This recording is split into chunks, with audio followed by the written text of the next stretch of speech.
Chapter 1, resigned to being an extra, but the system suddenly arrives.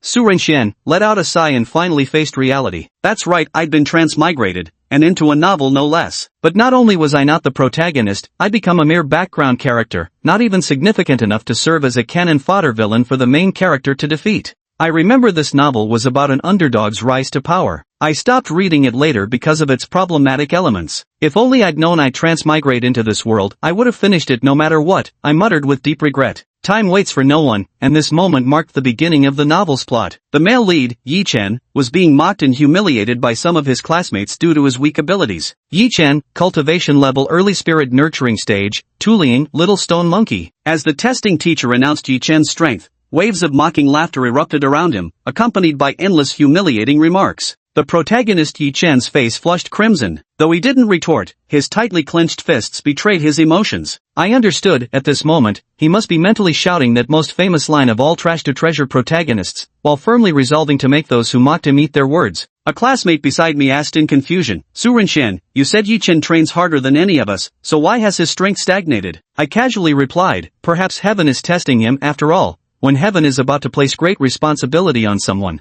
My words made the classmate pause, before he chuckled, you really know how to comfort people. What I knew but didn't say was that the reason for Yi Chen's stagnant cultivation lay in his Tuliang. But now is not the time to think about Yi Chen. The strength assessment is still ongoing, and I must plan for myself after all, I'm just a mere background character. The protagonist can defy fate, but what about me? Wang Xiaoxiao, cultivation level, late stage spirit nurturing, talent, scarlet umbrella mushroom. Liu, cultivation level early stage spirit fusion, talent, tusked blade. Next, Su Renxian. Hearing my name called, I took a deep breath and strode forward. The device for testing strength was a transparent crystal orb, exquisite and magnificent. As I placed my right hand on it, the crystal orb began to glow, revealing a black short staff inside. Immediately after, a line of text materialized in the air above the orb. Then I heard the teacher shout, Su Renxian, mid-stage fusion spirit realm, Turing, black staff. I remember the setting of this novel as a parallel world to Earth called Blue Star, where everyone can awaken at Turing and become a beast tamer after awakening.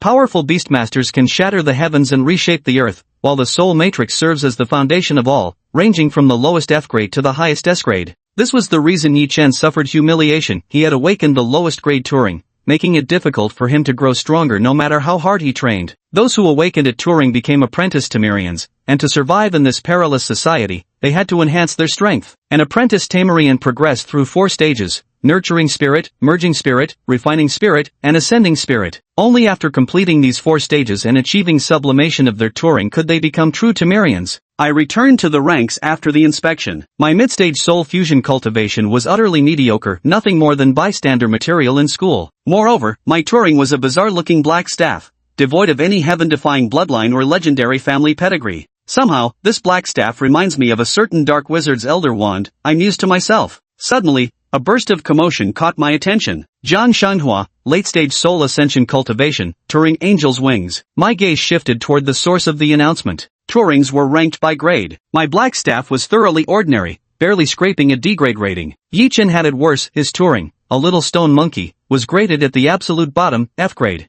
Zhang Shanghua possessed peerless talent, extraordinary beauty, and genius-level strength. Her Turing ability was an extremely rare S-class, making her the unattainable white moonlight heroine that the underdog protagonist longed for but could never reach. I sighed, damn fate, having the male lead meet her during his most difficult times. But this wasn't something I should dwell on. Yi Chen could defy the heavens and change his destiny, but what about me? What do I have? A system? Is it even here? System, darling, I'm right here. The sudden voice in my head startled me. Holy crap, there really is a system. Before I could ask anything more, the system helpfully introduced itself. This system functions as a check-in assistance system. Every day, the host can check in to receive rewards designed to aid them. To put it simply, every day I'd receive rewards designed by the system. Better choose today than any other day. Let me have today's check-in reward and the newbie package. After all, I'm a seasoned bookworm, no need for detailed explanations. Ding! First check-in successful. Congratulations, host, on obtaining a newbie package. Ding! Acquired talent ability, legilimency, ding. Obtained wizard bloodline, ding. Received a spellbook. The strength assessment ended quickly. During the school day, I rushed back to my place right after dismissal to study the rewards from the system check-in.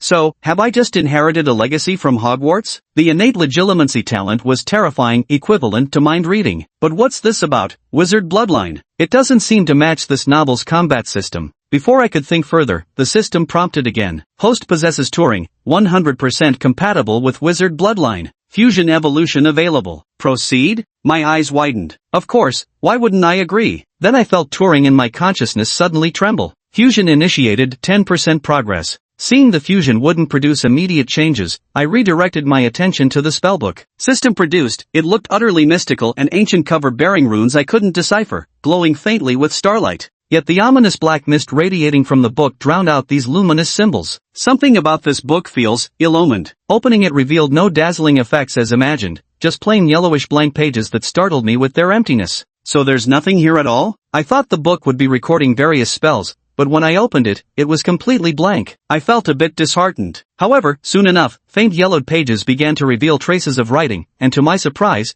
what appeared was my own data. The right side of the book of spells displayed, Host, Surin Xian, Strength, Mid-Stage Fusion Spirit Realm, Turin, Black Staff, D rank, Metamorphic Fusion in Progress, 10% complete, Talent, Legilimency. On the left side of the book was my half-body portrait, a handsome black-haired young man with deep facial features, showing slight traces of mixed heritage. Perhaps due to my wizard bloodline, I noticed the color of my eyes gradually changing in the book's image. After examining the book of spells, I mused, this book is quite interesting. Chapter 2, The Curse Takes Hold, Turing's SSS-level metamorphosis. As I gently touched the cursed book, a bizarre change occurred. My finger had landed precisely on the text displaying Turing, and with that slight contact, the words in the book shifted. The display transformed into an option featuring Turing. Turing, Black Staff, Metamorphosing, Wizard Bloodline Integration in Progress. Completion, 15%, Turing Skills, 1, Fireball, acquired by absorbing Black Iron Level Spirit Nurturing Pearl. I noticed Turing's metamorphosis progress had increased by 5%, quite a rapid pace. At this rate,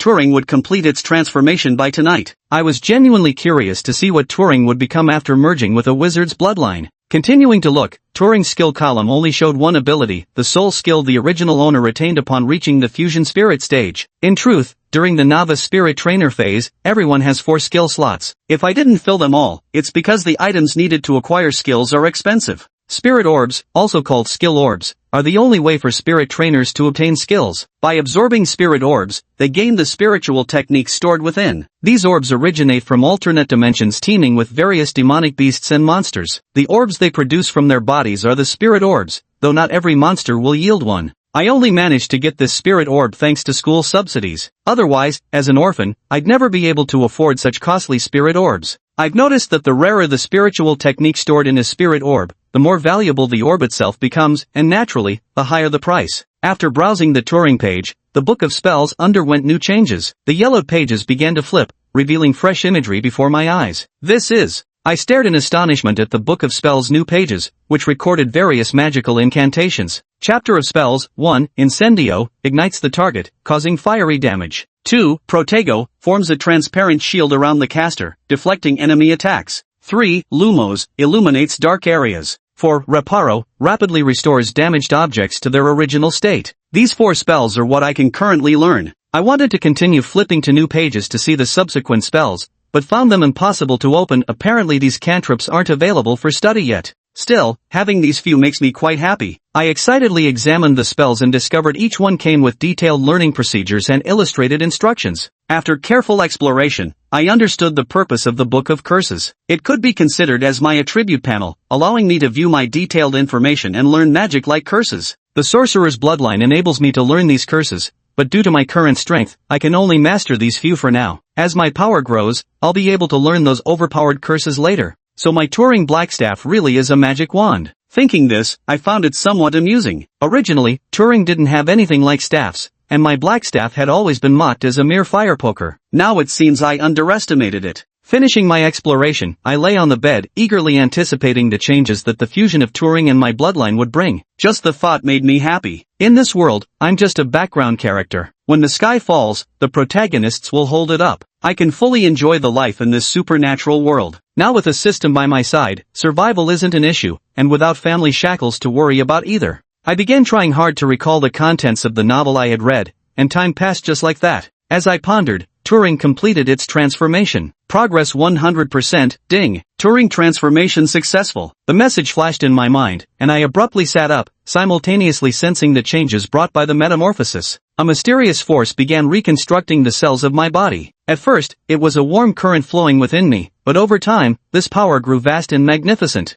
The spiritual energy around my body also started fluctuating, with small waves of energy enveloping me. A circular magic array unfolded beneath my feet, displaying the pattern of the black staff Turing, far more intricate than the version I'd seen in the school's crystal ball during testing. I immersed myself entirely in the sensation of being irrigated by spiritual energy, feeling the spiritual power of the mid-stage fusion spirit realm rapidly increase until it broke through to the high-stage fusion spirit realm. But this wasn't the final result. It's still growing? My spirit shook as the spiritual energy within my body suddenly surged violently, progressing from the initial stage refinement spirit realm to the mid-stage, then to the high stage, finally stabilizing at the initial stage ascension spirit realm. Huff, I exhaled a turbid breath. Advancing an entire major cultivation stage was impossible not to rejoice over. After all, greater strength meant longer life, and who wouldn't want to live a few more years? The magical circle-like Turing beneath my feet gradually faded. Gripping my right hand, a pitch-black bone-connecting magic staff materialized in my grasp. This was the tangible manifestation of Turing's magic staff, no longer the dull black rod of before, but completely transformed into a bone-connecting staff. Detecting spiritual skill of Fireball matches with Curse Fiend Fire. Would you like to fuse and obtain a new skill? Ha! Skills can actually fuse? Without hesitating, I immediately chose to merge. Ding! Fusion complete. I acquired the new skill Blazing Inferno. Blazing Inferno? I murmured softly as a sea of flames suddenly surged before me. Initially startled by the sight, I quickly realized it was the skill I had just unleashed. As Turing's wand swung through the air, I found myself controlling the flames with effortless precision. They seemed alive, expanding and contracting at my command, now spreading wide, now coalescing into fireballs. Not only could I reshape them at will, but their power far surpassed that of my previous fireball spiritual technique. I've struck gold. Not only can I use sorcery, but these spells can also merge with spirit skills from Turing to create new abilities. Combining sorcery with spirit skills, this is pure double the joy. Against enemies, spirit skills can be employed openly, while sorcery remains my trump card. Opening the book of spells, it displays, Host, Su Rin Xian, Strength, Early Ascendant Spirit Stage, Turing, Magic Wand, SSS, Talent, Legilimency. My power has reached the Ascendant Spirit Stage, just one step away from becoming a true spirit nurturer. Stay steady, don't get carried away, Su Rin Xian. I suppress my surging emotions, aware that this world is filled with many geniuses, I'm no exception. Unfortunately, my wealth is limited, and I still have 3 skill slots left. The spiritual nurturing pearl requires careful consideration. Once absorbed, it can't be changed, so I need to plan my development path wisely. For now, I can't afford to dwell on these thoughts. Instead, I focus on Turing, who evolved from D rank to SSS rank. SSS rank, I've never heard of such a tier before. Maybe it has existed, but the higher-ups concealed the information. This is a secret I must keep hidden. If anyone found out and took me away for experiments, I'd be in deep trouble. As I pondered this, the image of Turing's SSS rank status shifted to A rank on the interface. Stunned, I exclaimed, it can do that? Damn,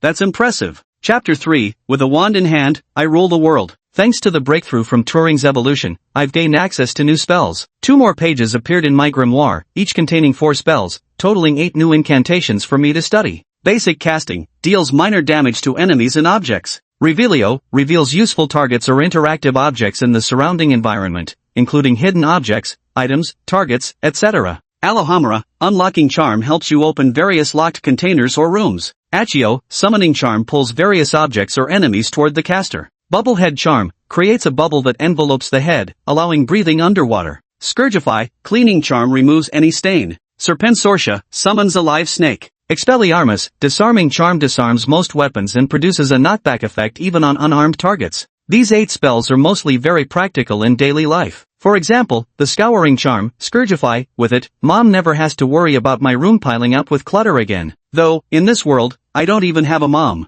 While I'm a bit disappointed I couldn't learn the killing curse, these spells are more than enough for my current level of strength, I muttered happily, lying on my bed. The next day, I got up, packed my things, and prepared to welcome the new day. I attended the #1 spirit nurturing high school in Mordor. Yesterday was the Turing test, and today would be the exam after the strength assessment. System, a new day, a fresh start, I want to check in. The system punched in immediately ***, ding. Check-in successful. Congratulations, host, you have obtained Felix Felicis *1, ***. Seeing that the reward was a vial of Felix Felicis, I grinned from ear to ear. Good news, Felix Felicis, the lucky potion that brings good fortune. As a background character, what I lack most is extraordinary luck, precisely this kind of good fortune. With this Felix Felicis in hand, it will be my ultimate weapon during critical moments. For now, I won't use it casually. Arriving at school and entering my classroom, I immediately sensed the tense atmosphere enveloping the entire class. Without hesitation, I activated my innate talent, legilimency. Being a born legilimens with the ability to freely toggle this skill on and off is truly marvelous, thank you, system.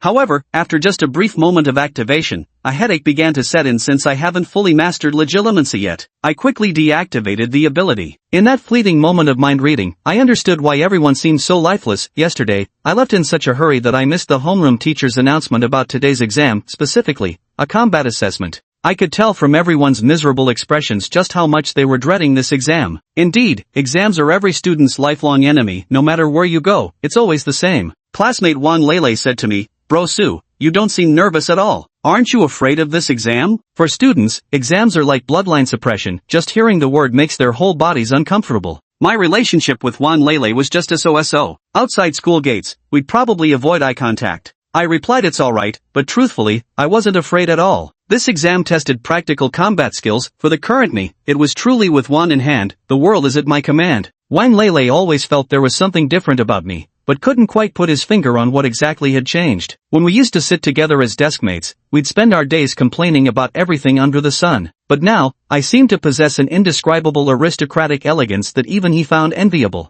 However, he didn't dwell on it further and started focusing on how to prepare for the upcoming practical exam. After all, with his mediocre abilities, he had no idea how to confront those terrifying monsters during the test. The bell rang, and seeing all students assembled, the teacher led us to the examination site. Upon arrival, the vast square was completely packed with people. Clearly the school attached great importance to this assessment. As I walked toward my class formation, I thought to myself, if I remember correctly, this exam is specifically designed to select certain students for forming a new special team. The novel's plot needs to progress forward too. The homeroom teacher led us to the designated assessment area and said, "Alright, next, when your name is called, step forward to face your assigned target." Everyone looked ahead. At the center of the examination grounds stood a massive cage guarded by two beast-taming instructors, inside which countless ferocious beasts snarled and bared their teeth. Wang Lele stared at the beasts in the cage with a look of grim determination, declaring, "What must come will come. Let this storm rage even fiercer." I shot him an exasperated glance, thinking to myself, why must you be so dramatic?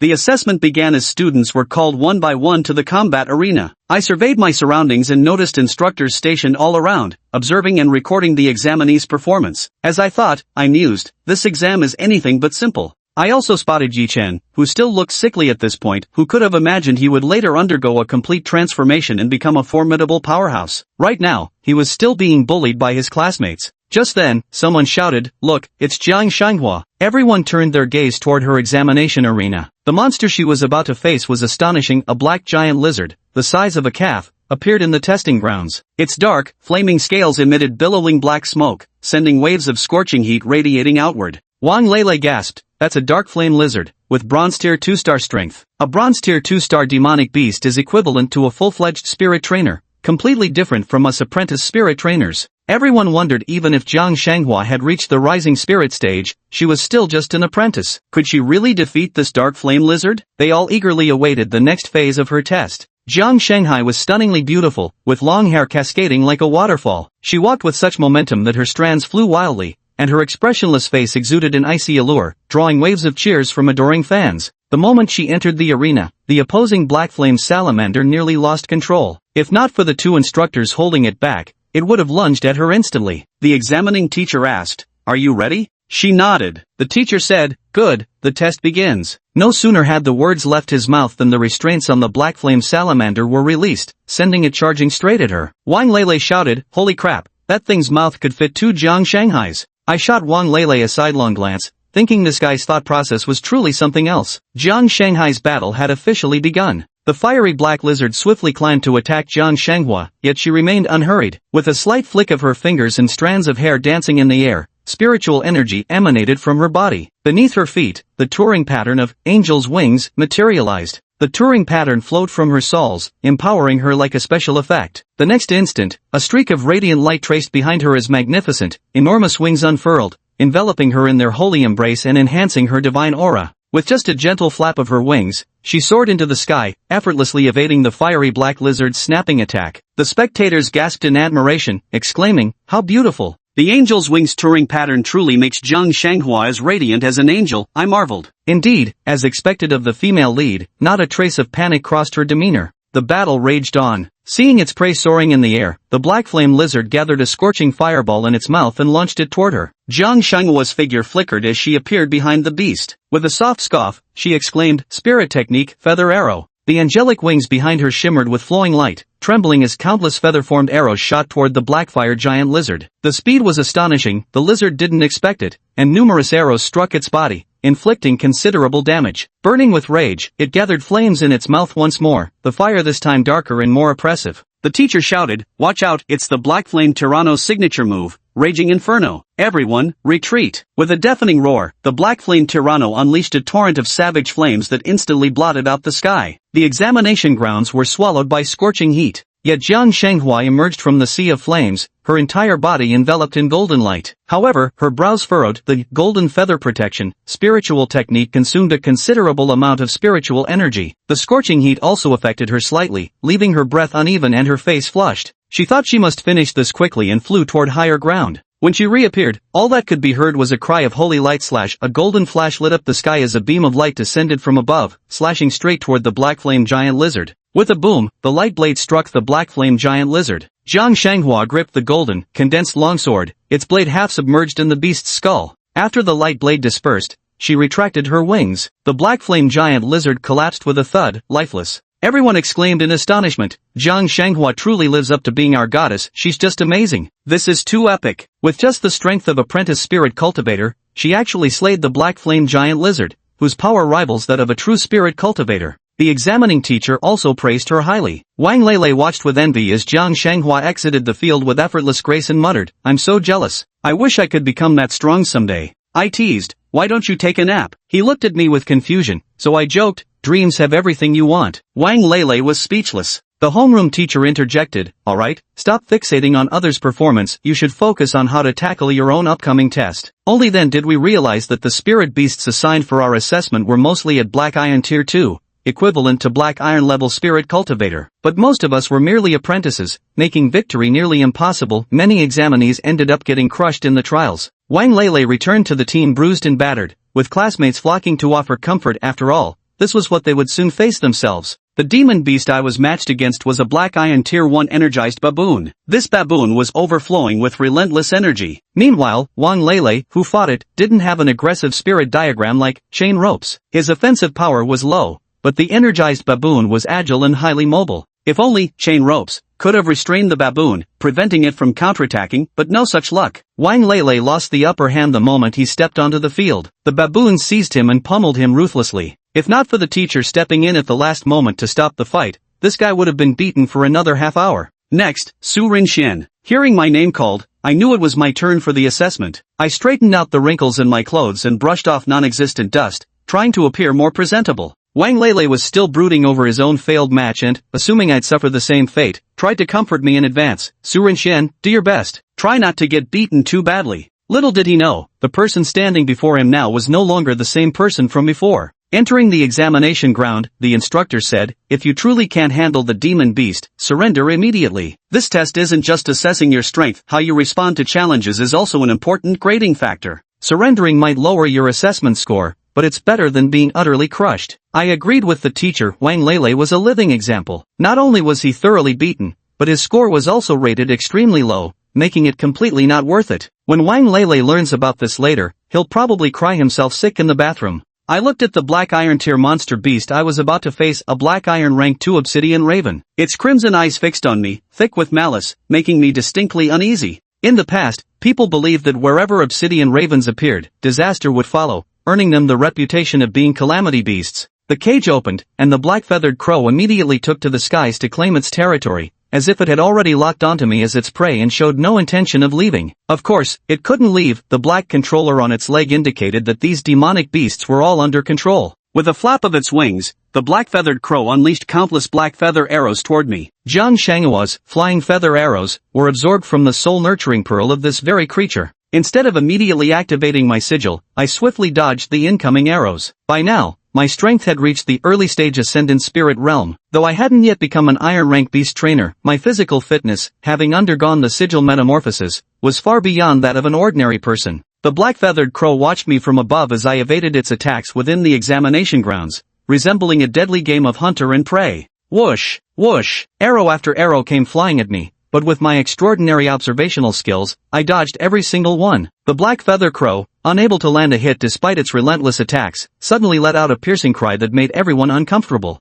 Wang Lele was amazed by my performance and began observing my test closely. Looks like Su Rinxian hasn't been slacking off behind the scenes, he remarked. His dodging skills show he's put in a lot of practice. The examiner also nodded in approval, relieved to see me facing the black feather crow with such composure. Unlike reckless fighters who might activate their Turing and charge headlong into battle, my approach was sound. He's got a good eye, the examiner thought. Let's hope he keeps his cool in the next round. With that in mind, my examiner gave a nod to the teacher controlling the black feather crow beast. Since I was handling the current difficulty level well, they prepared to escalate the test. The next second, the controller on the black-winged crow's ankle suddenly flashed red, acting like a signal that agitated the creature, making it violently restless. I immediately frowned, cursing inwardly. At a time like this, they deliberately ramp up the difficulty? Do they want me dead? Can't we just calmly end this fight? The black-winged crow's shrill cries echoed through the examination hall. Professor Duan, the supervising instructor, frowned, sensing something was off. He noticed the crow's cries were unlike its usual demeanor even during difficulty adjustments. The bird had never screeched with such ferocity. The number of the black-winged crow's feather arrows visibly multiplied. Simply dodging would never lead to victory. While dodging, Turing patterns lit up beneath my feet, and my wand instantly materialized in my hand. The black feather raven pursued me at breakneck speed, its razor-sharp steel talons glinting with deadly cold light. Seizing the opportunity, a fist-sized fireball suddenly emerged beside me and, guided by my wand, shot toward the black feather raven. The collision between the fireball and the raven triggered a considerable explosion. Screech! The black feather raven let out a pained cry. I halted my steps, timed it right once more, and with a graceful wave of my wand, a line of fireballs lined up in succession, launching consecutive attacks at the raven. Though the skill fireball had merged with the spell fiendfire to form the new skill blazing firestorm, I could still use the original fireball skill. As my first spiritual technique, my mastery of the fireball is so refined that I can cast it instantaneously. Combined with the application of magic incantations and Turing's enhancements, even the ordinary fireball spiritual technique has been transformed into something extraordinary under my command. Boom! Boom! Boom! A barrage of fireballs slammed directly into the black feather crow, a spectacle that drew the attention of many examinees who hadn't been watching my test initially. Someone exclaimed in amazement, "Damn, this isn't what I imagined. Could this actually be a one-sided stomp?" Wang Lele was equally puzzled but thrilled by my current performance. Even the instructor nodded repeatedly, ready to give me a high and satisfying score on my evaluation. But no one anticipated what happened next. The black feather crow, scorched by the flames, went completely berserk, rampaging uncontrollably across the ground with an incessant, piercing shriek. I frowned as I also noticed something unusual. The dark winged crow swiftly emerged from the black smoke caused by the explosion. The controller that had been restraining its legs was now completely gone. To be precise, both the controller and one of its feet had vanished. The dark winged crow's crimson pupils glared at me with malice. "Bad news, the dark winged crow has gone rogue," the monitoring teacher exclaimed with deep concern. Without its controller, the dark winged crow's originally suppressed strength surged once more, jumping directly from Iron Rank 2 to Iron Rank 4. I couldn't help but feel speechless, confused as to why this kind of thing would happen to me. Shouldn't unexpected incidents like these only occur to protagonists? Why is a mere side character like me so unlucky? I glanced at the students in the other examination areas,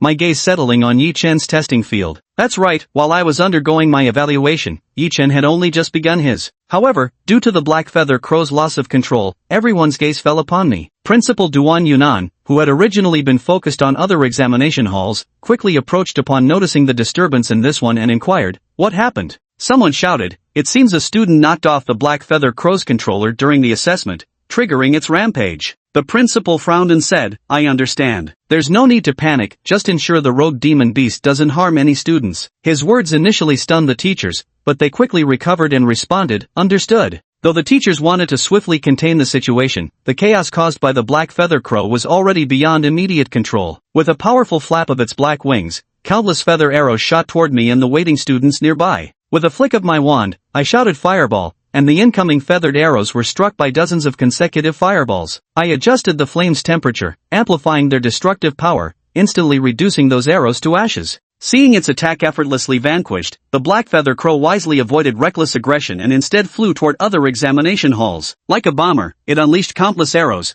throwing the entire examination ground into chaos in an instant. I thought helplessly, I've got a bad feeling about this. To prevent future trouble, I immediately gave chase. After all, my assessment wasn't over yet. How could it just flee? The black feather crow bombarded other examination halls while I pursued from behind, launching fireballs. The bird flew, I chased, and what was once a tense atmosphere instantly turned comical thanks to my antics. Zhang Shanghua also turned her gaze this way, noticing the black feather raven flying toward her. Her Turing manifestation activated once more, the angelic wings unfurling behind her as she countered the black feather raven's attack with her own spiritual technique feather arrow, In an instant, the sky was crisscrossed with streaks of dark and light feather arrows. The principal observed Zhang Shanghua exchanging blows with the out-of-control black feather raven and nodded in approval. This Zhang Shanghua performs impressively, her strength and courage are first-rate. Though her current power doesn't match her opponents, with such boldness, she's bound to achieve great things once her strength develops further. But it was clear Zhang Shanghua was no match for the black feather raven at Iron Rank Tier 4. The gap in their abilities was undeniable, and before long, her feather arrows were overwhelmed by the black feather raven's assault. Zhang Shanghua's expression darkened as she cried out, not good, immediately activating golden feather protection. She was still forcefully knocked down. Someone shouted in alarm, watch out, Just as everyone thought Zhang Shanghua would crash heavily onto the ground, a figure suddenly leaped out and caught her mid-fall in an instant. I took one look and well, speak of the devil, it was none other than Yi Chen. At that moment, Yi Chen's skin began to turn rocky, his only spiritual technique, stone skin. The attacking feather arrows struck his body, producing crackling sounds. I watched the scene in amazement as the male lead, Yi Chen, held the female lead, Zhang Shanghua, in his arms. The two locked eyes so intensely that sparks practically flew between them. I couldn't help but mutter, so this is my chance to ship them in person? I get it, but really, was this necessary? What you think is cool is just your own fantasy. At this moment, the black feather crow was still out of control, and I didn't want my assessment to turn into a joke. I immediately aimed my wand at the crow and whispered, Incendio. Flames erupted from thin air, encircling the black feather crow and throwing its frenzied attacks into chaos. Immediately, I activated the fusion technique of spiritual skill and magic spells, flame cremation. The flames abruptly condensed, directly encircling the black feather crow and scorching it relentlessly. The scorching flames, once entangled, proved impossible to shake off. They clung to its body as if fused with its feathers. The black-feathered crow shrieked in agony, desperate to flee but unable to break free from the searing grip. And I am like a fire mage, wielding the flames before me. The black feather crow, under the continuous burning of flame incineration, couldn't hold on any longer. With a piercing, mournful shriek, it met its end. Its body gradually turned to ashes, scattering into the air with the slightest breeze. The sight left everyone utterly stunned. I realized that for a moment, I acted recklessly without considering the consequences. My initial intention had been to hide my strength whenever possible, to develop steadily as an unnoticed bystander. I shouldn't have revealed my power so blatantly and reduced the black feather crow to ashes. After thinking for a long while, I shifted my gaze to Yi Chen and Zhang Shanghua, who still stood dumbfounded nearby. I couldn't help but sigh. Could this be the so-called protagonist's strongest buff, the idiot aura? This idiot aura is truly terrifying. I'd better stay far away from it in the future. As if avoiding something filthy, I quickly fled from this troublesome place. The examiner arrived quickly. With the death of the black feather crow, my results were announced, an unimaginably high score. The only one who could compare to me was Zhang Shanghua, who had previously slain the black flame giant lizard. I hadn't intended to stand out like this, but now everyone was looking at me with newfound respect. Gao Lele, however, felt betrayed. Her once fellow straggler friend had suddenly been revealed as a hidden powerhouse. I rolled my eyes at him and said, "Stop being so dramatic. This is the result of my hard work. Haven't you seen how creatively I've mastered my fireball technique? If you just delve deeper into understanding your spirit diagram, iron chains, and refine your spirit technique, restraint, you could definitely improve too." Wang Lele immediately dropped to his knees, clasping his hands above his head, and cried out, "Disciple Wang Lele begs Master Su for guidance." I was utterly speechless. The assessment continued, and the incident on my side was soon overshadowed by another event. The out-of-control black-feathered crows were already enough to spark discussions, but the ensuing brawl captured even more attention. The main actor in this incident was Yi Chen. Of course, I also wanted to join in the excitement, but fearing the protagonist's halo, I could only keep my distance. The trigger was Yi Chen carrying Zhang Shanghua in a princess hold earlier, even staging a heroic rescue by shielding her from most of the damage. The one shouting was Du Liang, a rich second-generation heir and Zhang Shanghua's suitor, whom I dubbed Simp Number 1. Seeing Yi Chen hold Jiang Xinhua, Du Liang couldn't stomach it and started fighting with him. When others spoke up for Yi Chen, Du Liang's temper snapped. He shouted, hiding behind a girl, "What kind of man are you?" Then he charged towards Yi Chen. Having endured insults for so long, Yi Chen could take no more and also rushed forward. I clicked my tongue twice, thinking to myself, Yi Chen is acting so recklessly now, clearly, his golden finger must have already activated. Watching Yi Chen and Du Liang locked in a fierce struggle, it was evident that his little stone monkey spirit diagram had evolved once, undergoing a complete transformation. Du Liang couldn't believe it, his own spirit diagram was the C-grade, rending claw demon wolf, yet he couldn't crush Yi Chen. Just then, someone shouted that a teacher was coming, and the students watching the commotion immediately scattered in all directions. Both Yi Chen and Du Liang sported injuries from the fight, and both were lectured by their homeroom teacher. Jiang Xinhua had already left by then. As for me, I just treated it as free entertainment. The assessment lasted from morning until evening. Back in the classroom, White Dove mentioned that this test was in preparation for the Triennial 100 Schools Alliance competition. I vaguely remember the plot. The school would form a special class and select students with potential for intensive training. It seems I'll be chosen this time too. Looks like my carefree days are about to end. I thought to myself, I need to quickly improve my strength. After all, life by Yi Chen's side is anything but peaceful. Being friends with a protagonist is practically a high-risk profession. Su Renxian, the homeroom teacher wants to see you. Hearing the call, I got up to find my teacher. When I reached the office, I realized I had overthought it. After leaving the homeroom teacher's office, I stared at my palm where a thumb-sized yellow marble-like object lay quietly. To my surprise, it turned out to be a creature nurturing pearl, and what's more, it was produced from my kill of the black feather crow. Since I was the one who killed it, the pearl was given to me, leaving me momentarily stunned. Chapter 7, Skill Slot Needs Replenishment, Merging, Light Spirit Summon. The spirit skill produced by the black feather crow's creature nurturing pearl wasn't compatible with my own tooling, so holding onto it was useless anyway. It could indeed be exchanged for money to purchase other spirit nurturing beads that suit me better. Come to think of it, I've actually gained quite a bit from this. The rest of the day passed in a whirlwind of various studies. Su Renxian was also rapidly absorbing all kinds of knowledge about this world. After all, novels are just words, but this is the real world. After school, Su Renxian finally had time to visit the largest spiritual cultivator association nearby to purchase spiritual cultivation pearls. Spiritual cultivation pearls are considered strategic materials, so their acquisition and sale are strictly controlled by the state. Gazing at the massive signboard bearing the 3 characters Spiritual Cultivation Pavilion, Su Renxua stepped inside. The Spiritual Cultivation Pavilion was vast and magnificent, where one could see many fully equipped individuals. If Su Renxua hadn't known he had crossed over, he would have thought he had entered some kind of comic convention. All manner of strange and extraordinary characters were present. As it happened, Su Renxian brushed past a stooped old man who was currently leading a green-skinned monster beast by a leash. The green-skinned beast had a massive build and bore a striking resemblance to a crocodile. However, this green-skinned crocodile stood upright on 2 legs, with its enormous belly being particularly eye-catching. Its colossal frame exuded an intimidating presence. Strangely enough, it was being led obediently by what appeared to be an utterly ordinary elderly man.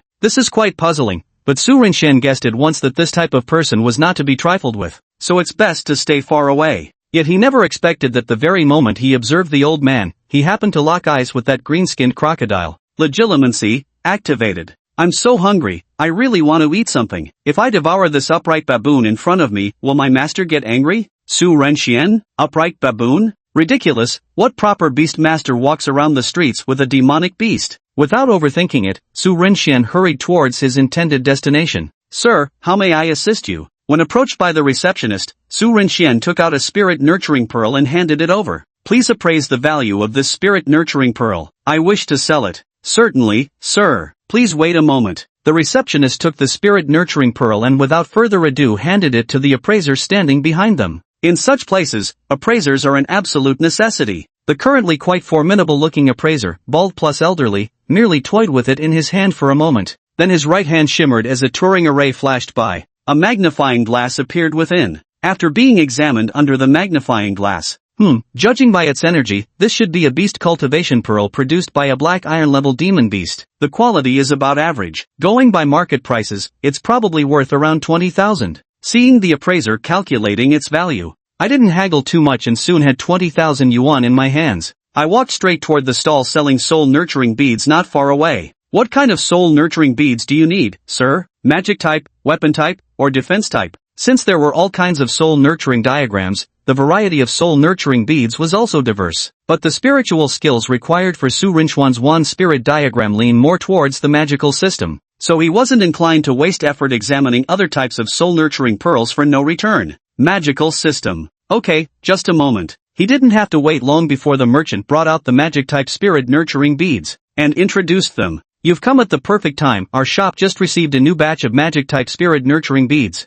Su Rinxian looked at the tray placed before him, which held over 20 yellow beads in total. Just by looking at its appearance, he certainly wouldn't be able to tell anything himself. But beneath each spirit-nurturing pearl was an introduction. Wind Blade, Black Iron Grade Spirit-Nurturing Pearl, produced by Madden Cats. Price, 10,000. Dig, Black Iron Grade Spirit-Nurturing Pearl, produced by Earthwave Rats. Price, 10,000. Air Wall, Black Iron Level Spirit Nurturing Orb, produced by Void Bats. Price, 10,000. Fluorescent Light, Black Iron Level Spirit Nurturing Orb, produced by Firefly Butterflies. Price, 10,000. Water Whip, Bronze Level Spirit Nurturing Orb, produced by Deep Sea Serpents. Price, 40,000. Vine Entanglement, Bronze Level Spirit Nurturing Orb, produced by Rotwood Vine Demons. Price, 40,000. Healing Beam Silver Grade Spirit Nurturing Pearl, produced by Healing Jellyfish. Price, 200,000. Immersive Translate. The variety of spirit-nurturing pearls dazzled Su Rinchuan's eyes, especially when he saw the spirit skill Healing Beam. It immediately caught Su Rinchuan's attention, but the exorbitant price of 200,000 instantly dispelled all thoughts from his mind. Healing Assistance is an ability my current magic spells lack, so spiritual techniques must be incorporated. What a pity funding isn't sufficient, otherwise I'd have secured it outright. Don't fantasize about other things, find what truly suits you. With a heavy heart, I averted my gaze from the Healing Light, Spirit Nurturing Pearl, to see what existences one can afford to purchase. Skills like Windblade and Dig aren't very useful for me now. With the powerful offensive capabilities from the Book of Spells, there's no need to worry about attack methods. Both the spiritual technique, Fireball, and the spell, Fiery Blaze, can merge to form new powerful spiritual techniques. The skills I absorb later should also be compatible with spell fusion. So what I need now isn't overwhelmingly powerful skills, but ones that suit me best. Moreover, my funds are insufficient, I can't even afford high-quality spirit-nurturing beads. Upon closer inspection, only the Air Wall and Fluorescence spell seems suitable for him. Wrap these two up for me. Seeing a customer approach, the shopkeeper came over. He began promoting the expensive spirit-nurturing pearls. But Su Rinxian gave him a knowing look. Really not going to take another look? Su Rinxian shook his head. Where would an orphan get any money from? You wouldn't give it to me even if I wanted it. After obtaining the soul-nurturing pearl, he rushed home immediately to prepare for absorption. Air Wall clearly seems like a defensive spiritual skill. Among the spells I know, Armor Protection is a perfect match. I wonder what kind of hybrid skill it'll fuse into this time. Light Spell also pairs well with the Wand Charm, Lumos. With these thoughts in mind, Su Rinxian wasted no time upon arriving home and immediately began the fusion process. Assuming a comfortable posture, Su Rinxian began absorbing the Glow Spell, Nurturing Spirit Pearl. The magic wand spirit diagram began to manifest beneath his feet. The nurturing spirit pearl in his hand transformed into a streak of spiritual light, merging into the spirit diagram. Though it appeared simple, the process was actually quite delicate. Any slight carelessness could lead to a failed fusion of the spirit pearls technique. This nourishing spirit pearl would be wasted. That's correct, the nourishing spirit pearl is a single-use item. If the absorption fails, the money you've spent will literally go down the drain. This is precisely why while many awaken to Turing, few ever become spirit nourishers. It mainly costs money. Who can afford to sustain a powerhouse? The higher a spirit nurturer's strength, the lower their chances of successfully absorbing spirit nurturing pearls, and the more pearls they consume. While still absorbing spirit nurturing pearls, Su Rinxian suddenly felt a spark of inspiration. The system's voice echoed in his mind. Detecting spiritual substance, proceed with fusion? Su Rinxian unconsciously uttered the word fuse. Then his body suddenly felt lighter. The spirit-absorbing pearl had been successfully assimilated by Turing. Luminous technique, absorption successful. Su Rinxian had now acquired this spiritual skill. Of course, this wasn't over yet. Detected that the spell Lumos matches with Lumios. Combine to obtain a new skill? Combine immediately. Ding. Fusion process initiated. Ding. Fusion successful. New skill acquired. Light Spirit Summon. Light Spirit Summon? Su Rinxian began testing the newly obtained spiritual technique in his room. First came fluorescent light. A beam of light erupted from the tip of Su Rinchuan's wand, exploding like a flash grenade within the room. No sound. Su Rinxian felt like he had gone blind in an instant. He couldn't see a thing. *%. Damn it, didn't expect this light spell to work like a flashbang, with 100% blinding effect. After Su Rinxian regained his senses and his vision stabilized, he began experimenting with another fusion spirit skill. The effect of light spirit summoning is the complete opposite of fluorescent spell. After Su Rinxian activated his spirit technique, fist-sized balls of light appeared out of thin air, floating around him like nimble little sprites. They could illuminate the surroundings or dazzle enemies. With increased output, the surrounding light sources became even more blinding than the previously cast fluorescent spell. Chapter 8, Air Barrier, Singularity, Trial. Early the next morning, Su Rinxian awoke in exhaustion. Having experimented extensively with spirit techniques late into the night, he felt thoroughly fatigued upon waking. He summoned the Book of Magic Spells to review his personal data within its pages. Host, Su Rinxian. Power level, Early Ascendant Realm. Arcane Focus, Black Staff. Talent, Soul Extraction. Su Rinxian clicked on Turing. Turing, Black Staff. Turing Skills. 1. Fireball, Blazing Inferno. 2. Lumos, Light Spirit Summoning. 3. Air Wall, Air Barrier. That's right, not only was the Lumos absorption successful last night, but also the Spirit Nurturing Orb for Air Wall. Moreover, it has fused with the Protective Charm Protego to form a new spiritual technique Air Barrier. The Air Wall itself is a defensive type spirit technique. The fused Air Barrier effect is an enhanced version at that. A new day is about to begin, and of course, a new day should start with clocking in. Ding! Congratulations on obtaining an item broom ×1. Seeing what he obtained from his daily check-in, Su Rinxian was stunned. A broom? It couldn't be a flying broom, could it? Sure enough, when the broom appeared before him, Su Rinxian wore a completely dumbfounded expression. It might not be useful in daily life,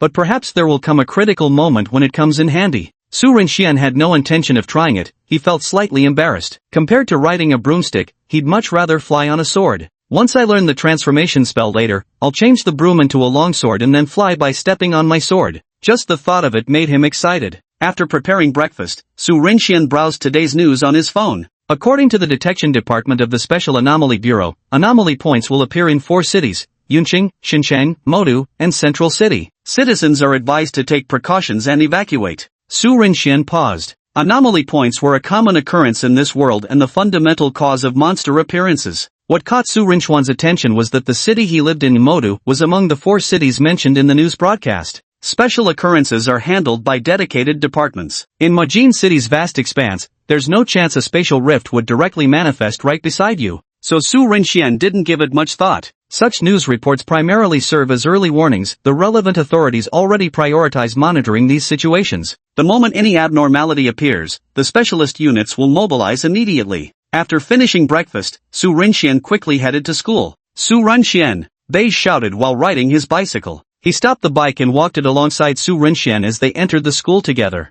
At this moment, White Dove was extremely excited. Have you heard? We're going to the Cloud Peak Mountains for training soon. What? Su Rinxian looked puzzled, wondering if he had missed some big news. Where did you hear this from? Hey, I just got the info from chatting with students from other classes. Looking at Bai Ge's utterly unfazed expression, Su Rinxian fell silent. This Bai Gu truly lived up to his reputation as the know-it-all. Upon arriving at school, Bai Ge's words were proven true. Some rejoice while others lament. Wang Lele wore a face full of worry. Brother Su, save me. I really don't want to go through the trials. I'm still so young. I don't want to die an early death. Watching Wang Lele's crocodile tears with speechless amusement, Su Rinjing turned to inquire of Bai Gu. Has the time been set? What kind of trial is it? Survival type or challenge type? The trials organized by the school come in various forms, with differing levels of difficulty and danger. Wang Lele was worried that the school might impulsively send them on a survival trial. What kind of place is the Linyun mountain range? Aside from the demon beasts and special zones, this region's monsters are some of the most dangerous. Possibly very soon. As White Pigeon finished speaking, Wang Lele let out an even more pitiful wail.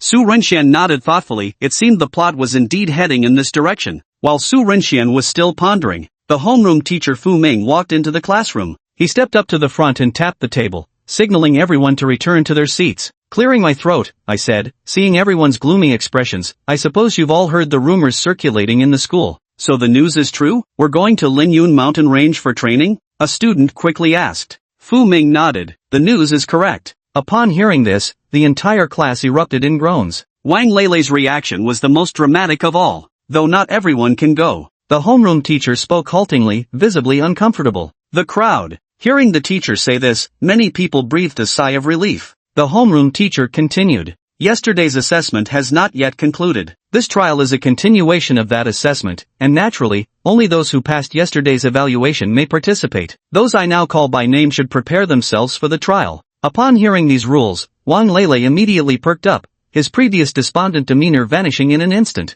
My performance in yesterday's assessment was so poor there's no way I'll be selected. Bai Gu nodded in agreement. Honestly, with such poor skills, you definitely won't get chosen. But Su Rinxian is different. The two looked at Su Rinxian with expressions that said, stay strong, we'll be cheering you on from the sidelines. Su Rinxian, the first name called by the teacher was his own. He sighed. Anyone could tell from yesterday's performance that Su Rinxian might have been playing coy before, but the truth is, Su Rinxian really wasn't holding back. It's just that the current Su Rinxian has cheats now. Lili, Zhang Huai. The teacher continued calling names. Wang Lele and Bai Gu immediately perked up. One of them lacked combat strength while the other only knew how to gather information. Moreover, they both felt yesterday's assessments had gone poorly and believed they stood no chance of being selected. But things often take unexpected turns. Wang Lele, Bai Gu. These last two names were theirs. Ha, teacher, are you joking? The two of them stood up together and shouted in unison. The homeroom teacher gave the two of them a cold glance. He said, yesterday's assessment wasn't just about strength. I was quite surprised that both of you got selected.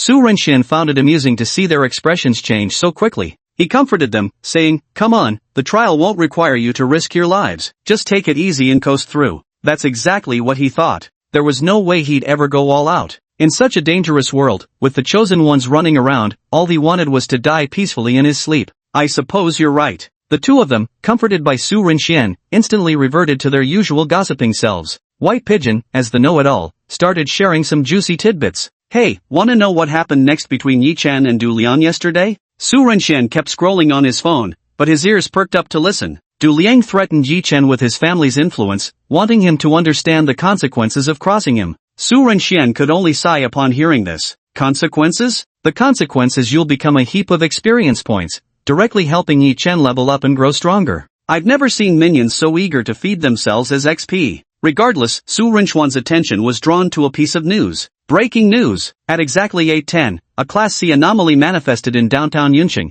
unleashing countless demonic beasts that are now wreaking havoc across the city. Accompanying the news report was a video clip. Various limited edition bloody scenes appeared within it. Terrifying monstrous beasts surged forth like a tidal wave, recklessly tearing apart and slaughtering the ordinary people in the city. Among them were numerous beast masters battling these creatures. It also made Su Rinxian realize that this world was far from ideal. Reality remained cruel, where the strong survived and the weak perished. The strong prey on the weak. This is nature's survival law, and it's even more pronounced here. The Yingcheng singularity has already appeared. Who knows when ours in Modu City will arrive? Hopefully not anywhere near us. Many people cling to wishful thinking, but Su Rinxuan always had this uneasy feeling. After all, the chosen one, a walking nuclear weapon, was right in this school. Danger could strike at any moment. Chapter 9 Trial begins. Is that you, Goblin? The trial was brought forward and held ahead of schedule. The students who passed the assessment boarded a bus together, heading to the designated location for the trial, the Cloudvale Mountain Range. The Cloudvale Mountain Range, with its crisscrossing peaks, was enshrouded in swirling mists. The scenery is as beautiful as a fairyland on Earth. Upon arrival, all the students stepped off the bus. How are we supposed to undergo this trial?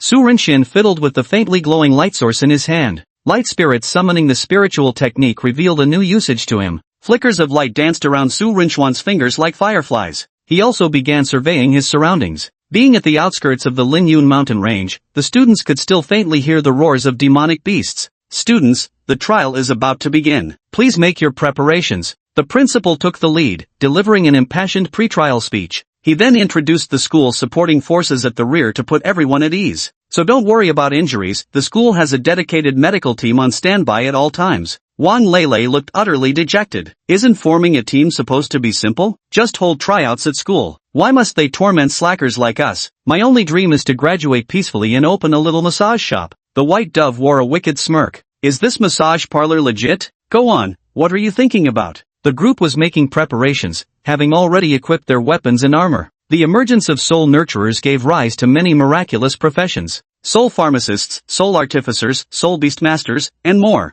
Soul artificers, also known as weapon forgers, were just one of many extraordinary professions. After all, the world was fraught with dangers, and having a decent weapon for self-defense undoubtedly brought some comfort. Su Rinxian simply changed into comfortable and efficient everyday attire. After all, his touring ability was part of the spellcasting category. Meanwhile, the school administrators began holding their own meeting at the rear. The principal looked at the temporarily erected tent, where various electronic screens were set up. Auntie Jiang, it seems we'll have to trouble you to come out of retirement. Please keep a close eye on these students during their trial. We're sorry to impose on you. The school principal's Auntie Jiang leaned on her cane, her stooped posture and snow-white hair clearly revealing her advanced age. Yet the aura surrounding her didn't lose to anyone present, far surpassing them all. Even Principal Duan Yunan, a silver high-level spirit nurturer, treated her with utmost respect. What's the big deal? Since you asked me, Xiaonan, and it's for selecting promising talents in our ink capital, of course I'll lend a hand. The 30-year-old man called Xiaonan, Duan Yunan, had his already stern face stiffen even further. Being called by a childhood nickname at 30, you tell me, isn't that embarrassing?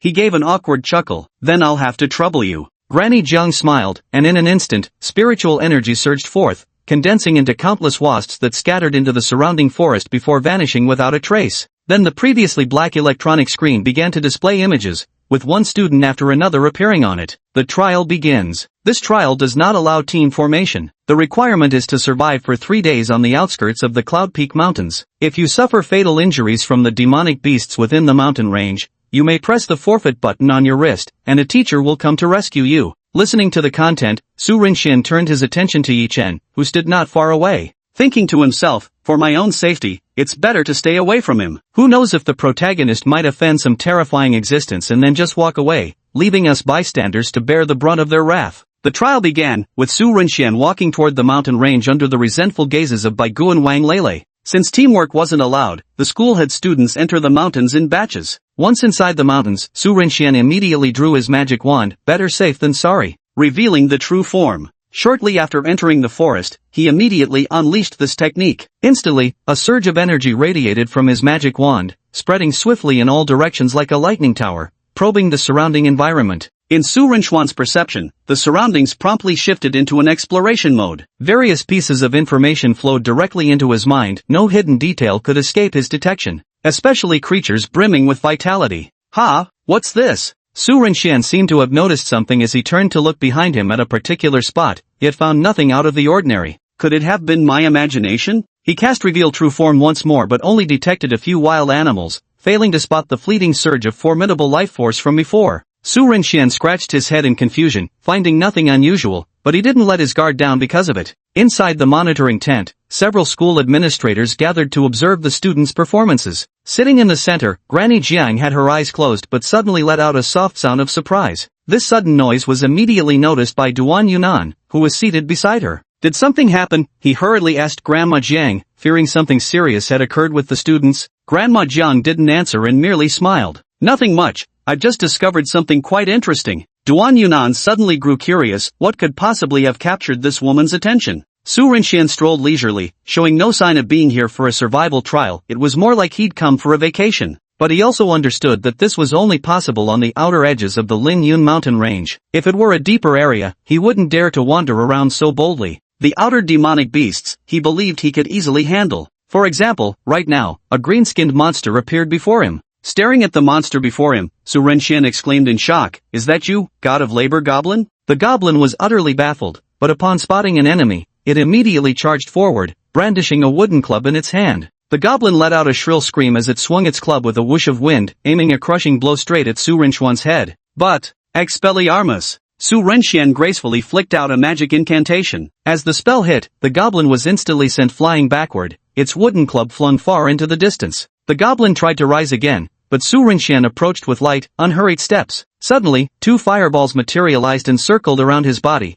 one of which swiftly shot toward the goblin. As the fireball struck, the goblin let out a blood-curdling shriek. Its life slowly faded amidst the flame's relentless burn. As the ashes dissipated, a yellow orb tumbled down amidst the remains. I never expected to harvest a spirit-nurturing pearl. This filled Su Rinxian with pleasant surprise. With a summoning charm, the pearl automatically flew into his hand. Holding the spirit-nurturing pearl, Su Rinxian felt this trial wasn't entirely useless. He could earn some extra pocket money in the coming days. Though the spirit skill produced by goblins, simple as cudgel strike, was nothing extraordinary, it was better than nothing. The trial has begun, with all trainees having encounters, whether minor or major, with demonic beasts as they commence their battle for survival. Meanwhile, the academy's instructors are observing their performances. Duan Yunan watches his most favored trainee intently. On the screen, Jiang Shanghua is engaged in combat against a pack of wild wolf demons. Compared to his performance during academy training, Jiang Shanghua now fights with remarkably greater valor. Countless feather arrows rain down suppressing fire, leaving the wild wolves on the ground helpless against Jiang Shanghua in the air, dying with nothing but bitterness. Principal, Jiang Shanghua is undoubtedly excellent material. Moreover, she's the most likely candidate in our current batch to advance early to a beast tamer. Duan Yunan nodded approvingly as he watched Jiang Shenghua's performance, thoroughly impressed.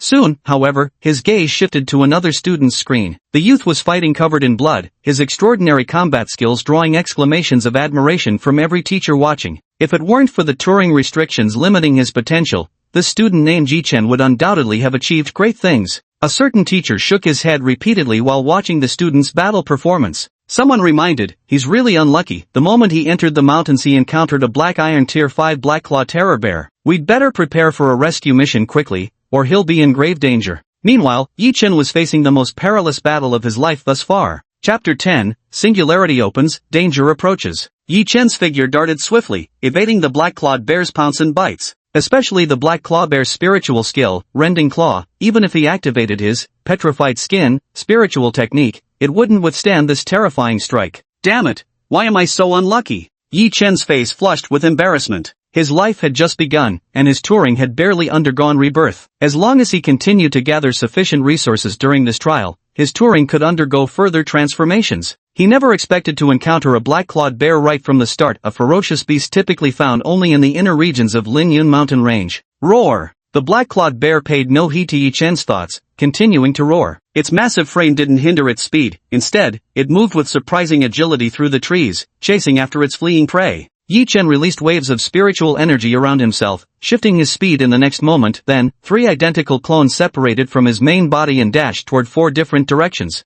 This move stunned the pursuing black claw bear in an instant. The black bear's face was full of confusion. Why had its prey suddenly multiplied? Which one should it chase now? Phantom Clone, a spiritual skill Yi Chen's transformed stone monkey had comprehended. This was his Turing's peculiarity, he could comprehend spiritual techniques on his own. One day, as he was absorbing spiritual energy as usual, he suddenly noticed an unusual mutation occurring in his stagnant Turing diagram. An evolution chart abruptly appeared in his mind. And what it displayed was precisely his own Turing diagram. When he finally understood the contents, he was overwhelmed with excitement, for the evolution chart recorded a method that could completely transform his stone monkey spirit diagram. With all this, his life was about to soar to new heights. Following the evolutionary atlas method, his Turing had recently undergone an evolution, transforming from the original F rank, little stone monkey, to a D rank, enlightened stone monkey. Because of this, his long-stagnant cultivation at the early stage of the spirit nurturing realm immediately advanced to the early stage of the spirit fusion realm. He skipped an entire major realm in one leap. Having tasted the benefits, Yi Chen naturally proceeded to continue evolving Turing according to the methods outlined in the evolutionary atlas. However, every time the materials needed for Turing's evolution are extremely rare treasures, the kind of heavenly and earthly rarities that are priceless in the market. This time, he planned to take advantage of the trial opportunity to search for the primary spiritual item, the heavenly spirit fruit, needed for his next cultivation stage in the Linyun mountain range. The heavenly spirit fruit resembles a white apple in appearance. Consuming it increases the rate at which one absorbs spiritual energy, and if fortunate, one might even acquire a rare physique, though such an occurrence is truly a once-in-a-century phenomenon. But this heavenly spirit fruit is indeed a rare spiritual treasure. He simply didn't expect to encounter a black-clawed bear demon beast immediately upon entering the mountain range. Though the phantom clone technique was useful, the black-clawed bear wasn't easily fooled. Its beastly instincts allowed it to detect the direction in which Yi Chen's true body was fleeing. Thus, the black-clawed bear pursued the real Yi Chen, a situation that weighed heavily on his heart. That didn't work? This bear isn't actually dumb. Black claw bear? Yi Chen wondered if he was really going to die in a bear's jaws. He refused to accept it. During the continued pursuit, Yi Chen suddenly stepped on empty ground and tumbled down a hillside by accident. Even more unexpectedly, after falling down the slope, he directly dropped into a hidden cave within the hillside. To top it off, the cave unexpectedly blocked the black claw bear from following him. This outrageous sequence of events left even the observing teachers astonished. Is this even possible? Meanwhile, the other students had also begun their survival trials. Over here, Su Renxian was busy with his money-making schemes, cheerfully collecting beast spirit orbs. With his true form revelation, nothing hidden in the surroundings could escape Su Renxian's sharp eyes. And the magical beasts were another matter. While everyone else avoided them, who would have thought that Su Renxian was actually chasing them? Basic spellcasting. Su Renxian attempted this beginner-level spell. The beam from basic spellcasting packed almost as much punch as a fireball but was significantly faster. A crimson energy beam shot from his wand, streaking toward its target at blinding speed. With a sharp whoosh, it struck before the opponent could even trace its path. This technique was perfect for catching foes off guard. Basic spellcasting adapts to one's movements and consumes minimal energy. The enemy hadn't even noticed, yet the attack had already landed upon him. At this moment, the goblin became Su Rinchuan's punching bag for practicing spells and spiritual skills. I wonder how the others are doing with their trials. With that, he pulled out a white, apple-like fruit from his backpack and began munching on it. He had just found this fruit moments ago when using Reveal True Form. The spot where the fruit lay emitted an intense glow. Not sure what kind of fruit this is, but it's definitely something good. And the taste is quite good too. It's just that this kind of fruit is rare. There was only one. After eating this fruit, Su Rinxian noticed that his ability to absorb spiritual energy had significantly improved. Su Rinxian wasn't just wandering aimlessly, he was also gradually practicing his spells and spirit techniques. He focused on improving the proficiency of these skills. This world is not as safe as one might imagine, so he must do everything he can to improve his strength to protect himself. As night fell, Su Rinxian found a cave to rest in. He cast Incendio to light a fire, as the Yunlin Mountains became even more perilous at night. I wonder how many will still remain after tonight. At this moment at the outskirts of Lin Yun Mountain Range, rescue teams were swiftly mobilizing. The demon beasts grew more restless at night, far beyond what apprentice spirit nurturers could handle. Thus, one after another, trainees began withdrawing from the trial. Duan Yunan watched with a stiffened expression as students were carried out one by one. A female student lay wailing on a stretcher, her already darkened and bruised calf telling its own story. "I've been poisoned, save me quickly, I really don't want to die." A dazed student pointed at the medical staff and said, "Doctor, why do you have subtitles above your head? And why does it say extra A? Why does mine say cannon fodder? Dummy, did you eat some strange mushrooms by mistake?" Duan Yunan was momentarily at a loss for words. "I can only sigh and say, this is truly the worst batch of students I've ever taught." Granny Jiang also stepped out at this moment, moving slowly without a hint of worry about what might happen to these trainees. "Little Nan, there's no need to rush. Today's students have simply been too sheltered, we need to take it slow." "You're going overboard like this," she said. Duan Yunan sighed helplessly. "I understand the principle, but if we don't push them now, I'm afraid these kids will never amount to anything. The world is harsh. Even with protectors like you, Granny Jiang, they still need to stand on their own feet." "Your point makes sense, though while most of these students are hopeless cases, there are still a few who stand out brilliantly." Duan Yunan also thought of the students he valued, and his expression softened. Just as the two were conversing here, a mysterious vortex suddenly appeared in the sky above the Lin Yun mountain range, churning the winds and clouds while spiritual energy raged violently. The spiritual energy upheaval swept through the entire Lin Yun mountain range like a tidal wave. Duan Yunan and Granny Jiang were the first to sense something amiss. Disaster approaches. It's the spiritual tide before an anomaly manifests. An anomaly is about to descend upon Lin Yun mountain range. Both understood the dire consequences of an anomaly appearing at this moment. The students were still undergoing their trials when the singularity descended, unleashing hordes of demonic beasts. There was a high probability these students would perish in the creature's maws. End the trials immediately, commence rescue operations now. Duan Yunan's body radiated with spiritual energy fluctuations as a massive cyan avian materialized in the sky. It was none other than Duan Yunan's Tuliang Babu bird. Meanwhile, Grandma Jiang beside him moved even faster than Duan Yunan, quickly dispatching the spirit beasts scattered throughout the Lin Yun mountain range to initiate rescue operations before the anomaly could descend. Despite their swift actions, the anomaly arrived far quicker than they had anticipated. At that moment, all residents of Moshi City received a single message. Alert! A Class C singularity has manifested in the Lin Cloud mountain range, Mordor. Residents near the area must evacuate immediately and await rescue. Chapter 11 The Violet Cloud Black Dragon, Zhang Yanran's Might. Su Rinchen had just prepared to rest when he was jolted awake by the disturbance of a singularity's descent. Holy shit, what's happening? Emerging from the cave, he saw a rift tearing open beneath the night sky, from which countless demonic beasts were now pouring forth. Damn, why did the singularity appear here? Before he could finish speaking, he saw a horde of green-skinned monsters charging in his direction, clearly a swarm of goblins. Under normal circumstances, Su Rinxian wouldn't be afraid, but right now, with the singularity descending from the sky, powerful demonic beasts were pouring out from within. Without a second thought, Su Rinxian immediately turned tail and ran without a moment's hesitation. Staying in this situation is practically suicide. Just my luck. What's going on? Yi Chen isn't even here with me. Su Rinxian brandished his wand, sending fiery orbs scattering toward the pursuing goblins. The explosions reverberated through the air. At this moment, the sounds of battle could be heard everywhere in the Lin Yun mountain range. Roar! A deafening roar pierced through the night sky. In an instant, all students and personnel in the Linyun mountain range instinctively looked up to observe. What they saw left everyone utterly shocked. A horned beast resembling a dragon soared out from the rift in the singularity. At this sight, everyone's faces turned deathly pale, their bodies trembling uncontrollably. A gold-tier 8-star violet cloud black dragon. How could such a powerful beast appear in a C-class singularity? Are we going to die here? The moment the violet cloud black python appeared, Duan Yunan inwardly groaned in despair. Xiaonan, go help the students. I'll handle this violet cloud black python. A figure swept past Duan Yunan's side. It was none other than Granny Jiang. Granny Jiang's body underwent a transformation as she flew toward the purple cloud black dragon. Her once frail and stooped figure rapidly straightened, while her snow-white hair darkened in an instant. Her aged face also regained its youthfulness, turning from an old woman to the appearance of a flawless maiden in the blink of an eye, her breathtaking beauty stirring hearts. It's been so long since I stretched my limbs. Zhang Yanran twirled a lock of her hair, as countless spirit bees began to gather around her.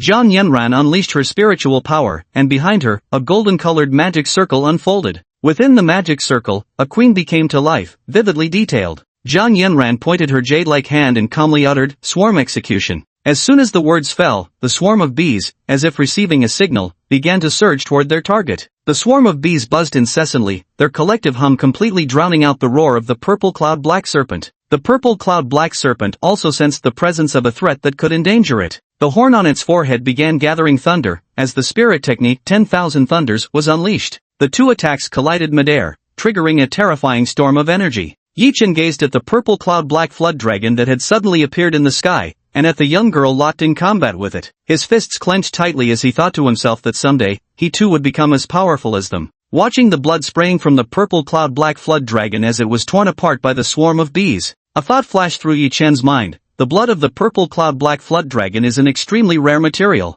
but now was not the time to think about such things. Survival came first. Any careless move could make one prey to the surrounding demonic beasts. Given my current strength, surviving the immediate danger comes first. I must become a golden-ranked spirit tamer. As for the treasures within the black cloud serpent, I'll claim them myself when I'm strong enough. Yi Chen's body gleamed as his rock hide granted formidable defense. Combined with his exceptional combat skills, the Phantom Doppelganger technique, and his newly acquired spirit technique, Chi Fist, he readied himself to fight his way back to the outskirts of the Cloud Peak Mountains. On the other side, Zhang Shanghua rapidly fled through the air due to Turing's unique circumstances. Yet close behind her, a swarm of Razur Talon birds was gaining ground step by step. Damn it! What stubborn creatures! Razur Talon birds were pack-dwelling demonic beasts. Though individually weak, provoking even one would trigger the entire colony to swarm out for vengeance. Whoosh! Blades of wind came slashing through the flock of rage claws. A single wind blade was nothing to Jiang Shanghua, but the combined assault of 1,000 raptor claws demanded vigilance. Jiang Shanghua activated Golden Feather Protection in an attempt to block the wind blade attacks, knowing she could withstand 1 or 2 strikes at most. A swarm of wind blades coalesced into a storm of slicing gales, something Jiang Shanghua truly couldn't withstand. After enduring continuous bombardment, her Golden Feather Protection finally shattered. In that instant of dissipation, a wind blade grazed perilously close to her neck. Jiang Shanghua failed to evade in time and was cleanly cut. With a muffled grunt, she lost her balance and plummeted straight from the sky. Su Renxian was running across the ground when a shout caught his attention, and he saw what looked like a humanoid figure plummeting from the sky. Alone? Just as he was debating whether to rescue it, a figure suddenly leaped out of the jungle and caught the falling person midair. When Su Renxian finally got a clear look at who the two were, his face darkened instantly. Talk about a coincidence so ridiculous it could knock on coincidence's door and introduce itself as family. I really don't get it. I tried to stay away from you guys, so how did I still run into you? The person who arrived was none other than Yi Chen, and the one he saved wasn't just anyone, it was Jiang Shanghua. Yi Chen played the hero to save the beauty once again. Their eyes met in that moment as if time stood still, the world faded away until only they existed, their gazes locking with sparks that seemed capable of igniting the flames of love. The soundtrack exclusive to these two began playing. Stop, stop. But there's always someone playing third wheel in moments like these. The third wheel, Su Renxian. Enough you two. What's with all the cuddling during an emergency? Focus on escaping. Su Renxian broke their intimate moment, speaking without regard for the occasion, then swiftly passed by them. In the sky, flocks of razor claw birds were already encircling and attacking towards them. Wind blades swept across the heavens. Yi Chen and Jiang Shanghua, reminded by Su Renxian, instantly snapped to attention, their faces flushing briefly with embarrassment. Jiang Shanghua's expression quickly reverted to an icy mask. Put me down. I can move on my own. You're injured. Yi Chen said with concern. Su Rinchuan's eyes rolled so far back they nearly fell out of their sockets. Dude, she's only got a graze on her arm, her legs still work fine. As expected, love-addled brains are the worst. For some reason, Su Renxian felt inexplicably agitated. With Yi Chen hovering nearby, he sensed danger levels rising dramatically. The three of them started running away together. The flock of razor claw birds was still in pursuit. Su Renxian turned his head, flicked his wand with his left hand as he channeled his spiritual power. Toward the sky, he unleashed a full-powered, inferno blaze. A condensed fireball abruptly shot out and exploded violently amidst the flock of razor claw birds. The explosion sent flames erupting, causing chaos among the flock of birds. Blazing Inferno possessed the trait of sticking and burning upon contact, forcing any afflicted creatures to experience the horrifying sensation of being scorched by intense flames. The flock of flameclaw birds became instantly engulfed in fire. Witnessing this, both Jiang Shanghua and Yi Chen stared in shock at the scene. I never expected such a formidable figure to have been hidden among their classmates. Why had no one noticed before? Yi Chen began scrutinizing Su Rinxian with genuine focus. Jiang Shanghua also cast a deep glance his way. Hurry, move. This technique won't be enough to finish off those blazeclaw vultures. Lingering any longer in the Cloud Peak Mountains only raises the danger. As he spoke, a red beam of light shot from his magic wand, striking a serpentine demon beast that was about to ambush Yi Chen. Thanks. Yi Chen expressed his gratitude to Su Rinxian, surprised that he hadn't noticed the ambushing demon beast. The trio stopped chatting and swiftly fled the scene. The anomaly continues to spawn demonic beasts endlessly while rescue teams from Moda swiftly arrive. Duan Yunan watched as the teachers rescued the students, his heart filled with inevitable worry. Are there still students unaccounted for? Principal, Su Renxian hasn't come out yet. The white dove shouted. Having just been rescued, he began searching for his friends. Wang Lele, being a coward, had stayed on the outskirts of the Lin Yun mountain range during the trial and was spotted by the teachers stationed there as soon as the anomaly appeared. Yet, no matter how hard he looked, he couldn't catch sight of Su Renxian. After calling the roll, a teacher shouted again, there are still 5 students unaccounted for. Yi Chen, Jiang Shanghua, Su Renxian, Zuoqi, Li Hui. Hearing Jiang Shanghua's name, Duan Yunan's heart skipped a beat. Chapter 12, 3 join forces, the fight escalates. Hurry, you two, get moving. Su Renxian shouted angrily. At this moment, sparks were practically flying from the wand in his hand from how violently he was waving it. Yi Chen and Jiang Shanghua were completely stunned by the sudden outburst. Who would have thought a formerly unknown, ordinary classmate would now be pointing at their noses and cursing them out? And could he be blamed? At such a critical moment, what kind of cheesy romance drama did they think they were acting out here? Give me a hand, my friends. If you want to die, don't drag me down with you. Use whatever strength you've got left to break through now, or we'll be completely surrounded, then there'll be no way out. Su. Yet no matter how long Yi Chen called out, the name Su Renxian simply wouldn't come out. Jiang Shanghua awkwardly pointed around her.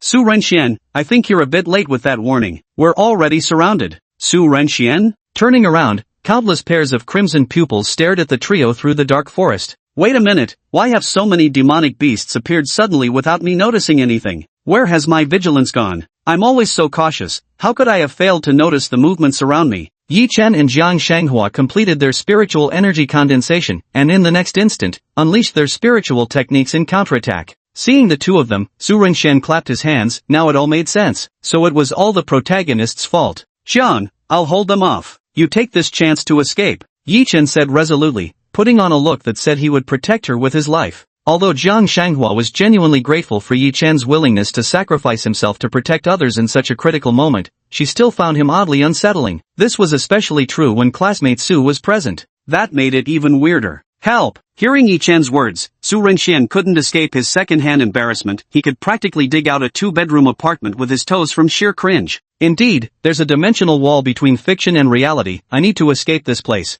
Meanwhile, on the other side, the surrounding demonic beasts were closing in step by step. Su Renxian had already identified what creatures were besieging them. It's corrosive hounds. Jiang Shanghua exclaimed in surprise. The horror of the corrosion hound lies in the fact that both its sharp claws and fangs carry toxins that corrode the body. Once injured by them, the toxins will eat away at the wound until the victim rots and dies. Yi Chen condensed fluctuations in his hand and unleashed a key blast fist at the corrosion hound pouncing toward him. The fist shadow struck the suddenly attacking corrosion hound, causing it to let out a miserable howl. One corrosion hound falls, only for more to come attacking. Seeing this situation, Su Renxian begins his defense. Air wall. Square-shaped air barriers emerge one after another, blocking the biting onslaught of corrosion hounds. Su Renxian built air walls around the 3 of them, preventing the corrosive hounds from attacking for a short time. Saved? Yi Chen let out a sigh of relief. This can only hold for a while, what do we do after? Su Renxian frowned as the surrounding air walls began to crack under the corrosion hound's relentless attacks.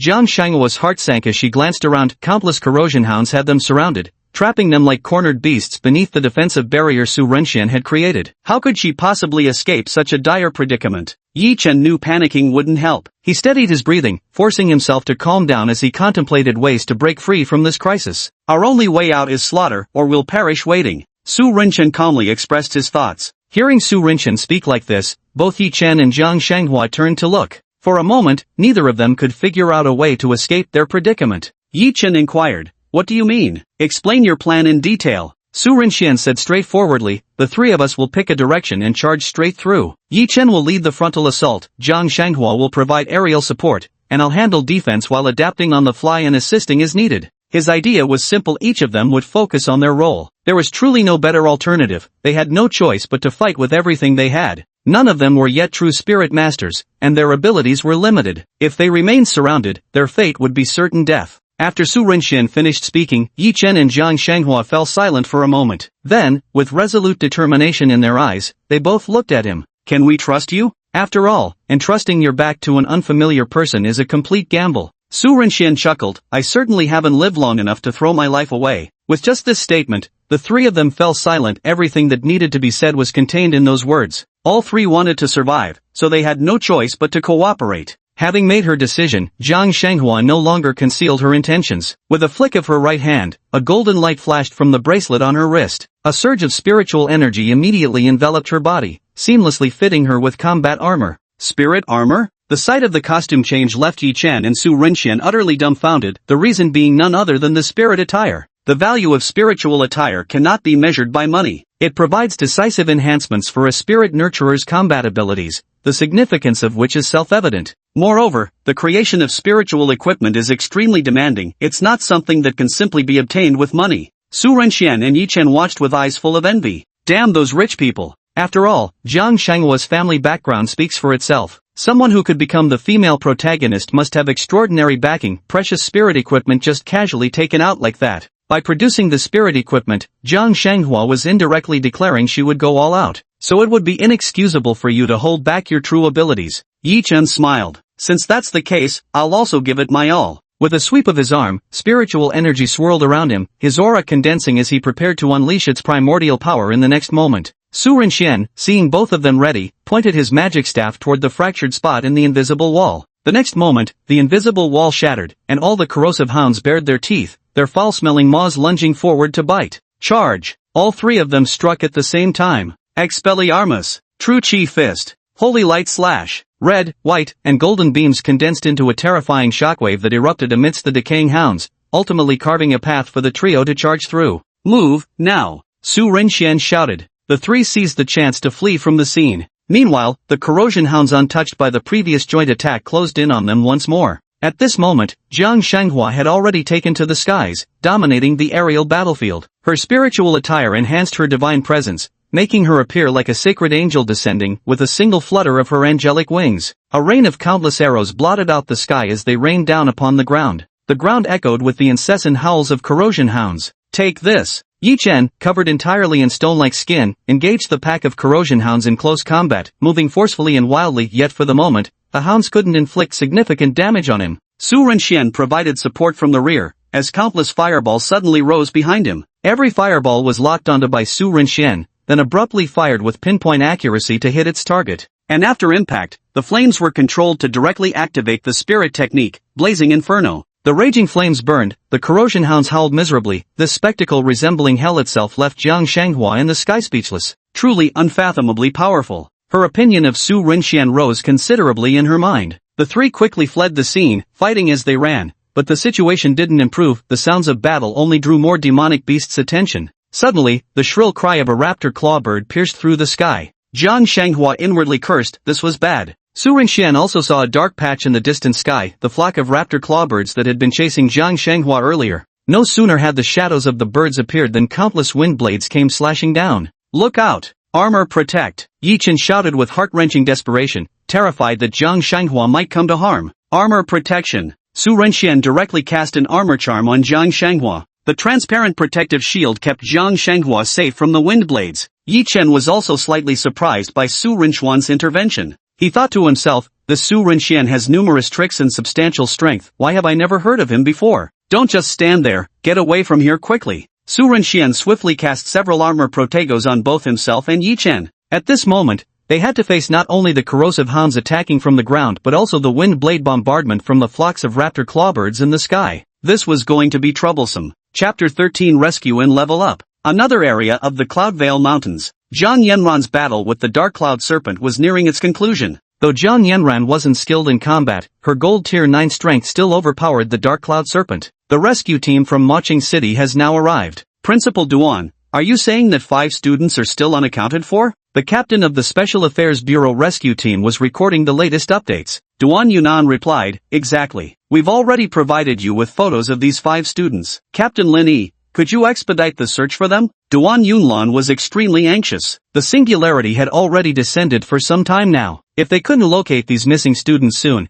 he feared something terrible might happen, and he dared not dwell on what that could be. Lin Yi stood tall and upright, his face radiating righteous fortitude, and his voice carried an undeniable aura of conviction. Rest assured, we will spare no effort in the search and rescue, no student will be left behind. With that, Lin Yi quickly instructed his team to begin the search and rescue operation. Xiao Yuan, try using your ability to see if you can locate the traces of these 5 students. The Special Response Division dispatched 9 agents along with their Captain Lin Yi. Each of them possessed strength above the bronze tier, with Captain Lin Yi being a silver tier spirit nurturer in particular. Xiao Yuan was a short-haired girl, whose demeanor seemed somewhat gloomy compared to the other team members. After being called out by the captain, he didn't say much, merely nodding before initiating touring. Then, a crystal ball materialized out of nowhere in his right hand. Then Xiao Yuan closed her eyes, murmuring incomprehensible whispers under her breath, while a mysterious force caused the crystal ball to glow with an eerie blue light. Soon, a blurred figure appeared within the crystal ball, a terrified silhouette hiding in a mountain hollow. The image swiftly shifted again, revealing a tragic scene of a body being devoured by demonic beasts within the crystal ball's depths.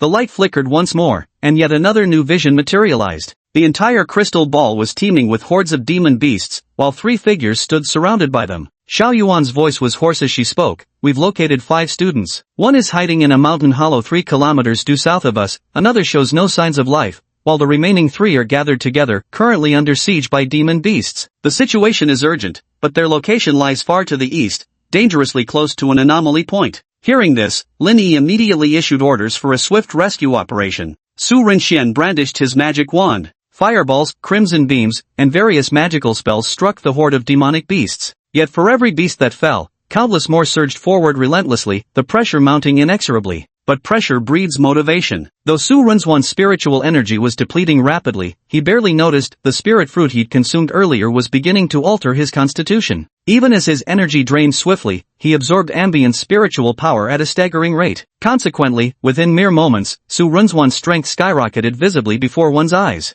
Zhang Shanghua in the sky had both the protective charm of Su Rinchuan's armor and the enhancement of spiritual attire, yet even at full power, he struggled to handle the overwhelming tide of raptor clawbirds. As for Yi Chen, there was no need to mention, his petrified skin, which had allowed him to both defend and attack, was now slowly peeling off. Yet the monstrous beasts on the other side continued to attack ferociously, and he had already exhausted all his strength. Damn it, if this continues, we'll be worn down sooner or later. Yi Chen was already feeling somewhat exhausted. But he didn't want to die so ignobly here. His fate had only just changed, he couldn't perish silently in the Lingyun Mountains like this. Even if he had to die, it would be a death that shook heaven and earth. Su Rinchuan seized this opening to unleash the technique, manifestation of original form. Images of all kinds flooded his mind, with countless demon beasts appearing around him. Precisely then, he spotted not only the figures of these demon beasts but also 3 powerful silhouettes rapidly approaching their location. Clearly, these were rescuers. Hold on a little longer, help is on the way. Hearing Su Rinchuan's words, Yi Chen and Zhang Shenghua's previously suppressed emotions instantly lifted with renewed vigor. They fought with even greater intensity. Meanwhile, the besieging demon beasts seemed to sense the danger as their attacks became more frenzied. This won't do. If this continues, we'll be completely overwhelmed by the demon beasts long before reinforcements arrive. Zhang Shanghua at this moment had completely lost her usual air of aloofness, her spiritual attire stained with blood. The angel was now tainted with worldly dust. Yi Chen's fists were bruised and battered. Su Rinxian appeared relatively fine, save for a few beads of sweat on his forehead. Just as the 3 of them thought they could be saved once help arrived, the ground suddenly shook violently. The attacks from the corrosive hounds immediately ceased, and from among the pack emerged an even larger corrosive hound. Howl! With a roar, it commanded all the corrosive hounds to halt their assault. Clearly the leader of the corrosion hounds. Even the fierce-clawed birds in the sky were intimidated, not daring to act rashly. King of corrosion hounds. Su Rinzhuan's heart was already roaring. Why, just why does a whole string of misfortunes have to happen to me? Bronze-tier corrosion hound king. How were they supposed to fight against it? Zhang Shanghua had already arrived beside Yi Chen and Su Rinxian. He said, now it's left to fate, whether rescue comes in time or the corrosion king kills first. Though her voice was cool and detached, her words were brutal. My fate is mine to command, not heaven's. I won't give up. Zhang Shanghua, don't worry, I'll protect you no matter what. Yi Chen began his protagonist's declaration. Su Rinxian rolled his eyes. His wand was ready at all times. Light spirit summon. Countless firefly-like lights appeared in the darkness. It was originally a scene of mesmerizing beauty. Yet under the light's illumination, what reflected back were the horrifying, twisted, and corroded muzzles of monstrous hounds. What do you want to do? Yi Chen was puzzled. What was Su Rinxian trying to accomplish? To let the rescuers know our exact location. Of course, there was also the idea of blinding the enemy's eyes. It just depended on whether it could be achieved. Close your eyes. As soon as Su Rinxian spoke, Zhang Shanghua and Yi Chen obeyed without question, immediately shutting their eyes. Su Rinxian gathered all his spiritual energy. At the same time, the corrosion hound king also sprang into action. It abruptly rushed toward the three of them. The scattered light spirits suddenly contracted, then erupted with dazzling radiance. In an instant, the spot where the three stood blazed as brightly as the midday sun.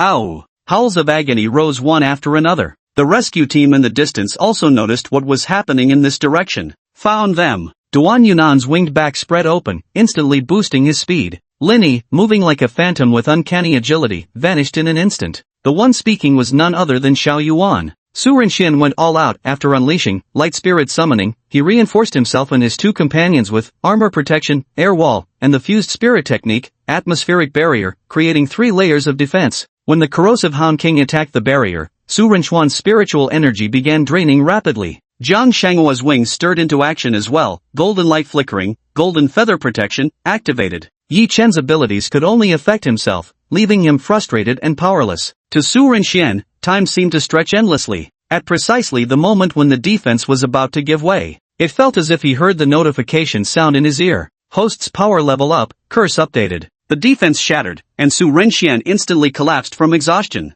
At this moment, Duan Yunan and Linny arrived with timely reinforcements. Wind Blade Slash. Tidal Surge Blade. 2 silver-tier beast masters unleashed their full-force attacks. The Corrosion Hound King was instantly torn to shreds. The surrounding demonic beasts were also completely annihilated by the duo. Su Rinxian and his 2 companions were ultimately saved. Chapter 14, Invisibility, Teleportation, Curse of Agony. According to reports, during the training session at Moyu City First Spirit Nurturing High School in the Lingyun Mountain Range, a Class C singularity appeared, resulting in injuries to hundreds of students and 1 fatality. A day had passed since the singularity's emergence. Su Rinxian now lay on a hospital bed, watching the news report on the television in the ward. Bai Gu and Wang Lele chatted idly nearby. Although I didn't know Li Hui, I heard his remains were so badly damaged it looked like they'd been viciously destroyed. Wang Lele lost her usual cheerfulness. The death of a classmate was still deeply upsetting. White Dove remained silent, momentarily at a loss for how to respond to such matters. Turning to Su Rinxian, he changed the subject. Rinxian, I heard you. Zhang Shanghua and Yichen held out until help arrived. You guys are really amazing. Su Rinxian gave an embarrassed laugh. It was all thanks to Zhang Shanghua and Yichen. The true MVP among the trio remained humble and unnamed. Bai Gu and Wang Lele nodded in agreement with Su Rinxuan's words. After all, among the 3, Su Rinxian had the fewest injuries, one could even say none at all, while the other 2 were in quite a different state. Yi Chen was still in the intensive care unit at this moment. Zhang Shanghua had been taken away by her family's professional medical team. The 2 of them began discussing Zhang Shanghua's spirit gear again. After being rescued, Zhang Shanhua's spiritual attire was also seen by everyone. Su Rinxian didn't continue listening to their chattering, but instead began examining his own panel. The spellbook appeared before him, concealed in form, visible to none but himself. At this moment, his information had already undergone changes. Host, Su Rinxuan. Strength, high-level ascension spirit phase. Tuliying, magic wand. Talent, legilimency. Status, celestial spirit fruit improving physique, progress 60%. Strength directly leaps to high rank, advancing from low rank to high rank. While delighted by this power boost, I noticed a new status entry in my information panel, something impossible not to be curious about.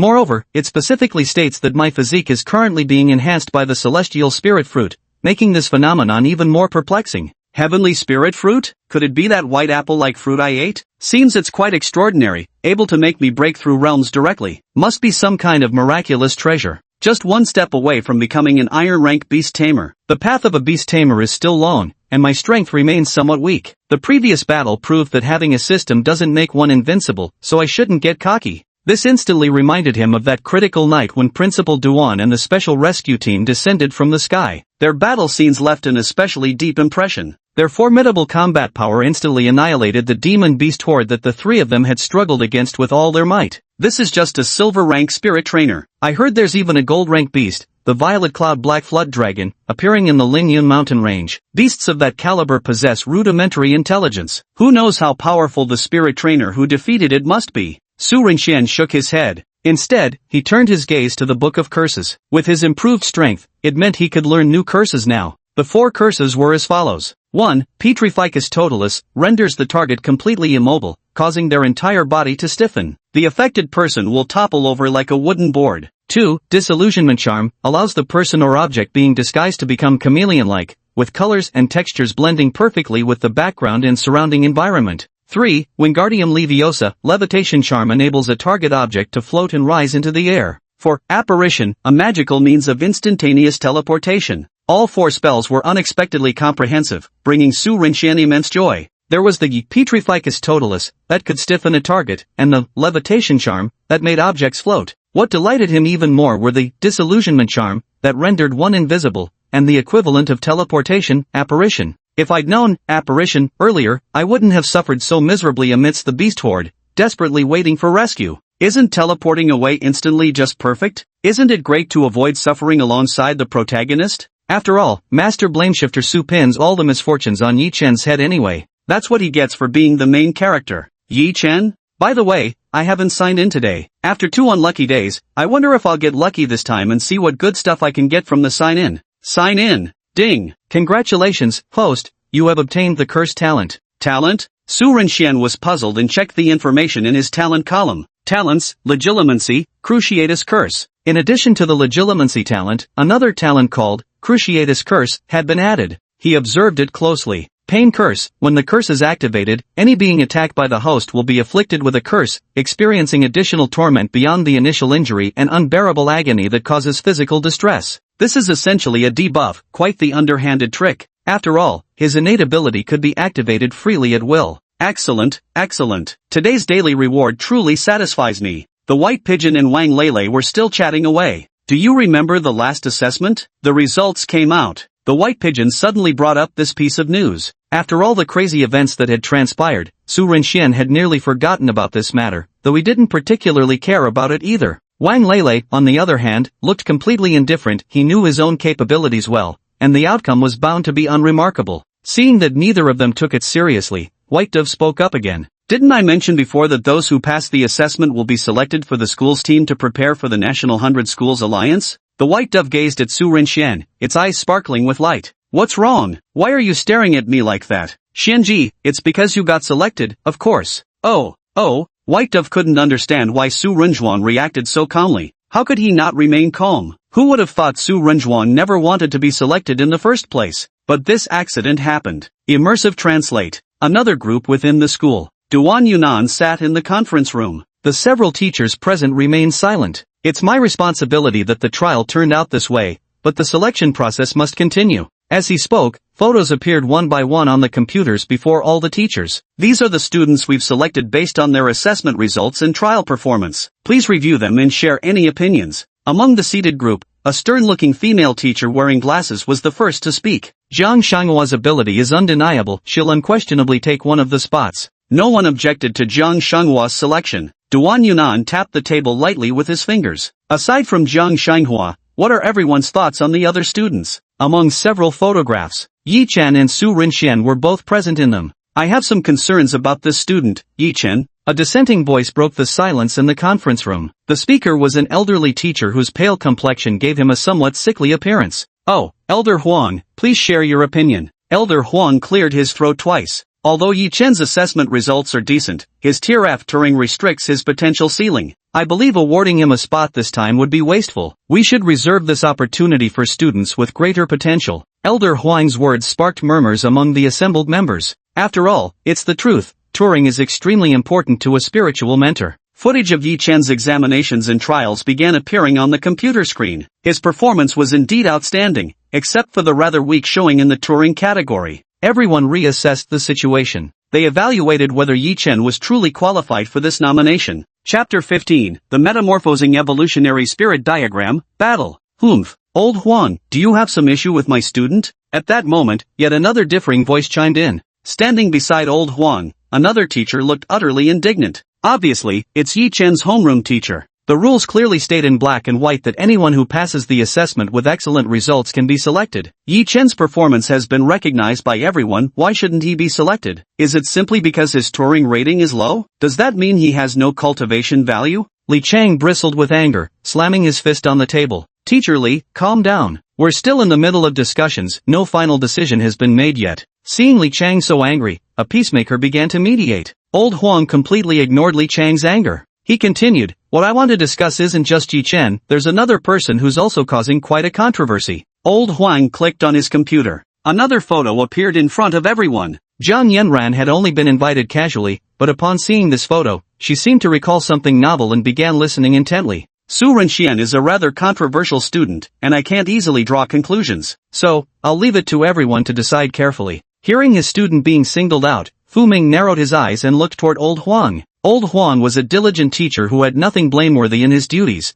though he was somewhat inflexible in character. But it was also this uningratiating personality of his that made him rather unpopular. Old Huang was not at all intimidated by Fu Ming's stare. Fu Ming, as his teacher, you should know full well what kind of student Su Renxian has been in terms of grades and abilities, to put it bluntly, thoroughly unremarkable. Aside from having a handsome face, he's practically useless. Moreover, his Turing is only D grade. The only reason he's on the list is because he got lucky slaying a blackfeather raven in combat. The uncertainty and instability of their abilities, that's the biggest problem here. Seeing Professor Huang persistently voicing his opinions, Duan Yunan coughed twice, cutting him off before he could offend more people. What are everyone's thoughts regarding these two controversial students? Li Chang naturally fought vehemently for his own student, though he was well aware that Yi Chen's Turing score was a glaring weakness. But his diligence surpassed that of every student present. He had earned the right to compete on equal footing with other students. Fu Ming also joined the debate. What teacher would tolerate their student being constantly belittled? What a joke! Zhang Yanran found this scene quite amusing.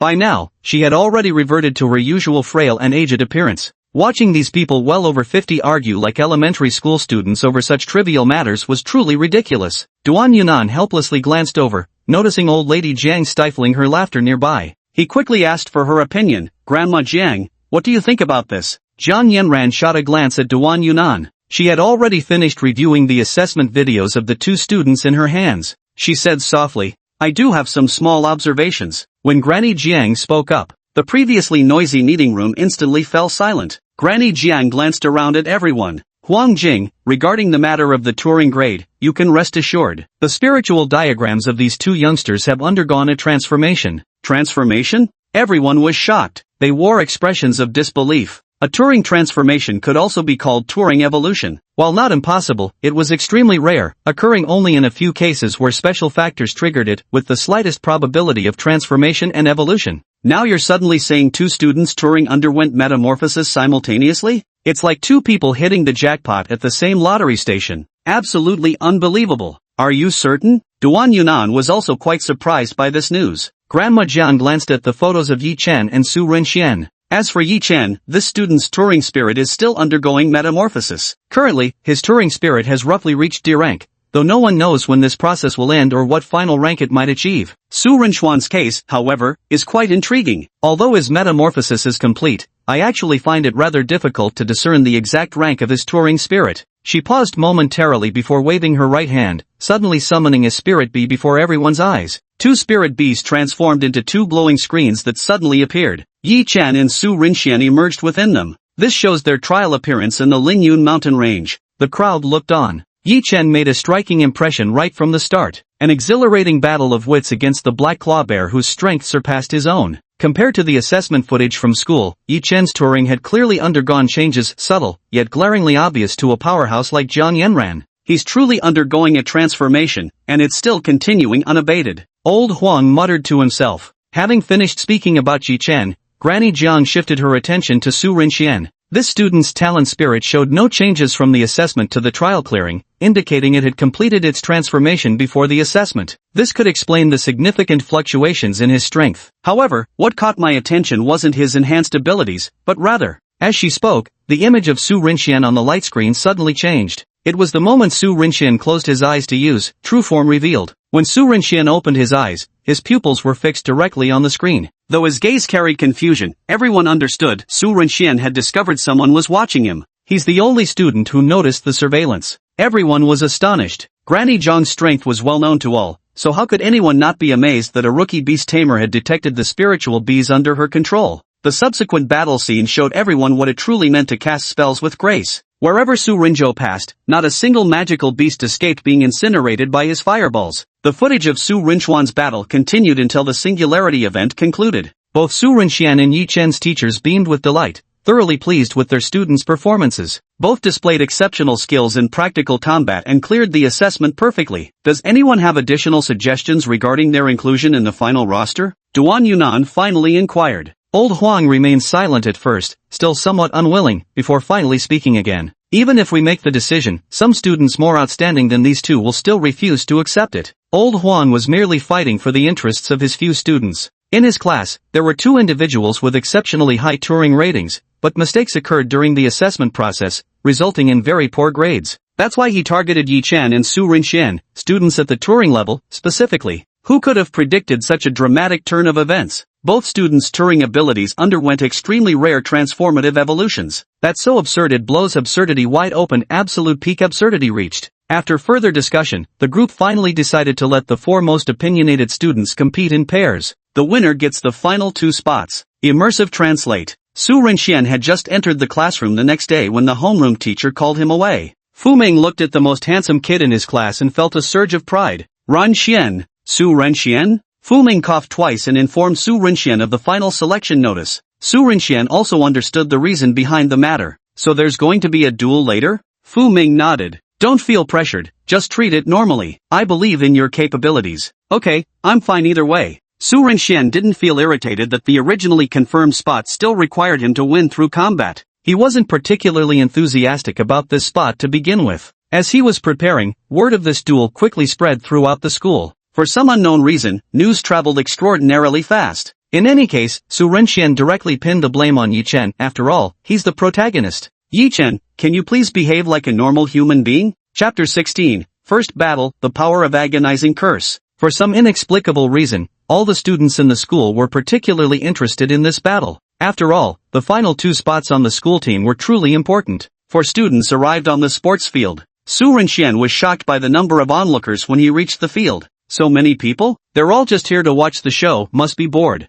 This truly took him by surprise. The playground was now packed with spectators, with students from all grades gathering to watch the duel. Principal Duan glanced at old Huang beside him, momentarily at a loss for words, thinking how childish it was for someone their age to throw such tantrums. Such a commotion made it obvious someone was playing sly tricks behind the scenes. The crowd made the scene appear increasingly chaotic. Everybody, quiet. Principal Duan gave an order, and all the students fell silent. At this moment, old Huang walked onto the stage and began to explain. The reason for this duel is due to the considerable controversy surrounding the 4 participating students. In the end, we've decided to settle this through a battle. The winners will claim the final 2 spots. With that, he stepped back to let the 4 contestants take the stage. The 4 individuals are Su Rinxian, Yi Chen, Huang Su, and Yu Yang. The 4 of them belong to 3 different classes. Seeing contestants from their own classes competing, the audience was bound to cheer them on enthusiastically. As for Wang Lele and Bai Gu, they were now Su Rinchuan's devoted fans, so they certainly wouldn't miss the chance to cheer for him.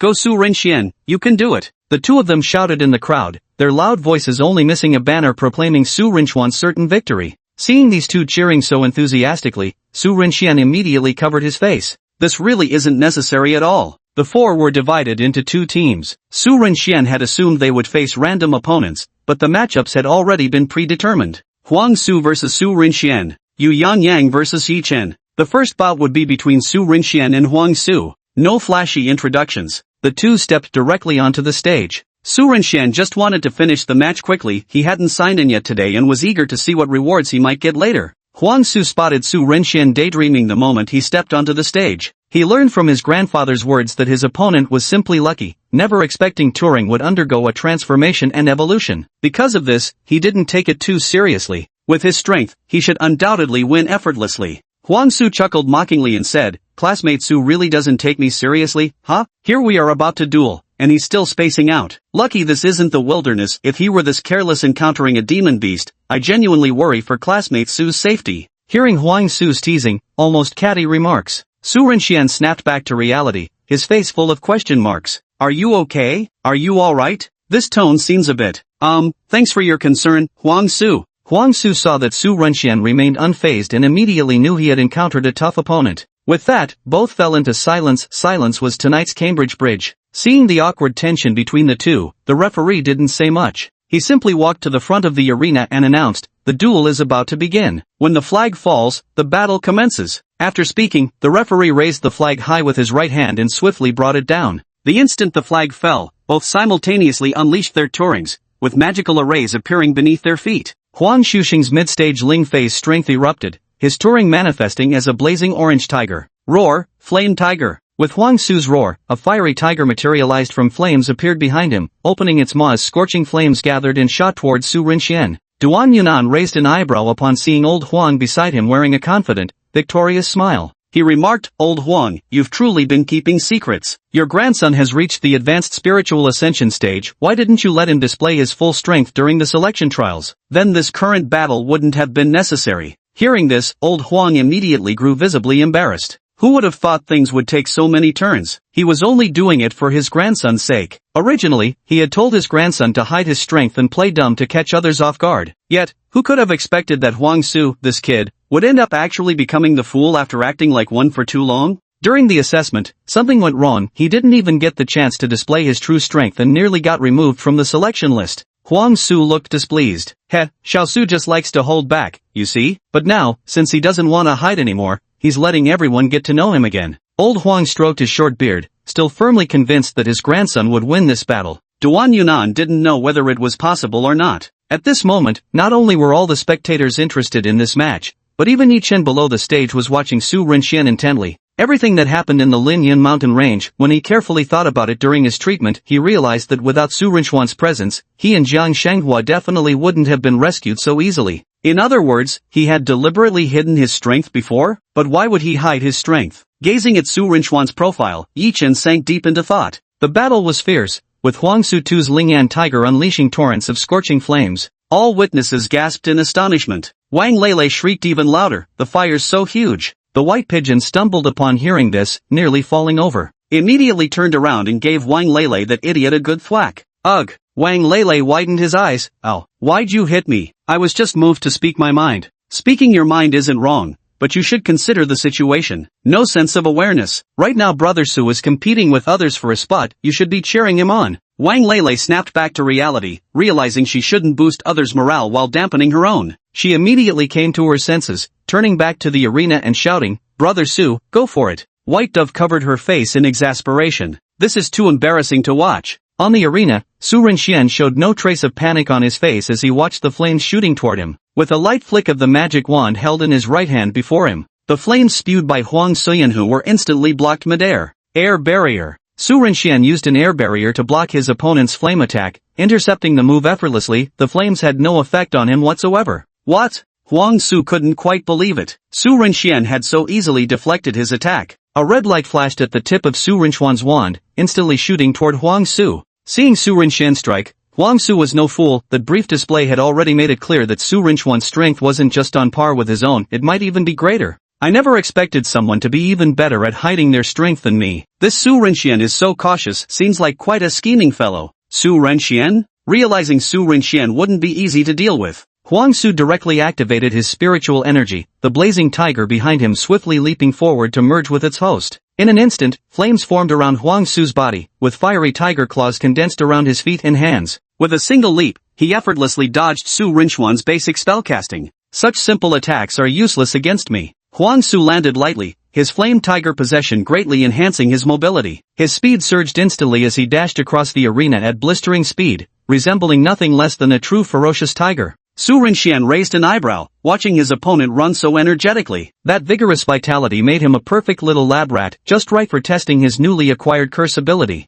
Huang Su, sprinting at full speed, saw Su Rinxian standing somewhat dazedly and assumed he was powerless against his current form. His lips curled into a grin. This duel is turning out surprisingly easy. Grandpa told me to be cautious, but it seems the old man's just getting senile. With a sudden burst from his feet, flames rapidly condensed around his body. Flame charge. He charged directly at Su Rinxian with full force. Yet unexpectedly, a transparent air wall suddenly appeared between them. With a loud bang, Huang Su collided head-on. The collision instantly left Huang Su dizzy and disoriented. The air wall not only allowed Su Rinxian to develop defensive abilities, but now it could also intercept opponents and weaken their mobility. You love running, don't you? Here's a transparent barrier for you. Seizing the chance while Huang Su was dazed, Su Rinxian waved his wand, conjuring 5 or 6 fist-sized fireballs in front of him. Huang Su sneered as his opponent hurled a fireball at him. My Turing is a flame tiger, with formidable fire resistance. Using fireballs against me, how foolish do you have to be? Seeing the fireball attack coming his way, he didn't take it too seriously, ready to simply scatter it apart. And Su Rinxian also smiled. It was better if they didn't dodge.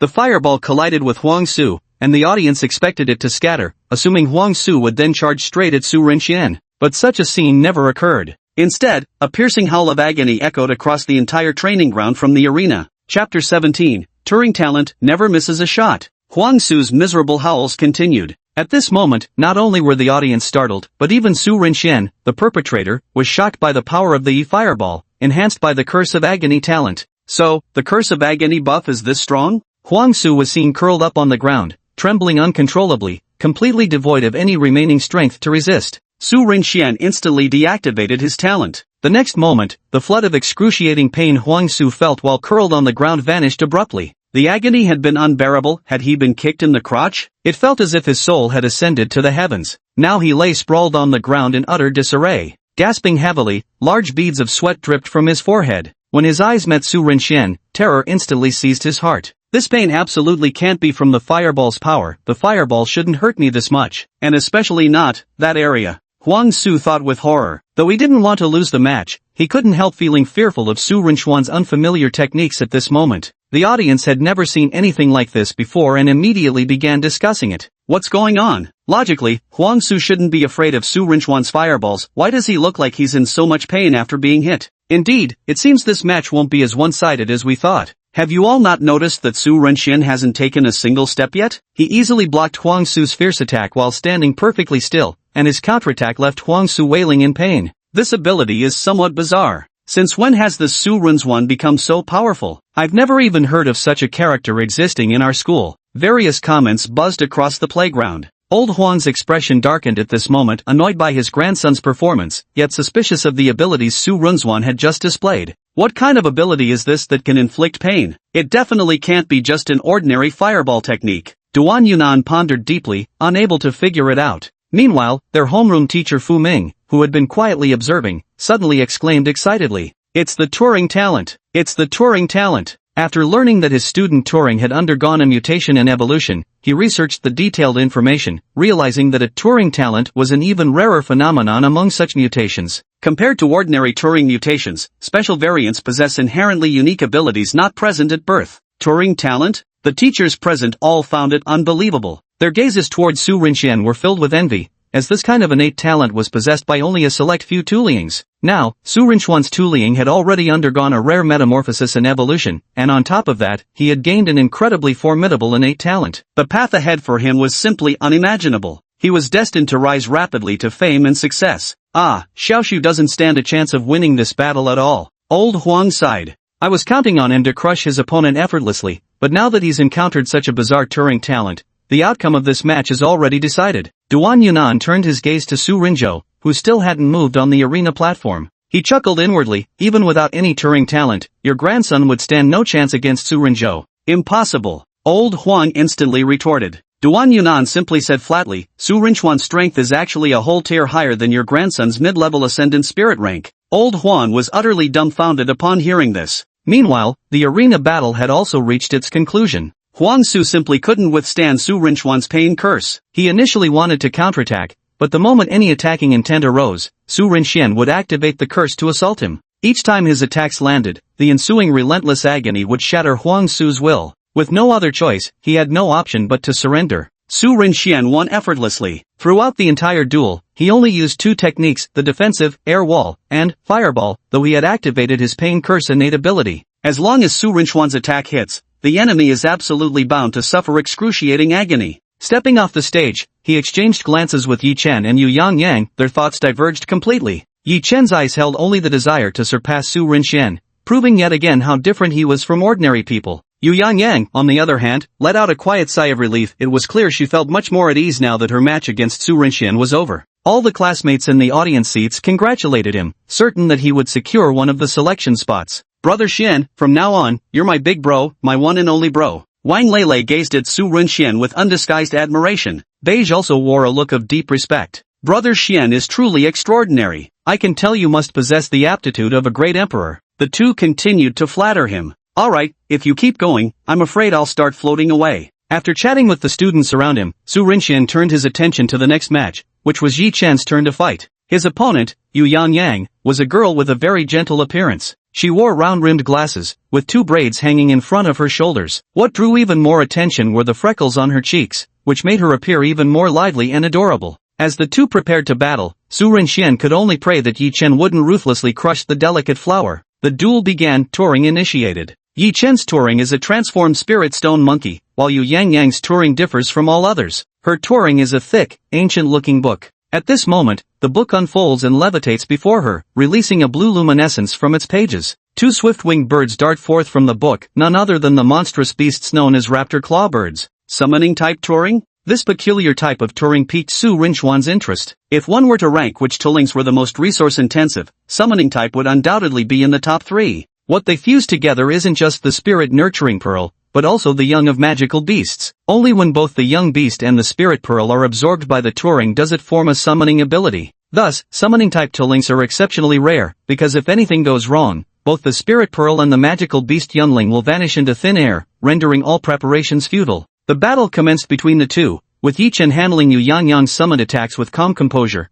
thanks to his prior experience fighting flameclaw birds. Seeing this, Yu Yang summoned another creature. A blue light flashed as a massive demon wolf materialized on the arena, the mythical beast, the one-horned giant wolf. The appearance of the one-horned giant wolf added pressure to Yi Chen, intensifying the battle immediately. Everyone watched this match attentively. If not for Su Rinchuan's earlier overwhelming performance, the battle between Yi Chen and Yu Yang would undoubtedly have been the most dazzling. However, Su Rinxian no longer paid attention to the arena battle, as his focus was entirely on today's check-in reward. I hope today's reward will be something decent too. Muttering the check-in command, the system popped up in his mind. Ding! Check-in successful. Obtained talent perfect accuracy. Another talent? Sure hit. Every attack will hit the target with 100% accuracy. Looking at today's checked-in talent, its ability is immediately clear from the description. Su Rinxian was undoubtedly pleased. This talent would absolutely double his effectiveness with half the effort. After all, his curses and other attacks only took effect upon hitting their targets. Without precision, even the most powerful effects would be useless. This talent is truly a stroke of divine inspiration,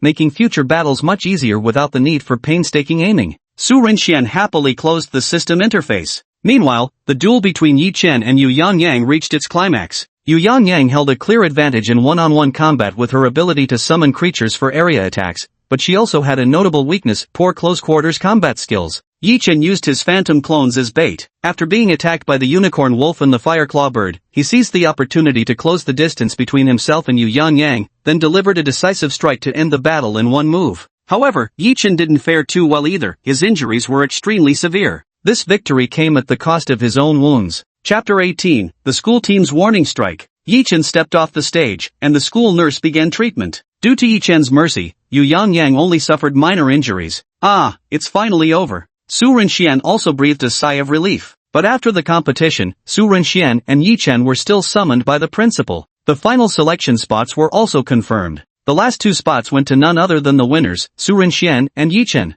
They became reserve members of the school team. That's right, still substitutes. Including Su Rinxian and Yi Chen, there are 3 others, Zhang Shanghua, Du Liang, and Lin Qingqing. Indeed, despite going through so many trials, Yi Chen and the others have only managed to make it onto the substitute list for the school team. So, we'll be preparing for special training next? Su Rinxian looked at the homeroom teacher in confusion. Fu Ming flipped through the booklet while preparing for the next class. He was merely taking a moment to explain the special training to Su Rinxian. Well, as you know, you've made it into the school team, but only as a reserve member. Su Rinxian understood. I know that already. Fu Ming sat behind his desk, putting down the booklet in his hand, and began observing Su Rinxian with earnest attention. Su Rinxian also allowed himself to be scrutinized. To be honest, I still find it somewhat unbelievable that someone like you would appear in my class. Fu Ming smiled, then shook his head again. Such a stroke of luck truly brought him great joy. He was originally leading an utterly ordinary spiritual nurturer class. Other teachers' classes all had genius-level students, like Zhang Shanghua and Huang Jing in teacher Li Chang's class, Du Liang in teacher Huang's class, and others. These classes essentially monopolized all the talented second-year students in the entire grade. His own class was mostly filled with underperformers. Now that someone like Su Rinxian had suddenly appeared, how could he not feel thrilled and excited? Alright, I called you here to discuss the school team's mission. The school team consists of 5 members, but these are all senior third-year students. You'll only serve as their substitutes. Su Rinxian knew all this. He remembered bits and pieces of such plot developments. Moreover, national news was reporting that the quadrennial national martial arts tournament was about to begin.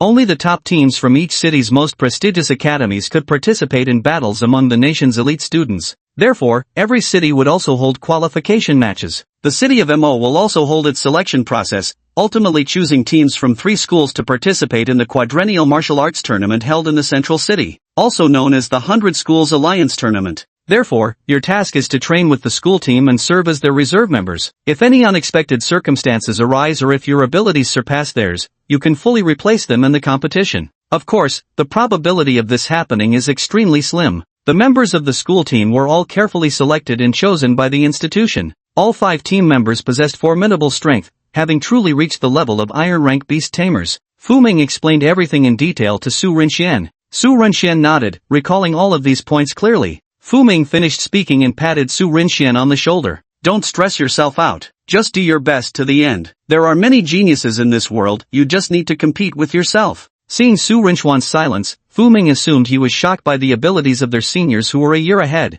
In reality, Su Rinxian was merely thinking about what to eat for dinner. Strength? He wasn't particularly worried about that, as he could feel the bottleneck in his abilities loosening. A breakthrough was imminent. It would happen within the next few days. He wasn't far from officially becoming a Black Iron Tier Spirit Trainer. Who wasn't aiming for Black Iron rank, after all? I hope I can sign for a concealed power item or ability next time. Su Rinxian silently urged the wish system to step up its game. System, the rewards from the daily check-in are randomized and beyond my control. Oh, by the way, don't leave right after school. You substitutes need to meet the official team members first. You'll be training together from now on, so better get acquainted. After leaving the homeroom teacher's office, heading to the designated spot after school, I noticed someone was already waiting there. I wasn't the first to arrive. Yi Chen saw Su Rinxian approaching and simply nodded in greeting. The two weren't acquainted to begin with, and of course Su didn't particularly want to get too close to Yi Chen. After all, those around the protagonist always seemed to attract trouble. Being familiar enough to recognize each other was sufficient. Getting too involved would only bring complications. The silence between them grew increasingly awkward, until the awkwardness was broken by the arrival of a third person. Who knows what the school was thinking, letting a good-for-nothing like you pass the selection? A sharp, mocking voice pierced the air. Su Rinxian turned to look, none other than Du Liang, who had previously antagonized Yi Chen, and was also Jiang Shanghua's #1 lapdog. What do you mean, Du Liang? I got here entirely through my own efforts, which shows the teachers recognize my abilities. The two immediately started bickering when they met, though their quarrel was nothing more than rookie banter. Since the spear wasn't pointed at himself, Su Rinxian naturally assumed the role of a bystander to watch the commotion. Soon, the others arrived as well. Jiang Shanghua maintained her aloof demeanor, merely casting a glance at Du Liang's immediate targeting of Yi Chen without giving it much thought. However, when her gaze fell upon Su Rinxian, it lingered for a few seconds before she quickly looked away. Su Rinxian looked at the last person on the candidate list, Lin Qingqing. Lin Qingqing was a youthful beauty, her appearance quite deceptive, her personality completely different from the aloof Jiang Shanghua, a bubbly girl overflowing with energy. Hello everyone, I'm Lin Qingqing. The 5 reserve members had basically gotten acquainted with each other. However, after waiting for quite some time, there was still no sign of the 5 regular team members, only the moon now hanging high in the sky. Du Liang grew thoroughly impatient. What's going on? Do they even have any sense of time? My time is precious. Even Jiang Shanghua furrowed her brows at the excessively long wait. Lin Qingqing idly played with her fingers on the side. Su Renxian wasn't as anxious as them. Instead, he boredly picked up his phone and started scrolling. In truth, he was using his phone to check his own information. Host, Su Renxian. Strength, High Stage Ascendant Spirit Realm. Divine Weapon, Black Staff. Talents, Soul-Snatching Mind Reading, Curse of Agony, Perfect Accuracy. Status, Celestial Spirit Fruit Refining Physique, 99%. The progress of improving his constitution with the Heavenly Spirit Fruit was nearly complete, but the changes brought about during the transformation were immense. One could say that his imminent breakthrough was also due to the Heavenly Spirit Fruit. After careful consideration, Su Renxian finally understood what the Heavenly Spirit Fruit truly was. Taking something that belongs to the protagonist, could this have any unintended consequences, he wondered. He feared being targeted by the so-called chosen one of Heaven's will, but before he could let his thoughts run wild, a beam of light illuminated the stadium. Then 5 figures emerged from the light. Their entrance style was oddly reminiscent of a Korean drama, except without the backing music. It all felt rather plain. 3 males and 2 females, they were the school team members. Showing off right from the start? As the protagonist, Yi-Chen definitely wouldn't take this lying down. No one can outshine the main character when it comes to flaunting. Before Yi-Chen could even make his move, Du Liang couldn't hold back and spoke up. Coming here so late, you really made us. Before he could finish speaking, Du Liang's entire figure was sent flying far away. Holy shit! This sudden turn of events caught everyone off guard. Among the 5 opposing figures, one had already taken Du Liang's original position. Su Renxian immediately realized what this was about. Damn, they're trying to make an example out of us. Chapter 19, School Team Members, Formidable Strength. Is this all you've got? The man who sent Du Liang flying said disdainfully. Only when Su Renxian got close did he clearly see the man's face. The boy had a robust and muscular build, dressed in a martial arts uniform, with a striking buzzcut hairstyle. A red headband was tied around his forehead, fluttering proudly in the wind, making it even more eye-catching. The headband guy blew on his fist casually and glanced at Su Renxian and the others. Is this really the extent of your abilities? If so, you're pretty pathetic, aren't you? Realizing this, everyone immediately understood. The school team members clearly weren't just targeting Du Liang alone. Lin Qingqing reacted instantly, her touring manifesting immediately a crimson rose. Spiritual energy erupted as countless thorns burst from the ground beneath her, poised to strike this unwelcoming senior. The air crackled with tension. Before Lin Qingqing could react, a piercing sound tore through the sky. From among the remaining 4 members of the school team, a frail-looking boy made his move. His touring was a bow and arrow.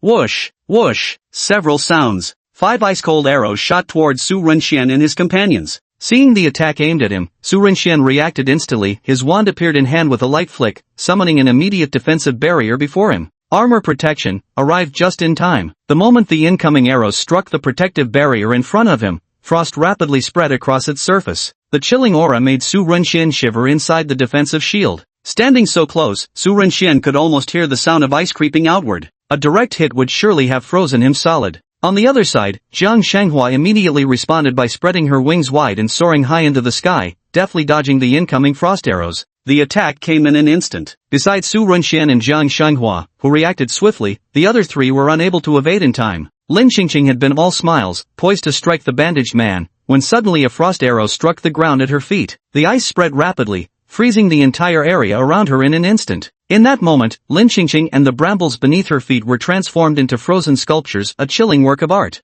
Although Yi-Chen didn't dodge in time, he shattered the incoming frost arrow with a single punch, and the freezing effect of the broken ice had minimal impact on him. Su Renxian dispelled his armor protection, narrowing his eyes as he stared at the attacker. The one who shot the frost arrow was a lean-built man. Holding a frost bow, he walked over to a man wrapped in bandages. Du Liang, who had been sent flying, rose angrily and roared furiously, "What are you doing? Trying to kill someone?" Then he turned to the boy who had just attacked him and immediately charged forward, determined to return the pain he had suffered. However, before he could strike, Yi-Chen intercepted him. Seeing Yi-Chen only fueled Du Liang's rage even further. "Why are you stopping me? Can't you see they're just looking for trouble? Calm down. Even if you rushed over, do you really think you could win?" Yi-Chen didn't want to interfere with Du Liang, but he also didn't want the newly formed team to fall apart just like that. Of course, mainly because Jiang Shanghua was still watching, he needed to put on a show too. The obstructed Du Liang glared at Yi-Chen, silently marking it down in his heart, vowing to repay him with malice later.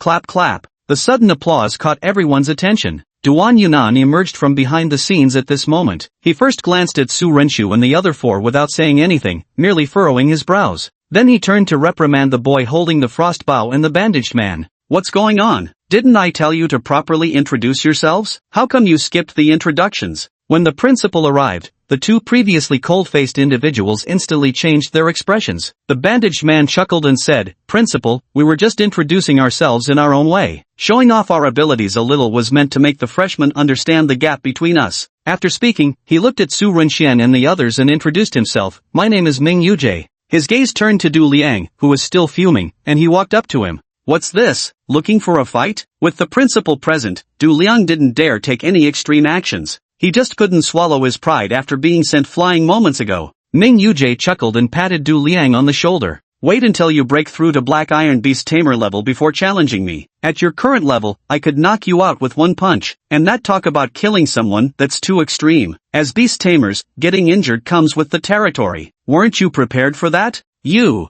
Being looked down upon was something Du Liang simply couldn't tolerate given his temperament. "Alright, let the others introduce themselves too." The principal's intervention stopped Du Liang's continued impotent rage, and no one dared disobey his command. The lean man who had shot the cold arrow earlier stepped forward, his tone indifferent. "I'm Xie Ziyi, Black Iron 7th grade Beast Tamer." As soon as Xie Ziyi finished stating his rank, Ming Yujie chimed in, "Oh, I forgot to mention, my strength is also of a Black Iron 7th grade Beast Tamer." After speaking, he even winked at Du Liang, as if to say, "You still want to fight me?" Du Liang gritted his teeth as he watched, finally understanding the gap between himself and them. Next, the last male member of the school team introduced himself. "I'm Yuan Qing, captain of Yizhong school team, Bronze Tier 1. These words sent shockwaves through the crowd. Bronze-ranked Beast Tamer? Not only was Su Renxian shocked, even Jiang Shanghua, coming from a powerful family clan, was astonished by Yuan Qing's prowess. Having such abilities while still in the third year of high school, this Yuan Qing truly counts as extraordinarily gifted talent. Su Renxian glanced at Principal Duan Yunan who was beaming with pride beside him,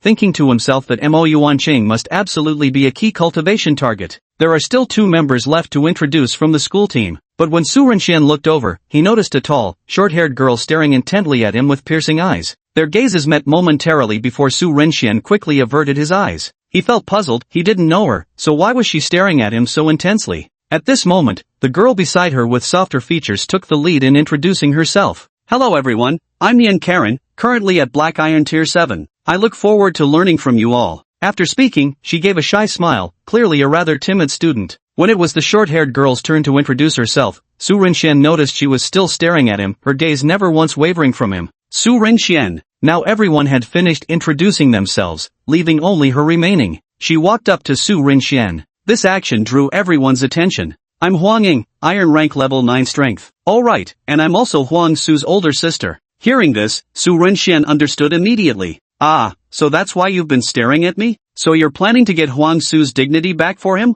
As if understanding Su Renxian's thoughts, Huang Ying clicked her tongue and said, "I originally thought my younger brother would be on the reserve list, but it seems he didn't have what it takes. You don't have to worry about me seeking revenge, this position has always been for the capable. You can enjoy it without concern, it's what you deserve." Su Renxian simply smiled in response. Duan Yunan saw that all members had finished introducing themselves. He then looked at Su Renxian and the others. "This is the direction you need to work toward. There's a world of difference between a certified spirit trainer and an apprentice spirit trainer. In the coming days, you'll start training with Yuan Qing and his team." The atmosphere had been rather awkward, but thanks to Yi Chen, who acted as a social lubricant, the mood quickly eased. Even Du Liang, despite his initial resentment, knew better than to provoke someone far stronger than himself and promptly lowered his proud head. Su Renxian watched the now harmonious scene but couldn't shake the feeling that something was missing. "What is it?" "Lin Xingxing, that may be so, but I'm still frozen here." After everyone had settled down, the principal explained the reason for gathering them.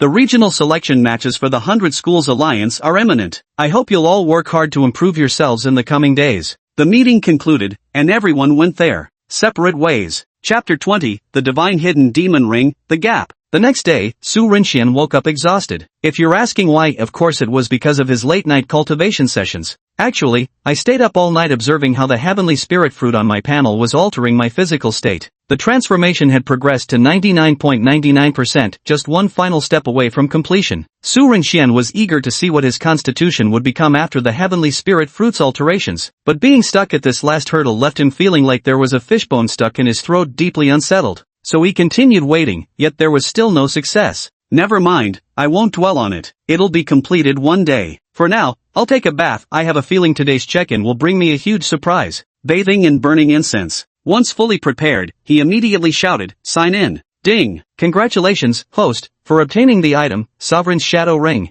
In the next instant, a golden ring of mysterious craftsmanship suddenly appeared in Su Rinchuan's hand. It seemed to possess boundless magic, captivating all who laid eyes upon it. Ring of Divine Concealment, a magical ring that possesses the ability to conceal one's powers, yet carries a deadly allure. When Su Rinxian put on this Ring of Divine Concealment, his mind suddenly relaxed, and the soul-stirring sensation he had felt moments ago vanished without a trace. Su Rinxian raised an eyebrow. This ring is highly unusual. Just looking at it already draws all my attention to it. My mind couldn't break free from it, and all I could think about was wearing it. No wonder it's called a demonic ring. It truly carries dark magic. Su Rinzuan, fearing that the ring might exert its terrifying allure on anyone who laid eyes on it, immediately cast an illusion charm on it, rendering the magic ring invisible on his hand. This way, no one else could detect its presence, and he could also conceal his true strength. The ring's effect was remarkably straightforward. It could alter his cultivation level simply by following the whims of his thoughts. With just a passing thought, his strength shifted from the ascendant spirit realm to the refining spirit realm, and with another, it reverted from the refining spirit realm back to the ascendant spirit realm.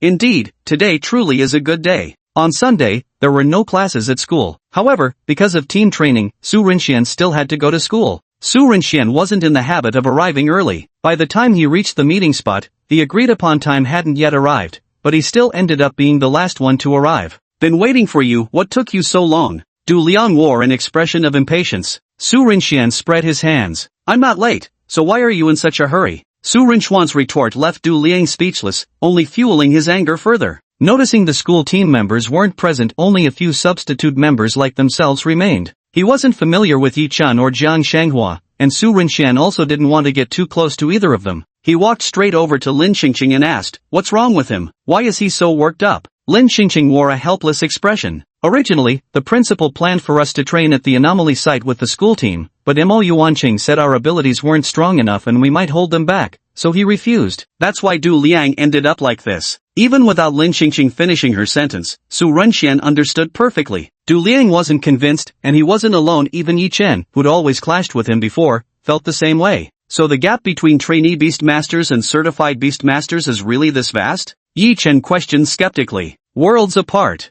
Jiang Shanghua, who had been aloof and silent all along, suddenly spoke up. Yi Chen and Du Liang turned their gazes toward Jiang Shanghua. Unfazed by their stares, Jiang Shanghua simply crossed her arms and leaned against the railing, saying, "A novice beast tamer only needs to take the final step of ascending the spiritual rank to become an official beast tamer. However, this isn't merely an improvement in strength, the evolution of their taming spirit is the most critical change. Upon advancing from the spiritual rank to the iron rank, a beast tamer's taming spirit awakens its innate ability. That is the true focus." Everyone who heard this paused for a moment. Innate ability, every spiritual breeder awakens upon advancing to the black iron tier. Yet it is also one of the only two ways to widen the gap between spirit trainers. When Turing ranks are equal, whoever possesses the more formidable innate ability gains an advantage in combat. At this moment, Jiang Shanghua glanced at the group and said, "You probably wouldn't imagine that the captain of the school team, Mo Yuanqing, only has a D-rank Turing. That's impossible. Impossible." Du Liang wore an expression of disbelief. How could someone just a year older than them with a D-rank Turing possibly attain bronze tier strength? How did he train? Did he take some kind of enhancement drug? Senior Jiang, are you joking? Lin Xingqing was equally bewildered. Indeed, the reason Mo Yuanqing is so powerful is because of the special innate ability bestowed upon him by his Turing. Oh, I've learned a lot. Su Renxian was skimming through the book hastily, yet he still grasped the concept of inherent abilities. But because reading about it didn't convey the so-called disparity, only when he experienced it firsthand did he realize the gap was not just a little, but immense. If not for the system, he would have just been an utterly ordinary passerby in this world. Jiang Shanghua's words left everyone in thoughtful silence. But the quiet didn't last long as a group of people approached. It was the official school team, though they didn't look their best. Every member was covered in wounds and bruises. "It hurts so much. I really wish we had a healer-type beast tamer in our team." Ming Yuzhu wailed in pain, being the most severely injured among them. Su Renxian had no idea what had happened. What kind of intense battle could leave all five of them wounded? It must have been quite the spectacle. Seeing Yi Chen and the others waiting, the school principal first instructed Mo Yuanqing's group to go get medical treatment. After that, he began to explain the training regimen for Su Renxian and the others. Your main focus now should be on cultivation. There's still time before the regional selection competition, so you need to improve yourselves as much as possible. After the principal left, the five of them exchanged glances. Yi Chen broke the awkward silence. Speaking of which, we haven't properly introduced ourselves yet. I'm Yi Chen from Class 1, in the same class as Jiang Shanghua. Yi Chen introduced himself while conveniently bringing up Jiang Shanghua as well. Du Liang let out a mocking laugh. You think you're worthy to introduce Goddess Jiang? Du Liang, Class 2. Turing is a C-tier claw wolf. Combat strength at mid-level ascendant spirit tier. When mentioning strength, she deliberately glanced at Yi Chen. Yi Chen hadn't expected Du Liang's combat abilities to improve. The realization put him on high alert. Lin Qingqing radiated youthful vitality, her voice brimming with excitement. I'm Lin Qingqing from Class 4. Turing is a C-rank red rose. As for my strength, I'm at the mid-ascendant tier. Su Renxian quickly introduced himself as well. Since he had already revealed his strength earlier, he didn't hide it again. When he mentioned being at the high ascendant tier, Yi Chen and Du Liang both looked at him with surprise, their eyes filled with their own thoughts.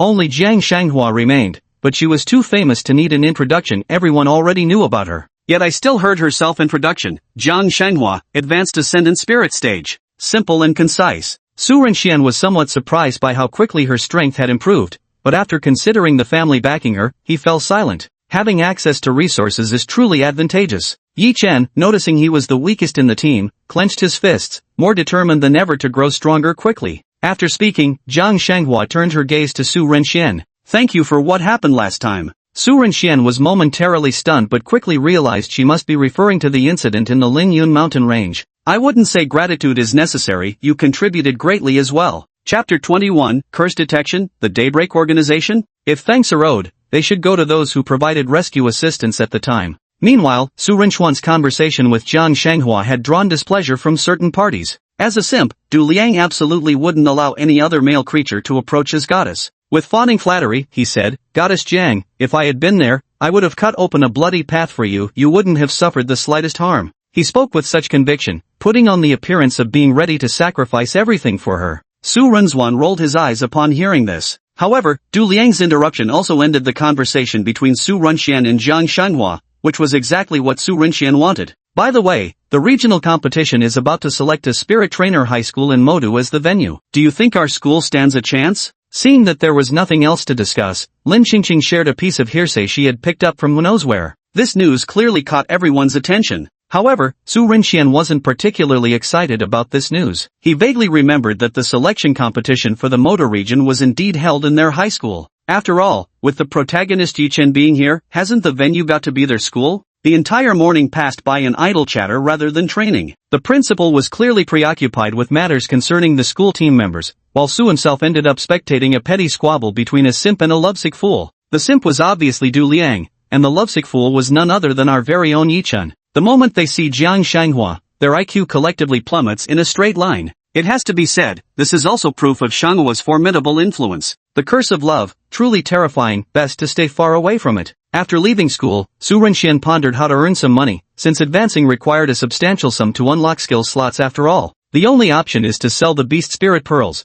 and even if they aren't sold, the acquired pearls can still be kept for personal use. So, rather than wasting time at school, it would be better to go and train in the Lingyun mountain range. After Su Renxian shared his thoughts with Duan Yunan, the latter pondered for a moment before agreeing. Initially, there was concern about potential dangers since a singularity had recently appeared in the Lingyun mountain range. However, considering that the same location wouldn't experience multiple singularity occurrences in a short span, the request was ultimately approved. When they arrived at the Lingyun mountain range, Su Renxian immediately let himself go. First, he decided to test out some other spells. Previously, I only experimented with the disillusionment charm. The ring of divine concealment was still worn on Su Renxuan's right hand, but despite spending the entire morning chatting with Yi Chen and the others, no one noticed the golden ring on his finger. The disillusionment charm is truly effective. Let's start with the Petrificus Totalis curse. Su Renxian searched for traces of magical beasts in the forest. Due to the recent Special Tip Advent incident, the Mo City Special Affairs Bureau had officially cleared out the Lingyun mountain range once,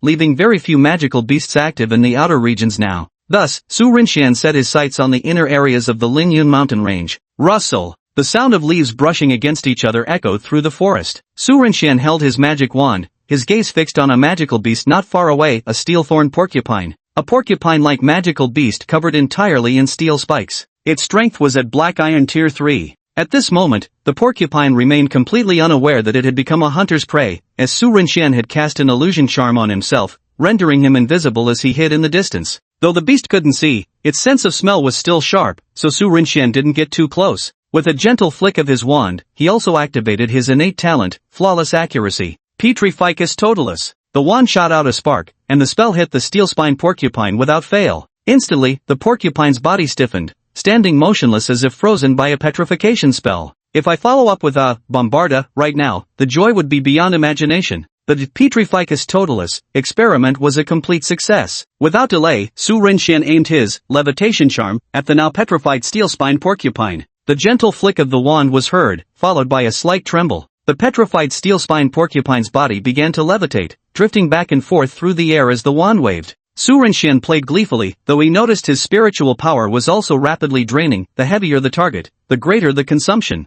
If not for the transformation brought by the heaven spirit fruit, which sped up his absorption rate of spiritual energy, the cost of casting spells would have hit him hard. But now he was completely unthreatening. Once his curiosity was satisfied, Su Rinxian swung his magic wand down with force. The levitating steel-spiked porcupine slammed headfirst into the ground. Its skull split open, splattering blood everywhere. Oof, I might have gone a bit overboard. Farewell, little piggy. Su Rinxian then attempted to use apparition, but the sensation was extremely unpleasant. While instantaneous movement was thrilling, the churning in his stomach felt downright dreadful. Moreover, using apparition came with risks. If performed incorrectly, one's body might tear apart limb from limb. Deep within the Lin Yun mountain range, a lone figure flickered in and out of sight. After mastering the use of phantom displacement, Su Rinxian discovered the joy of instantaneous movement. Not only could he teleport over long distances, but short-range jumps were also remarkably swift. Boom! Boom! The sudden explosion made Su Rinxian halt his phantom displacement and carefully survey his surroundings. Since it was the inner region of the Lin Yun mountain range,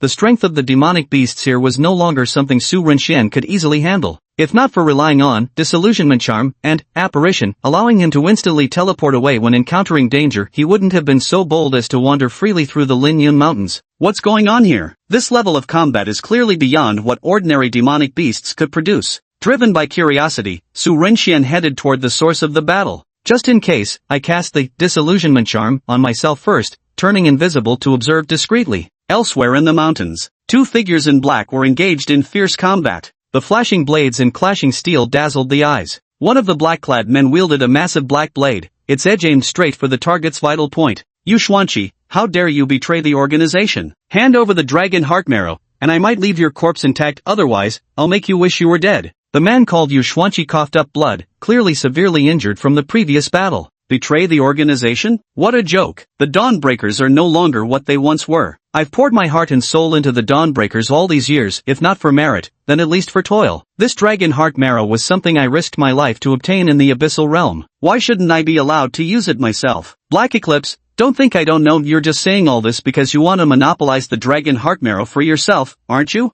Yu Xuanqi roared hysterically, his pupils bloodshot, clearly in a precarious mental state. Heike frowned as he looked at Yu Xuanqi. You've been corrupted by the abyssal realm. If you don't receive treatment soon, you know what the consequences will be. Ha ha, spare me your hypocritical concern. I've never felt better, never been this exhilarated before. Su Rinxian could see the confrontation between the two from afar, and he clearly sensed that Yu Xuanqi's mental state was seriously unstable. Since you refuse to see reason, I have no choice but to eliminate a traitor on behalf of the organization. With those words, the battle flared up again, and Su Rinxian truly witnessed what a life-and-death struggle between powerful experts looked like. Both were spirit trainers with strength reaching the gold rank level. Su Rinxian dared not approach casually, afraid of suffering collateral damage. Chapter 22, Profiting from Others' Conflict, Yi Chen Takes the Blame. Heike's Turing was a massive black blade, slashing invisible wind blades toward its target when wielded. Yu Xuanqi's Turing was a dark green longsword. In those fleeting moments of gleaming light, emerald sword energy was corroding Heike's offensive, leaving numerous wounds upon his body with each slash.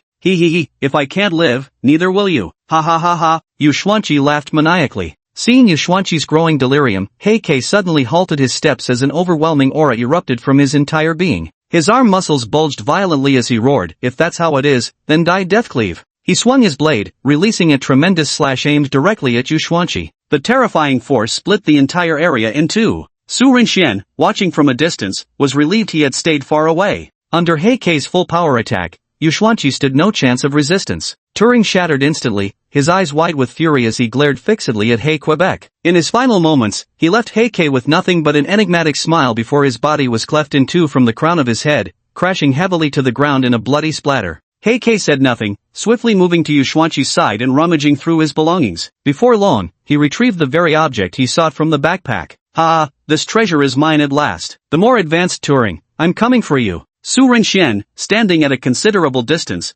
couldn't clearly make out what had been taken. Yet, it was presumably the rare artifact they referred to as the Dragon Heart Marrow. %. He never expected to witness a scene of robbery and murder firsthand, but the situation turned out to be far more complicated than he had imagined. Why does the name Dawnbreakers sound so familiar? He began recalling the storyline. Meanwhile, Su Renxian assumed He would leave immediately after obtaining the item. To his surprise, He had barely turned around when his legs gave way, causing him to collapse to his knees. A torrent of blood gushed from He's mouth. Holy shit! Su Renxian was utterly shocked. Now he suddenly remembered what Dawn actually was. The early storyline's major villain was apparently the leader of the Dawn organization. Dawn, the name sounds like a benevolent group, but nothing could be further from the truth. Its members are a motley crew of all sorts, with one common trait: they're all fugitives guilty of heinous crimes who deserve death 100 times over. He's face darkened as he realized he'd fallen into a trap. Who would have thought Yu Xuanqi actually absorbed a spirit-nurturing pearl containing a deadly venom technique? The poisonous spirit technique instantly robbed He of half his life. He wanted to flee immediately to detoxify, but ultimately succumbed to the poison and collapsed. Su Renxian didn't rashly approach to loot the corpse. Instead, he waited for over 10 minutes until he was certain the body showed no signs of movement before cautiously closing in. Only when standing before He's body did he realize their battle hadn't been as straightforward as he'd witnessed. When masters of equal strength clash, victory is often decided in an instant, without the need for overly flashy exchanges of techniques. Yu Xuanqi's death was gruesome, his body split cleanly in two. As for He, Su Renxian crouched down to examine his entirely dark green body, clearly a victim of severe poisoning. Recalling Yu Xuanqi's earlier green sword energy, how treacherous. Indeed, those who wield swords are always sly. Finally, Su Renxian's gaze fixed on the object clutched in He's hand, an irregularly shaped piece of jade. Is this what they were willing to fight so desperately for? As he took hold of the so-called Dragon Heart Jade Marrow, a wave of warmth instantly surged through his hand. It's definitely something good. Su Renxian was already delighted to have witnessed a fight between the snipe and the clam, allowing him to reap the rewards effortlessly. Suddenly, a jade-green hand grabbed Su Renxian's calf. Reacting swiftly, Su Renxian looked down and found himself locking eyes with He's. He's still alive? Su Renxian didn't even think before instantly using apparition. With a whoosh, Su Renxian's figure spun mid-air before vanishing completely. Meanwhile, He, who had been gripping Su Renxian with one hand, was dragged along unintentionally. But, apparition, was inherently dangerous, and doing it while transporting someone else made it even more so. With the disappearance of Su Renxian, a loud bang sounded as half of a severed body suddenly fell from the sky. In another location, Su Renxian appeared, only to find that the person who had grabbed his ankle was still there, though looking rather pitiful. The person's lower half had completely vanished. He wore an expression of utter disbelief. The potent poison he had been afflicted with wasn't fatal, but resisting its effects had exhausted all of his spiritual power. But unexpectedly, someone wanted to seize what he had desperately obtained. How could he allow that? He immediately rushed to stop them. Yet all he managed was to grab the intruder's leg only to be split in half the very next second. His final words were, spatial spiritual technique? With those last words, he realized he'd met the same fate as Yu Xuanqi, truly splitting apart in the end. Only, Yu Xuanqi had split vertically, while he split horizontally. The excruciating pain made him finally succumb to the venom's erosion. With a final hate-filled glare at Su Renxian, his eyes rolled back, utterly dead beyond dead. So apparition can also be used as an offensive skill. Good to know, good to know. Su Renxian didn't rashly dispose of the bodies. He directly used Serpensortia, summoning a giant python. With one gulp, it swallowed the half-corpse at his feet into its belly. Then he randomly cast Scourgify to clean the blood off himself and the surrounding ground. Su Renxian also grasped a new use for Scourgify, using it to obliterate evidence and clean the scene, ensuring not a single trace could be discovered by anyone. Even a washing machine wouldn't detect it. Obtaining the Dragon Heart Marrow, Su Renxian directly stored it in his system space. He hadn't forgotten his purpose for coming today. His figure teleported again as he commenced his money-making scheme. He also practiced his other abilities with practiced ease. He even tried using the flying broomstick once. It was quite remarkable indeed, fast and truly gave him a taste of Harry's experience. Not long after Su Renxian left the battlefield, 5 figures suddenly appeared. All wore black cloaks with hoods that concealed their faces. Among the quintet, a slender figure was the first to speak. His voice was sharp and unpleasant to listen to. Both Heikei and Yu Xuanqi are dead. It seems like they took each other out. But how come half of Heikei's body has disappeared? Everyone was puzzled. Perhaps there was a third party, or maybe a demonic beast, who took advantage and reaped the benefits in the end. One of the five, a hunched man, spoke in a hoarse voice. I sense the presence of a third person or demon beast in the air. What we're looking for might be in his possession. These words spoken, the leader of the five immediately commanded, search for me. Su Rennuan never imagined that despite all his precautions, he would still be discovered due to traces of his scent lingering in the air. Blazing inferno. Su Rennuan ended the battle. Spirit cultivation pearl, come to me. And with a summoning spell, he made the spirit nurturing pearl fly straight into his hand. Magic is so convenient, I absolutely adore it. Su Renxian also gained quite a bit, dozens of spirit nurturing pearls, though all of common quality. Let's head back first. The money from selling these spirit nurturing pearls should be enough to support myself for a while. Su Renxian was preparing to leave Linyun mountain range. However, just as he was about to depart, he unexpectedly encountered a presence he never imagined meeting.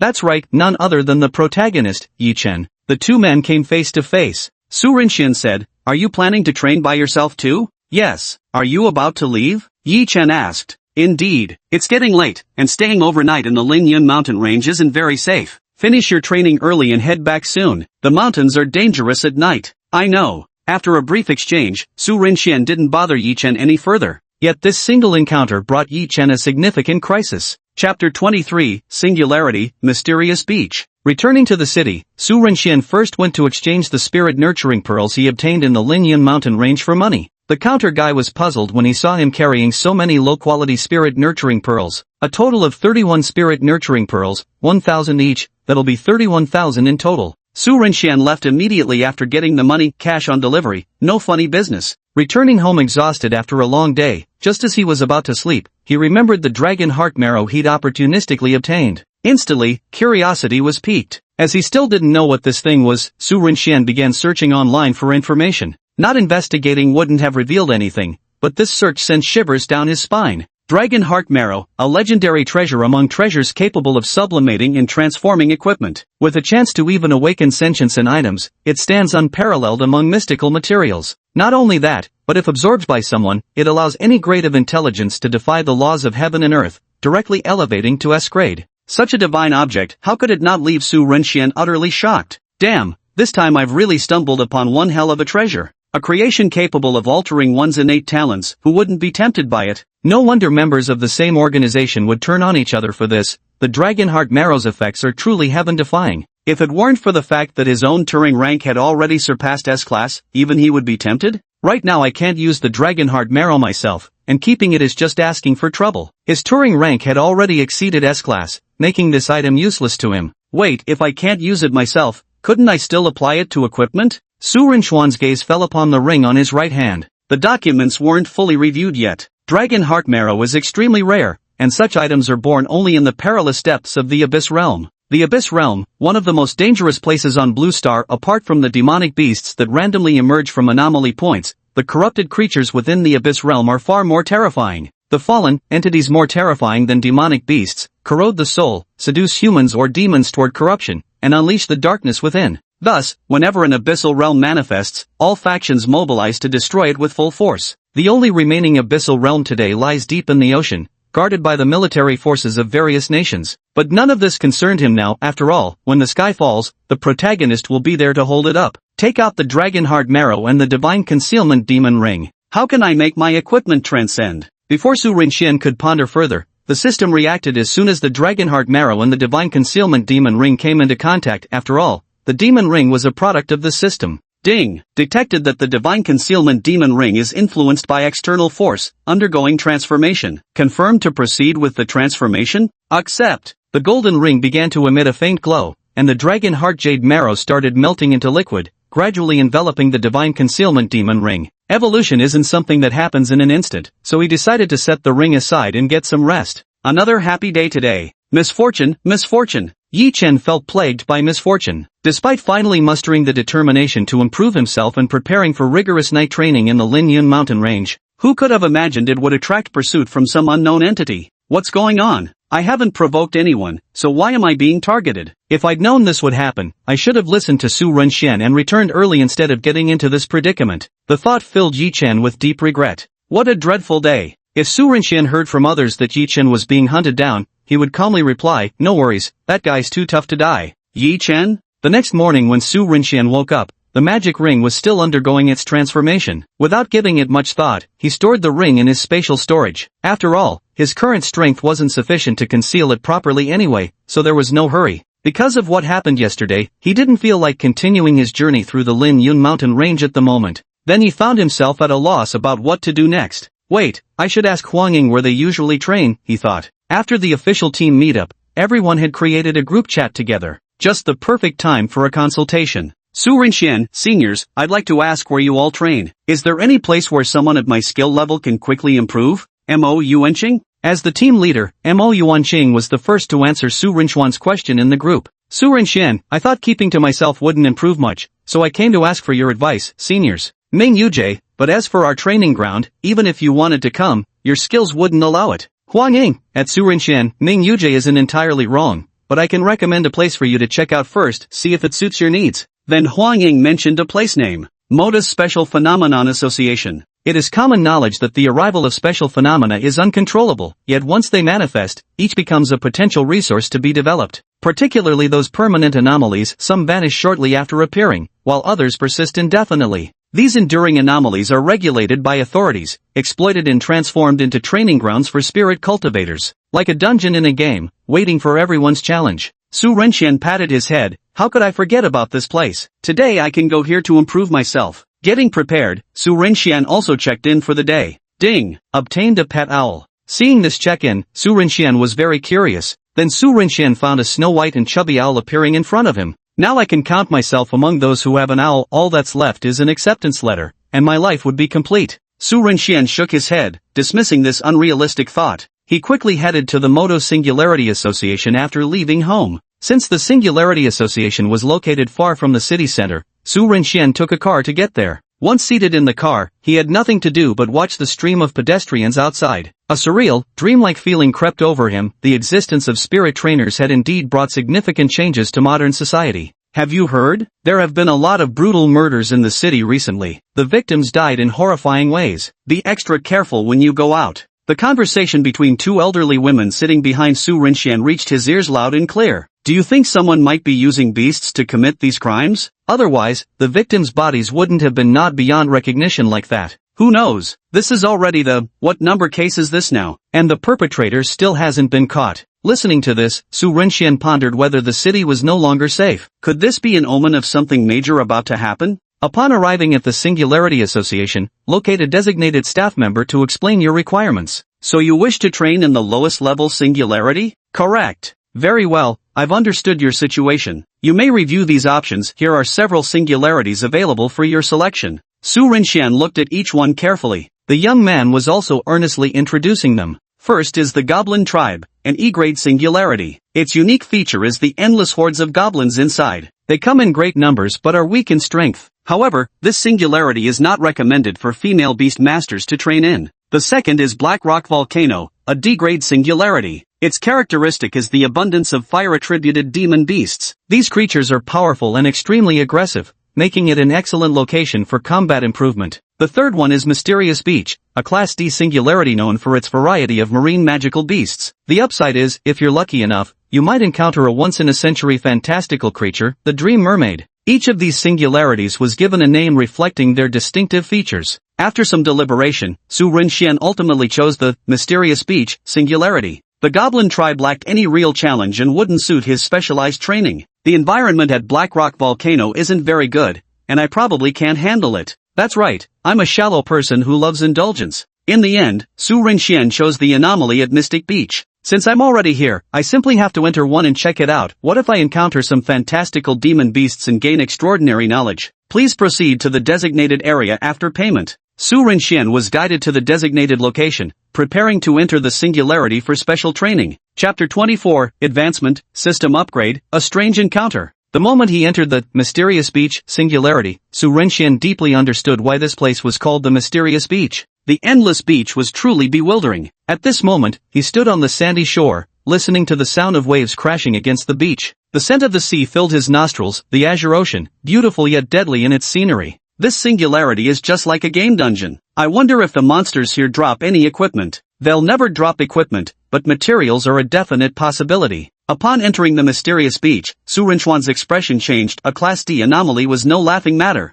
Countless deadly threats lurked within, and danger arrived right on schedule. Su Rinxian hadn't stood there for long before the demonic beasts of the mysterious beach began gathering toward him. Time to get to work. In just one short minute, a swarm of crab-like demonic beasts surged toward him. The crab's pincers produced eerie clicking sounds. Any creature caught in those claws would surely meet a miserable fate. However, Su Renxian had no intention of engaging in close combat. With an elegant flick of his wand before him, Protego formed an air barrier for protection, preventing these crab demons from getting anywhere near him. Then came the rain of fireballs, followed by activating the blazing inferno skill, painting the scene of crabs being roasted by fire. The sizzling zitsy sound continued incessantly. Each crab demon beast was roasted to perfection. Adding some special spices would have made them absolutely delicious. The scenario gradually took a bizarre turn. Wrong, what am I thinking? Su Rinxian continued venturing deeper into the beach's interior. The mystical beasts in the outer areas of Mystic Beach were quite ordinary, yet they possessed their own unique trait. And that trait was the chance to encounter the golden tier mystic beast, Dream Mermaid. The Dream Mermaid is undoubtedly an extremely critically endangered magical beast. What makes these mermaids renowned far and wide isn't just their extraordinary beauty, but also the unique, lascivious melody, breeding pearl they produce. This peculiar breeding pearl skill effect creates dreamlike music that can sap one's vigor, induce lethargy and demoralization, or even trap enemies in beautiful fantasies. Legend has it that after further development by a breeding master from an island nation, this skill gained the power to eternally plunge victims into decadent, licentious illusions. Thus did the lascivious melody, breeding pearl achieve worldwide fame, and its developer earned the notorious title of lecherous immortal. It is precisely this characteristic. For this reason, many people flock to it eagerly. Of course, the popularity of the youth fantasy mermaid stems not only from its skills. Another reason is that the beast itself possesses breathtaking beauty. Such unparalleled allure holds fatal attraction for anyone. The fantasy mermaid is an absolute heartthrob, captivating all who lay eyes on it. None can resist its charm without falling into rapture. I wonder if I'll ever be fortunate enough to witness the legendary fantasy mermaid? The thought flitted through Su Rinchuan's mind before he shook his head. Even if I saw one, so what? A golden-tiered demon beast isn't something I can afford to provoke. Putting aside idle thoughts, he began his journey of leveling up. As Su Rinxian fought on the mysterious beach, the spiritual energy within him reached a critical threshold. After dispatching the final demon beast besieging him with a single move, the spiritual energy within his body suddenly grew turbulent, and Su Rinxian instantly realized the moment for his breakthrough had arrived. Centering his mind and calming his breath, he began the rhythmic cycle of inhalation and exhalation. With each measured breath, the heaven spirit fruit's final transformation within his body reached completion. In an instant, the spiritual energy condensed into a single point, then violently erupted. Turing patterns emerged beneath Su Rinchuan's feet, with dazzling starlight coursing through the massive wand design. His strength instantly ascended from the spirit awakening stage to the black iron tier. A black iron star ignited within the Turing patterns, proving Su Rinxian had truly become a black iron rank spirit nurturer. But the advancements didn't end there. Ding! Congratulations, host, for successfully advancing to the Black Iron Tier Spirit Nurturer. The novice phase has ended, and the next stage is about to begin. The system will soon upgrade. We hope the host prepares for the upcoming life. The system's voice rang in his ears, and its content startled Su Rinxian. The system is upgrading? And what does entering the next stage mean? Is it my imagination, or does the system seem excited? But why do I have this ominous feeling? Before Su Rinxian could ponder further, the changes brought by his enhanced abilities instantly captured his full attention. Strength improved, and new learnable options appeared in the curses. Not only that, but the transformation of the Heaven Spirit Fruit also granted him a special constitution. Host, Su Rinxian. Strength, Black Iron Tier 1. Turing, Black Staff. Abilities, Mind Reading, Curse of Agony, Bullseye. Celestial Spirit Body, can rapidly replenish consumed spiritual energy. Having the Celestial Spirit Body constitution is equivalent to possessing a mana regeneration buff. With this, future battles will no longer have concerns about running out of energy. However, I mustn't appear too extraordinary. Steady development is key. It's vital not to overshadow the protagonist's brilliance, since ultimately he's the one who'll shoulder the major crises. If I outshine the protagonist,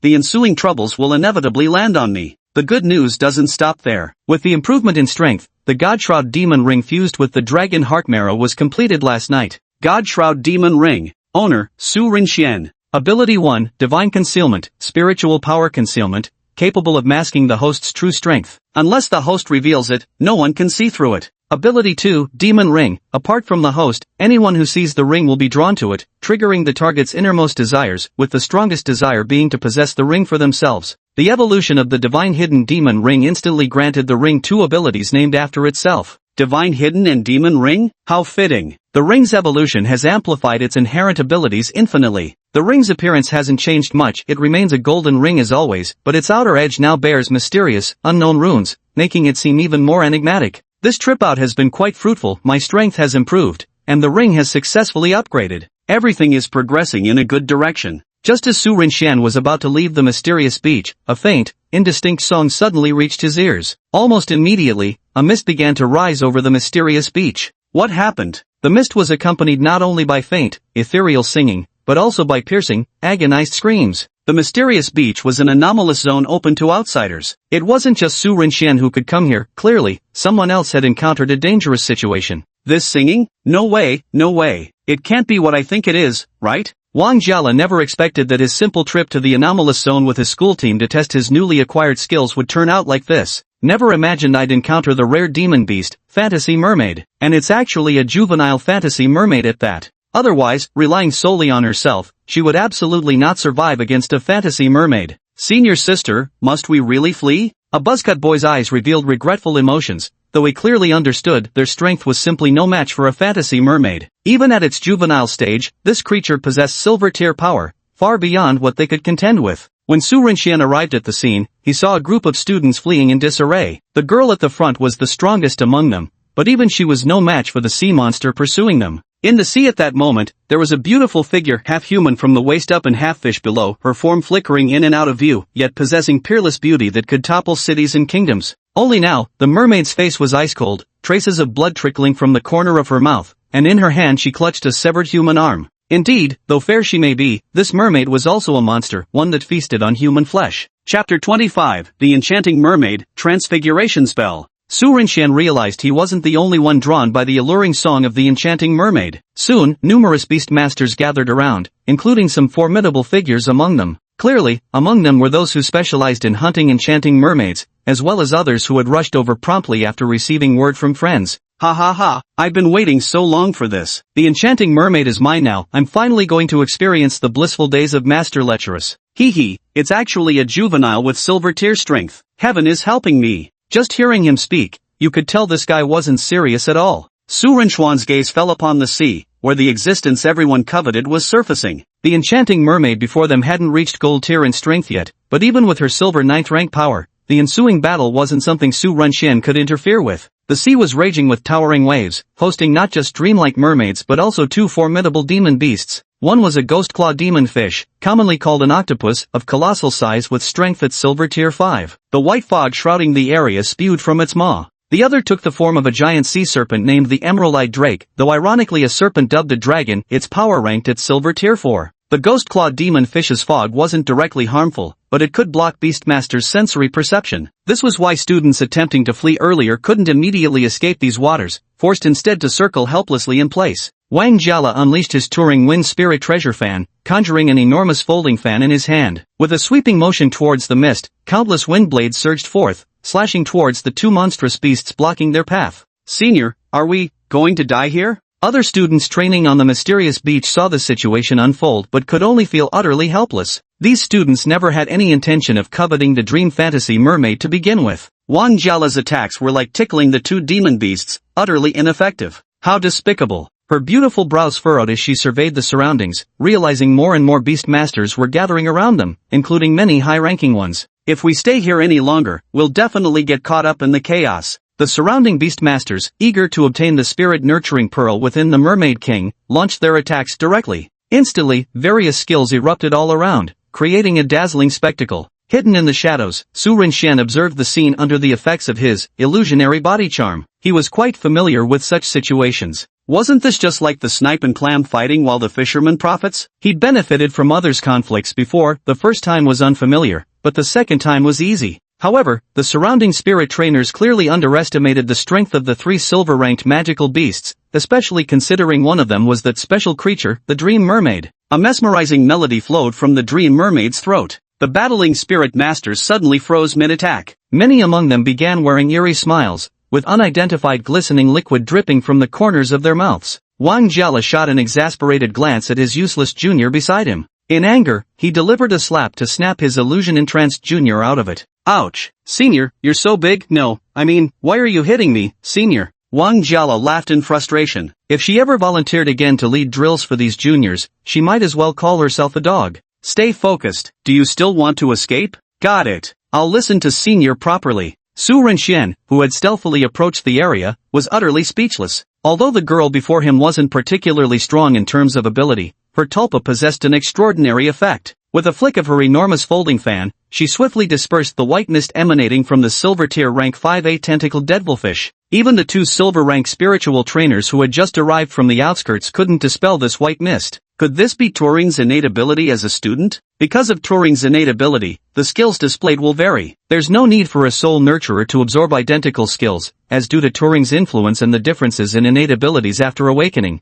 the manifested effects will naturally differ. This is precisely the wonder of a soul nurturer. The battle continues. The addition of 2 silver-tier beast tamers instantly altered the battlefield's dynamics. Su Renxian recognized one of the beast tamers. This was someone quite familiar to him, who had even saved his life not long ago in the Linyun mountain range. A cunning figure, extraordinary strength, wielding an azure longsword with effortless grace. Lin Yi never expected such an incident during his brief rest, but upholding his principle of saving lives, he stepped up to protect the civilians from harm. He teamed up with another silver-tier beast tamer to fight 3 powerful demonic beasts. However, the other beast tamer clearly had no intention of saving anyone. He was more interested in obtaining the Dream Mermaid or, more precisely, its beast core. This beast tamer wielded a massive axe and swung it toward the emerald-eyed wyvern. The devil clawfish's tentacles lashed out in all directions, attempting to gather more food for their princess. The emerald-eyed wyvern spewed purple venom from its mouth, determined to settle the battle with its foul breath. Su Renxian watched the combat unfold without any intention of intervening. However, should Lin Yi's life be in danger, he was prepared to lend assistance within his capabilities.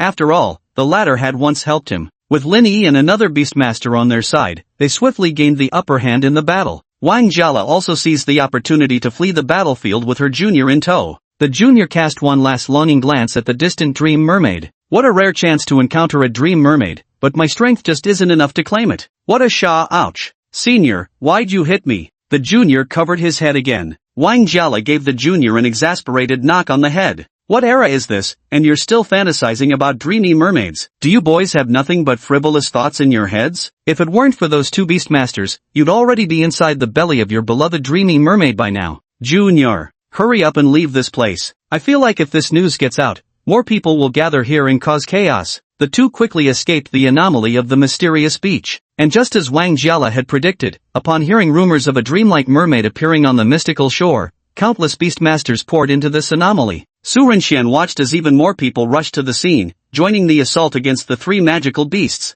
The 3 silver-tiered demon beasts initially fought with ease, holding their own thanks to geographical advantage. But with another group arriving to join the fray, they soon found themselves outmatched. The 3 demon beasts were quickly overwhelmed and killed. Quick! Seize the corpse of the Dream Mermaid. The spirit nurturing pearl is inside. The spiritualist who had previously boasted about wanting to experience the pleasures of the lustful immortal hastily shouted. More people's eyes gleamed with greed. Those who had previously fought side by side now began competing for the spiritual pearl within the corpse of the soul Dream Mermaid. The Dream Mermaid's corpse plunged into the sea. Su Renxian seized the opportunity to dive into the water, casting a bubblehead charm on himself. Moving through the water as effortlessly as a fish, he swiftly searched for the Dream Mermaid's body. True form revealed. The surrounding scenery flooded directly into his mind. Found it! Su Renxian swiftly located the corpse of the Dream Mermaid, realizing that rashly attempting to retrieve it would surely be noticed by others. Though the disillusionment charm could render him invisible, more powerful beastmasters would still be able to detect him if they paid close attention.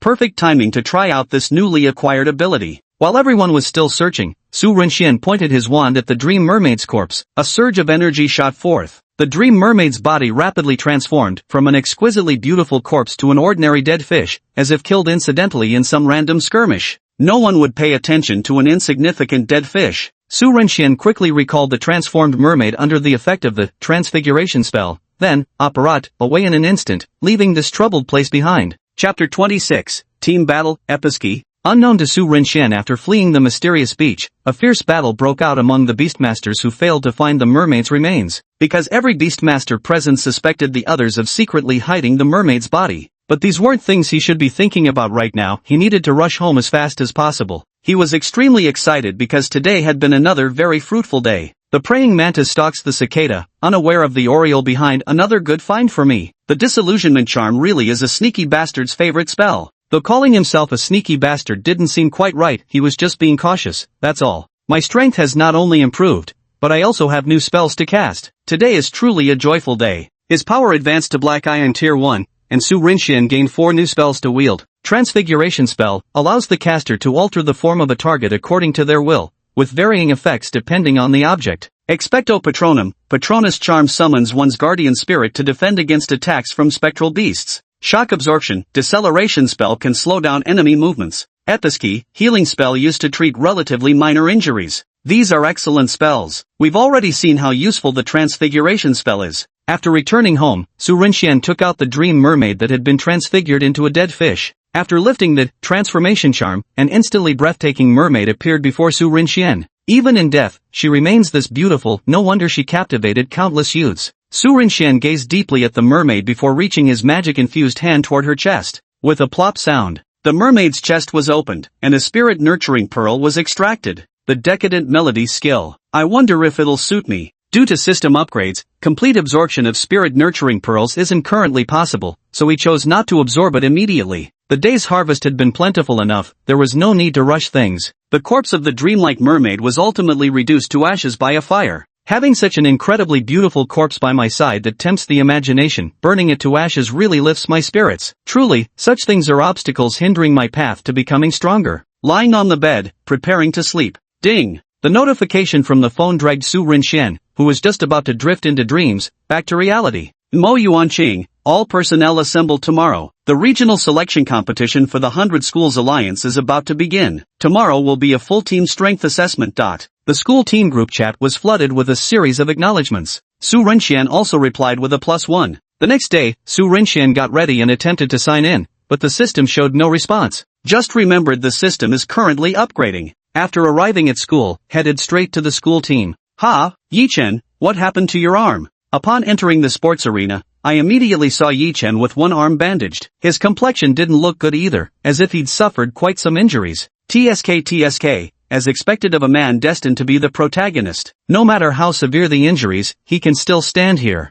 Yichen wore a helpless expression. Don't even ask, ran into some trouble in the Lin Yun mountain range. Though he said this, only he knew the bitterness buried in his heart. He's really had it rough. Originally, he entered the Lin Yun mountain range to search for rare natural treasures that could help Turing continue its metamorphosis. Who would have thought he'd end up being relentlessly pursued by a bunch of lunatics all the way? Thus began a heart-stopping escape battle. Yet misfortune sometimes brings blessings. While fleeing, he accidentally fell into a crevice between valleys. Not only did this allow him to evade his pursuers, but it also led him to the very natural treasure he'd been seeking, the heavenly spirit fruit. As the two spoke, both the main team members and the reserve players had already assembled. Duan Yunan walked over. I called you here to explain the precautions and preparations for the regional selection competition happening in a week. Everyone looked at him, listening attentively. Ahem, first of all, the good news is that our Modu No. 1 Spirit Nurturing High School is honored to be selected as the venue for the regional selection competition. Everyone was surprised that their school had become the venue for the selection competition. Then we must fulfill our duties as hosts properly, make sure they come but never leave.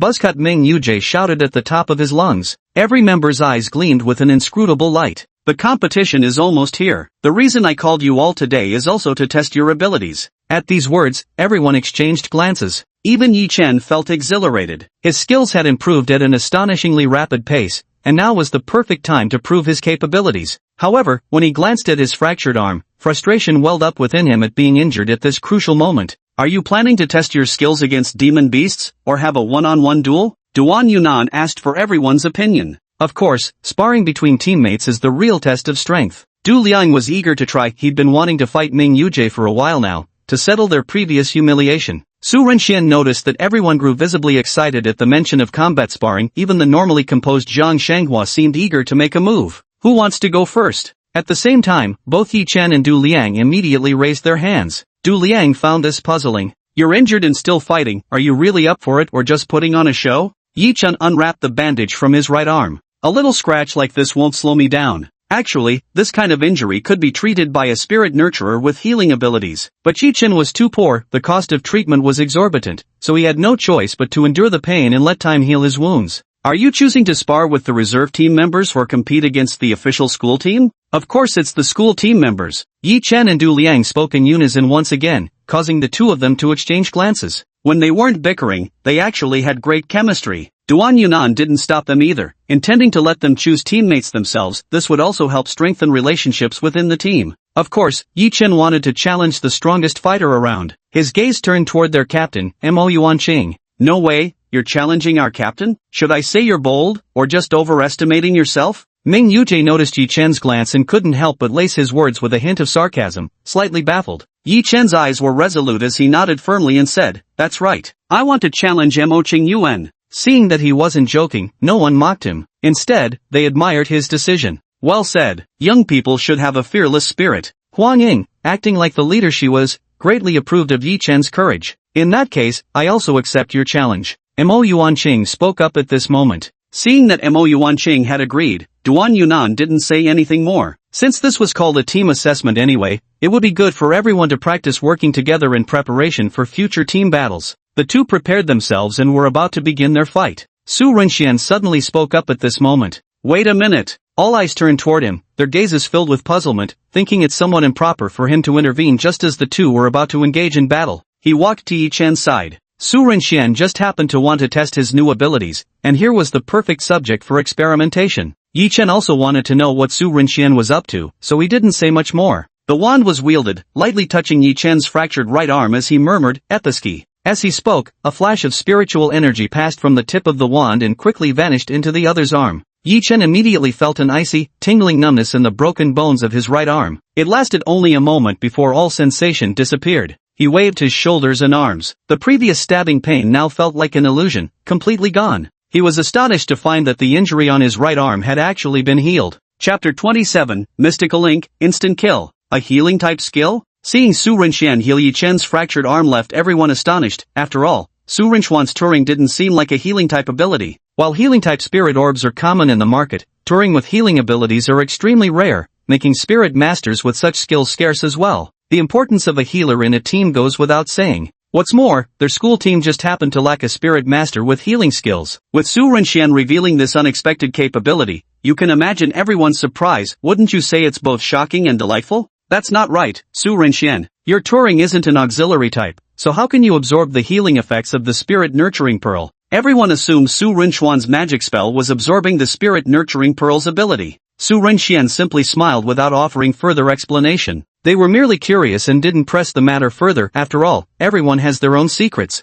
But this can also be considered good news. Having a healer with therapeutic abilities on the team means future battles can be approached more boldly. Yi Chen's match must continue. Mo Yuanqing and Yi Chen braced themselves. Fight with restraint. Yi Chen's healing wounds boosted his odds of victory in the upcoming battle. Everyone watched intently. Both sides made their preparations. At Duan Yunan's command, the battle begins. Yi Chen sprang into action, his spiritual energy erupting and instantly cracking the ground beneath him. His fist lashed out like a phantom. Supersonic fist. In a flash of lightning, he instantly appeared behind Mo Yuanqing. Su Renxian was slightly surprised by Yi Chen's performance. The explosive strength he displayed in that moment wasn't inferior to that of a Black Iron Tier spirit trainer. As expected of someone destined to be a protagonist, to unleash such power even before advancing to Black Iron Tier, Yi Chen had absolute confidence in his lightning-fast strike. This attack would undoubtedly land on his opponent. Seeing his attack about to land, Yi Chen felt a surge of joy. Got him! Yet just as he thought his fist would strike Mo Yuanqing, the latter's figure burst apart like rippling black water.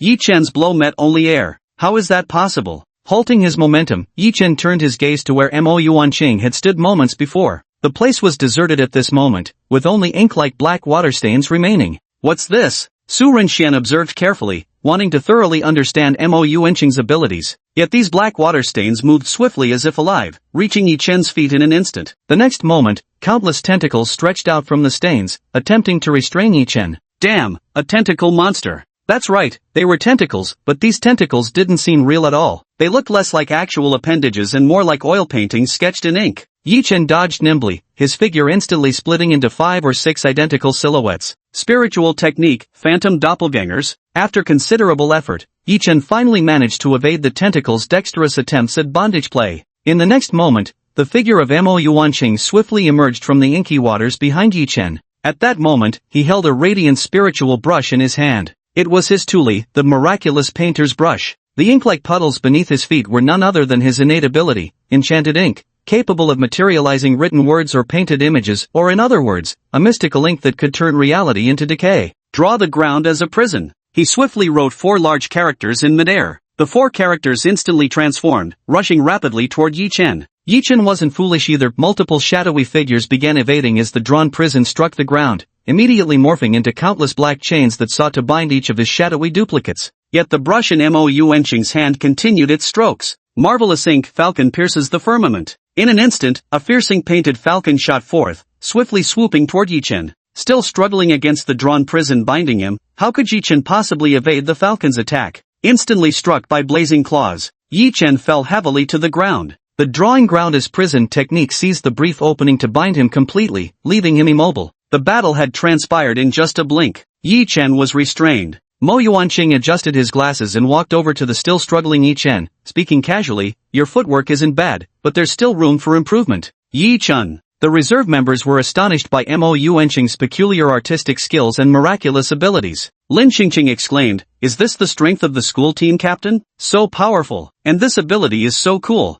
Jiang Shanghua also fell silent, thinking to herself that she still had a lot of training to do. Du Liang wanted to mock Yi Chen with a few words, but then he thought if he took on the challenge and failed, wouldn't he end up even worse off than Yi Chen? Yi Chen's performance just now had already given him a sense of impending danger. Su Renxian currently feels like he's wandered into the wrong channel. Mo Yuanqing's ability gives him an oddly familiar feeling. Isn't this just that certain ninja's beast imitation drawing technique? Sai, is that you? Ming Yuzi glanced at Su Renxian, having overheard the latter's quiet mutterings just now, which he found quite amusing. Super Beast Mimic Painting, you certainly came up with a better name than the captain did. His voice wasn't loud, but the few people present heard him clearly. Mo Yuanqing looked over and also fell into thought. Muttering to himself, Super Beast Mimicry indeed sounds far more imposing than Miraculous Ink. Su Renxian never expected that his offhand remark would completely alter Mo Yuanqing's future path. Breaking free from his restraints, Yi Chen silently returned to the formation. Who's next? Duan Yunan continued to shout.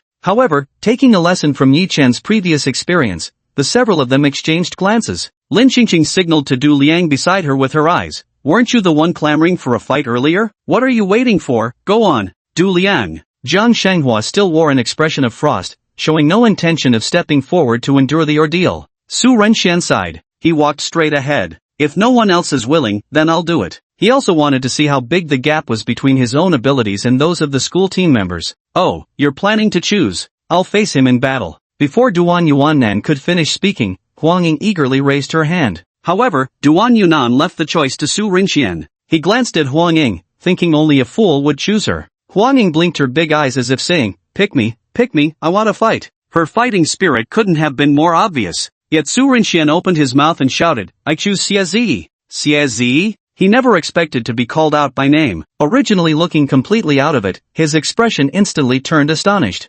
However, he quickly composed himself. Let's just get it over with. Finishing early means resting sooner. Huang Ying looked utterly disappointed. Why didn't you pick me? She exclaimed. The two moved to the arena. I won't go easy on you like the team captain did, so prepare yourself mentally, Xia Jiling said coldly. Su Renxian simply smiled at this without speaking. Xia Zi frowned. Was Su Renxian's demeanor stemming from confidence in his own abilities or sheer arrogance? Could a trainee spirit trainer possibly defeat him? The thought alone made Xia Jiling laugh. The battle resumed. Xia Zi activated the Turing in his hand, and an ice-cold bow radiating an icy aura appeared in his grip. Just as he drew the bowstring, intending to swiftly conclude this meaningless battle, his gaze caught sight of clusters of glowing orbs floating around him unnoticed until now. What's this? Before he could react, the orbs contracted abruptly, and the next instant, they erupted into a blinding radiance. Ah! The dazzling brilliance made it impossible to keep his eyes open, searing Xia Zi's vision with sharp pain. And the next second, his body was struck by something, sending him flying backward as the ice bow slipped from his grasp.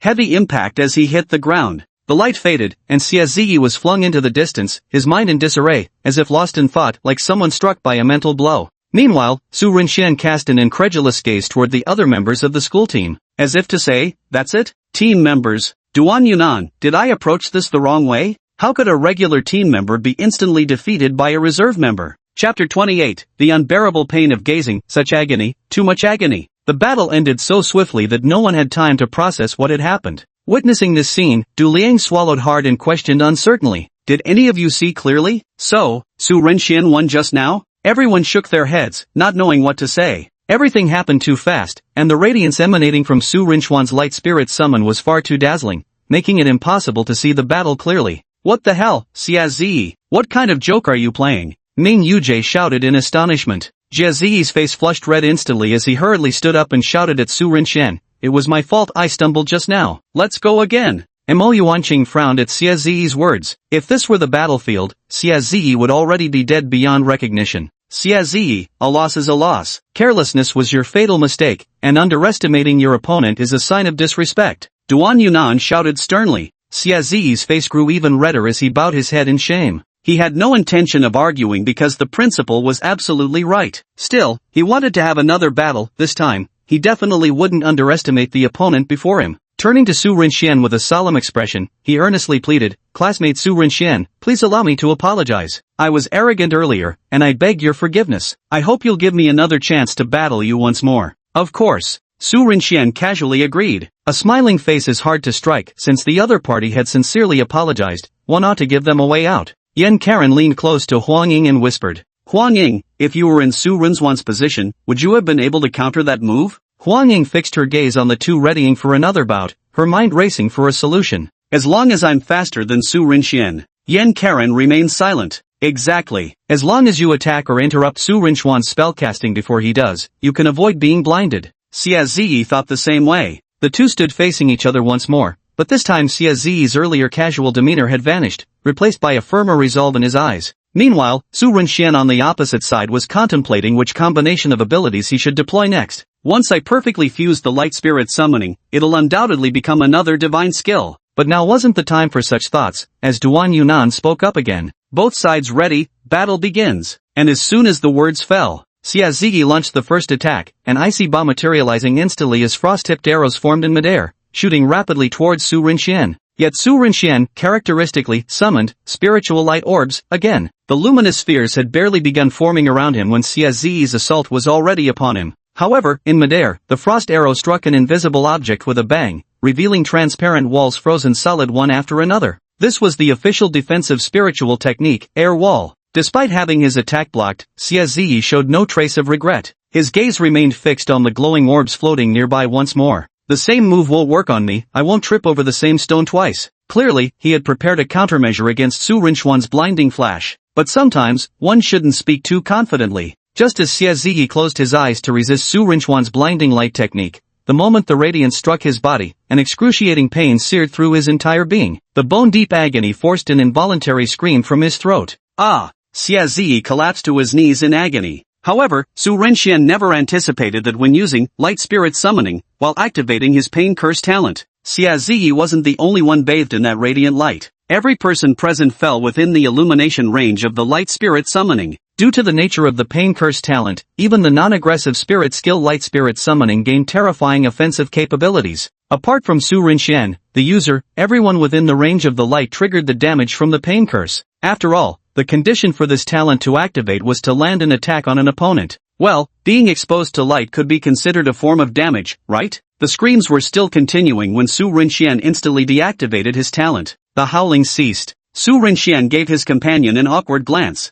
Principal Duan Yunan looked completely unruffled, clearly showing that the pain-inducing talent was still somewhat ineffective against powerful opponents. But only he knew how severe the damage was, as beads of cold sweat trickled down his temples. He thought to himself that Su Rinchuan's talent was truly somewhat eerie. Young people these days are no simple matter. Apart from Duan Yunan, whose formidable strength as the principal allowed him to withstand Su Rinchuan's cursed agony, no one else could. The others were not spared, all experiencing varying degrees of excruciating pain. Huang Ying finally understood what her brother had meant by painful sensations. That punk wasn't lying. Damn it, now I know what it feels like to get kicked in the nuts hard enough to send your soul to heaven. Mo Yuanqing and Ming Yujie listened with speechless expressions, though they had to admit the description was frighteningly accurate. This is even more excruciating than getting kicked in the balls. What man could endure this? Su Rinxian, stop spreading rumors. This is a legitimate skill, you're making it sound like some cheap trick. Mo Yuanqing and the others bore ghastly pale expressions, though they each had their own coping methods. Of course, there were those who fared even worse than them.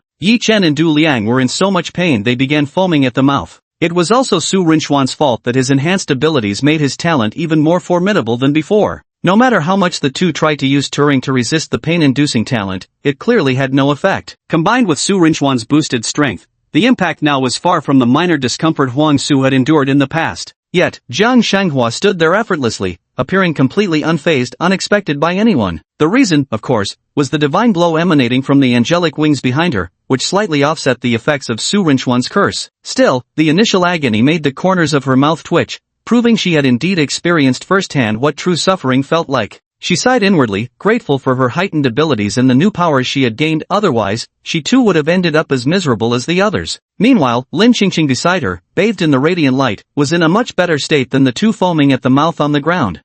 Sorry about that, I kind of lost control there. Su Renxian felt somewhat ashamed. In an instant, Su Renxian sensed several resentful gazes fixed upon him. There was no mistaking those murderous stares. Haha, did my match just end? I'm stepping down. Xia Ziyi once again ended in defeat. Due to Su Rinxuan's accidental injury, the crowd's enthusiasm for the upcoming matches had noticeably diminished. Yi Chen composed himself and looked at Su Rinxian, feeling the gap between them was growing wider by the minute, an observation that left him with a twinge of resentment. You're strong, but I won't lose to you. Returning to his team, Su Renxian saw Yi Chen shouting inexplicably in his direction. Su Renxian? When Du Liang noticed Su Renxian approaching him, his body trembled inexplicably, and his legs involuntarily clenched together. That moment really left him with some psychological scars. He could never afford to provoke Su Renxian again. Xia Ziyi returned to the team, looking utterly defeated. He seriously considered hanging himself with a noodle. To be instantly defeated by the same person twice was humiliating beyond words. Ming Yujie gave him a pat on the shoulder. With a strange expression, he said, "It's not your fault. That Su Rinxuan's abilities are just unnatural." After all, they had just empathized with Su Rinxian together. This talent of his was truly hard to amplify,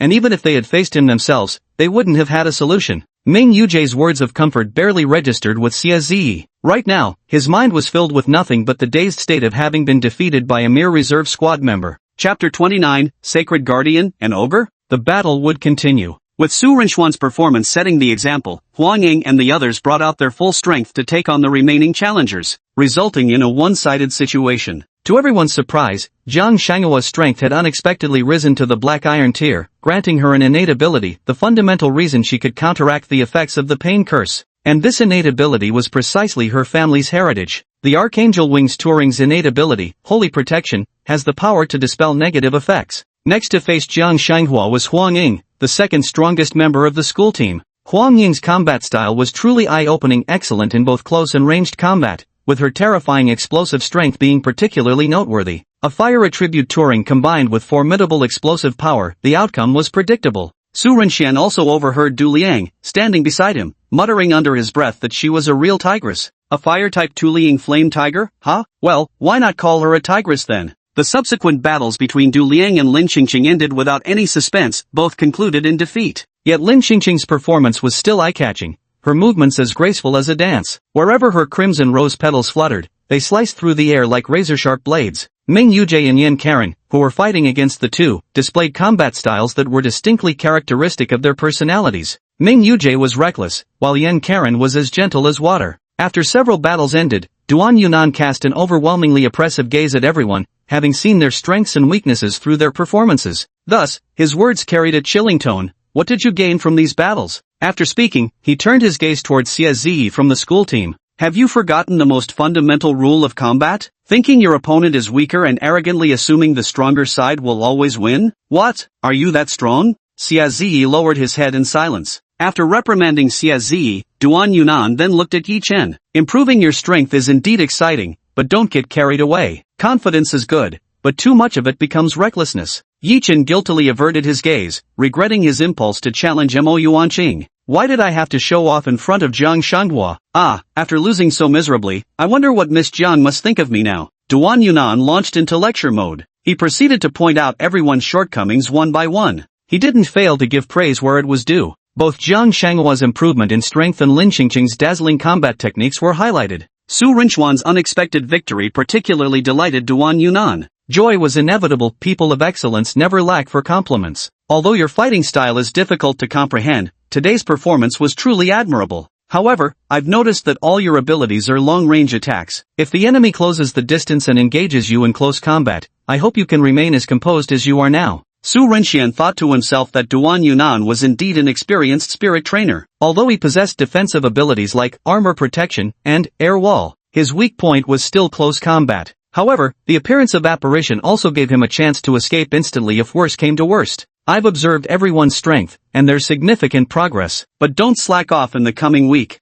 Yi Chen glanced at Mo Yuanqing's group. They were only 1 year senior to him yet significantly stronger. This advantage from their older age was understandable. But Su Renxian and Jiang Shanghua were the same age as him. I can't lose to my peers. Tonight, I'll absorb the heavenly spirit fruit. Hopefully, this rare treasure can trigger another evolution in my Tulin. Yi Chen felt that with his one-of-a-kind, unparalleled special touring, he wouldn't be inferior to these geniuses. He gazed at Su Renxian with fiery eyes. Su Renxian sensed such an intense stare. Turning around, he discovered it was actually Yi Chen, though his expression seemed somewhat off. What kind of look is that? Shouldn't that kind of look be directed at yourself? Jiang Shanghua isn't even beside me. Yi Chen, something's off about you. Training continued until evening. Just as everyone was about to head back, Su Renxian was called to stay. Su Renxian, wait up. Turning around, he saw it was actually that punk Du Liang. Su Renxian was puzzled. After all, he barely knew Du Liang. What's up? Du Liang threw an arm around Su Rinchuan's shoulders like they were old buddies. Same team, wanna grab dinner and chat tonight? As a rich kid, Du Liang naturally prioritized recruiting someone like Su Renxian, a talented individual with no backing. Su Renxian glanced at the others, casually gauging their thoughts. Anyone up for it? Jiang Shanghua's perpetually indifferent expression made it clear that she cared more about improving her strength than making idle conversation. One shouldn't stand out from the team. Whatever. Yi Qingqing immediately blurted out, I'm craving hot pot. There's a new hot pot place opened on Golden Street near campus. I heard it's amazing. Seeing Jiang Shanghua was going, Yi Chen readily agreed without hesitation. He figured absorbing heavenly energy could wait, but opportunities to have close contact with Jiang Shanghua were rare. Du Liang had originally only intended to invite Su Renxian alone, but unexpectedly it turned into a group activity. The group actually went to eat hot pot. The pot bubbled with boiling broth, but the five sat awkwardly around it, none daring to pick up their chopsticks. We're all classmates, no need to be formal. Su Renxian never expected that he would become the one livening up the atmosphere. He had no idea what the other four were thinking. He'd just come along to mooch a free meal. Su Renxian, are you about to advance to the next level soon? Holding chopsticks, Su Renxian paused briefly, but quickly reached toward his target. Soon. Jiang Shanghua harbored doubts. After all, how could anyone believe that someone who hadn't even advanced to the Black Iron tier could instantly kill Xie Zi? A trainee beast tamer annihilating an official beast tamer, really? Are you sure this isn't a joke? Jiang Shanghua stared at Su Renxian, lost in thought. Yet her demeanor didn't sit well with the other male classmates, who, incidentally, all held a favorable opinion of her. So really? My family has already prepared spirit-boosting treasures for me. I think I can advance to an official beast tamer this week. Du Liang had completely forgotten the original purpose of forming this team activity. Yi Chen looked at the dishes in his hands, but his thoughts were entirely focused on Jiang Shanghua sitting across from him. Lin Qingqing was utterly speechless. 5 people with 800 schemes between them, each harboring their own agendas. Only she was seriously focused on eating. Su Renxian ended this useless social interaction. Just as the 5 were eating in silence, a sudden commotion erupted outside on the street. What's wrong? This piqued the group's interest. Gossip is human nature, and Su Renxian was no exception. Something's happened. The man-eater has appeared again.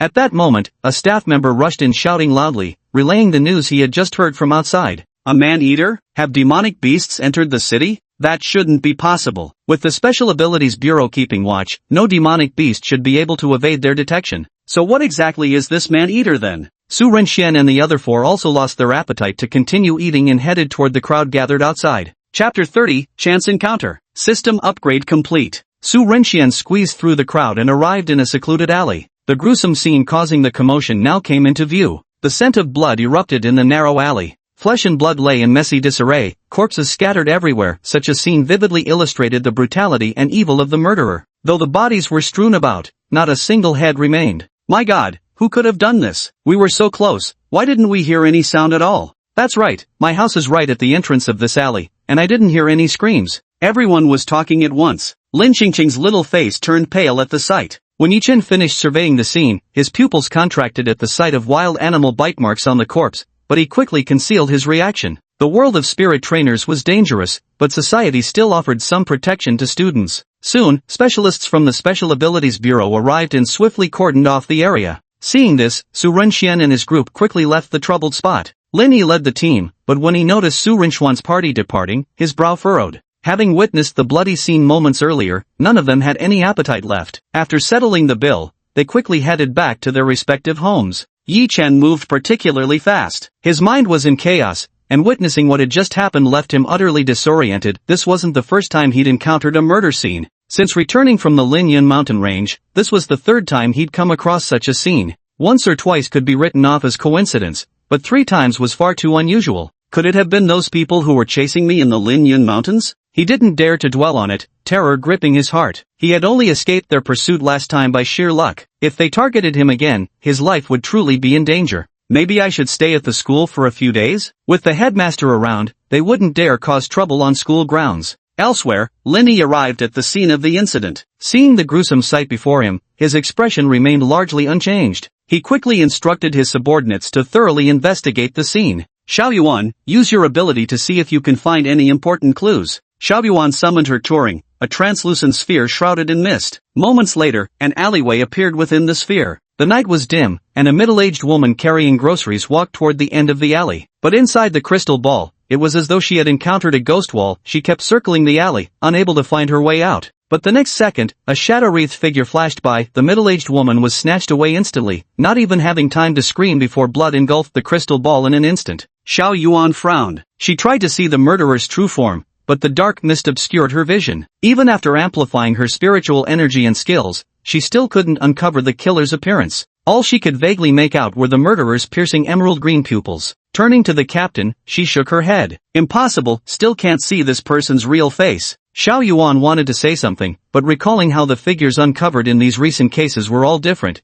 she wondered if she was being overly imaginative. Lin Yi noticed she had something to say and asked, "Are there any other lingering clues? Captain, I'm just a bit puzzled. Whether the perpetrator in these cases is human or a demonic beast, the victim's corpses obviously show signs of being devoured by such creatures. Yet upon investigation, there also seem to be traces of human involvement behind it." Lin Yi was also puzzled. Everyone be on alert. The annual regional selection tournament for the 100 Schools Alliance is about to begin, and the higher-ups don't want anything disrupting this event. We must apprehend the culprit as quickly as possible. Su Renxian walked on his way home. An uneasy feeling lingered in his heart. He couldn't shake the sense that something was about to happen. If you fear something will happen, it probably will best not to think about it. The world of spirit nurturers is cruel. The random emergence of singularities each year claims countless lives. All I can do is strengthen myself for protection. Why bother with so many matters? The protagonist will handle things up front, and I can just watch from behind. I'm no paragon of virtue either. Better to tend my own small plot and leave the rest be. Some things are simply beyond my power. By the way,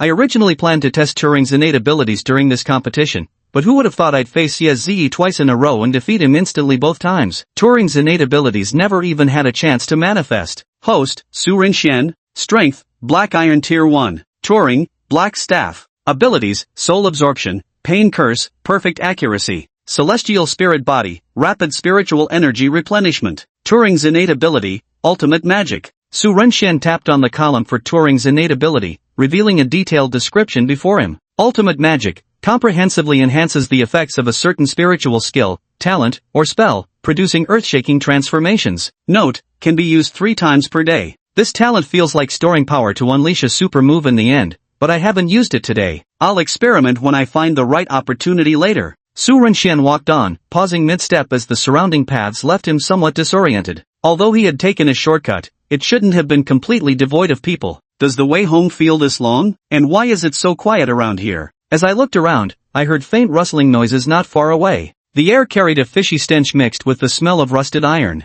Could my luck really be this bad? Su Renxian, gripping his magic wand, advanced cautiously. In the darkness, a hunched figure crawled on the ground, seemingly sucking on something with its mouth. Su Renxian locked eyes with the lifeless yet still terrified gaze of the object held in the hunched figure's hands. It was a human head. Damn, did I really run into the killer? But is this thing in front of me a human or a demon beast? Su Rinchuan's appearance had clearly caught the beast's attention. The beast suddenly turned its head to look at Su Rinxian, who felt his hair stand on end when their gazes met. The creature had emerald green eyes, but what terrified Su Rinxian wasn't how frightening it looked. Rather, it was because the face staring back at him was completely calm and unmistakably human. An ogre? No, what on earth is this thing? Delicious, hee, delicious. The opponent spotted Su Rinxian as if seeing a more delectable treat, immediately tossing aside the half-eaten head in its hands. Spiritual energy erupted all around him as the Turing array materialized beneath his feet. A thick black mist swiftly shrouded his entire body, and in the next instant, a shadowy murderer surged toward Su Rinxian.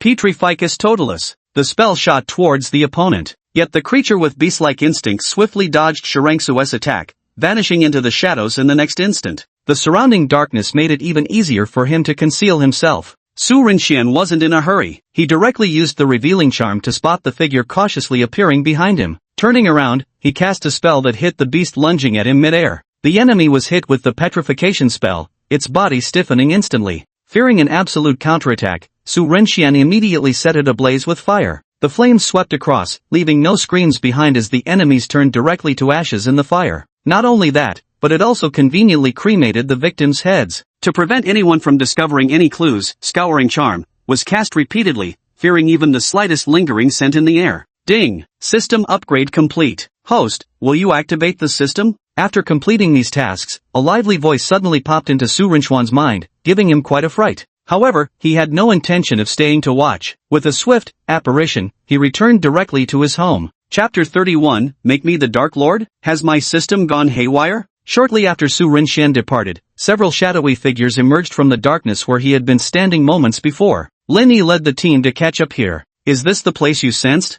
That's right, the aura is right here. Xiao Yuan closed her eyes to perceive again, but unfortunately, she couldn't sense anything now. Lin Yi also searched the surroundings but found no trace whatsoever. Meanwhile, far in the outskirts of Moto City, a hunched figure sensed the vanishing aura of its insect servant and erupted with a terrifying presence. A hoarse voice roared with fury, "Damn it, who killed my little trickster? I swear I'll find them and tear them to pieces." As the words fell, countless disgusting worms twisted their bodies out from the shadows at her feet, crawling menacingly toward the direction of Moto City. He soon disappeared from sight. What's wrong, Worm Granny? Did someone else break your little pet? I told you these little playthings are for our own amusement only, you can't just leave them unattended. You hadn't even finished playing with it yourself, and now look, someone else has ruined it. A young man wrapped entirely in white cloth emerged abruptly from beside Worm Granny. His face was deathly pale, as if suffering from chronic kidney deficiency. Worm Granny shot him a piercing glare, and the worm at her feet suddenly sprayed green fluid. Who else but you, so fond of playing around, ending up completely drained? Tisk, TSK, getting angry over one little remark? Why'd you have to take it out on me too? The young man dodged the furious assault of the insect witch. Li Wu Chang, don't give me that sarcastic talk. You know perfectly well how much effort it takes to create a worm servant. Just finding a hidden pattern spirit nurturer with enough concealment skills is extremely rare, let alone getting my worms to successfully parasitize them. Alright, of course I know you've put in a lot of effort. You can be mad all you want, but don't neglect the organization's mission. Li Wuchang finished with a smirk, then turned serious as he brought up the main topic. The wrinkles on Mama Chang's face slowly smoothed out as she calmed down. The last message the insect servants sent me confirmed the target's location. Shall we move tonight? Don't rush. Your insect minions have caused such a big commotion, the Special Affairs Bureau will definitely take action. Now that we've identified our target, there will always be chances to catch him. The moon shone brightly, casting an even gloomier darkness over the ink-black capital as a conspiracy quietly brewed in the shadows. After returning home, Su Renxian first gulped down an entire large glass of water. Today has been eventful, but the most urgent thing now is to check the upgraded system. System? Present, host. The sign-in system 2.0 is at your service. The system's voice was no longer a rigid mechanical tone, now noticeably livelier. Su Renjiang could even detect a mischievous lilt to it. This inexplicably filled Su Renjiang with unease. He couldn't shake the foreboding feeling that something beyond his imagination was about to unfold. Could you introduce the upgraded features of the system? Certainly, host. After thorough consideration and to facilitate your rapid growth, the novice mode has officially concluded, and the check-in system 2.0 is now officially launched. Su Renxian? System detection indicates that ancient beings are awakening in the host's world. Given your current strength, you cannot resist them. Therefore, the cultivation mode has been activated. Su Renxian, Ding! The Dark Lord cultivation system is officially online. Mission system activated. Mission obtained, First Blood. Description: how can the path to becoming a Dark Lord remain unstained by blood? Kill one of your own kind. Mission reward, Dark Lord gift pack *1. Ding! System detected host has overfulfilled the First Blood mission, acquiring Dark Lord gift pack *1. Su Renxian? When was this completed? How come I didn't know? And stop slapping random labels on me. What Dark Lord? How could a benevolent child like me be a Dark Lord? Have you ever seen a Dark Lord who couldn't even cast a single unforgivable curse? However, there was a bonus package. Since it was given, there's no reason not to open it. Open the package.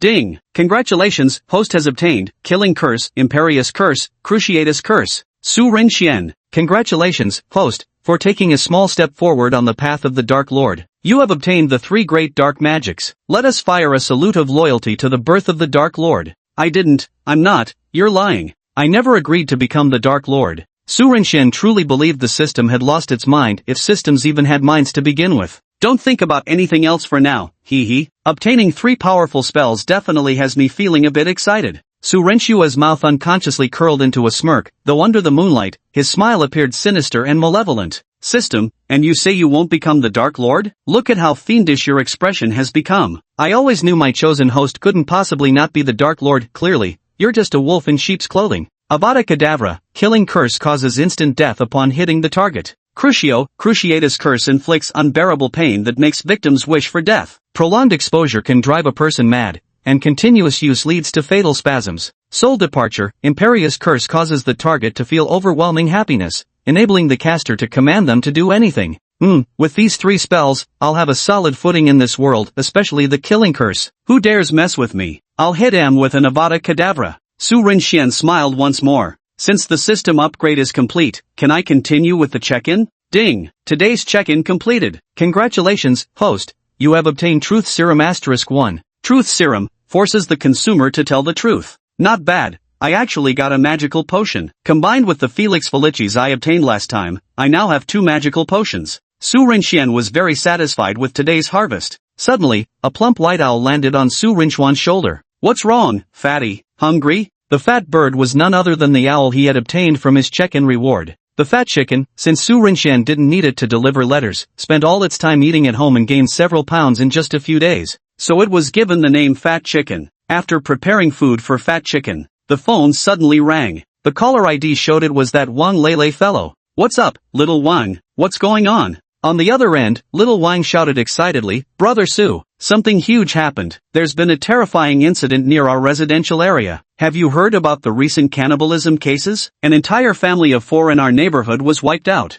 Su Renxian was perplexed after hearing this. Logically speaking, he had already dealt with the perpetrator, so why were these cannibalistic incidents still happening one after another? Could there be more than just one person behind this? Perhaps an entire organization? Moreover, with my own appearance, the plot has already completely changed course. This clearly no longer feels like a fictional world to me, but a genuine, real world. I too am a living, breathing being with flesh and blood. And what's this about the system mentioning the revival of ancient beings? After chatting with Wang Lele for a while, the conversation ended. Yi Chen, on the other hand, was in a completely different mood. He picked up the heaven spirit fruit he had obtained and swallowed it, causing the spiritual diagram to begin undergoing changes. His strength skyrocketed, directly breaking through to the formal soul cultivator tier. Reached the black iron rank, now I have at least some ability to protect myself. Yi Chen clenched his fists, his heart surging with excitement, not just from his power boost, but also from awakening his innate ability through the spirit pattern. A pupil technique capable of seeing through all hidden things in the world, the fiery golden eyes.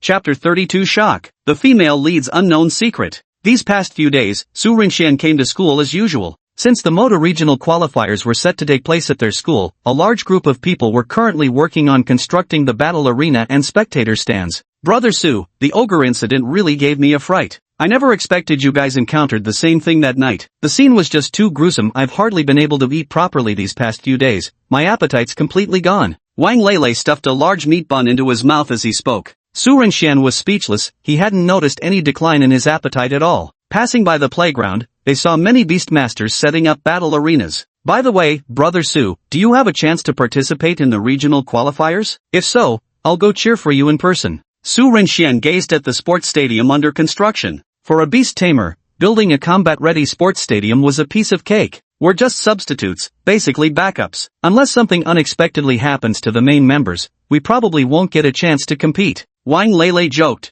You never know. If someone breaks an arm or loses a leg before the match, that might be your opportunity. Su Renxian glared at him and snatched another baozi from his hand, stuffing it into his mouth. They're all our schoolmates, hope for the best. If Wang Lele's words came true, things would spiral out of control. Wang Lele chuckled awkwardly. How could such a thing happen? I was just saying it casually. My mouth's no jinx. During his time at school, Su Renxian attended classes and trained systematically, practicing battles after school with Yi Chen and the others. His strength was rapidly improving. He soon advanced to Black Iron Tier 2, though due to the effect of the Mirage Demon Ring, his true power remained concealed at the peak of the Ascendant Spirit Tier. Yi Chen's breakthrough caused quite a stir within their team. How could you possibly break through? And before me at that? Why can't I break through? With such low Turing rating, how could you possibly compare to my B-grade Turing? Humph, there are no worthless Turing, only worthless spirit trainers. Don't underestimate anyone. Du Liang and Yi Chen were locked in a fierce standoff, like two rookies pecking at each other. Due to his recent breakthrough, Yi Chen easily pinned Du Liang to the floor and dominated him,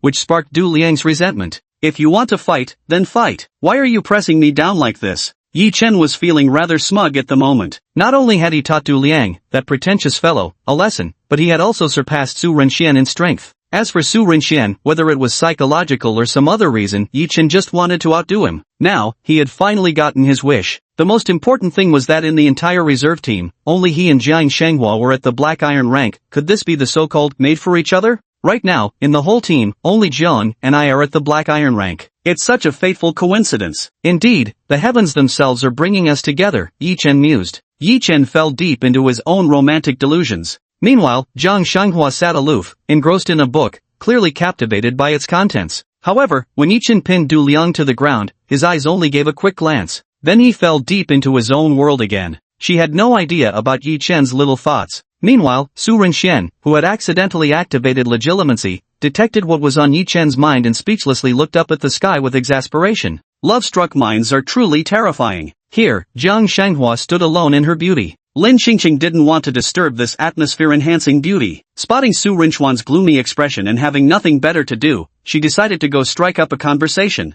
Clearly, Su Renxian captured her attention far more than Yi Chen and Du Liang, who were currently engaged in hand-to-hand combat. Su, your performance in yesterday's battle was truly spectacular. It felt like watching magic unfold. You're a true all-rounder, excelling in both offense and defense, now even capable of healing while delivering decisive finishing blows to enemies. Lin Xingqing's words came straight from the heart. The showdown between Su Renxian and Xia Ziyi was utterly absurd beyond belief. Su Renxian always gave off an unfathomable aura, making Lin Xingqing feel as though anyone who fought him was doomed to lose. Su Renxian smiled. Classmate Lin Xingqing's techniques are truly eye-opening, and her combat style is an absolute delight to behold. As a reserve team member, Lin Xingqing was certainly no decorative figurehead. Her fighting style was not only visually stunning but also concealed profound intricacies. How could a rose be without its thorns? The two continued speaking when suddenly a cool voice interrupted. Xingqing, let's spar together. Jiang Shenghua closed the book in her hands and looked at the conversing pair. She glanced at Su Renxian and nodded slightly as if apologizing for interrupting their conversation. All right. Lin Xingqing had long wanted a sparring match. She had no desire to face Su Renxian, the pain from their last encounter still fresh in her memory. But Jiang Shenghua seemed like the perfect opponent for a friendly duel, so she readily accepted the invitation. It wasn't that Jiang Shenghua didn't want to choose Su Renxian, but Su Renxian's unpredictable touring abilities left her without confidence. Su Renxian sat alone in the spectator stands, watching the two groups battle. He seemed isolated, and truthfully, he really was, a little. Ever since everyone experienced his cursed talent that made them feel his pain, all the male teammates have been giving him strange looks. They even set 3 strict conditions before agreeing to spar with him. It's absolutely ridiculous. The others, easy for you to say. You don't have to feel your own ability, we're the ones suffering here. Although Lin Xingqing's strength wasn't as formidable as Jiang Shenghua's, her combat skills were no less impressive. The crimson rose Turing blossomed, sending countless petals swirling toward Jiang Shenghua. Not to be outdone, Jiang Shenghua unfurled her angel wings Turing and soared into the air, evading the flurry of petals. The duel between these two beauties was far more visually captivating than the clash between the two male fighters. A gentle breeze drifted by. The sound of flipping pages caught Su Renxian's attention. Looking down, Su Renxian realized it was the book Jiang Shenghua had been so intently reading earlier. The entire volume was tightly bound in black covers, making its title completely indistinguishable. Who still covers their textbooks these days? That's quite surprising, though why is this cover so dark in style? He picked it up and began reading the contents. So it's actually a comic book. Who would have thought Goddess Jiang actually had such tastes? He originally wanted to comment on its cute aspect, but Su Renxian was left speechless by the subsequent scenes in the comic. Comic content. Two men were seen fiercely arguing in the bedroom, seemingly fighting over a woman in a fit of jealousy. However, in the next second, the two started throwing punches at each other. The strong, cold, and ruthless man in a suit immediately overpowered the weaker, sunshine-pure and handsome youth, pressing him against the headboard of the bed. A large hand grabbed the youth's face, forcing him to meet his gaze. His face showed a touch of coldness, a hint of mockery, and a dash of indifference as he said, "Little sunshine, don't take advantage of my special treatment for you to act recklessly. How dare you run wild under my nose?" The young man's eyes welled up with tears, wanting to resist, but his struggles only fueled the suited brute's desire to make him cry even more. Little Sunshine was forcibly tied up while the suited brute loosened his tie and pulled out his belt. In the end, the two engaged in a fierce, unrestrained battle on the bed, turning everything upside down. Su Renxian? That's so ridiculous it's ridiculous squared, utterly absurd beyond belief. Oh, my eyes, why do they feel so blurry? It's fine, what big scene haven't I seen before? So this is how far friendship between men can break boundaries. Ah! A scream instantly snapped Su Renxian back to reality. Then he saw a black flash dart before him at lightning speed, swiftly snatching the comic from his hands. Su Renxian looked up just in time to see Jiang Shanghua's face flushed crimson with embarrassment. Chapter 33, The Banquet, Hyinja. Jiang Shanghua's face flushed crimson as she opened her mouth to say something in her defense, yet no words came out. In the end, she simply grabbed the comic book and fled in embarrassment. Su Renxian, what should I do when the Ice Queen protagonist's perfect image shatters? Meanwhile, Lin Qingqing stood to the side with a bewildered expression, as if questioning her very existence. Where am I? What's happening? Why did you quit halfway through the fight? On the other side, Yi Chen and his opponent, who were still locked in a fierce brawl on the stage, were also drawn by Jiang Shanghua's piercing scream. They wondered what could have possibly happened to make the usually composed Jiang Shanghua scream like that.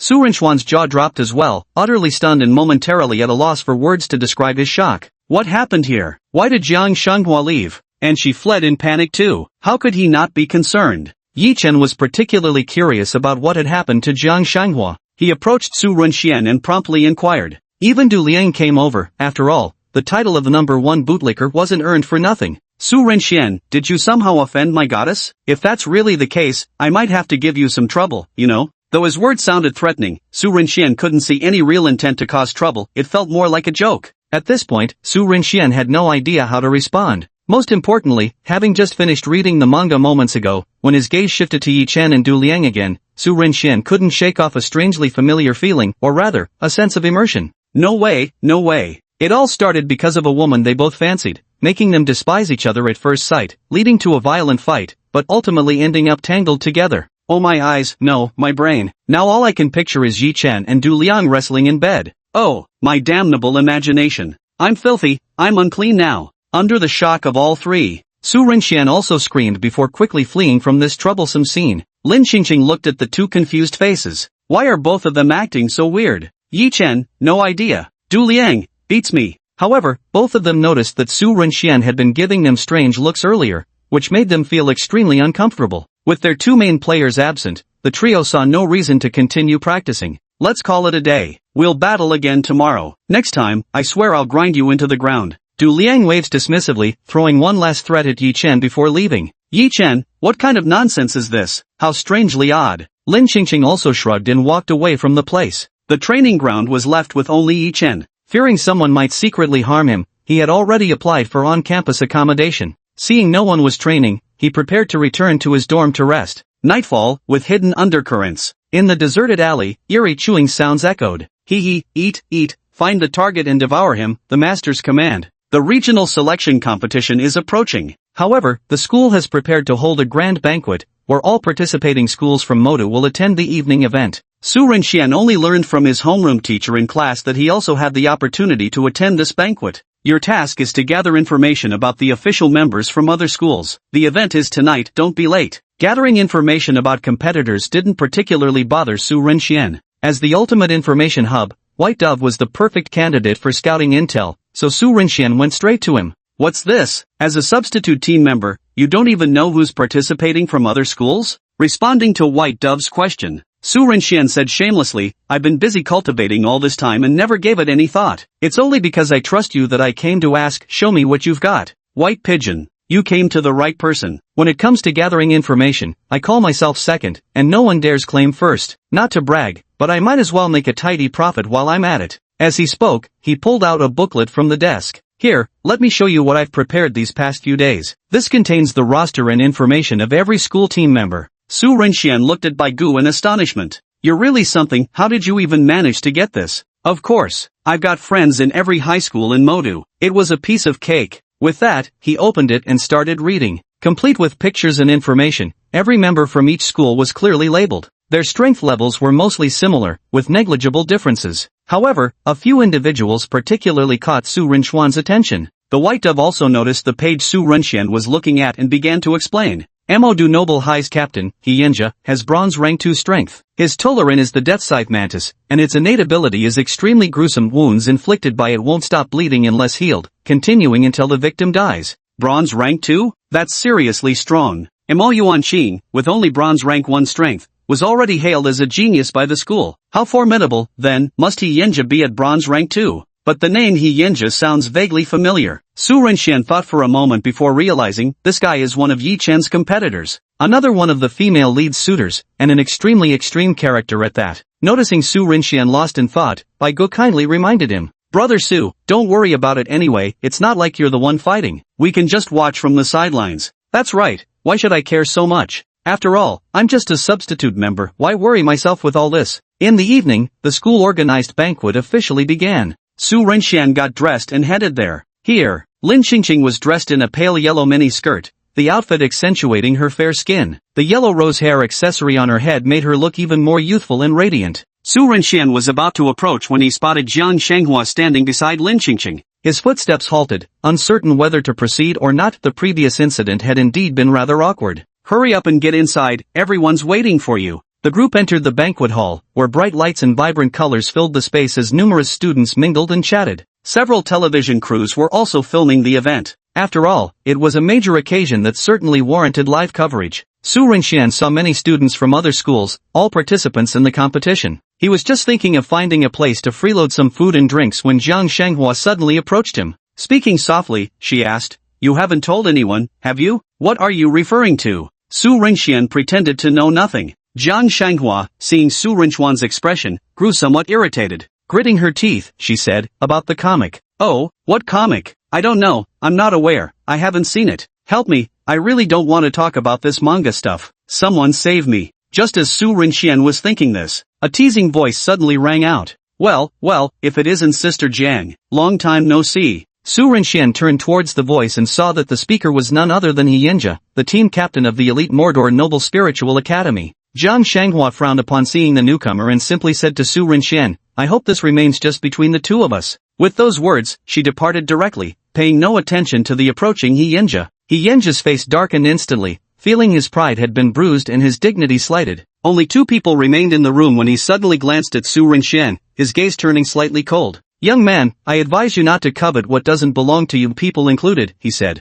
With that, he also chased after the direction Jiang Shanghua had left. Su Rinxian was utterly confused. Are you okay? Are you okay? Are you okay? Sure enough, being near the female lead is bound to bring trouble. I just wanted to freeload at this banquet. Chapter 34, Provocation, an unexpected turn of events. Where there are crowds, there is always conflict, especially with Yi Chen present, a walking nuclear weapon of a man. Jiang Shanghua's behavior soon caught his attention. What's wrong? The banquet has just begun, are you feeling unwell? Yi Chen approached Jiang Shanghua with words of concern. But before Yi Chen could continue his efforts, Hyinja noticed him and mocked. Indeed, Sister Zhang's charm remains as potent as ever. I just shooed one away, and now another comes along. Hyinja sized up Yi Chen with a glance, then sneered, another country bumpkin. Yi Chen. Yi Chen wanted to angrily demand an explanation, but Jiang Shanghua stopped him. Enough, Hyinja. Are you here to pick a fight? With that sharp tongue of yours? And please show some respect to my classmates. This isn't the Yi family where you can act like a dictator.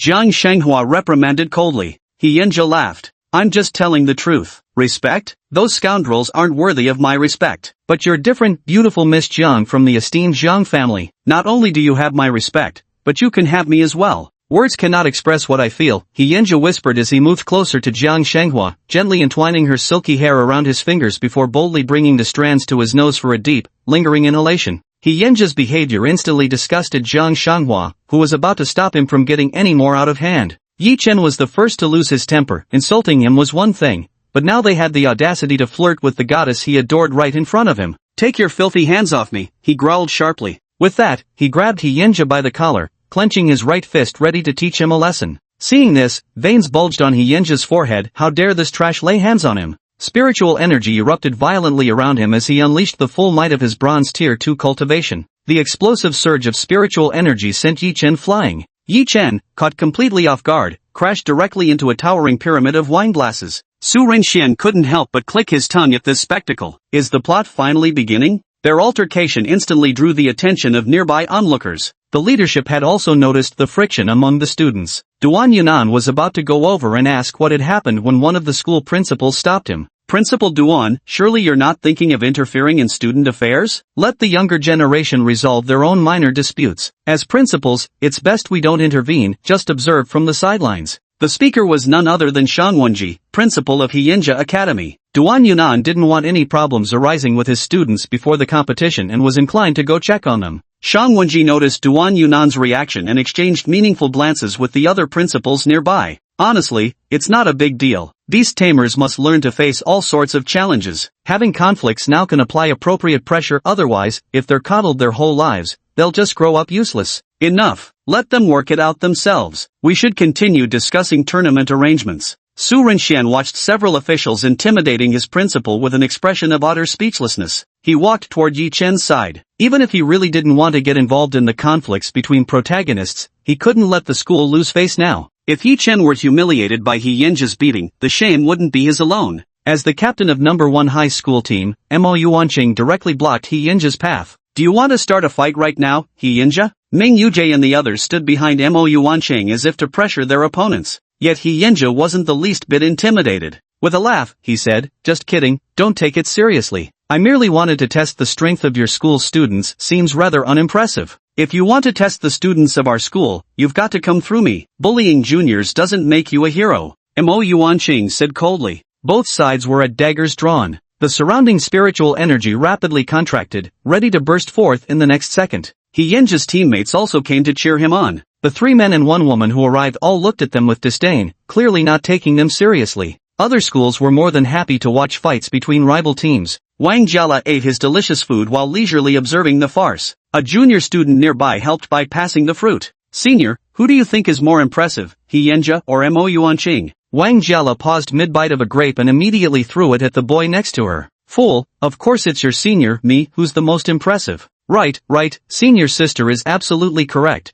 You're the strongest one here." They were still here discussing how to solve the problem. Having consumed quite a bit of the metaphorical melon, gossip/drama, Su Renxian really didn't want to partake anymore. He said bluntly, "If we can solve this with action, then quit all the useless chatter. It's possible this whole farce was deliberately provoked." Su Renxian was no fool. Could a school team captain truly be that oblivious? Coming right over to start spouting nonsense. He was merely searching for a pretext to stir up trouble, and Yi Chen happened to be the type who exploded at the slightest spark. Su Renxian stood watching the crowd that had formed around them. Hyunja suddenly walked up to Mo Yuanqing and provoked him. "Keep an eye on your people, don't let them provoke those they shouldn't." With that, he directly led his team out of the hall. "Get lost." Before leaving, he casually kicked aside the waiter blocking his way. The waiter collapsed to the ground without uttering a sound. The waiter remained silent, long hair concealing their current expression, muttering faintly, "Eat, eat." Their body attempted to rise in an unnatural posture. Standing nearby, Yin Karen stepped forward to offer assistance upon seeing this.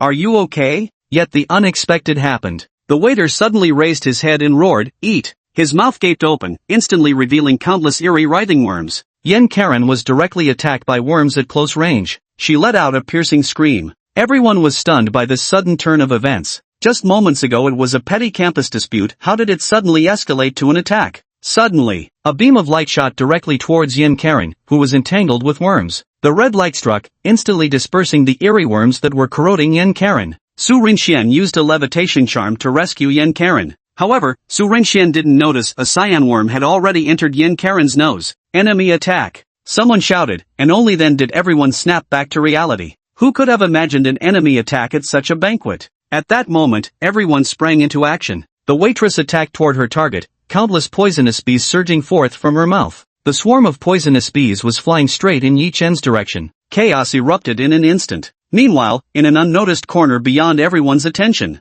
two figures silently observed everything that was happening here. Pestilence Granny, it seems you're about to lose another insect servant this time. Li Wuchang chuckled with schadenfreude. Beside him, the Pestilence Granny's face darkened. Damn it, this worm servant was only fed flesh once. My parasitic worm hasn't fully taken control of the body yet, and now someone kicked it. Damn it, should we strike while it's chaotic? Let's capture that kid, the thing must be on him. Li Wuchang shook his head. His gaze turned toward another direction. According to his senses, someone far more powerful than the two of them was approaching. We'd better leave now. It looks like that person is arriving. If we don't go, we won't be able to escape at all. The two left without hesitation. However, as they were leaving, the worm matron sneered, luckily my insect servants found me a new host. It seems I'll have to retrieve that item another time. Chapter 35, Poisoned, the reason for the chase. The banquet hall was in utter chaos, but it was quickly resolved. All the principals, who had been discussing matters in another private room, rushed out to help upon hearing the commotion here, forcefully subduing the frenzied insect servants. Here, Su Renxian swiftly used healing spells to treat Yin Karen's external injuries. However, although the wounds corroded by the worms were slowly healing, the residual fluids left by the worms contained venom that Su Renxian couldn't counteract. How is Yin Karen doing? Mo Yuanqing was extremely worried about Yin Karen's injuries, especially since she had suffered close-range damage from the enemy. I can treat the external wounds, but these insects are venomous, I can't do anything about that. Hearing this, Ming Yujie, who had been standing nearby, immediately picked up Yin Karen and ran toward the principal's office. He wanted the principal to help Yin Karen. Su Renxian then turned his gaze to the chaotic hall. Yi Chen had suffered minor injuries and was currently at the peak of his life, being bandaged by Jiang Shanghua. However, Yi Chen wasn't as delighted as one might imagine at this moment. His heart was filled with dread and unease. Why are these people relentlessly pursuing me? Who on earth have I offended? Clearly, he still had no idea why he was being hunted down. He wondered how a simple trip to the Linyun mountain range could have provoked these ruthless outlaws, and now they had even pursued him all the way to the school. This can't go on. I must find a way to settle this. As the saying goes, a thief may escape for 1,000 days, but not forever. If I keep running, things will spiral out of my control. If not for the school principal's intervention today, I would never have escaped their pursuit. Yi Chen's face darkened. Jiang Shanghua asked with concern, "Are you okay?" She thought the insect servant had actually intended to attack her, and Yi Chen had only gotten hurt because he shielded her. Looking at Yi Chen, she couldn't help but recall how she had treated him before. Should we make some changes? Suddenly, screams drew everyone's attention. All eyes turned in one direction. Yin Karen desperately clawed at her own body. The virulent poison brought not just weakness, but also a horrifying, tearing agony. It hurt so much, she screamed in anguish. From the crowd, a female principal summoned her touring. A pristine white lotus blossomed in the air, its holy spiritual energy soothing Yin Karen. But clearly this poison is exceptionally formidable, and curing it completely would require considerable time. The school principal raised an eyebrow. This toxin is extraordinary. Duan Yunan felt his head spinning. How could such a thing have happened? A crowd suddenly gathered outside the banquet, with a group of fully equipped soldiers arriving at the entrance. Clearly, they were personnel from the Special Abilities Bureau. The leader stepped forward to face Duan Yunan. After first inquiring about the incident's details, they proceeded to discuss solutions for the aftermath. Su Renxian was surrounded by several members of the school team. Lin Xingxing was still lost in thought. The incident had happened so suddenly, and now that she had snapped back to reality, she felt somewhat shaken. What on earth is going on? Was the waiter parasitized by insects? Could Senior Yan Karen be in danger? With the principal there, there's definitely no problem. Huang Ying was also deeply concerned about her sister, pacing back and forth. What's happened here? Du Liang watched the banquet hall filling with factions from all sides. He just wanted to make a good impression on Jiang Shanghua, so he meticulously selected various elegant formal wear at home. In his deep concentration, he completely lost track of time and arrived late, unaware that a violent disturbance had previously erupted in the banquet hall. Noticing everyone's grim expressions, he approached Su Renxian. However, it was clear that Su Renxian also had no intention of answering his question. Instead, he simply gestured for him to look in a certain direction. Du Liang followed Su Renxian's pointing finger and saw a corpse that had died a horrific death. It was the remains of the waiter killed by the school principals. My God, a terrorist attack? Nobody paid attention to his exclamation. Yin Karen was sent for medical treatment. Although Mo Yuanqing was worried about her condition,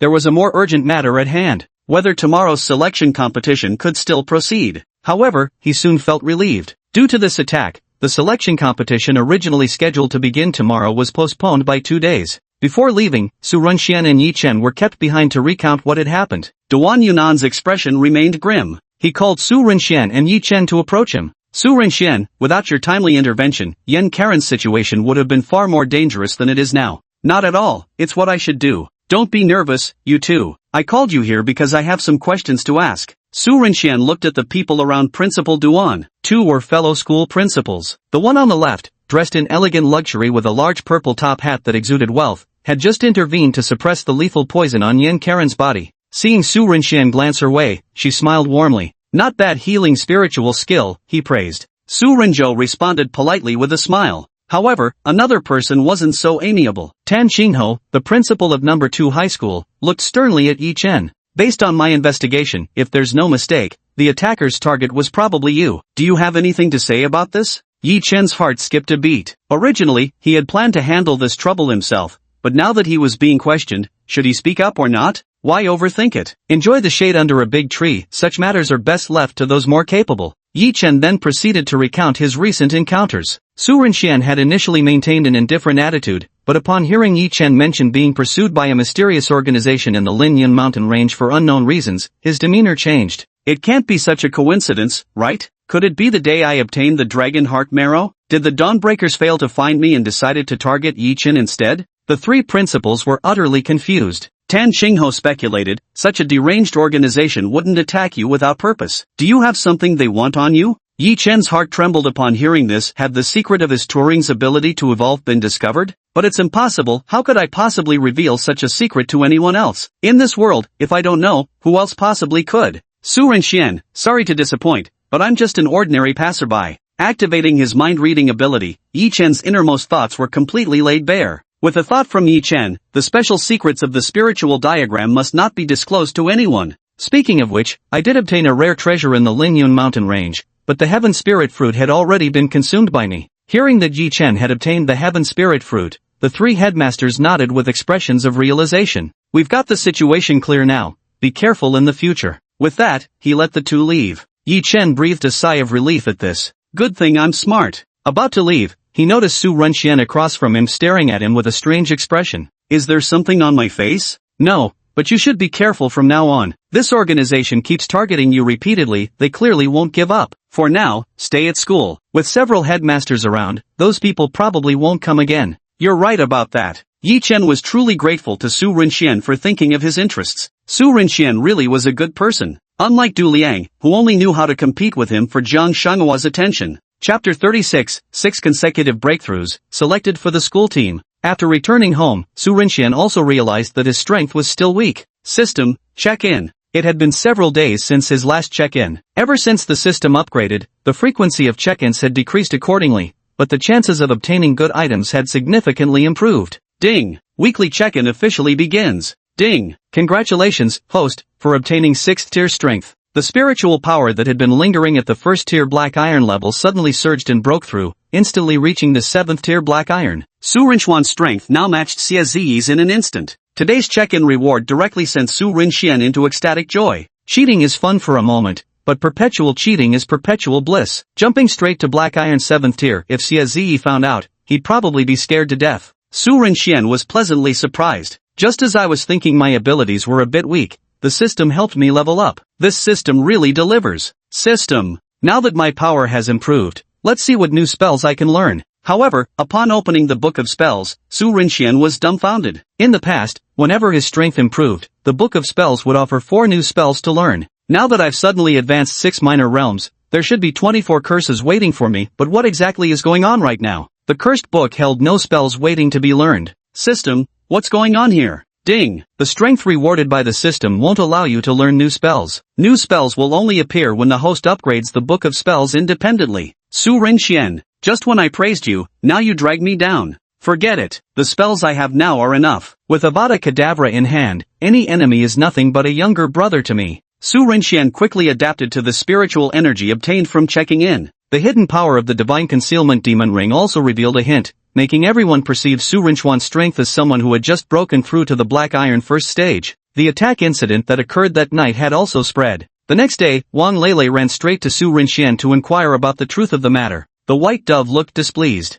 You actually don't believe my information. Hey, I just wanted to confirm from Brother Su since he was right there at the scene. White Dove was about to say something more when a voice interrupted them. The homeroom teacher Fu Ming walked over and called Su Rinxian to attention. Come with me, the principal needs to discuss something urgent with you all. Su Rinxian stood up and followed. Everyone was present except for Yan Karen. Duan Yunan didn't waste words. Due to unavoidable circumstances, student Yan Karen is still undergoing treatment, so we're missing one official team member. Therefore, we'll need to select a replacement from the reserve members to fill Yan Karen's position. Can't we really wait for Yan Karen to finish treatment before competing? Huang Ying said somewhat unwillingly. The regional qualifying tournament directly impacts the subsequent National 100 Schools Alliance competition, and it would truly be a shame for them to miss it. I'd like to wait too, but time waits for no one. How despicable. Mo Yuanqing also clenched his fists. Losing one teammate would significantly impact their team. He turned his gaze toward the 5 reserve members. The abilities of all 5 individuals were quite comparable, making the selection practically insignificant. If any of them were to go up against an opponent, it's questionable whether they could last even 2 rounds. Duan Yunan looked towards Zhang Shenghua and the others. So, who will take Yan Karen's place? During such a moment to shine, Du Liang naturally wanted to showcase himself and was about to raise his hand when a chilling glare from Mo Yuanqing made him promptly withdraw. Lin Qingqing glanced at Zhang Shenghua and then at Su Rinxian. Seeing that neither of them spoke, she also kept quiet. Yi Chen didn't pay any attention to such matters at this moment. His main focus was improving himself. Duan Yunan noticed the other's silence and turned his gaze toward Mo Yuanqing. As the team captain, the selection of team members is your responsibility. Mo Yuanqing first looked at the few people behind him. Who do you think can take over Yan Karen's position? Let's vote. Ming Yujie thought for a moment and said, I think Zhang Shenghua would be suitable for this position. After all, her aerial advantage is something we've lacked before. Mo Yuanqing nodded but didn't respond immediately, instead turning his gaze to the other 2. Huang Ying, however, had a different perspective. Compared to air superiority, I value Su Rinxuan's ability to catch people off guard and inflict extreme pain even more. Hearing this, everyone present recalled the hair-raising agony they had experienced that day. Especially Xia Ziyi right now, he couldn't even bear to face Su Rinxian, it was too humiliating. Not only that, Su Rinxian also has healing abilities that can provide support to the team. I believe this is exactly what our team is lacking. Huang Ying voiced her opinion. Mo Yuanqing nodded. He then looked toward Xia Ziyi, who had remained silent the entire time. Xia Ziyi pondered for a while. Su Rinxian. Though he was reluctant to admit it, he had lost to a junior weaker than himself, yet the results spoke for themselves. With his miraculous abilities and unexpected effects, Su Rinxian ultimately proved more valuable to the team than Zhang Shenghua. Without any hesitation, Su Rinxian took Yan Karen's place. Yi Chen did feel somewhat dejected that no one had chosen him, but he was aware of his own shortcomings at the moment. Du Liang was thoroughly displeased about it. Lin Qingqing couldn't have cared less. Zhang Shenghua resumed her usual aloof demeanor. After the others left, Duan Yunan kept Mo Yuanqing and a few other official members behind. Su Rinxian also stayed as he had become an official member. I hope none of you look so glum. Just do your best. He looked at Su Rinxian again. Don't feel too much pressure either. Su Rinxian wasn't actually feeling much pressure. His expression remained calm, but others perceived his quiet demeanor as unusually silent, almost like someone overwhelmed by stress. The conversation ended. Mo Yuanqing approached Su Rinxian. You may not realize how important this competition is for our school and for us. I don't expect you to win the upcoming match, but I hope you'll give it your all in every battle. That's what I'm supposed to do. The others cheered Su Rinxian on, but he left soon after, seemingly eager to intensify his training, wondering if any progress could be made in the brief span of 2 days. Su Rinxian becoming an official member created shockwaves throughout the school. No one could believe it, because in everyone's eyes, Zhang Shenghua had always been the most capable one. That position should have been hers. Even if it wasn't Zhang Shenghua, at the very least it should have been Yi Chen who broke through the Black Iron Tier. But soon everyone learned that Su Rinxian had also successfully advanced to the Black Iron Tier. Some senior students disagreed with the school's selection and came to challenge Su Rinxian. In the end, they were completely crushed by Su Rinxian.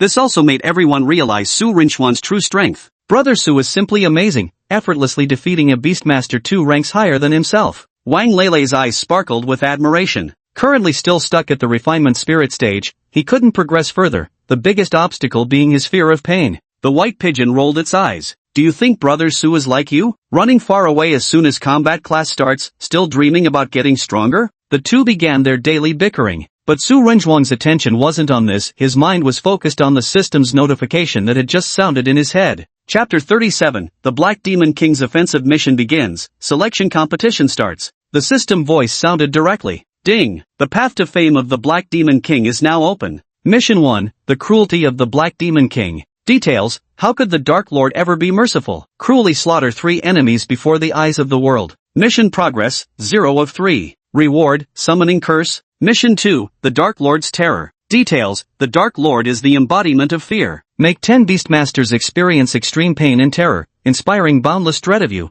Task progress, 0 out of 10. Reward, Parseltongue. Reading the task suddenly issued by the system, Su Renxian wore a completely baffled expression on his face. The Dark Lord? I'm not, I haven't, you're mistaken, all I want is to use magic properly. How could I become the Dark Lord? The mission has already been issued, and I don't see any option to refuse, no clue what the system is thinking. I'm upright and virtuous, a fine young man who always stands up for justice. How on earth could I become some murderous Dark Lord? System. 2 days passed quickly, and everyone was preparing for the official start of the regional selection tournament. The opening ceremony proceeded as usual. The scale was grand. All the prominent figures of Mordor City have come to witness this event. The principals of all participating Yuling high schools in the selection competition sat in the front row. Shang Wenji looked delighted. After all, very few schools in Mordor could rival their elite institution. With one of the competing teams missing their star player, how could he not be pleased? Right now, he was watching Duan Yunan with a hint of schadenfreude. Principal Duan, is your injured teammate alright? It's truly a shame we won't get to see her shine in the upcoming matches. What a pity.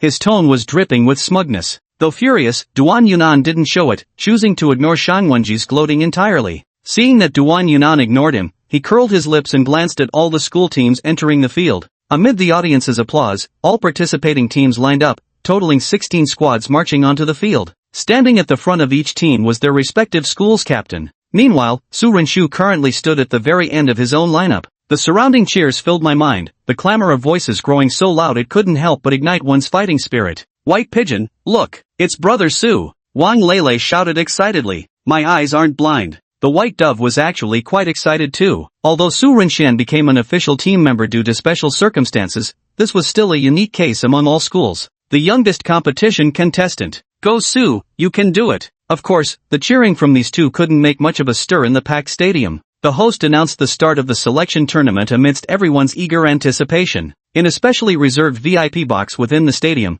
the silence was broken by the arrival of several figures. Granny Jiang leaned on her cane, her face filled with surprise as she looked at the newcomers. What brings the Jiang family's old patriarch here? The newcomer had graying temples at the sides, though advanced in years. He radiated remarkable vitality. Old Master Jiang sat in a comfortable sofa dressed in a black suit, his authoritative aura quietly emanating without any need for sternness. Sister Yenran, you jest. I merely came out for a casual stroll with free time on my hands. Heh, why not just admit you wanted to see your granddaughter? At this moment, a stooped old man sitting in the shadows quipped sarcastically. Old man Jiang looked over. Ha ha ha, brother you must be jealous that I have such a clever and beautiful granddaughter. Jealous? My Shasha is much cuter than your granddaughter. At a nearby table, the girl called Shasha by Old Man Yu was vigorously stuffing food into her large mouth. Old Man Jiang stared speechlessly at the giant green-skinned crocodile, wondering how this thing could possibly compare to his precious granddaughter. The two began arguing over whether the granddaughter was more beautiful or the crocodile Shasha was cuter.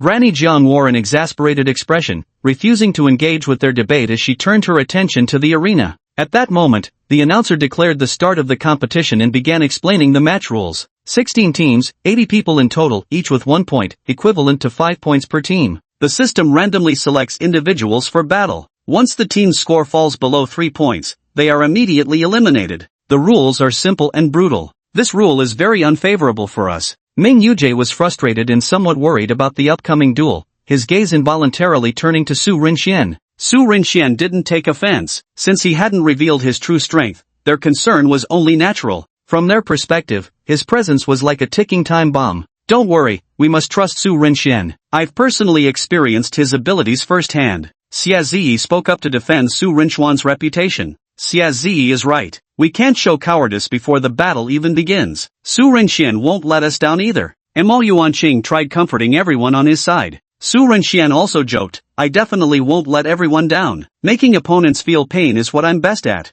The group immediately recalled Su Renxuan's abilities. Huang Ying, however, wasn't as downcast as the others, remaining her usual carefree self. Don't overthink it. As long as we win every match, we won't even need to worry about Xiao Su's point. Put. Winning every match? Are you kidding me? An unwelcome voice cut in at that moment. From the Noble Academy team not far away, He Yenja wore a mocking expression. Then pray you don't draw me as your opponent, or you won't even find a place to hide your tears. Ha ha ha. His teammates looked at him with mocking expressions. At this moment, the names of 16 teams began flashing randomly on the large screen. The first match was about to begin. 8 matchups are about to begin. The host holds the microphone, doing their best to liven up the atmosphere. Let's wait and see. A massive electronic screen rises into the air above the stadium, visible to all audience members inside. With a loud bang, the electronic display screen showed the emblems of 16 universities, and in the next moment, the matchup list of 16 young men and women appeared. The lists for the next 8 groups were also disclosed one by one. Here they come, look who's representing our school.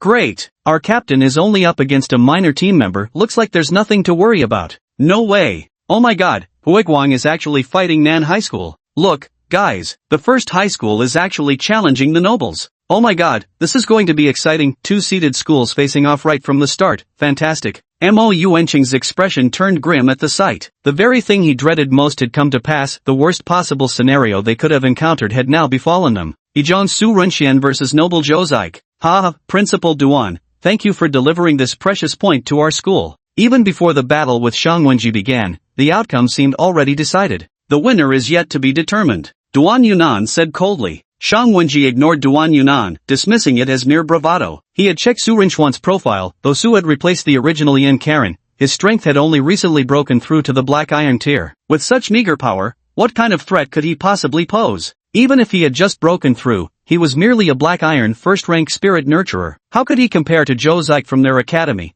who was at the Black Iron 6th rank? Shang Wenji's face was filled with undisguised disdain. Here, He Yenja was even more smug. Before his teammates set off, he approached Zhou Zik with profound eyes, lowering his head to whisper a few words. Upon hearing this, Zhou Zik immediately revealed a cruel smile. He responded, Captain, I'll handle it. I'll definitely make them experience the might of our school. Chapter 38 First Battle, White Mist Pearl Clam. The opening match features 2 schools with existing friction between them. How could this not capture everyone's attention? Moreover, one of the contestants happens to be a reserve student from the academy, further piquing everyone's curiosity. What kind of skills does the student named Su Renxian have that made the team agree to recruit him as an official member? You're asking me? How should I know? I'm just an ordinary spectator. Su Renxian calmly stepped forward. Seeing Su Rinchuan's expressionless face, without any traces of fear as expected, Zhou Zik looked utterly puzzled. She haughtily lifted her chin, her eyes brimming with arrogant disdain. Deep down, she thought, this guy is definitely putting on an act. What could a reserve member possibly be capable of? But since he dares to step onto the stage to face me, I'll make sure to teach him a proper lesson. Zhou Zik's beautiful eyes flickered as she recalled her leader's earlier instructions. A cruel smile curled at the corners of his lips. Consider yourself lucky to fall into my hands. The boss only said to beat him half dead as a lesson and to intimidate their school. But given how handsome you are, I'll reluctantly spare that pretty face. Su Renxian? Soul-snatching mind-reading. The moment he stepped into the arena, he instantly activated it. He took every match seriously, never underestimating his opponent. No ordinary student could qualify for the school team, their strength speaks for itself. He just never expected to receive such information the moment legitimacy was activated. The captain of the Noble Academy's team is this petty? So eager to cause me trouble? He's seriously trying to have me beaten to a pulp just for chatting a bit more with Jiang Shanghua? Is he out of his mind? Upon learning this, Su Renxian let out a long sigh. However, for the upcoming battle, he had no intention of holding back. Since someone was targeting him, there was no need to consider their feelings. Under such circumstances, he calmly fixed his gaze on Zhou Zik. Meanwhile, the other party looked back at Su Renxian with an amused expression. Are you ready to be taken care of by your big sister, Junior? The frivolous remark instantly drew the audience's displeasure. Damn it, how dare this woman openly flirt with my brother Su? Outrageous! Although White Pigeon protested loudly, defending his brother Su's honor, his expression gave him away. He gazed enviously at Su Rinchuan in the ring. Wang Lele shot an annoyed glance at White Dove beside him. He muttered, Pfft, looks like you'd gladly take brother Su's place. I think your masochistic side is showing. Unfazed by his friend's blunt remark, White Dove calmly kept his eyes on the fighting platform. The others were also watching the ongoing match on stage at this moment. The referee looked back and forth, sensing the tension in the air. Seeing that neither side spoke, he declared directly, since both sides are ready. With a command, let the battle begin. As the referee's voice fell, both parties attacked simultaneously. Both unleashed their Turing at the same time. Compared to the unremarkable Elder Wand that appeared in Su Rinchuan's hand, Zhou Zix's Turing manifestation on the opposite side was far more eye-catching. A mist of water vapor began swirling around her body, the white fog pulsing as if alive, coalescing and transforming until it finally took the shape of a clam-like creature. White Mist Pearl Clam, Zhou Zix's Turing, and her rank is Black Iron 6. As an expert in gathering information,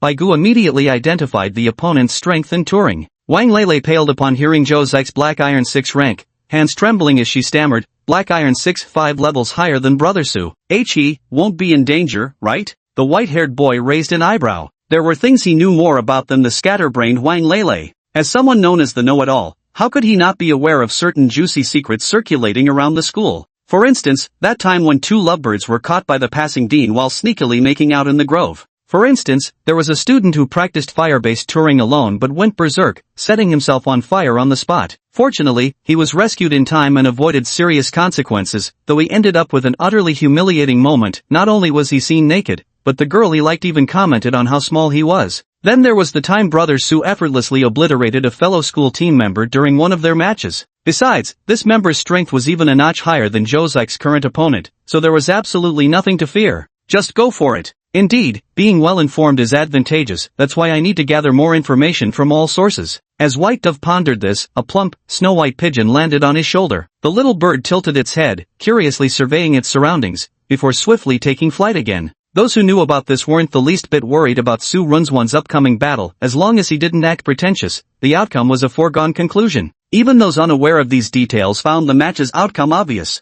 A first-tier fighter against a sixth-tier, no matter how you look at it, the winner will be the latter. Sigh, I thought the first match would give us something exciting to watch. Who knew the gap between these two fighters would be so huge? The outcome is obvious without even watching. Yeah, exactly. Yet at this moment, the two at the center of these discussions begin their duel. Zhou Zix smiled faintly at the corners of her mouth. Using the surrounding water mist to conceal herself, her figure began to blur, quickly disappearing entirely with the help of the mist. Meanwhile, the water mist spread rapidly across the entire dueling platform in no time. Her Turing, White Mist Pearl Clam, had unlocked an innate ability upon advancing to the Black Iron tier, the power to generate white mist. This ability provided an absolute advantage in concealing her presence. Not only did it confuse the opponent, making it difficult to locate her for a short period, but it also allowed her to seize the opportunity to ambush them unnoticed. Junior, you've got one last chance. Raise your hands, surrender, and say you won't enter the noble school. I might show mercy and let you go. Su Rinxian listened to Zhou Zix's voice echoing from all directions. For a moment, he genuinely couldn't pinpoint her location. From others' perspective, Su Rinxian was now completely engulfed in white mist, making any resistance utterly futile. Zhou Zix's Turing attribute was water-based, which inherently countered Su Rinchuan's abilities rather effectively. After all, everyone knows that Su Rinxian only has fireballs as his attack tactic when outside. Su Rinxian curled his lips without responding to Zhou Zix's words, but the magic wand raised in his hand made the decision for him. Since you've made this choice, prepare to die. This was immediately followed by Zhou Zix's furious roar from within the water mist. Water arrows. As the words fell, white mist surged and began condensing into arrow-like projectiles, all aimed at Su Rinxian standing at the center of the stage. The water arrows came pouring down like torrential rain, whistling through the air. Yet Su Rinxian remained frozen in place, as if petrified with fear. Under the concealment of the white mist, Zhou Zix's eyes gleamed brightly. At this moment, the spectators were utterly bewildered. The dense white fog had completely enveloped the entire arena, leaving everyone clueless about what was happening inside. However, they could still hear Zhou Zix's battle cry. The only question is, how long will it take for Su Rinxian to be defeated? Chapter 39, Battling the Toxic Love-Obsessed. Compared to the disputes among others, some people held different opinions. Hey, old man Zhang, what do you think the outcome of this battle with that kid Su Rinxian will be? Yu Qianxiong stroked the green-scaled crocodile lying at his feet. He had little interest in the minor skirmish before him, but he did have some questions regarding the affairs of his old friend's granddaughter. After all, when it came to selecting team members, Duan Yunan chose this kid here over Zhang's girl. Could it be that your granddaughter isn't as good as this youngster? Who knows? The selection process among school teams isn't something I can decide. Jiang Wenjun glanced at the first high school's lineup, where his beautiful granddaughter was watching the arena match with an icy expression. That child, why can't they smile more often? Haha, listen to you. In Modu, who would dare refuse with just one word from you? Before long, their conversation had already veered off into other topics. The discussion quickly jumped from the competition to boasting about the excellence of their own grandchildren. Granny Jiang listened beside them, rolling her eyes incessantly. Look at the two old fools, grown adults still competing like kids? Her focus was sharp, fixed squarely on the mist-cloaked arena. She watched the unfolding duel. This bit of white fog wouldn't hinder beings of their caliber. She had some recollection of this student Su Renxian. His touring talent was quite fascinating. I wonder what kind of spectacular performance this duel will bring forth, she mused. On the arena, countless watery arrows came flying towards Su Renxian. From all directions, arrows shot toward Su Renxian without leaving any blind angles. Zhou Zik revealed a triumphant smile. Under such circumstances, without absolute strength, there was no way to evade her all-encompassing assault. I'd really like to see how you'll handle this. My attacks aren't so easy to dodge. What? You dodged them? Her smile froze in an instant, her expression turning to one of shock as she stared ahead. Her spirit technique seemed to meet an invisible barrier, shattering midair. Yet her target, Su Renxian, stood completely unaffected, not even shifting his position. He remained calmly rooted in place, utterly indifferent to her attack. In fact, the outcome was the same. The countless water arrows were instantly blocked less than a meter away from Su Renxian. Air barrier enveloped Su Renxian like a protective shield, shielding him from the barrage of water arrows coming from all directions. What a pity. I thought someone at Iron Rank Tier 1 wouldn't have the strength to block them. It seems everyone underestimated you. With just this move alone, you've proven yourself worthy of fighting me. Zhou Zik licked her lips, finally taking her boss's orders seriously. The dismissiveness in her gaze when she looked at Su Renxian vanished, replaced solely by focus. The worst taboo in battle is underestimating your opponent. After witnessing the handsome young man's moves, she understood this was someone not to be taken lightly. In that case, Junior, this big sister is going to get serious now. Though her words were flippant, Su Renchu's activation of legitimacy still yielded some useful information. This person actually thought about how to break his family jewels against him. How could one tolerate this? Damn, what a vicious woman. Though Su Renchuan's expression remained unchanged, a torrent of curses was already swirling through his mind 1,000 times over. No, this must have been ordered by her boss, that is, He Inja. That ruthless man actually wants to cripple me. I'll remember this grudge. Why is Zhou Zik so obedient to He Inja? Su Renxian could only shrug helplessly because she's also a hopeless romantic. What Su Renxian needed to do now was figure out how to punish the woman standing before him, who wore a constant smile but struck with the intent of destroying her enemy's manhood. The air was thick with moisture, a sensation that made Su Renxian extremely uncomfortable. Since the enemy had already struck, how could Su Renxian not return the favor? In the next instant, dozens of fireballs instantly took form, their scorching heat evaporating all moisture in the air around Su Renxian. Guided by Su Renchuan's wand, the fireballs advanced in orderly formation toward their target. Zhou Zik sneered inwardly at Su Renchuan's probing attack. Can't you see the situation clearly, rookie? Don't you know my abilities counter yours? Water vapor swirled around her as she controlled the mist to envelop the fireballs. She had expected to easily neutralize those fireballs. However, Zhou Zik was taken by surprise when the fireballs seemed to gain consciousness. The moment they were wrapped in water vapor, their speed suddenly skyrocketed as they darted off in all directions. Then it exploded directly, and not only that, the remaining fireballs continued to attack Zhou Zik. Zhou Zik never expected that the ordinary spirit technique, fireball, could be manipulated by Su Renxian in such incredible ways. She couldn't dodge in time and was hit by one of the fireballs. Ah! She let out a miserable scream as her body was instantly engulfed in flames. Seeing this, Su Renxian pressed his advantage. He didn't believe for a moment that a single fireball spell would be enough to secure victory against someone from a noble academy. Such opponents wouldn't be that incompetent. However, Zhou Zik's wails lasted only for an instant. Her expression twisted uncontrollably, the earlier image of a gentle, virtuous elder sister vanishing without a trace. All that remained was boundless fury. Junior, you're really disobedient. Students who don't listen deserve punishment. Zhou Zik's body began to transform, his figure growing increasingly transparent until he vanished completely into the white mist the next instant. Su Renxian was somewhat surprised by this scene, though not overly concerned. With legitimacy at his disposal, even if his opponent possessed the ability to turn invisible, he could still hear the intermittent bursts of angry curses surrounding him. First, break his legs, then give him a good scare. Perceiving the voice coming from his right, Su Renxian made no additional movements. Countless fireballs shot toward an empty spot on the fighting platform. This time, Su Renxian had no intention of testing the waters, he went all out with full firepower. Fireballs erupted like rapid fire cannons. Zhou Zik, who had intended to launch a sneak attack, froze in disbelief upon seeing the instant barrage of fireballs. She couldn't comprehend how Su Renxian had detected her hidden position. With her white mist ability combined with the spirit skill, water concealment, ordinary people shouldn't have been able to spot her at all. She tried to dodge again, but her eyes met Su Renchuan's smirk as the corners of his lips suddenly curled upwards. Look out! A sense of danger washed over him. Su Rinxian pointed his wand, and a strange energy suddenly struck her. Instantly, she felt her body stiffen, as if instantly petrified. And just like that, countless fireballs rained down, targeting the now petrified and revealed Josike. A rapid succession of explosions blasted through Josike. I can't see anything at all. What's really going on in there?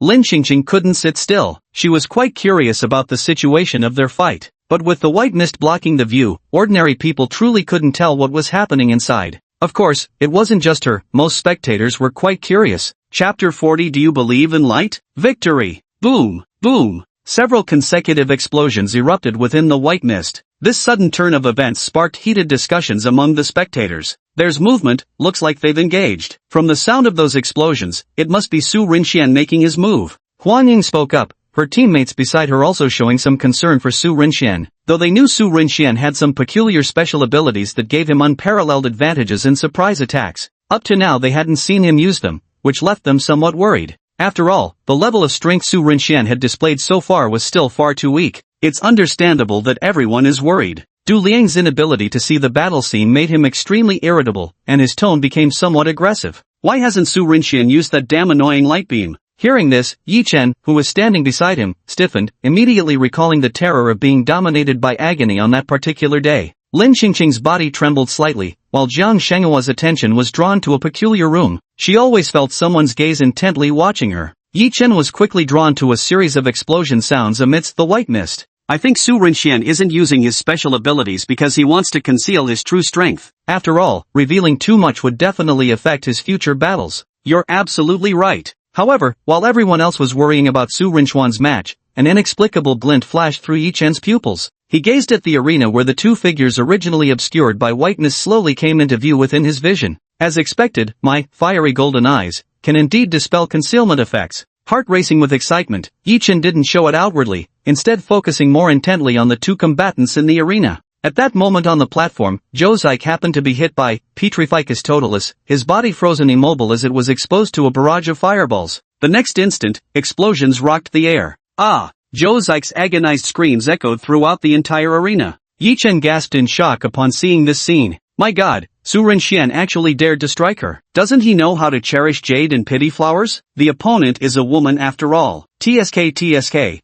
How could someone like him ever find a partner? I bet Jiang Shanghua would never like such a brutish man. Yi Chen's thoughts were completely scattered at this moment. Even though Josike was a water-type spirit trainer, taking continuous fireball hits was simply too much for her to endure. The white mist originally used to conceal oneself gradually dissipated. Josike's pitiful state was exposed to the public eye, causing the audience to gasp in astonishment. My god, I never thought Su Rinxian actually had some real skill. Look at Josike's hairstyle, that afro is absolutely hilarious. Now we can finally watch the showdown between these two. At that moment, Josike, his entire body pitch black with his hair transformed into an afro, finally regained his senses. As soon as he opened his mouth, a puff of black smoke came out. Hiyenja was quite displeased to see Josike in such a state. What kind of joke is Josike playing? How could she be suppressed by such a weakling? As if sensing her boss's gaze, Josike's expression froze, before an endless fury erupted within her. And this fury, of course, was directed straight at Su Rinxian. However, Su Rinxian seemed oblivious to the annoyance on her face. With another flick of his magic wand, countless fireballs formed in the sky, descending like a meteor shower. The relentless assault commenced. He gave Josike no time to utter more threats. Wow! Amazing, he's even made the fireball technique look fancy. Ming Yujie couldn't help but whistle at the sight. I was worried about him earlier, but it seems unnecessary. This kid's performance is completely dominating. Mo Yuanqing had also been concerned before, but seeing Su Rinxian's display, his anxious heart finally relaxed. It's not over yet, we still need to be cautious. However, Mo Yuanqing's words didn't seem to be directed at Ming Yujie. Zhou Zi was furious. Not only had she failed to accomplish what her boss had instructed, but now she was also being blasted in the face by the opponent, seeking death. The next moment, her hands gathered, and water ripples surged. Spirit technique water cannon firing. A massive pillar of water surged skyward, sweeping away the meteor shower like fireballs in its wake. Yet the water pillar's assault was far from over. Under Josike's control, it surged violently toward Su Rinxian. Su Rinxian, however, didn't remain stationary any longer. With nimble steps, he deftly evaded the water cannon's deluge. Seeing Su Rinxian raise his wand, Josike panicked, the sensation of bodily stiffness rushing over her once again. Why are Su Rinxian's abilities so bizarre? I can't let him hit me, or I'll really be finished. She had already prepared her defenses, activating Spirit Technique Water Shield. A clamshell formed of water elements protected Josike, guarding against Su Rinchuan's unexpected strike. But the anticipated attack never came. Instead, clusters of glowing orbs began flickering around her. Josike wondered, what is Su Rinxian planning? It wasn't just Josike who was puzzled, the others were equally curious. This move seems to be the Ling technique, luminescent glow. But is Su Rinxian out of his mind? Is he letting Josike off the hook or cheering for the opponent as an external supporter? Damn! What if I used the wrong spirit skill during battle? Seriously, is this the level of the school team? Even I could do better. While everyone was still puzzled as to why Su Rinxian acted this way, all members of Ijong's school team instantly rose to their feet. Players from other teams watched Ijong's members stand up with mocking expressions. See, even their substitute is just at this level. Ijong's standards are only so. But Mo Yuancheng and his teammates had completely different thoughts from what they imagined. He said, is this moment finally coming? But the excitement flashed briefly in Josike's eyes. Perfect timing. Seizing the instant of Su Rinchuan's mistake, she withdrew her defensive ability, and countless watery arrows began to condense around her once more. Yet before she could launch her attack, the floating orbs of light around her suddenly flickered intensely. It's just a simple light spell. All I have to do is close my... The word eyes never left her lips. I heard Su Rinxian across from me mutter to himself, do you believe in the light, Josike? Before she could think too much about it, an agonizing pain that pierced straight to her heart instantly made her scream in anguish. Hey aha! Under everyone's astonished gazes, Josike stood illuminated as if by a spotlight, like a lone performer on stage. She collapsed to her knees, clutching her head with both arms, wailing miserably. This scene left everyone dumbfounded. Huang Ying, seeing this, slapped her forehead and sighed. I knew it would come to this. Mo Yuanqing let out a sigh. Xia Ziyi's eyelids kept twitching as he watched, completely speechless. Ming Yujie exclaimed, good heavens, just looking at it hurts. A few members of the substitute team also wore rather peculiar expressions on their faces. Of course, Zhang Shanghua maintained his usual expression of indifference. Lin Xingqing couldn't bring herself to look directly.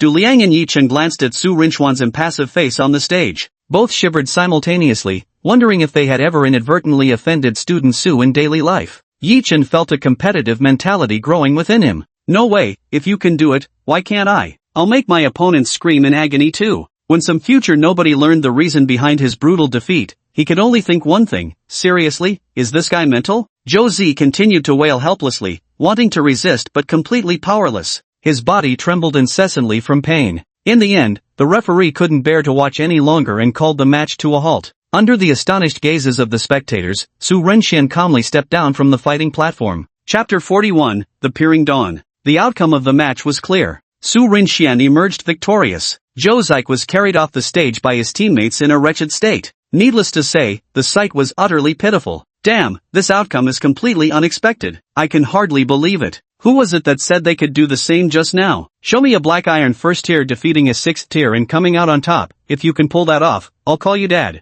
Incredible! This student named Su Renxian deserves our school's special attention. To defeat a noble academy student with such capability, he's clearly no ordinary individual. No kidding, seriously though, from the moment he stepped onto the stage, I could tell this kid was something special. Keep bragging. You're the loudest one hoping to see him make a fool of himself. As for the outcome of this match, some were astonished while others found it unsurprising. Principal Duan wore a beaming smile. Anyone could tell he was in excellent spirits. If Shang Wenji beside him had looked just a bit more sullen, he would have been even more delighted. Still, one must leave room for courtesy. After all, as the host, it wouldn't do to utterly humiliate someone outright. But if that old geezer provokes him again, he shouldn't blame him for holding a grudge. Earlier they were ready to laugh at him, humph. Now they've become the laughingstock themselves. How could this not make Duan Yunan delighted? Though he didn't show it. Shang Wenji was going crazy inside. He could never have imagined that the student he carefully selected would lose. The most absurd part was that this happened despite their significant advantage in strength difference between the two sides. He glanced at He Yinja's position, seeing the kid's face clouded over with gloom. Sigh, what is this all about? From now on, tell the students to be careful around that Su Renxian. There's something eerie about him. Su Renxian ignored the burning gazes of the crowd, calmly returning to his spot in the team lineup. You're something else, kid. I knew you had it in you. Heh, so how was your first battle? Exciting or what? Ming Yujie patted Su Renchuan's shoulder with a grin and teased him quite unkindly. But you're utterly clueless about cherishing the fairer sex, kid. Look at how brutally you crushed Josike, TSK. It's downright unbearable to watch. Su Renxian remained silent. He admitted he'd acted ruthlessly, but there was a reason. Who told Josike to try destroying the most precious thing a man could have? That was something he couldn't tolerate, and of course, neither could anyone else. Huang Ying snapped back at Ming Yujie. What's the matter, young Master Ming, trying to play the chivalrous hero? No, nothing of the sort. She's our competitor. If I fight her, I'll definitely be even fiercer than Su Rinxian. Su Rinxian, you don't have a girlfriend, do you? Huang Ying. Huang Ying looked at Su Renzuan. You did well. Since it's a competition, only victory or defeat matters. There's no distinction between men and women. And don't underestimate women. There are some women you simply can't afford to offend. Those words were undeniably correct. What could Su Renzuan possibly say in response? Of course I nodded. Mo Yuanqing also offered appropriate congratulations. Not bad at all. Keep it up. Absolutely. Over here, Wang Lele and White Dove were making quite the lively commotion. Look everyone, that's my brother Su. He's freaking awesome. See, I told you my brother Su is incredible. He doesn't even bat an eye at feminine charms. Absolutely right, women would just slow down his sword drawing speed. Wang Lele shouted with unrestrained excitement. The White Dove directly covered its face, unwilling to stand next to this idiot. It was too embarrassing, compared to the liveliness on this side. The noble team's atmosphere, however, was utterly dismal. The school team members grew increasingly silent, more than silent, it was closer to fear. Hao Yenjia exuded a gloomy aura around him, with cold energy intermittently emanating outward. This trash can't even handle a simple task. Having said that, he turned his gaze to the other team members. His tone was icy. I won't tolerate any failures in the upcoming battle. If anyone falters, you know the consequences. He Yenjia's word was law at the aristocratic high school. Even the principal wouldn't dare oppose him. And in He Yenjia's eyes, his teammates were merely useful subordinates.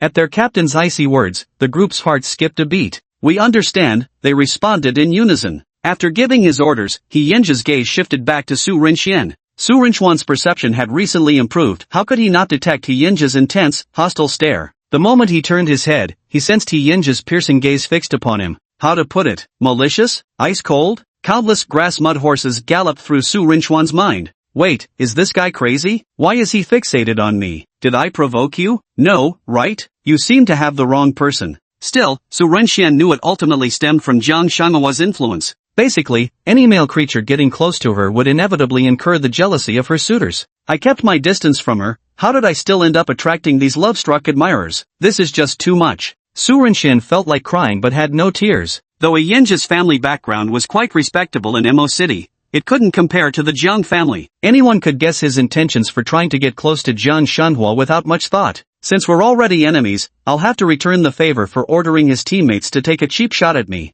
Here, Su Renxian concludes one battle while others' matches continue. Observation room. Several old-timers fall into silence. Granny Jiang is the first to break the quiet. I was right about this kid. His touring is fascinating. Not only has it mutated, but he's also acquired an extremely rare curse-type talent. This is an exceptionally rare occurrence, even in other regions. Indeed. Moreover, this boy's combat instincts are outstanding. He possesses a natural gift for wielding spiritual techniques. Yu Qianxiang stopped petting his Shasha and instead focused on observing Su Renxian, who was resting below the stage. But is it just me, or does his spiritual technique give off an eerie vibe? Could this also be related to the mutation in his touring?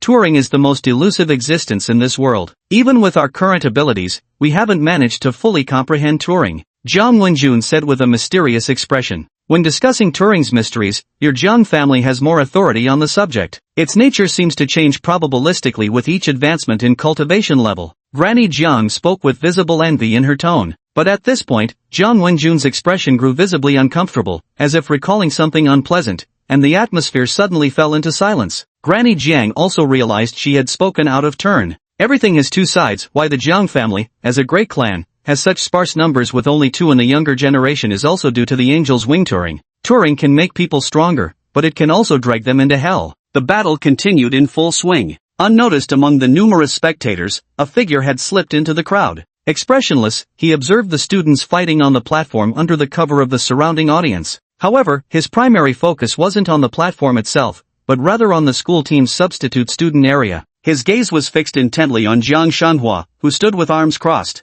Of course, he wasn't just observing Jiang Shanhua. His eyes then shifted to Yichen standing beside her, and finally came to rest on Su Renxian. What a pleasant surprise. They're even better than expected. The old crone wasn't wrong. These are perfect materials for puppets. Amidst the continuing cheers around him, his figure vanished without a trace. Yi Chen seemed to sense something and glanced around. Strange, why do I feel like someone's watching me? Is it just my imagination? But figuring out who might be spying on him proved extremely difficult. Chapter 42, Deathside Mantis vs. Ghostvine. The match continued. After Su Renxian stepped onto the field, other members of the team were also gradually selected to come forward for battles. Compared to the Noble Academy team Su Renxian had drawn as opponents, their adversaries weren't too outrageous. The results of the battles were surprisingly good. Every single match ended in victory. The person most thrilled by this outcome wasn't Principal Duan Yunan, but rather the student spectators who were hosting the event. Haha, I knew it. Senior Huang Ying isn't just beautiful, she's incredibly powerful too. Ming Yujie is so handsome too. Did you see his bulging muscles? They make me feel so safe.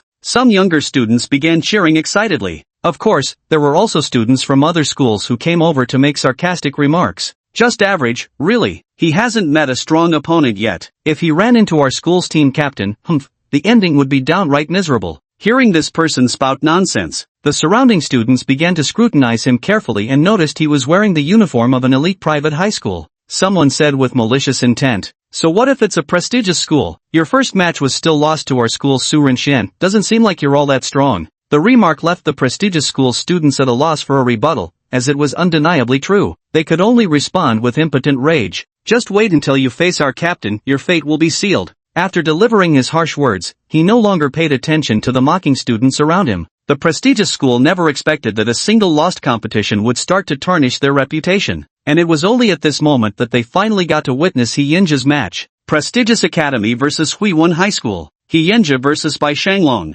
Interestingly, both are the captains of their respective teams. This also marks the first captain-level showdown during the tournament. Su Renxian wasn't familiar with the members of different school teams, and White Dove wasn't by his side. The usually well-informed fellow was still sitting in the spectator seats. Settling for the next best option, he began asking Ming Yuzhe beside him, "Brother Zhe, how strong is the captain of Huiwen High School?" Ming Yuzhe glanced at the two figures on the arena before explaining Bai Shanglong's strength to Su Renxian. Bai Shanglong, captain of Huiwen High School's team. His strength matches Huang Ying's, both at Black Iron Tier 9. His terrain is a B-grade, Ghostvine. Ghostvine? This Turing piqued Su Renxian's curiosity quite a bit. Turing machines come in all sorts. Just by hearing the name, you'd recognize this one belonged to the plant category. However, spiritual nurturers with plant-type abilities possess an innate drawback. In the early stages of their growth, their strength is weak and their progress slow. Moreover, they are countered by most other types of spiritual nurturers, a common weakness among plant-type nurturers. However, in the later stages, plant-type spirit nurturers also have their glorious moments. Regardless of their grade, once a plant-type spirit nurturer reaches the gold tier, they will obtain an innate ability.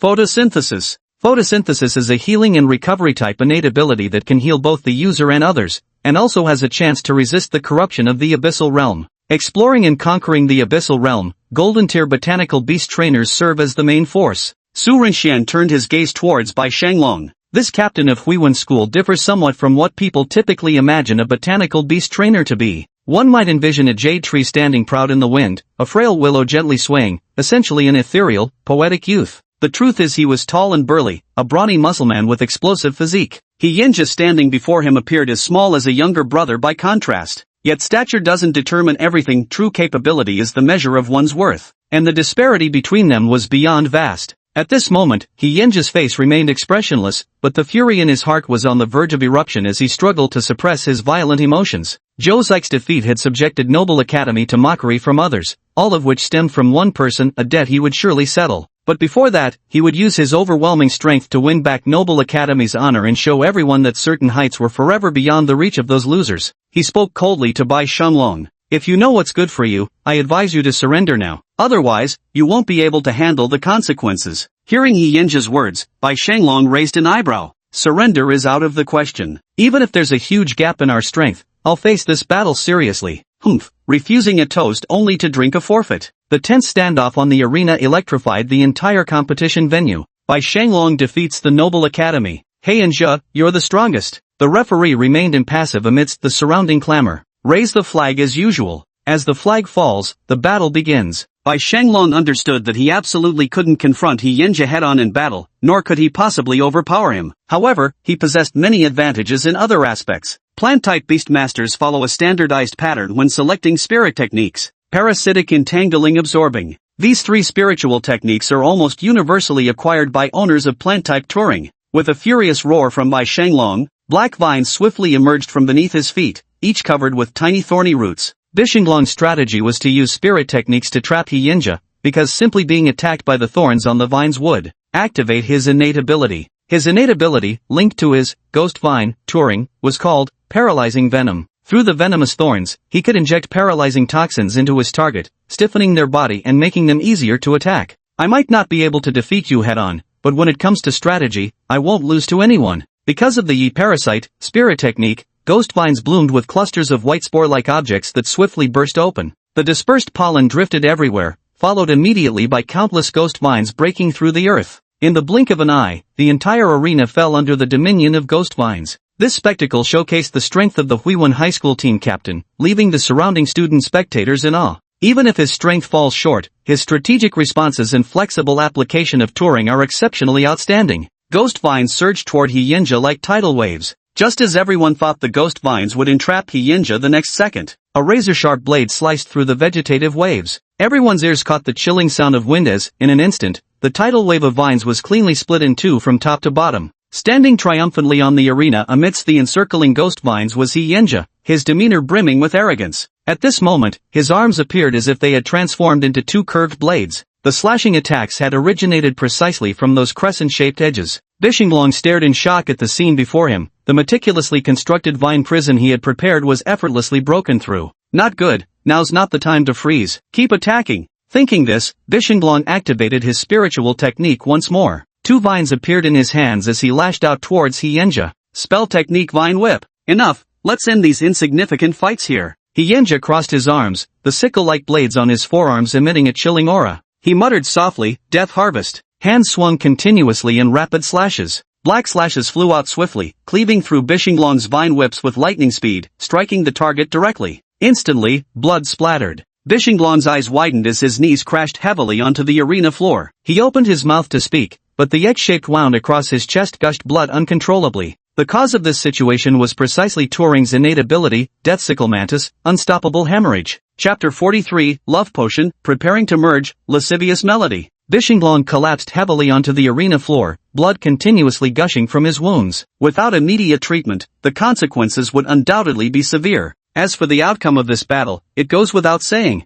Instant knockout. A clean and decisive victory. Hyinja effortlessly crushed his opponent with an instant win. Without lingering on the platform after his triumph, he turned with cool detachment and strode off the fighting stage. Many were still reeling from his recent performance, with the pitiful state of Bai Shanglong vividly etched in their minds. Compared to Zhou Zix's frenzied shouts and screams, it was Bai Shanglong's bloodied and battered appearance that left a sharper impression. That guy's gotten stronger again. Mo Yuanqing sat upright with a solemn expression. As team captains, the pressure must be on him. Huang Ying also spoke up, exactly, especially since this guy's innate ability is extremely dangerous. Without this factor, we could still wage a war of attrition, but once injured, the consequences would be unthinkable. The others also began considering what strategies to use against Hyinja. Su Rinxian fell deep into thought. Indeed, Hyinja's strength that makes everyone wary is truly not to be underestimated. Now that this person holds hostile intentions towards me, I need to figure out how to resolve this issue. He isn't a bad person, but neither is he some saint without a temper. However, Su Renxian still held one creed: rapidly improve one's strength. As long as he becomes powerful enough, all the demons and monsters could be easily dealt with. At his current disadvantage in strength, lying low when necessary was still the wisest course of action. Even if I possess Avada Kedavra, I can't use it recklessly out in the open. One must understand that steady and sustainable development is what achieves great things. If you reveal your uniqueness too early, do you think people will just let you be? The world is vast, and there will always be terrifying existences. Su Renxian hadn't forgotten what the system said about the mysterious resurgence. These beings are beyond his current contemplation. Right now, all that matters is rapidly improving himself. Of course, revealing a hint of talent within modest circles might attract investments from higher-ups, but standing out too brilliantly? That won't do at all. Yi Chen in the future would be an example. Turing continued to evolve, making it impossible to ignore. The first day's selection competition also concluded with Hyinja's victory. By this point, nearly all the students had participated in a battle, leaving the scoreboard results with some cheering while others lamented their losses. Duan Yunan looked triumphant. Principals, I'll have to excuse myself for now. I need to brief my students about tomorrow's team battle arrangements. Seeing Duan Yunan leave, Shang Wenji grumbled, look at that smug face. Let's see if he can still smile when they face our school in tomorrow's team battle. Old Sean, don't blame old Duan. He's had a tough time these past few days. With no resolution yet regarding that attack incident, he's been bottling up his frustration all this while. Shang Wenji rolled his eyes, gave a cold snort, and left without even acknowledging the other principals who had just spoken. The atmosphere was indeed awkward. That old Shang really has gotten too full of himself. Su Rinxian prepared to head home, but now there were two little tails following behind. Brother Su, you know what? Your showdown with Zhou Zik was so thrilling, it nearly killed me with excitement. Wang Lele said with palpable enthusiasm. Su Rinxian wore a puzzled expression. Something about the way his match with Zhou Zik was being described just didn't sound right. White Dove could only admire Wang Lele's talent, though annoyed, and gave him a smack on the head. Ouch! Why'd you hit me, White Dove? Wang Lele protested indignantly. Ignoring Wang Lele's howls, White Dove fixed her sparkling eyes on Su Rinxian. Su Rinxian felt goosebumps under his gaze. He asked in confusion, "What's the matter?" White Dove, trembling with excitement, asked curiously, "Brother Su, that final ability you used, the one that made Zhou Zik howl in agony, is that your secret weapon?" Hearing this question, Wang Lele, who had been rubbing his head and groaning, instantly perked up and stared at Su Rinxian. Well, for a moment Su Rinxian really didn't know how to answer this question. A secret weapon, you say? Once the Curse of Agony talent is activated, all his moves carry this effect even if he denied it now. Who would believe him? Just look at these two now. Su Rinxian merely paused to think of how to explain, but they'd already started filling in the blanks with their own imaginations. The white pigeon slapped its own head. Look at this dumb head of mine. If it's a secret move, the fewer people know about it the better. Brother Su, just pretend I let out a fart earlier. Su Rinjiang. The white pigeon cheerfully changed the subject. Wang Lele didn't hear what she wanted to know and looked disappointed. Coincidentally, White Pigeon was here. He was well informed, and she happened to want information about He Yinja. She wondered if she could get any useful leads from him. How much do you know about He Yinja? White Pigeon froze, not understanding why Brother Su was asking him this. But on second thought, since He Yinja was also a rival within our school, I ended up sharing all the intelligence I knew. He Yinja, the eldest young master of the prominent He family in Modu. The He family controls several resource-type special points, which is why he's so powerful. This guy has an arrogant and domineering personality, acting like he owns Noble Academy, partly due to his family's status, but also because of his own formidable strength. Oh, and one more thing, the He and Jiang families were extremely close many years ago, but for some unknown reason, a rift suddenly formed between them a decade ago, and their relationship hasn't been the same since. But I think the He family intends to restore their former friendship, as evidenced by He Yinja's pursuit of Jiang Shanghua. That's also the reason why the Jiang family's eldest daughter is at our #1 high school. She simply doesn't want to deal with him. Along the way, Bai Ge shared a bunch of rumors, just gossip, really. At the end of the day, people are curious creatures who simply love to feast on drama. Su Rinxian also learned a lot, but according to Bai Ji's intel, He Yinja is an arrogant, overbearing figure,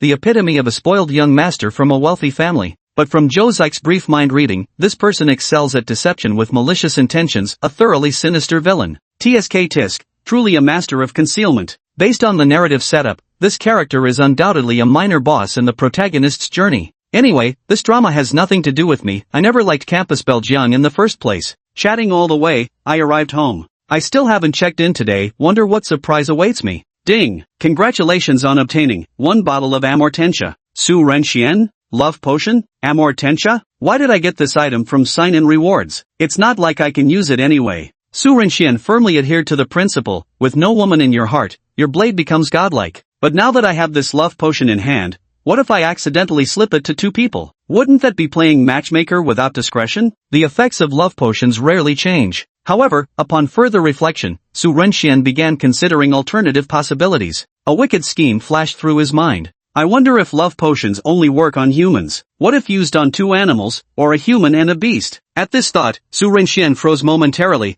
then his lips curled inexplicably before finally twisting into an evil grin. Ha ha, I know exactly how to settle this debt with He Yinja now. Ha ha, ha ha ha. The imagined consequences of this scheme's success, holy smokes, the mental image was too glorious to contemplate. Oh, my damned imagination. However, to complete this plan, there was another step required. Su Renxian took out a pearl radiating brilliant light from the system space. It was the Dream Mermaid Spirit Nurturing Pearl, the Spirit Skill, Enchanting Melody, obtained by picking up leftovers at the Singularity. Chapter 44, Guardian Deity Siren Song, ready. The Spirit Skill, Languid Melodies, is far too rare. Having obtained it, I didn't absorb and use it immediately, fearing someone might come knocking. After all, When the dream mermaid was slain at the mystic beach, no one could find its corpse. Naturally, the nurturing spirit pearl within its body had vanished without a trace. This caused quite a stir at the time, as a significant conflict broke out among these individuals at the D-level singularity point. In the end, nothing came of it, and everyone began to suspect that some powerful entity had quietly taken the dream mermaid away. Now, much time has passed, and the uproar surrounding the appearance of the dream mermaid has gradually died down.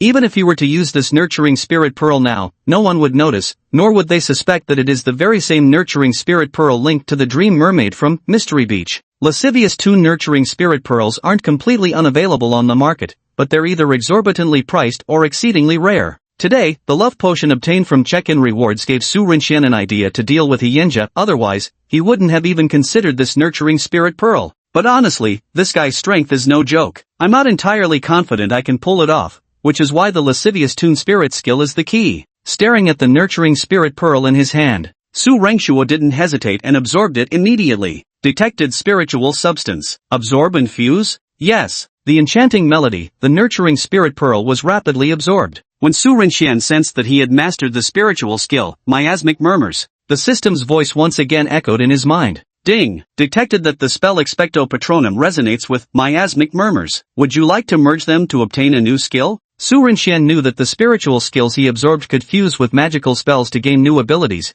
but he never expected miasmic murmurs to resonate with Expecto Patronum. I haven't had the chance to use the Patronus charm yet, but the current situation obviously calls for answering system merge. Merge. Integration initiated. Ding! Congratulations to the host for successful fusion, acquiring new skill, Guardian Spirit Siren Song. Guardian Spirit Siren Song? The name sounds like a summoning skill, but with the suffix Siren Song, could it really be what I'm thinking? A guardian spirit with its own BGM? Lost in thought, Su Rinxian activated Guardian Spirit Siren Song. The next second, silver light burst from the tip of the wand as a wisp of white smoke drifted out. The white smoke shimmered with a silver glow, quickly forming the shape of a dreamlike mermaid. However, the one before his eyes differed from the real thing. Her entire body shimmered silver white, radiating an ethereal halo. Yet, her breathtaking beauty remained as enchanting as ever. Su Rinxian could sense that with just a thought, the dreamlike mermaid in Patronus form before him would burst into song. Moreover, the song possessed myriad abilities. Not only could it captivate hearts and dispel evil, but it could also ascend into piercingly high notes, throwing enemies into utter confusion. This skill combines all the advantages of the enthralling melody and the Patronus charm techniques.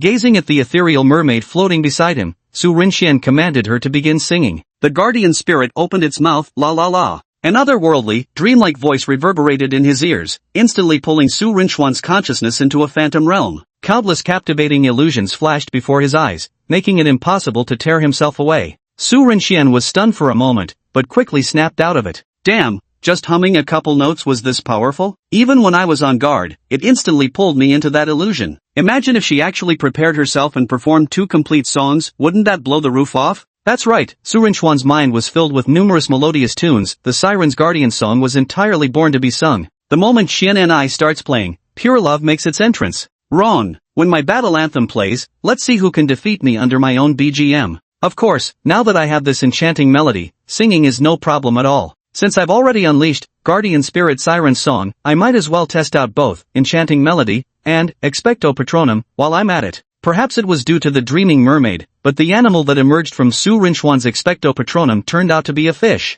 This fish perfectly captures Su Rinxian's current state of mind, utterly listless like a salted fish. Moreover, the spiritual technique Decadent Melody holds vast potential for further development. The same song can evoke different emotions depending on the singer's mood. He also discovered that even without singing, the ability of the alluring tune's spiritual skill was quite remarkable. This was a sound-based ability. As long as the skill was activated while speaking, it could make one's words more persuasive, or rather, controlling. After understanding all this, Su Rinxian glanced at his mission. One glance was enough to shock him. The progress bar of a certain mission had somehow advanced a little. Ding! The path to becoming the Dark Lord begins. Mission 1, The Cruelty of the Dark Lord. Details: how could the Dark Lord possibly be merciful? Brutally execute 3 enemies under the gaze of the world. Progress, 0 of 3. Reward, Summoning Curse. Mission 2, The Dark Lord's Terror. Details: the Dark Lord is synonymous with terror. Make 10 spirit cultivators experience extreme agony and fear, causing them to feel boundless dread toward you. Mission progress, 1 out of 10. Reward, Parseltongue. The Dark Lord's terror has achieved 1/10 completion. Could Zhou Zik be the one who provided this? though his divine stealth ring concealed his true power, making others perceive him as merely an Iron Tier 1st stage beast tamer. His actual strength reached Iron Tier 7th stage. With the enhancement of Curse of Agony, during that final light spirit summoning, he truly hadn't held back. It seems Joe Zyke was tortured quite badly back then. But that's good, at least it made progress in my mission. Su Rinxian didn't realize at all that he now had completely no aversion to the title of Dark Lord. One could only say that as long as the rewards were good, even the Dark Lord could be treated as treasure. The Dark Lord's cruelty mission isn't easy to handle. I can't possibly go around killing and burning just for one mission. This task needs to be taken slowly. Everything was ready. As Su Rinxian looked at the love potion in his hand, that eerie smile crept across his lips once more. At the location of the Noble Academy team members, He Yenja was berating his teammates. None of his teammates dared to argue back, especially Joe Zyke and the team. She kept her head down, too afraid to even meet the captain's gaze. Joe Zyke, you've let me down tremendously, he said. Not only did you fail at the tasks assigned to you, but you also lost the match. Your performance this time has thoroughly humiliated Noble Academy. He Yenja's face darkened, his tone dripping with icy disdain. Seeing him like this, most of the others didn't dare make a sound. Joe Zyke said in a trembling voice, "Boss, it's my fault this time. I'll definitely do better on the tasks you assign next time." Yet, He Yenja ignored her. Instead, he looked at the others. Tomorrow is the team competition. I don't want any of you to make such basic mistakes again, failing to defeat an opponent so far beneath your level. At this point, everyone's gazes turned toward Joe Zyke. Yet Joe Zyke was also screaming internally. This Su Rinxian is definitely hiding his true strength. Not to mention those bizarre spirit techniques, the information we have is completely wrong. After finishing his lecture, He Yenja returned to his own room. Chapter 45, Gaze Not Upon It, the Aging Potion. Upon returning to his room, his phone began to ring. He answered the call. A calm voice spoke from the other end. "How's your relationship with Jiang Shanghua from the Jiang family coming along? I hear she's quite the campus goddess, with admirers you couldn't even count." Yet, when He Yenja heard the contents of the phone call, he responded with a disdainful scoff. "Just a bunch of misfits, how could they compare to me? It's good that you understand. I've heard all the reserve team members who associate with him are her suitors. You better step up your game and win her over quickly, that way our He family can." Before he could finish speaking, He Yenja impatiently cut him off. "Enough, I already know all this." The other end of the call fell silent for a moment before quickly hanging up. Meanwhile, He Yenja began gathering information about the reserve members of number 1 high school's team. Having reviewed all the nominal documents, Du Liang, Yi Chen, humph, small fries unworthy of fear. As for Jiang Shanghua, she'll only submit beneath me. Yet when scanning Yi Chen's profile, He Yenja visibly hesitated for a moment. Recalling how Yi Chen had behaved beside Jiang Shanghua during the banquet, his brows furrowed. He walked to the window, gazing upon the glittering nightscape of Shanghai. This guy needs more attention than Su Rinxian. The reason he had Joe Zyke target Su Rinxian was simply because he felt inferior after being outshone by Su Rinxian's handsome looks. He could tell Su Rinxian had no interest in Jiang Shanghua, but he feared Jiang Shanghua might take a liking to Su Rinxian,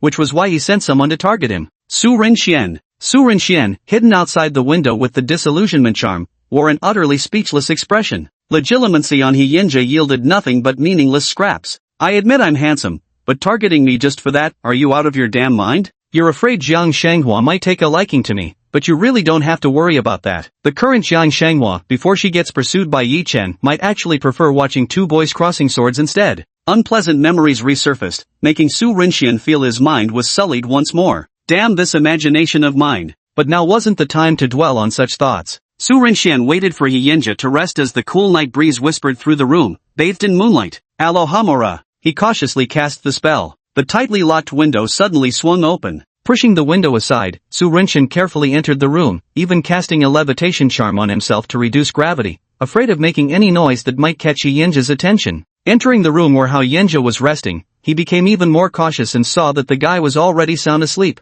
Looking at this troublemaker who just couldn't keep out of trouble, Su Rinxian really wanted to hit him with an obliviate curse. But then he thought about his upcoming plan. Once completed, this guy would suffer something worse than death. A silvery white illusory mermaid floated behind Su Rinxian. After exchanging a glance with him, she nodded, signaling her readiness to begin. Su Rinxian also held his wand at the ready, the spell, Imperio, also known as the soul-stealing curse, primed and waiting. A double layer of protection for added safety. The dream mermaid floated beside He Yenja's ear, emitting an ethereal yet melodious murmur. He Yenja sensed something amiss the moment the dream mermaid began to sing, but it was already too late. The upgraded fusion skill, Seductive Whispers, combined with Expecto Patronum, Guardian Spirit Siren Song, dragged him straight into an illusion. Not only that, Su Rinxian also swiftly cast Avada Kedavra to directly control Hyinja. Hyinja, at Bronze Tier 2, was manipulated like an obedient puppet by Su Rinxian, well, to be more precise, dominated. With dual control unleashed, flawless domination is achieved.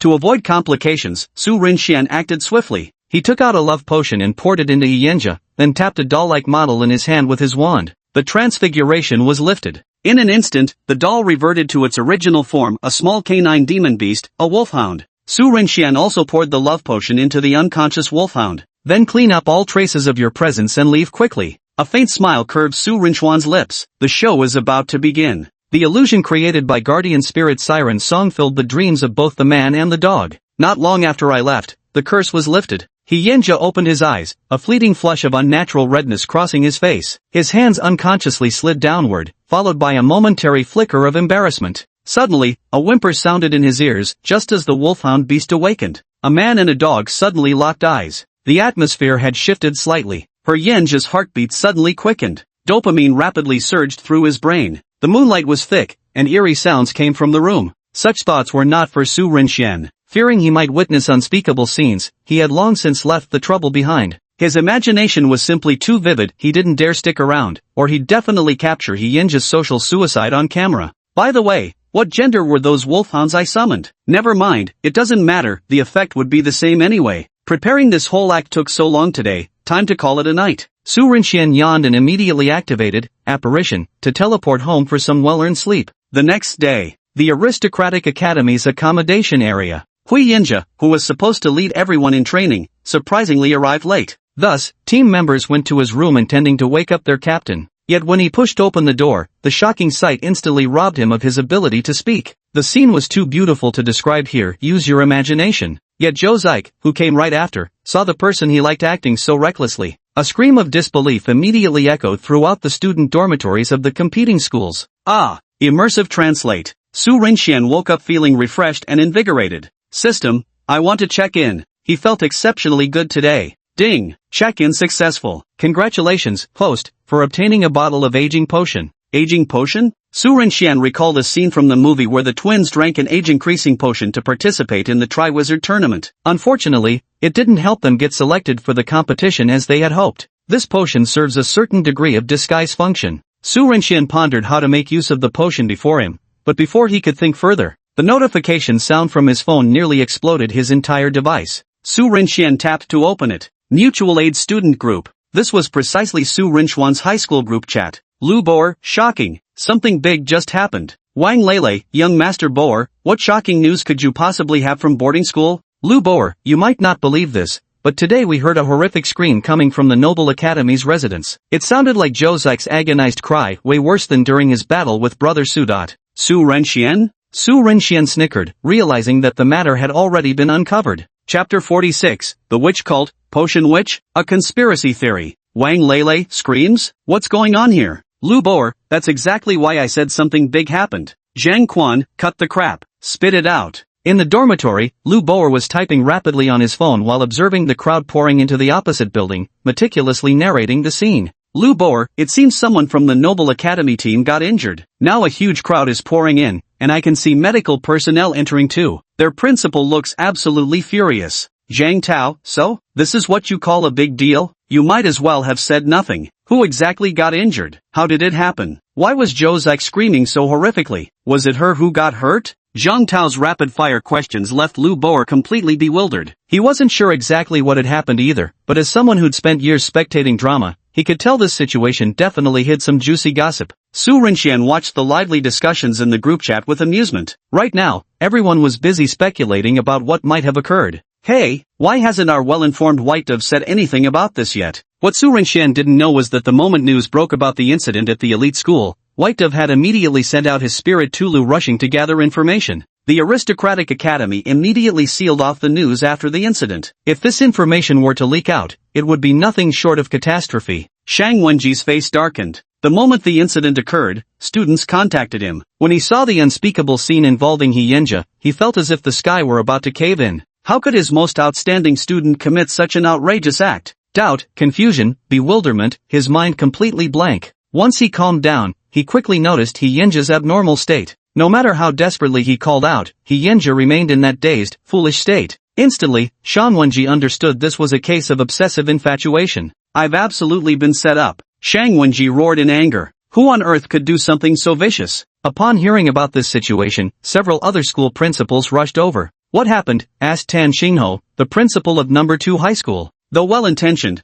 Shang Wenji cast a hostile glance at the approaching principals. His gaze lingered particularly on Duan Yunan and the principal of Huiwen High School. These two were under his special scrutiny. This left both men puzzled. Hyan's was ambushed. We don't know the method used by the attacker, but his condition looks very serious now. What? Are you saying someone attacked Hyan's? Duan Yunan was stunned. After all, this was technically happening on his turf. His thoughts immediately went back to the earlier banquet attack. Could it be the same group behind this incident? Was Hyan's injured? He quickly asked. Up until now, we still don't know who the shadow attacking people is, and now a second incident happens. It's like slapping me in the face. Let's not talk about that for now. Wasn't it said that Hyunja's condition is unstable? Quickly let me take a look, maybe there's still a way to treat him. Otherwise, wasting time like this, the team competition today won't be able to go on. The speaker touring is a headmaster skilled in healing abilities. Shang Wenji fell silent, finding it difficult to make an immediate decision. With a final clench of his teeth, he let the group into the room.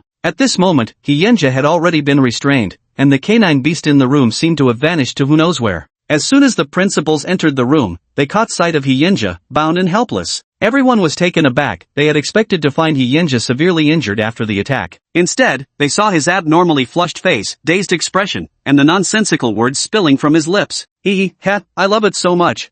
He. The school principals, for a moment, they didn't know how to describe their current emotions. So, what exactly happened? Lin Wanqing spoke as she summoned her touring. A clear, melodious chime suddenly rang throughout the room. Lin Wanqing's palm cradled a sky-blue bell tied with indigo silk ribbons, which had just landed in her hand. As a nurturing spirit adept in healing arts, Lin Wanqing immediately recognized that Hyunja had fallen into a peculiar condition. Much like being poisoned, confused, burned by flames, or frozen in ice, it was one of those abnormal states. Healing chime. Lin Wanqing shook the bell in her hand, its clear sound reverberating through the room as a ripple of energy surged forth, targeting Hyunja. Lin Wanqing had believed her intervention would improve Hyunja's condition. After all, healing chime was a rare spirit technique specialized in curing abnormal status ailments through healing. Yet as the chime resonated, Hyunja's expression remained utterly unchanged. If anything, his lips slackened further at the external sound, drool threatening to spill from the corner of his mouth. How could you possibly? Lin Wanqing was somewhat incredulous. Her spirit technique had actually had no effect at all.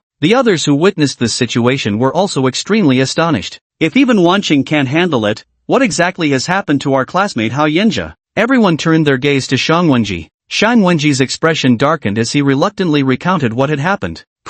Hearing the laughter, Shang Wenji immediately shot a glare in its direction. The principal of Huiwen High School was a professional, but he truly couldn't hold back his reaction. The others also wore expressions too complicated for words. Tan Xingho saw Hyunja's condition combined with Shang Wenji's description, and a flash of insight struck him as if he'd thought of something. Yet he found this idea of his utterly impossible. Someone noticed Principal Tan's unusual behavior. Principal Tan, what clue have you thought of? Tell us quickly. Everyone was drawn in and turned to look at Tan Xingho. Tan Xingho then shared what had suddenly occurred to him. Surely everyone has heard of the organization known as the witch cult, right? At the mention of the witch cult, everyone's expressions grew complicated. Duan Yunan's eyes flickered with surprise, though he quickly masked it. The witch cult. Old Tan, why bring up that organization? Their existence is utterly infamous, a true scourge upon the world. Wherever they appear, calamities and tragedies follow. The others too were puzzled about what was going on. Why was Hyunja's situation suddenly tied to the witch cult? Why did things keep getting more and more convoluted? Among the witch cult, there exists a witch known as the Potion Witch, who excels at brewing potions with various effects. Once someone consumes such a potion, no healing-type spiritual techniques will work on them. Only an antidote specifically crafted by the potion which can undo its effects. At this point, Tan Xingho paused briefly before turning his gaze toward Hyunja. His current condition perfectly matches the effects of consuming the potion witch's brew. Moreover, Principal Lin has already realized that her healing not only fails to alleviate Hyunja's state but also shows no effect whatsoever. Lin Wanqing nodded in agreement. So you're saying the potion which came and fed Hyunja a potion, which is why he ended up like this? That's ridiculous. Tan Xingho spread his hands. That's my theory. It's also possible Hyunja offended someone who happened to have the potion witch's potion, and that person drugged him. It had to be said Tan Xingho's line of reasoning was spot on. Su Renxian never imagined that his simple plan to give Hyinja a humiliating experience would spiral into everyone concocting a grand conspiracy theory. Chapter 47 Turing Fusion Skill. How the matter was ultimately resolved, Su Renqiang didn't know. In any case, today's team competition proceeded as usual. However, there was no sign of Hyinja among the Noble Academy's team roster, his replacement being one of their reserve members. Don't tell me. The Noble Academy students must know exactly what happened. Ming Yujie looked serious but unexpectedly turned out to be quite the gossip lover. Huang Ying wore a faint, ambiguous smile. The group chat is exploding. More than one person heard Zhou Zike screams this morning. Now their whole team thinks something happened, but Zhou Zike is fine while their captain has vanished. TSK, there's definitely something fishy going on here. Can't you see? The faces of all the Noble School team members look like they've eaten something seriously wrong. Everyone nodded with gossip-filled expressions. Mo Yuanqing adjusted his glasses and said, this situation works to our advantage too. If we encounter Noble's Academy in the team battles, without Hyinja, our chances of winning would be significantly higher. Even if he were there, we wouldn't be afraid. Huang Ying spoke up, keeping to herself that her power had already reached the threshold of Black Iron 9th rank, just one step away from stepping into Bronze Tier. As long as they could break through, with 2 Bronze Tier Beastmasters in their team, even Hyinja would have to think twice before facing them. Mo Yuanqing signaled everyone to get ready, then turned his gaze to Su Renxian. You should already understand the team battle rules, so I won't waste words. There's only one issue. Yen Karen's previous role leaned toward support, but now that she's injured and you're filling in, you haven't had any combat experience with us. So in the upcoming match, feel free to adapt and act as you see fit. Su Renxian nodded. This was indeed the best arrangement for him. No one else had a problem. With one member missing, the team might need some adjustments, but it wouldn't be enough to stump everyone. After making arrangements, people started murmuring about what had happened to Hyinja. Of course, this situation wasn't limited to one team. Squads from other schools also began discussing it. Among Second High's team, Ling Qingfeng eagerly offered breakfast to his senior sister. Senior sister, what happened at the Noble School? Why wasn't Hyinja present? Wang Jiala picked up the steamed bun and soy milk handed by his junior. After taking a big bite of the generously stuffed bun, he glanced at this dimwit underclassman. Rolling her eyes, she said, if you don't know, how would I? Ling Qingfeng, forget it. I'd better ask someone else if I want information. Relying on this foodie senior sister would take forever. Honestly, what can she do besides fighting? What's with that look? Asking for a beating? Senior sister, this is my look of admiration. Go on, buy me 10 more big buns. Ling Qingfeng. Everyone waited for the competition to begin. For some reason today, all the principals arrived unusually late. However, this didn't stop the team battle from continuing as scheduled. The match list for the team battles was announced quickly. Su Renchuan's team would be facing an obscure school called Kuilin Yuling Academy. It's Kulin. Though we don't have to worry about the match outcome, everyone should still pay close attention to their captain. Mo Yuanqing said cautiously. Su Renxian gazed at the photo of the captain of Kailin's school team on the electronic screen. Zheni, strength, Black Iron rank 9. The squad leader was a girl. For a female student to become captain of an entire school, the hardships behind this achievement were unimaginable to others, and her strength absolutely should not be underestimated. Su Renxian had witnessed her previous battles. Her Tuliing was exceptionally peculiar, manifesting like talismanic paper. Coupled with her innate talent, the combination of the two could produce bizarre effects. She excelled in attack, support, and control alike.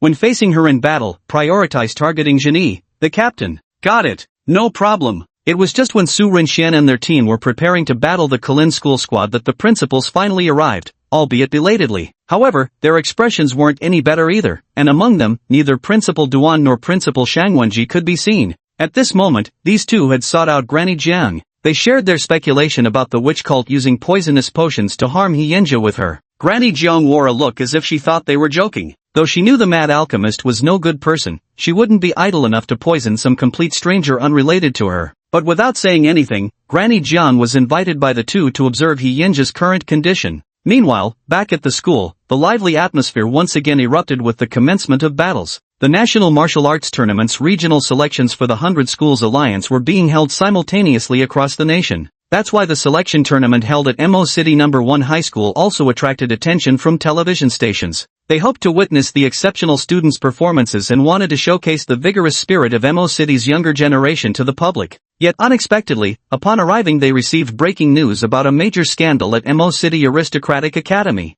Though journalists keenly sensed juicy gossip in this development, their curiosity had to take a back seat as the inter-school alliance team battles were far more important. Just send someone to ask about this matter. What's important is the upcoming match. For the next team competition match, Moto First High School Spiritual Training Academy versus Moto Kuelin High School. Upon hearing it was their school's turn to participate, Mo Yuanqing stood up first, followed by the rest of the team members, with Su Rinxue walking at the very end. The match begins. Everything proceeds according to regulations. Su Rinxian, adapt as needed. Mo Yuanqing finally reminded them. Everyone nodded in silent agreement. Meanwhile, the opposing team from Kuelin High School also stood up. The two teams walked onto the ring. The audience began cheering loudly. Jenny, the captain of the Kuelin team, was a rather petite girl. Standing beside her towering and burly teammates, she looked even more like a little child by comparison. Among the 5 team members, she was the only girl, and what's more, she was the entire team's captain. This fact alone meant no one could afford to underestimate this young woman before them. However, what caught Su Rinxuan's attention wasn't the seemingly tough young female squad leader, but rather the pair of identical-looking brothers among her team members. Is this the twin brother from Kulin High School? Among spirit trainers, there exists an exceptionally unique type, twin spirit trainers. Their contracted spirits are 90% likely to be the same entity, and in battles, they possess an unparalleled synergy and psychic connection that ordinary spirit trainers lack. The Wu brothers, both possessing the same type of Turing, Earth Bear, both served as tanks in the team, though Turing, the Earth Bear, was no slouch in offense either, boasting innate advantages in Earth elemental attacks. Coupled with their exceptional teamwork, the brothers secured a solid position in group battles. The remaining 2 opponents from Kuelin High School were Wang Bo and Li He. Both excelled in long-range combat, with Turing wielding Rain Fan and Thunder Umbrella respectively. When standing alone, both seemed utterly ordinary, yet whenever they appeared together, a unique chemical reaction would occur. The duo could execute a relatively rare Turing fusion technique. This came as a complete shock to Su Rinxian, because Turing fusion techniques are more likely to manifest between twins due to their inherent synergy and deep mutual understanding. Chapter 48, Battle Commences, Strategic Maneuvering. But what's going on with Wang Bo and Li He? During his studies at school, Su Rinxian learned that although Turing fusion skills are different from ordinary spiritual skills, not everyone can use them. According to the teacher's instruction, there are prerequisites for using Turing fusion skills. First, there must be a certain degree of compatibility between the two individuals' Turing, or in simpler terms, whether their Turing can harmonize and fit together. Just like the principle that fire and water are incompatible, you can't forcibly merge a water-attributed Turing with a fire-attributed Turing. Though, of course, there might be so-called chosen ones who are different from others and somehow manage to fuse fire and water together. Second, whether the two individuals are spiritually synchronized is crucial. Even if their Turing is compatible, achieving perfect mental alignment is essential for unleashing Turing fusion skills. This is the hurdle that stumps many. However, based on various experiences, most who wield Turing fusion skills are twins. Their Turing is identical, and their innate sibling bond gives them an unmatched level of synergy, making it naturally easier to achieve perfect mental alignment.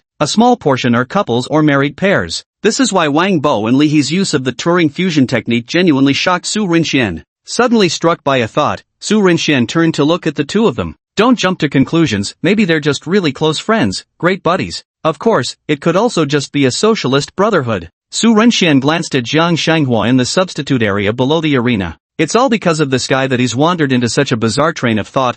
His brain was going to short-circuit. Jiang Shanghua? But it must be said, these two individuals also need special attention. The power of a Turing fusion technique far exceeds ordinary attacks by more than just a little margin. No wonder only a select few have mastered it. While Su Rinxian and his companions were observing the team from Kuelin Academy, the other side was also scrutinizing them closely. As the team captain, Jenny locked eyes with Mo Yuanqing at first glance. Clearly she considered Mo Yuanqing, the strongest among them, as the primary focus of observation, though she also felt the others shouldn't be underestimated. Take Huang Ying for example. Her gaze briefly lingered on Huang Ying, who stood beside Mo Yuanqing. Aside from Captain Mo Yuanqing, this Huang Ying is no pushover either. Her strength is on par with mine. Looks like this battle won't be easy. Her eyes then swept over the other members one by one, pausing momentarily when they settled on Su Rinxian. Su Rinxian, strength Black Iron first here, but previously defeated Zhou Zik in individual combat despite the level difference. Presumably a lucky factor not worth much attention. The key targets to focus on remain the other four.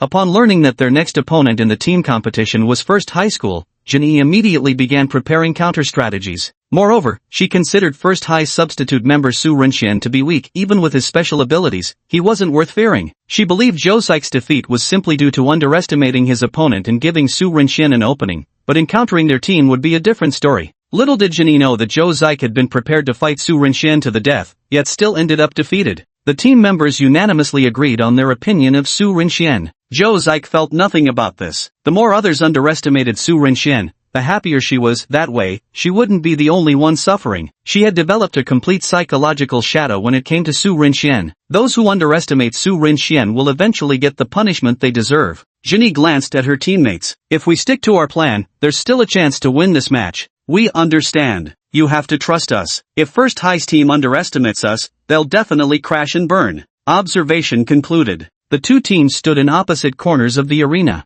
As the referee declared, "Begin the battle." Every member from both teams simultaneously manifested their touring forms. Su Rinxian was just about to cast Fireball to test the other side. Then he felt a gust of scorching wind rush past him as a frenzied figure charged out ahead of the group. Huang Ying, entirely engulfed in flames, propelled herself forward with incredible speed using the fire's momentum, resembling a ferocious flame tiger descending upon the battlefield. Flame roar! Thick flames gathered before Huang Ying's majestic chest, unleashing their full fury when the energy reached its peak. A colossal pillar of fire roared towards the 5 members of Jinyi's group. As the dense flames swept across, the 5 showed slight changes in expression, yet none were particularly frightened. The Wu brothers instantly stepped forward to shield their teammates. Turing's Earthen Bear, unleashed as both simultaneously activated the same spirit technique, a dual-layered, earthen shield, descended. 2 massive earthen walls rose before them. You think 2 earthen shields can block my flame howl? How naive. Naive or not, we'll find out when we test it, the Wu brothers declared in unison.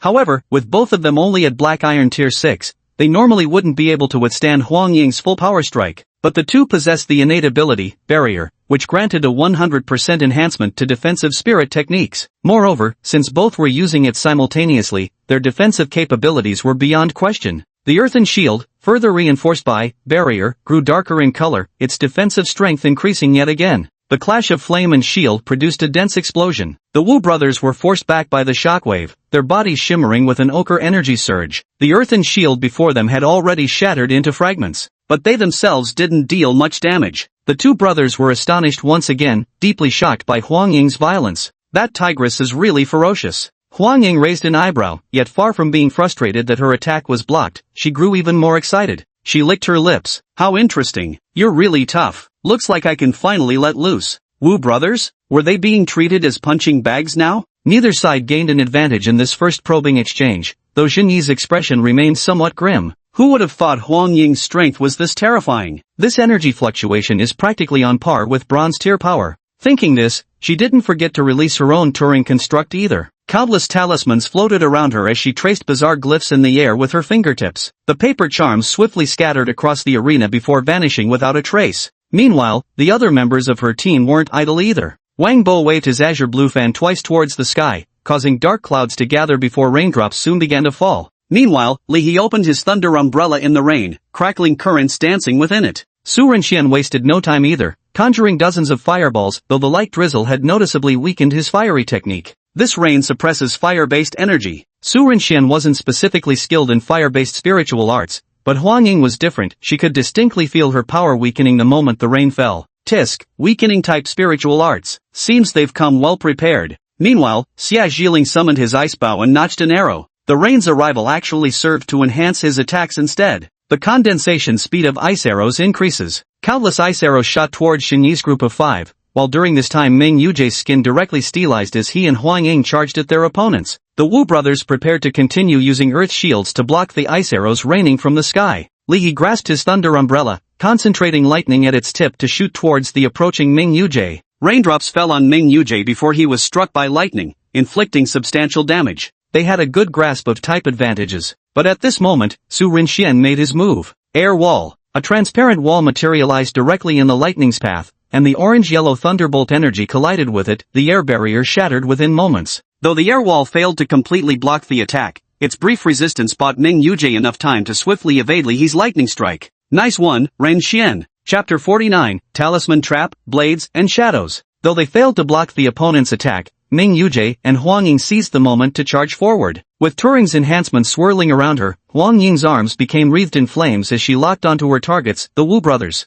Both men saw the blaze of battle in Huang Ying's eyes. Bring it on, they roared in unison. The only one who hadn't made a move on this side was their captain Mo Yuanqing, who was keeping a close watch on Jinyi across the field. She had used something Turing-related before the battle began, and its effect still hadn't manifested, forcing him to take this seriously. Jinyi's move soon revealed itself. Ming Yuzhe and Huang Ying charged forward, but just as they were about to engage the enemy, something unexpected happened. It was as if they had triggered a trap. The ground beneath them suddenly exploded. In an instant, Ming Yuzhe and Huang Ying were sent flying by the shockwave from the explosion. Cough. What was that? Ming Yuzhe's Turing was quite unique, though not extremely rare, called Steel Element. His innate ability, perfectly aligned with his Turing, was named Heavy Metal. Thus, the explosion barely inflicted any damage on him. When Turing activates his innate ability, his skin instantly hardens like steel, significantly enhancing both defense and offense capabilities. As for Huang Ying, needless to say, the fiery energy from the explosion was directly absorbed by the flame cloak covering her body. Though neither sustained serious injuries, both had their attack opportunities interrupted. Meanwhile, Xie Jiling's offensive also encountered problems. The rain of ice arrows shot forth mostly exploded inexplicably in midair before even reaching their target, leaving the bewildering scene to stun the crowd. A trap? Or was this premeditated? Su Renxian recalled Jin Yi's earlier use of Turing. The talismans had dissipated across the entire arena, which was why Ming Yuzhe and the others had been successively hindered. Jin Yi's ability was truly peculiar. It seems the entire arena has been preemptively booby-trapped by this team captain. Moreover, these talismans were invisible and intangible, making them extremely difficult to detect, posing a significant obstruction for their opponents. Accidentally triggering these traps during battle would undoubtedly impose severe limitations. Moreover, Su Renxian also noticed their opponent's strategy, defense manned by Wu Gang and Wu Chang, while their captain Jinyi lay traps to restrict the enemy. The offensive duties fell to Wang Bo and Li He. This method wasn't exceptionally formidable, but it was solid enough and perfectly serviceable. Seeing that the advantage was on their side, Jinyi's mood instantly lightened, and she couldn't help but break into a smile. Just as I thought, my strategy is working. With Wang Bo's rain ability dampening the power of fire-type attacks, Huang Ying and Su Renxian, both possessing fire affinity spiritual skills, must be weakened. Wu Gang and Wu Chang hold the line, blocking most of the incoming damage, while Jie Jiling and Ming Yuzhe are also effectively pinned down. Moreover, if I set up traps to ambush them and buy Wang Bo and Li He some opportunities, there might still be a chance for us to win this fight. Such thinking was merely idealistic. Right now, she was far more focused on the opposing team's captain, Mo Yuanqing. Though there was only one rank between bronze and black iron, the gap between them was as vast as heaven and earth. If I can hold him off, coupled with Li He and Wang Bo's ultimate fusion technique, victory isn't entirely out of reach. Faced with this situation, even someone like Su Renxian could see it, so it wouldn't be hard for Mo Yuanqing to realize it too. At last, Mo Yuanqing moved. The spirit brush hovered around him, ethereal and mysterious. In an instant, under Mo Yuanqing's control, the spirit brush wrote 4 large characters before him. Blades and shadows. With just 4 words spoken, a murderous aura erupted. The black ink began to reorganize itself, countless inky blades slashing toward the enemy. Each sword carried a trace of killing intent. Seeing Mo Yuanqing take action, Jinyi also began to move, countless talismans flying into the sky to form array formations. The Wu brothers roared once again. They dared not take the bronze tier attacks lightly. With synchronized battle cries, 2 armored brown bear phantoms materialized behind them. Their totems activated as they summoned earthen shields once more, twin bear-headed barriers forming instantly, while Jinyi's runic array empowered the brothers, further reinforcing their defenses. Blades and swords transformed into a rain of steel, raining down upon the enemy. The weapons were also blocked by the traps Jinyi had set up. However, unlike Xie Jiling, Mo Yuanqing's attacks directly shattered the paper talisman traps, his target firmly locked on the Wu brothers. Boom! Boom! A series of explosions erupted. The Wu brothers' faces flushed red. Compared to Huang Ying's earlier attack, Mo Yuanqing's current assault was proving even more taxing for them. Bro, brothers united can cut through metal. Elder brother, we can definitely block this attack.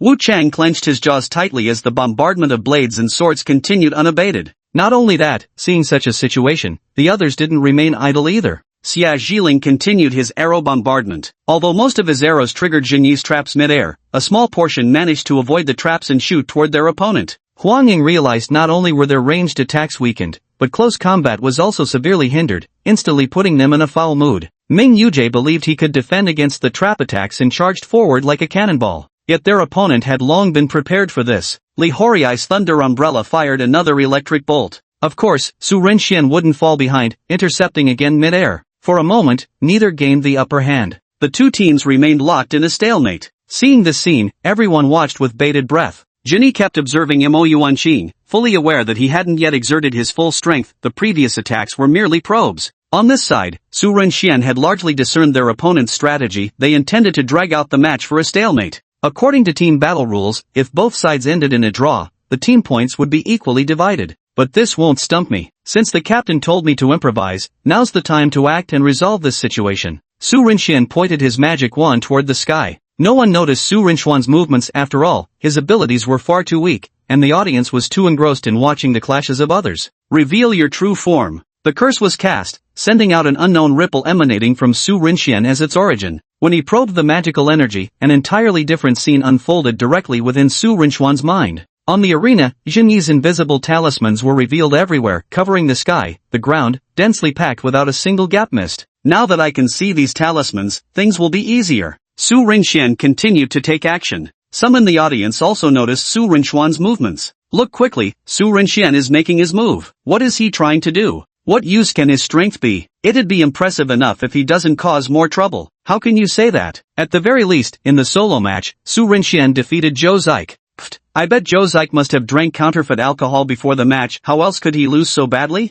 You guys are so stubborn. The results are already out, yet you still refuse to believe Su Rinxian has the strength to beat Zhou Zik. Stop arguing, quick, look, Su Rinxian seems to be going all out. Chapter 50 Power, the ultimate magic of light spirit summoning. On the arena, Su Rinxian, who had been forgotten until now, suddenly made his move. At this moment, all eyes were focused on him. Countless fireballs materialized around him like scattered sparks. Seeing this, Jin Yi didn't take it seriously at all. The Wu brothers could easily defend against such attacks, and with the trap she had set up on the platform, it would be a miracle if any of those attacks actually hit them. So she completely dismissed Su Rinxuan's assault as insignificant. Yet it was precisely this dismissive attitude that taught her a harsh lesson. As expected, not a single one of Su Rinxuan's fireball rain attacks reached them. All were intercepted by Jin Yi's traps. Fireballs exploded everywhere on the arena floor. I knew it. Jin Yi thought this, yet in the very next moment, she sensed something amiss. The trap talismans she had laid were being triggered and detonated at an alarming rate, precisely along the path needed to block Mo Yuanqing's assault.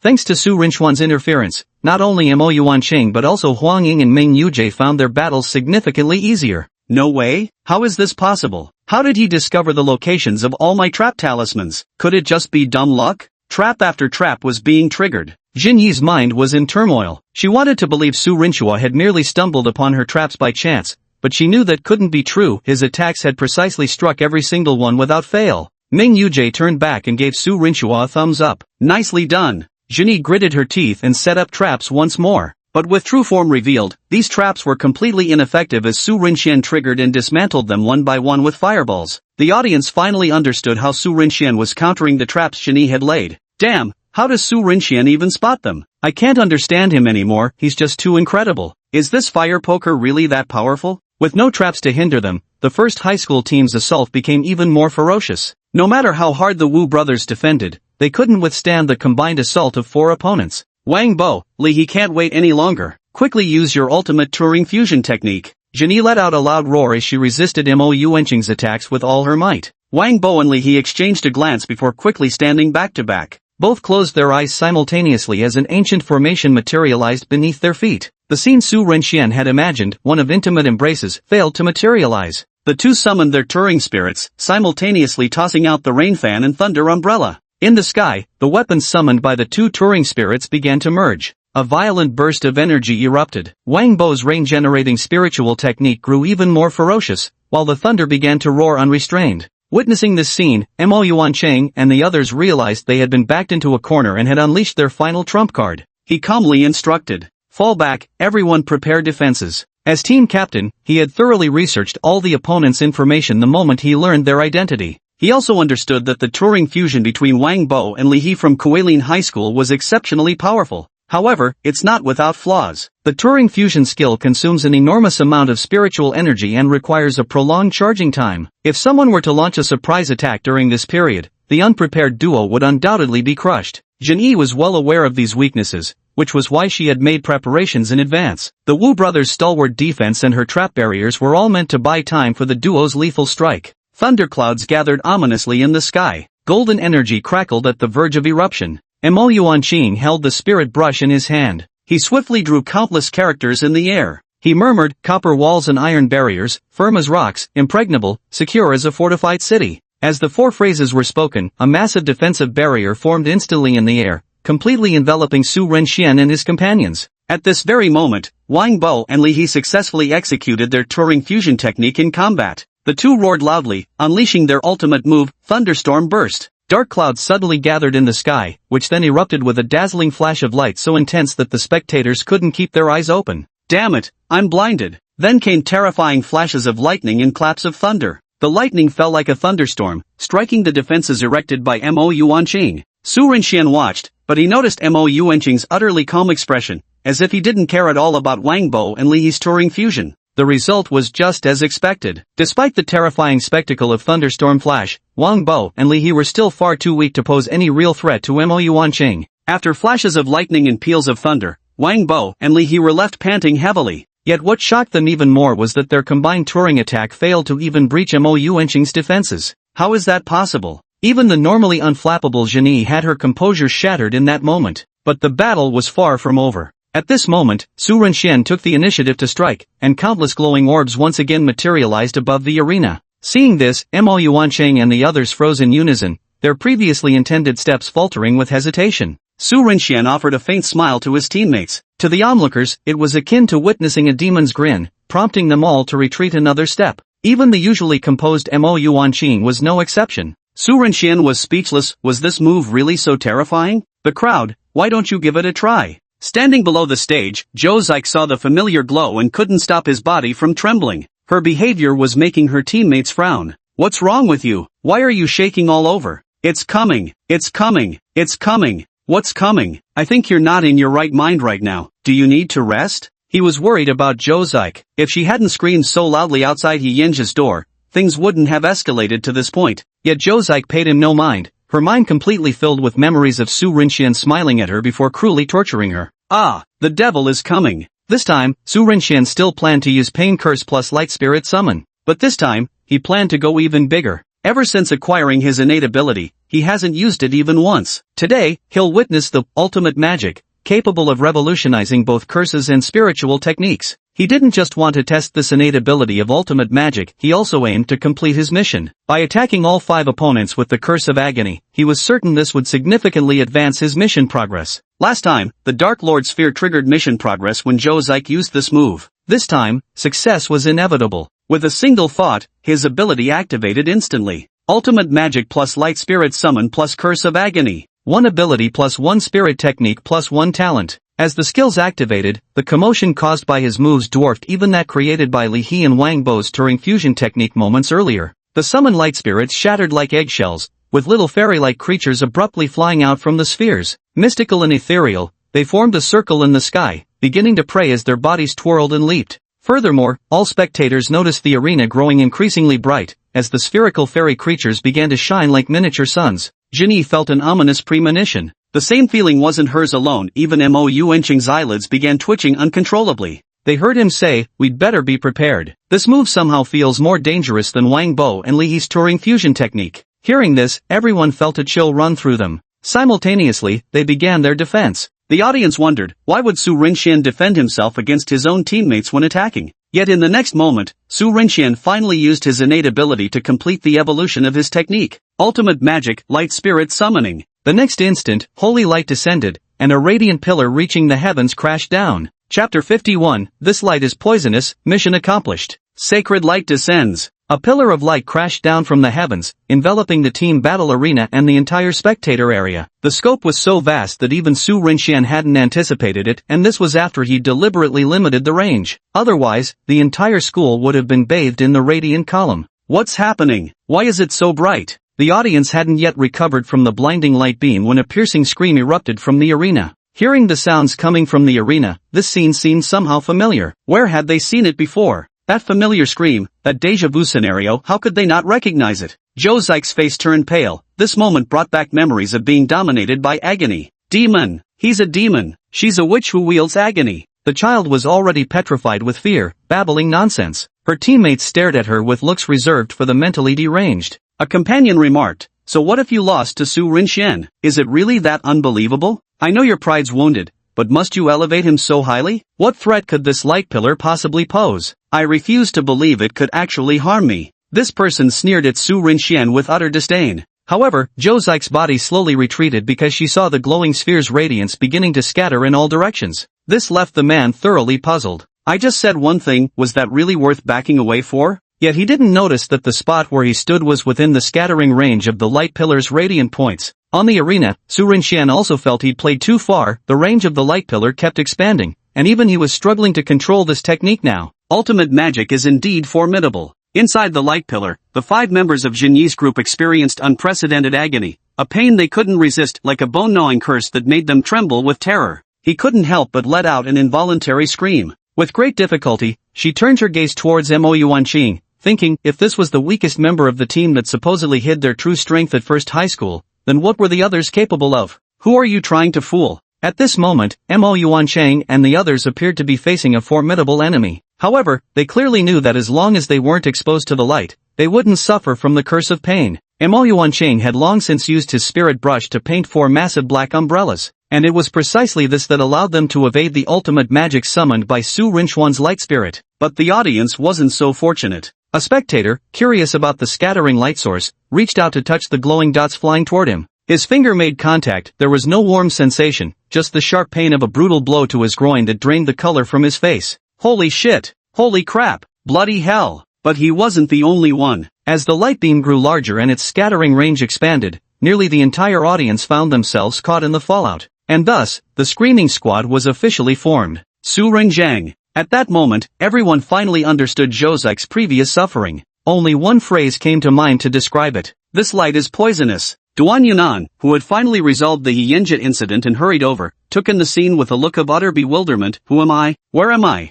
Wasn't this supposed to be a competition? Why is everyone howling all of a sudden? Holy heavens, is Su Rinxian trying to overturn the natural order? Huang Ying held her umbrella with a helpless expression as she spoke. With this move, what's the point of us even fighting anymore? As soon as Su Rinzhou makes his move, the match ends instantly. Ming Yujie was also left speechless. They were genuinely shocked by the miserable state of Zhen Yi and his 4 companions. Xia Zhiling noticed that Su Rinxian seemed to have grown much stronger again. This move was even more terrifying in power compared to when he had sparred with them before, making one marvel at Su Rinchuan's staggering rate of improvement. Those fortunate enough to avoid being caught in the blast stared blankly at the scene before them. This, words failed to describe it. Su Rinxian also realized he had gone too far and immediately ceased his spiritual power and curse output. The pillar of light slowly dissipated. When everything settled, the 5 members of Jinyi's team on the platform had already rolled their eyes back, completely knocked out of the fight. The outcome of the match was obvious beyond words. Before the referee could announce the verdict, Su Rinchuan's ears rang with the system's notification.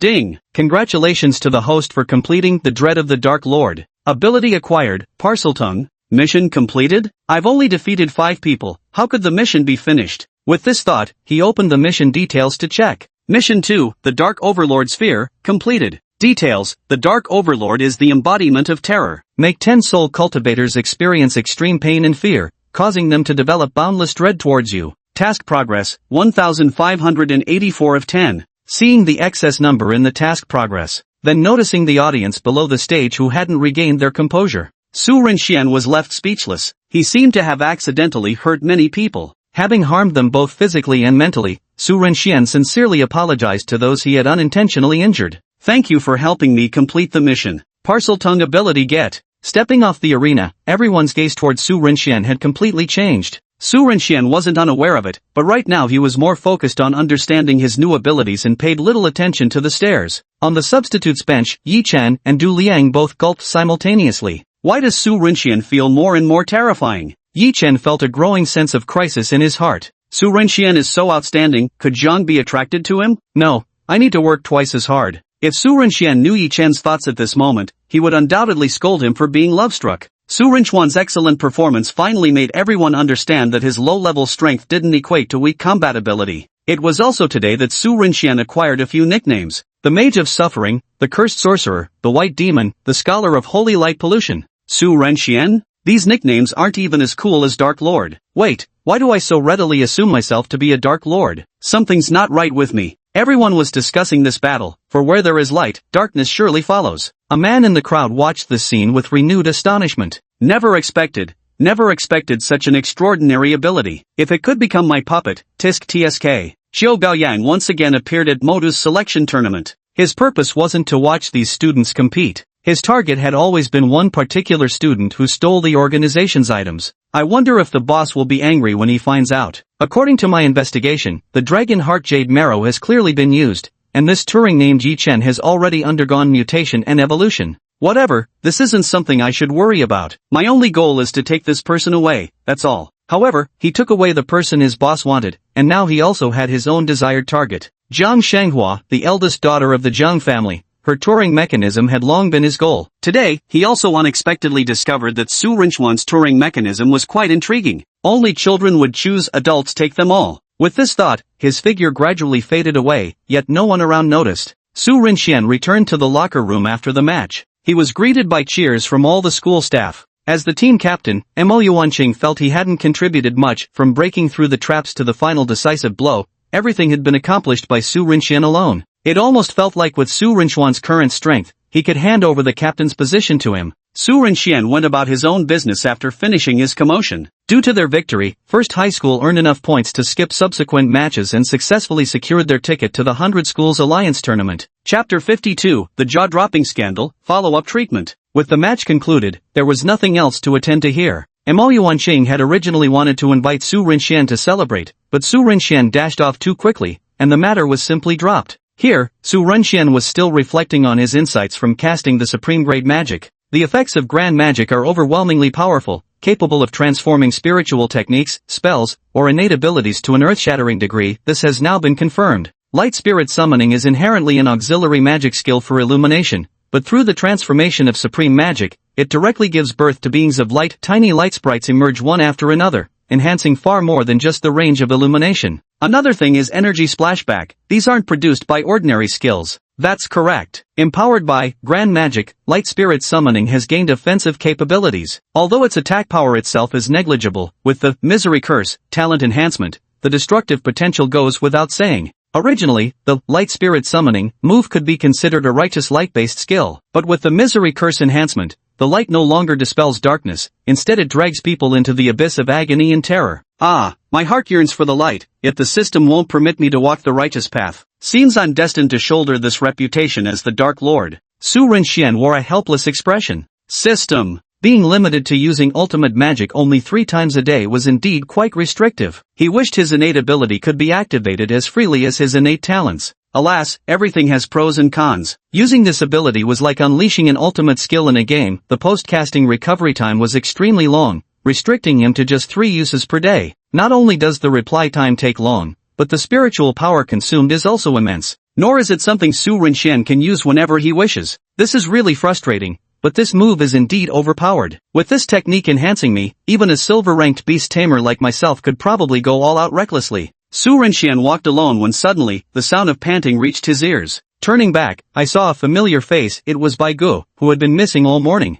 What's gotten into you? Look how worked up you are. Whether from running or excitement, Bai Ge's entire face had turned crimson. Su Ge, now's not the time for small talk. I've got some explosive tea about Noble Academy's He Yinja no less. You'll never guess the real reason He Yinja skipped the team battle today. White Dove finished speaking in one breath, his eyes gleaming brightly as he stared at himself, as if saying, I've got some juicy gossip here, want a taste? But Su Rinxian wanted to tell White Dove, that juicy scoop you found? Your Su Ge here was the one who stirred the pot behind the scenes. However, he wasn't foolish enough to say it out loud, otherwise, he'd have to face investigations from multiple factions. So you didn't even watch your Su Ge's team battle because you were too busy indulging in others' gossip? That's not important. It's very important. Just as Su Rinxian was about to speak, Wan Leilei's voice came rushing from the other side. He charged straight to Bai Ge's face. Although gossip is great, but this was Brother Su's team competition. You actually didn't come to cheer for him? Are you even a real brother? White Dove. Su Rinxian.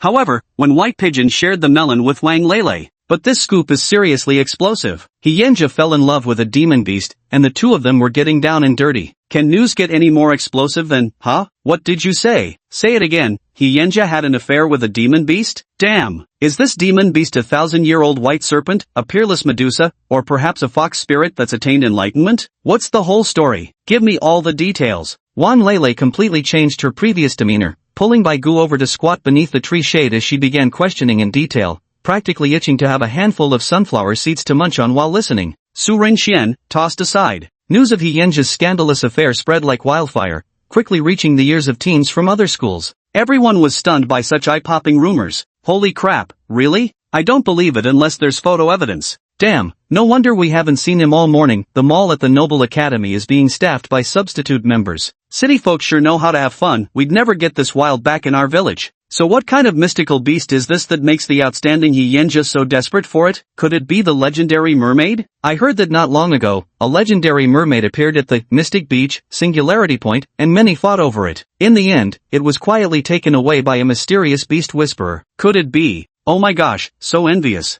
Immersive translate. Hospital room. The head of the He family, seeing Hyena's utterly intoxicated expression, was filled with rage. Worthless son, look what you've done. You've completely humiliated me. Slap. Father He directly slapped Hyena across the face. But Hyena seemed completely unfazed. He still looked foolish as ever, yet a trickle of transparent liquid now trailed from the corner of his mouth because of that slap. Shang Wenji also looked worried. Mr. He, please calm down. Yanzhu was indeed poisoned by someone else. So who exactly harmed my son? This. Shang Wenji couldn't bring himself to say it outright. If he insisted it was the witch cult, that would just sound utterly ridiculous. As one of the world's most wanted organizations, the witch cult, every witch within its ranks possesses at least platinum tier strength. What status does your son hold to merit their direct intervention? If they had truly intended to kill him, why would they have spared his life? Everything about this situation reeks of suspicion. Just as Shang Wenji found himself at a complete loss, the hospital room door swung open. Granny Jiang entered, leaning heavily on her walking cane. Seeing Granny Jiang, Shang Wenji seemed to spot a lifeline, and even the still angry father He restrained his temper. After glancing inside the hospital room, Granny Jiang noticed the dazed-looking Hyena sitting on the bed. Shan'an told me someone might have been affected by the Witch of Potions brew, so I came to see for myself whether followers of the witch cult have really come to harm Mo City's promising youth. Now that you're here, I can rest easy. We all know about your past battles with the witch cult. Please examine Xiaozhe. What exactly is wrong with him? Father He yielded his position to Grandma Jiang. Grandma Jiang walked to the window and also saw the clear slap mark on Hyena's face. Without asking further, a wasp formed from golden spiritual energy materialized in Grandma Jiang's palm. Go! The wasp flew off, leaving a shimmering golden trail in the air. Soon the wasp landed on Hyena's arm, swiftly inserting its stinger into his body. Almost immediately, the wasp's body began to change color, transitioning from its original golden hue to a gradual pink. The now pink wasp, having absorbed the spiritual energy it needed, flew toward Granny Jiang. However, its condition somewhat resembled Hyena's, dazed and unsteady, as if intoxicated. Granny Jiang frowned.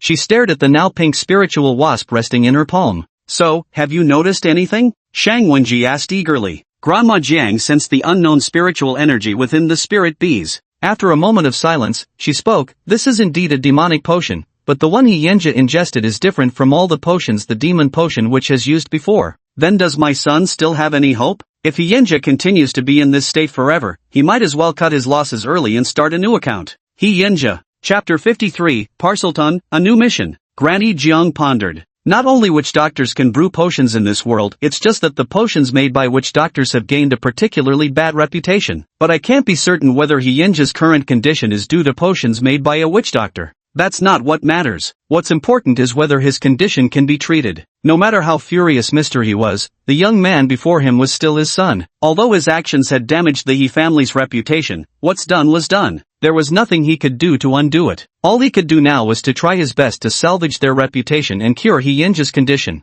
There's no need to worry. From my observations, this magical potion has a time limit. As long as we prevent him from encountering certain creatures during this period, I believe the potion's effects will gradually fade and eventually dissipate completely. If you want him cured quickly, you'll have to find someone more capable. Upon hearing Granny Jiang's explanation, both Shang Wenji and Father He sighed with relief simultaneously. Although an immediate cure wasn't possible, with the He family's financial resources as backup, subsequent treatment and recovery wouldn't be a problem. This matter has troubled you, Lord Jiang. Granny Jiang chuckled wryly. Upon hearing news about the witch cult, she had rushed over without stopping, hoping to glean some clues about that old woman from the details. Unfortunately, it had disappointed her. It doesn't matter. The selection competition is still ongoing. I hope student Hyena recovers quickly. He will.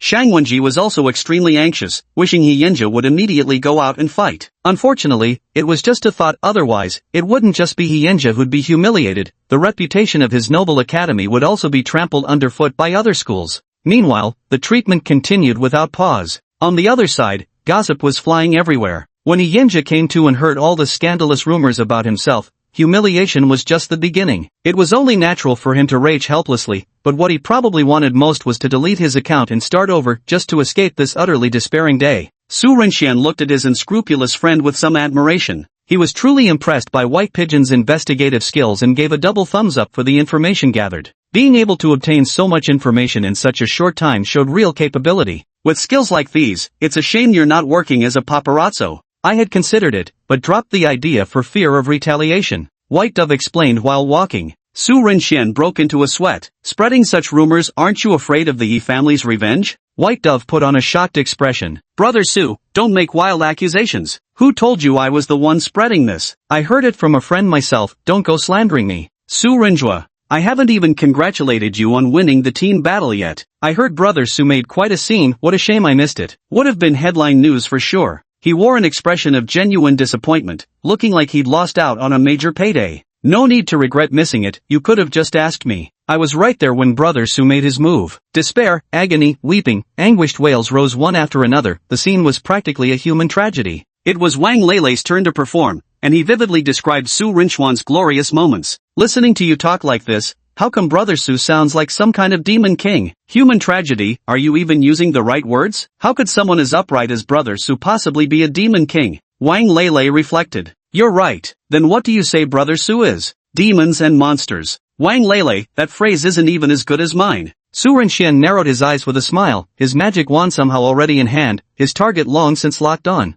I'll give you one chance to rephrase that. The White Dove wasn't an illusion, Brother Su was truly dangerous at this moment. With a forced laugh, he turned around and activated his touring module to flee swiftly. While running, he still managed to shout loudly, it's the Chaos Demon King. Su Renxian let out a heavy sigh. I'm the Chaos Demon King? Well, I might as well be a devil-worshipping cultist. A shot petrified them all. The White Dove's body stiffened, and inertia made it keep running, causing it to fall heavily to the ground. Wang Leilei ran up to him with a mocking laugh and said, serves you right. The White Pigeon was on the verge of tears. Su Renxian broke free from the petrification, while White Dove hung his head in dejection. The three of them walked home, chatting and laughing along the way. As soon as they stepped inside, Su Renxian checked his personal panel. Host, Su Renxian. Strength, Black Iron, 7th tier. Touring, the Black Staff. Talents, Legilimency, Cruciatus Curse, Unerring Accuracy, Parseltongue. Celestial Spirit Body, rapidly replenishes expended spiritual energy. Innate Ability, Ultimate Magic. Ultimate Magic comprehensively enhances the effects of a specific spiritual skill, talent, or magical incantation,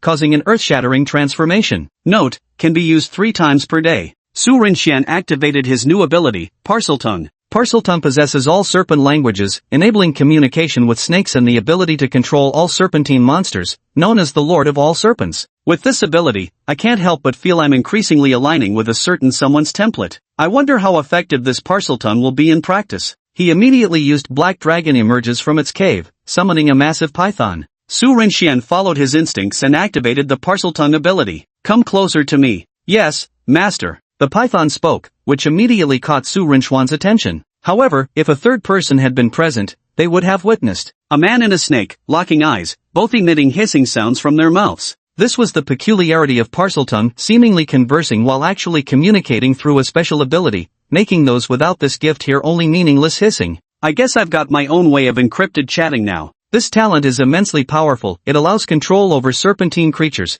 which proves that I can dominate snake-type demon beasts as well. This world has no shortage of serpentine demonic beasts. Even if one doesn't use this talent to reign supreme among snakekind, they could at least become a serpent interpreter. Dismissing the unrealistic thoughts from his mind, Su Renxian began another round of cultivation. Keep getting stronger. I keep having this bad premonition, maybe it's because things have been too peaceful lately? Better hurry and boost my strength. With enough power, no crisis will be a problem. I don't know if it's just my imagination, but as my strength grows, I occasionally sense inexplicable feelings of impending danger. Could I have a natural talent for sensing danger? I've heard that among wizards, there's an innate ability called Prophet. I wonder if I might awaken it someday. Thanks to his celestial spirit physique, Su Renchuan's cultivation progress could be described as advancing by leaps and bounds. It wouldn't be long before he broke through yet again. The thought of learning new spells with each breakthrough made Su Renxian even more thrilled. Even the tedious cultivation process no longer felt prolonged, instead, he reveled in it tirelessly. But just as Su Renxian was happily cultivating,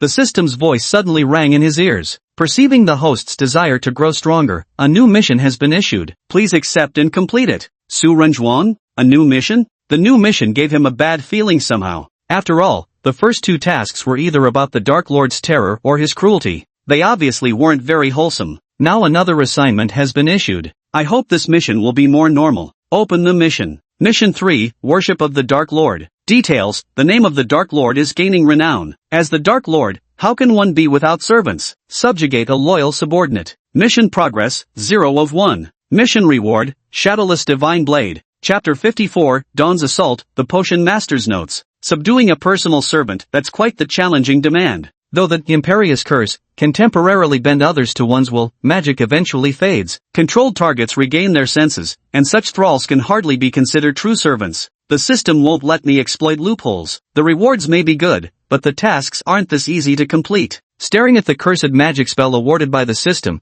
Su Renxian shed tears of envy. Shadowblade Unmatched is considered one of the most formidable attack spells among curses. The most crucial aspect of this move is its ghostly unpredictability, appearing without a trace and vanishing without a shadow. Enemies cannot discern its attack trajectory, and the wounds it inflicts are notoriously difficult to heal. Who wouldn't covet such a spell? But this quest doesn't seem easy to complete. Let's leave it aside for now. It's not like this is the only unfinished quest. The cruelty of the Dark Lord progress bar hasn't moved at all yet. No need to rush with this one either. Though the reward spell, Summoning Charm, from the Dark Lord's cruelty quest is also tempting, even if obtained, there wouldn't be any immediate use for it. He currently had no intention of becoming public enemy number 1. Of course, one could use this incantation to refine demon beasts into shadow corpses for personal use. Cultivate, cultivate. At this moment, Su Renxian wasn't the only one cultivating diligently. Yi Chen was once again provoked by Su Renxuan's performance. His unwillingness to admit defeat was reignited, increasing his diligence by 100 points as he began training frantically. Jiang Shanghua also came before her grandfather to share her troubles. Du Liang, seeing his rivals breaking through to iron rank,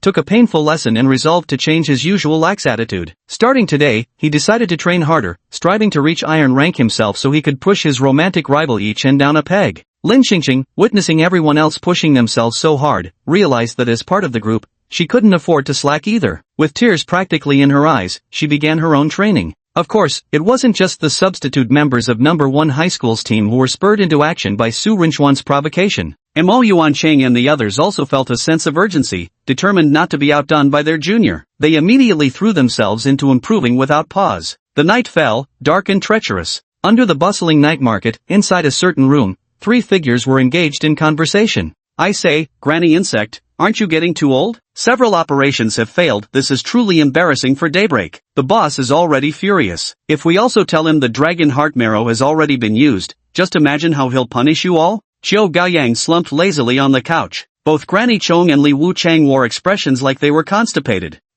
Blame me? If some lazy brat hadn't failed to protect the Dragon Heart Jade Marrow back then, it wouldn't have been stolen by that traitor, and we wouldn't be in this mess. Hearing Granny Chang's sarcastic remark, even Qiu Gaoyang couldn't muster a smile. He stopped his previous careless attitude, recognizing that he wasn't in the right and decided not to stir up unnecessary trouble. Li Wuchang said, so what should we do? The Dragon Heart Marrow has already been used, and now we have no explanation to give. Granny Insect's eyes flashed coldly. Anyone who dares to use Dawn's property should just be wiped out. Hey now, don't be so bloodthirsty. I think we should capture this kid and hand him over to the boss for judgment. After all, he used the boss's property. Shouldn't the boss decide how to deal with him? Granny Worm shot a glance at Qiu Gaolang and raised an eyebrow. Why go through all this trouble? There must be something else you want to do but haven't told us, isn't there?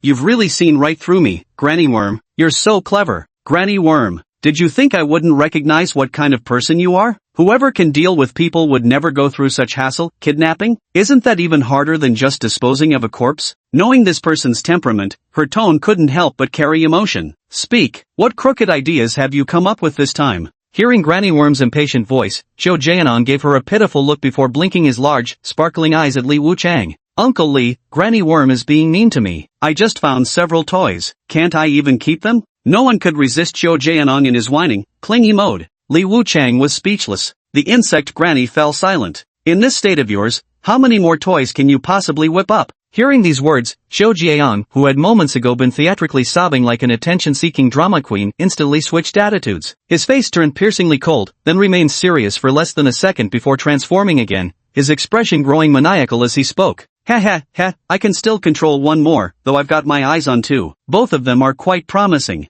Li Wuchang and Granny Chong were already accustomed to Qiu Gaozong's neurotic behavior. "You're not eyeing the Jiang family's young miss, are you? Let me warn you first, she's someone the boss has set his sights on. If you dare turn her into your plaything, you'll be gambling with your life." The frenzy in Qiu Gaozong instantly faded into disappointment. He thought to himself, since Jiang Shanghua was off limits, he still had another option. "It's fine, even one will do. Let's plan how to get both of them." The three began discussing. The next day, Su Rinxian received a message from team captain Mo Yuancheng as soon as he woke up. The school team had already secured their ticket to the 100 Schools Alliance competition, so there was no need to participate in further matches. They planned to celebrate. "Where is it?" Yi Chen said he wanted to stay near the school. He mentioned that recently he's constantly felt like someone was watching him, so he didn't dare go too far from campus. "That's why we chose a hot pot restaurant nearby." "Alright, send me the location, I'll be there right away." "Okay." Ending the conversation, Su Rinxian frowned. Yi Chen felt someone watching him, which was quite intriguing. He'd better be careful lately.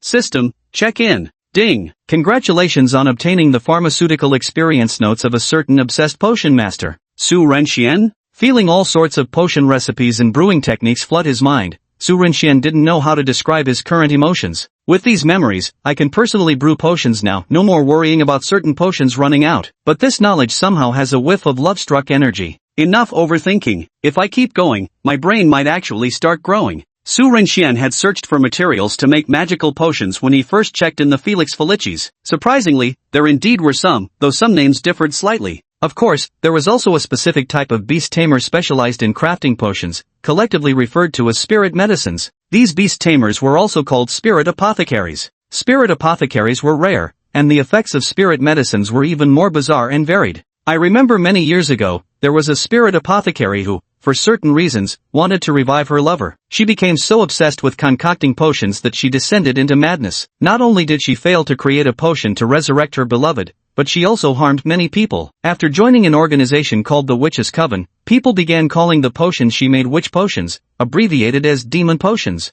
When you think about it deeply, it's quite chilling. From now on, I'll secretly call the potions I make demon potions in private, but in front of others, I'll refer to them as spirit potions. If people hear me calling them demon potions, it might raise suspicions. It'd be terrible if I somehow got associated with the Witch's Coven. After all, the Witch's Coven doesn't have the best reputation. It's an organization that everyone denounces. Chapter 55, Humiliation and a Sneak Attack. After packing up, Su Rinxian headed to school, but since the celebration was scheduled for noon, he wasn't in any hurry. The 100 Schools Alliance selection matches were still ongoing, though after number 1 high school secured their entry ticket in advance, they no longer needed to continue competing. So today, instead of participating as a contestant, he came as a spectator to watch matches between other schools. Arriving at the competition venue, the battles remained as lively as ever. A crowd seemed to have gathered in front of the seats for some reason. However, Su Rinxian arrived too late. The commotion appeared to be over, and the crowd was already dispersing. He didn't even get to enjoy the gossip while it was fresh.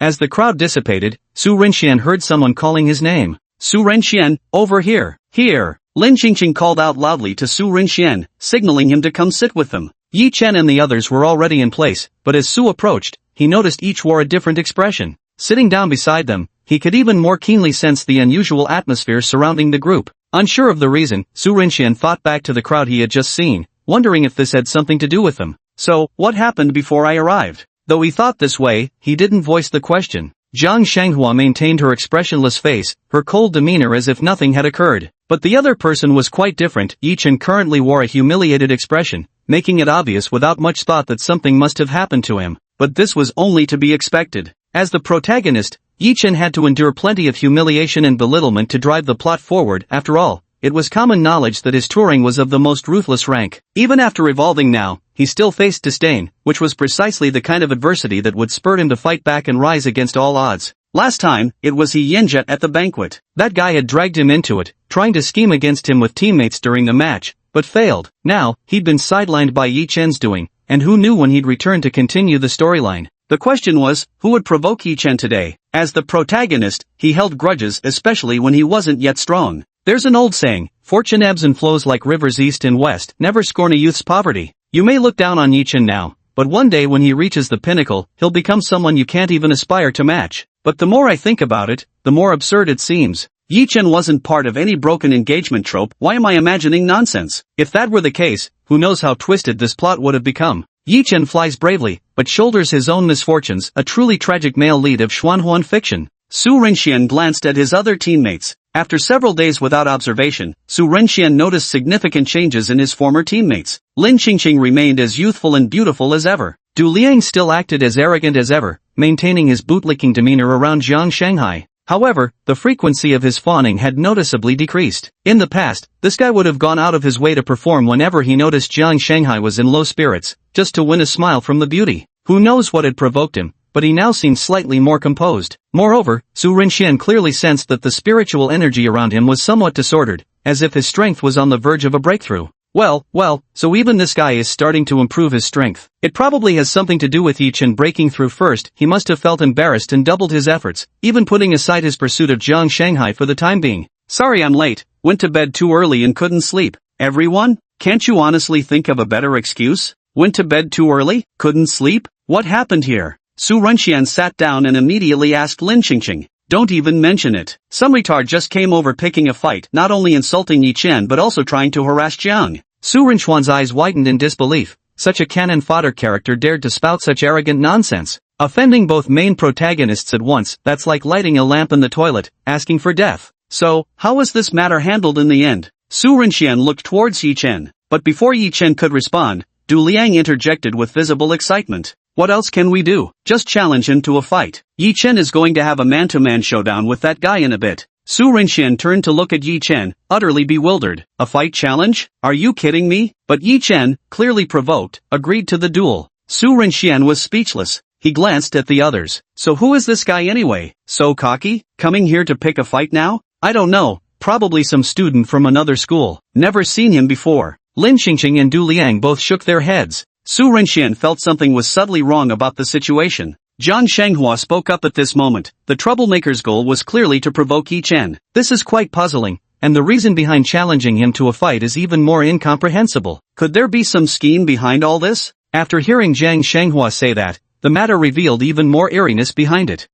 A challenge is a challenge. Let him understand that Yi Chen isn't someone to be trifled with either. Yi Chen was still in a state of rage at this moment, not thinking of anything else. The selection competition concluded. Su Renxian prepared to join them in seeing who exactly was challenging Yi Chen to a fight. However, plans never keep up with changes. An unexpected person appeared beside him. Yan Karen walked up to Su Renxian. Suddenly speaking with gratitude, she said, "Classmate Su, I really appreciate your help last time." Yan Karen's injuries had mostly healed by now, but his face remained unusually pale. Su Renxian was also surprised by Yan Karen's arrival. However, treating injuries at the banquet was hardly any trouble for Su Renxian. We're all fellow students, this is what I should do. Besides, you were in critical condition back then. I think anyone would have stepped forward to help you. Yan Karen smoothed her short hair and suddenly stated the purpose of her visit. Coincidentally, Captain Mo asked me to take you to the gathering location. After speaking, Yan Karen turned to Lin Qingqing and the others and said, "You all go about your business first. I'll take Su Renxian ahead. The captain has some matters to discuss privately." Then, inexplicably, she added to Yi Chen, "Good luck with your duel." Su Renxian frowned, sensing an eerie aura emanating from Yan Karen before him. Keeping vigilance, he directly activated his soul-reading talent. Then he followed Yan Karen as she left. Immersive translate. Senior Yan, is the restaurant really this remote? I heard from the team captain that it's near the school, but you're taking us out of the way. Senior, are you perhaps directionally challenged? Su Renxian's tone turned cold, and in my mind echoed the inner voice emanating from the opposite side, words coming from the depths of Senior Yan Karen's heart. Eat him, eat him. No, the master said we can't act yet. Only when we reach the location. Soon I'll be able to devour her. That voice was so familiar. Hadn't the waiter who launched the attack at the banquet been muttering exactly such things? So, was the person standing before her still Senior Yan Karen? The answer was no. He felt quite regretful. Oh, really? Maybe I actually did get lost. Yan Karen stopped walking, turned to look at Su Renxian, and suddenly curved the corners of her mouth upwards. Yan Karen's eyeballs suddenly became bloodshot, her face began to writhe strangely as she struggled to control her expression, but whatever slithered beneath her skin made observers' hair stand on end.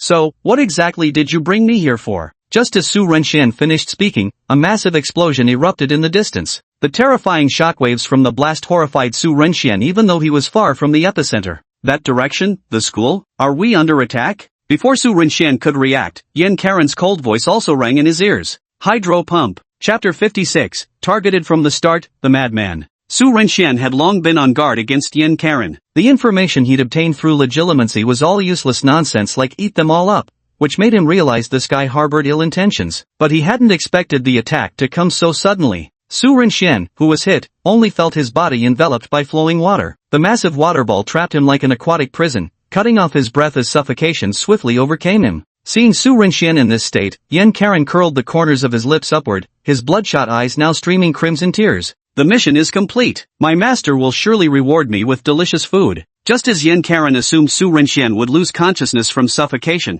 a flash of light appeared in the trapped youth's hand. Turing wand materialized. With a flicker of energy, an inexplicable bubble-like air shield suddenly encased his head. It was indeed the bubblehead charm. Su Renxian stared at Yin Karen as if nothing had happened while trapped in the water prison. At that moment, a hunched old woman appeared beside Yin Karen. She now fixed her sharp, piercing gaze on Su Renxian. So it was you who killed several of my insect servants? Truly exceptional potential indeed. No wonder Qiu Gaoyang wanted to obtain this peculiar Turing. Even I now wish to turn you into my high-level insect servant. What a pity. Hey, what exactly are you pitying? Su Renxian calmly stared at the elderly woman who had suddenly appeared. Hearing her words earlier and considering Yin Karen's current condition, all previous suspicions were now explained. This whole spectacle was because of someone called Qiu Gaoyang? Apparently, the previous attacks were also orchestrated by these people. And Senior Yin Karen, it seems this person has already. Su Renxian wasn't worried about his personal safety. With the ability to apparate, escaping would be effortless. But before leaving, he wanted to uncover all the hidden truths behind this situation. Not to mention the explosion that just occurred near the school. No need to guess, Yi Chen was definitely another piece in this calculated scheme. At Moyu No. 1 High School, a horrific massacre was unfolding. Yi Chen never expected that the person he had arranged to fight with would, the moment the battle began, have their body swell like an inflated balloon before exploding right in front of him the next instant. Blood and flesh splattered everywhere. Brain matter and gore covered him head to toe. The scene left him utterly stunned, freezing him in place with no idea what to do next. The explosion was like a signal, sparking a synchronized assault from the surrounding bystanders as if they were being controlled. Even Zhang Shanghua and the other spectators were caught in the fray. It's an enemy attack. Zhang Shanghua immediately sensed that something was wrong, and this energy felt strangely familiar to her. Give it to me right now. Hee, what an exciting day, so let's spend every day happily. A sharp, eerie laughter spread through the air. Lin Qingqing suddenly pointed somewhere and shouted loudly, "Look, the sound is over there." At that moment, a tall and a thin man stood high above, looking down at the crowd. The appearance of one figure instantly made Yi Chen's pupils contract. It's one of my pursuers. Among the two, he recognized the man completely wrapped in bandages. This was precisely one of the men who had chased him through the White Cloud Mountains. He never imagined they'd dare come hunting him right into the school grounds. How utterly brazen were they? Qiu Gaonan laughed maniacally. Ah, so you still remember me. When you take something that doesn't belong to you, you should understand, such greed demands its price. Yi Chen really wanted to curse. He honestly hadn't taken anything, yet no one believed him. Am I being set up as a scapegoat? He screamed inwardly. Du Liang stared at the two sudden intruders with terror, shuddering at their overwhelming strength. His voice trembled as he stammered, "Why Yi Chen, what did you take from them? These guys don't seem like they're here to be friendly." But before Yi Chen could speak, an unexpected incident occurred. At the sudden appearance of Qiu Gaorang and Li Wuchang, Zhang Shanghua abruptly abandoned her usual composure. Her emotions erupted violently as she gnashed her teeth and roared furiously, "Damn you, Dawnbreak! Damn you, Qiu Gaorang!" The angel's wings spread wide and soared, a golden light streaking through the air as a blinding beam slashed toward Qiu Gaorang with lethal intent. The person Zhang Shanghua despised most had appeared right before her eyes. How could she not be consumed by rage? However, her attacks were merely child's play compared to Qiu Gaoyang and Li Wuchang. With a wave of his right hand, Qiu Gaoyang summoned a scarecrow beside him. The scarecrow raised its hand to block, effortlessly deflecting Zhang Shanghua's strike. Oh dear, if it isn't the young lady of the Zhang family, what a nostalgic Turing, angel's wings. The Zhang family's eldest young master was just as gifted as you back then. Pity, what a pity. His end wasn't too pleasant, tsk. Shut up, you have no right to speak of my brother, you shameless traitor. Qiu Gaoyang was in a playful mood and wanted to tease his old friend's younger sister. Li Wuchang poured cold water on the moment with a reminder. The strong ones in Mo City have already noticed the disturbance here, and the Zhang family's expert should be aware by now too. You'd better hurry. Qiu Gaoyang was interrupted, but he wasn't angry. He could only say helplessly, I understand, but a few more pests have arrived. You go deal with them. As they were speaking, a towering pillar of flames came roaring toward them. Flame howl. Frost arrow rain. Following closely behind were Xia Zhiling's countless frost arrows. Mo Yuanchang and his group hurried over. Then, as Li Wuchang raised his banner, a dark shockwave surged forth from it, meeting the attacks of fire and ice head-on. Huang Ying and Xia Zhiling's assaults were instantly shattered. Not only that, the dark shockwaves continued to launch toward the crowd. Look out! Look out! Ming Yujie saw the shockwave attack coming and instantly steeled his body, shielding his teammates in front of him. Heavy metal defense. He exerted all his strength to unleash his innate Turing ability against the enemy's assault, but regrettably, it was effortlessly dismantled. His body was instantly sent flying, blood scattering through the air. He crashed heavily onto the ground, his arm twisted, and he immediately lost consciousness. Xia Zhiling glared furiously, his frozen arrows now firing with even greater ferocity. Yet the banner floating in Li Wuchang's palm emitted countless plumes of black mist, instantly corroding Xia Zhiling's arrows. Seeing this, Huang Ying and Mo Yuanqing stepped forward to assist. Super Beast Mimicry, Fierce Tiger descends the mountain. A massive black tiger materialized out of thin air, roaring as it launched itself toward Li Wuchang in attack. Endless nuisance. Li Wuchang spoke impatiently, then unleashed a wave of dark energy even more terrifying than before, crashing toward everyone. Put! Mo Yuanqing and the others fell to the ground, severely wounded. Lin Xingqing's face showed fear as she struggled to believe that the formidable seniors had been defeated in an instant. What do you want from us? I swear I didn't take anything of yours, there must be some misunderstanding. Yi Chen desperately tried to explain. But Xiao Gaoan couldn't be bothered with idle talk. With a wave of his right hand, 3 straw effigies appeared beside him, transforming at an astonishing speed. Within moments, they morphed into 3 distinct individuals. 1 man and 2 women stood there, their faces as stiff as marionettes. It's time to go. If we don't leave now, we truly won't be able to,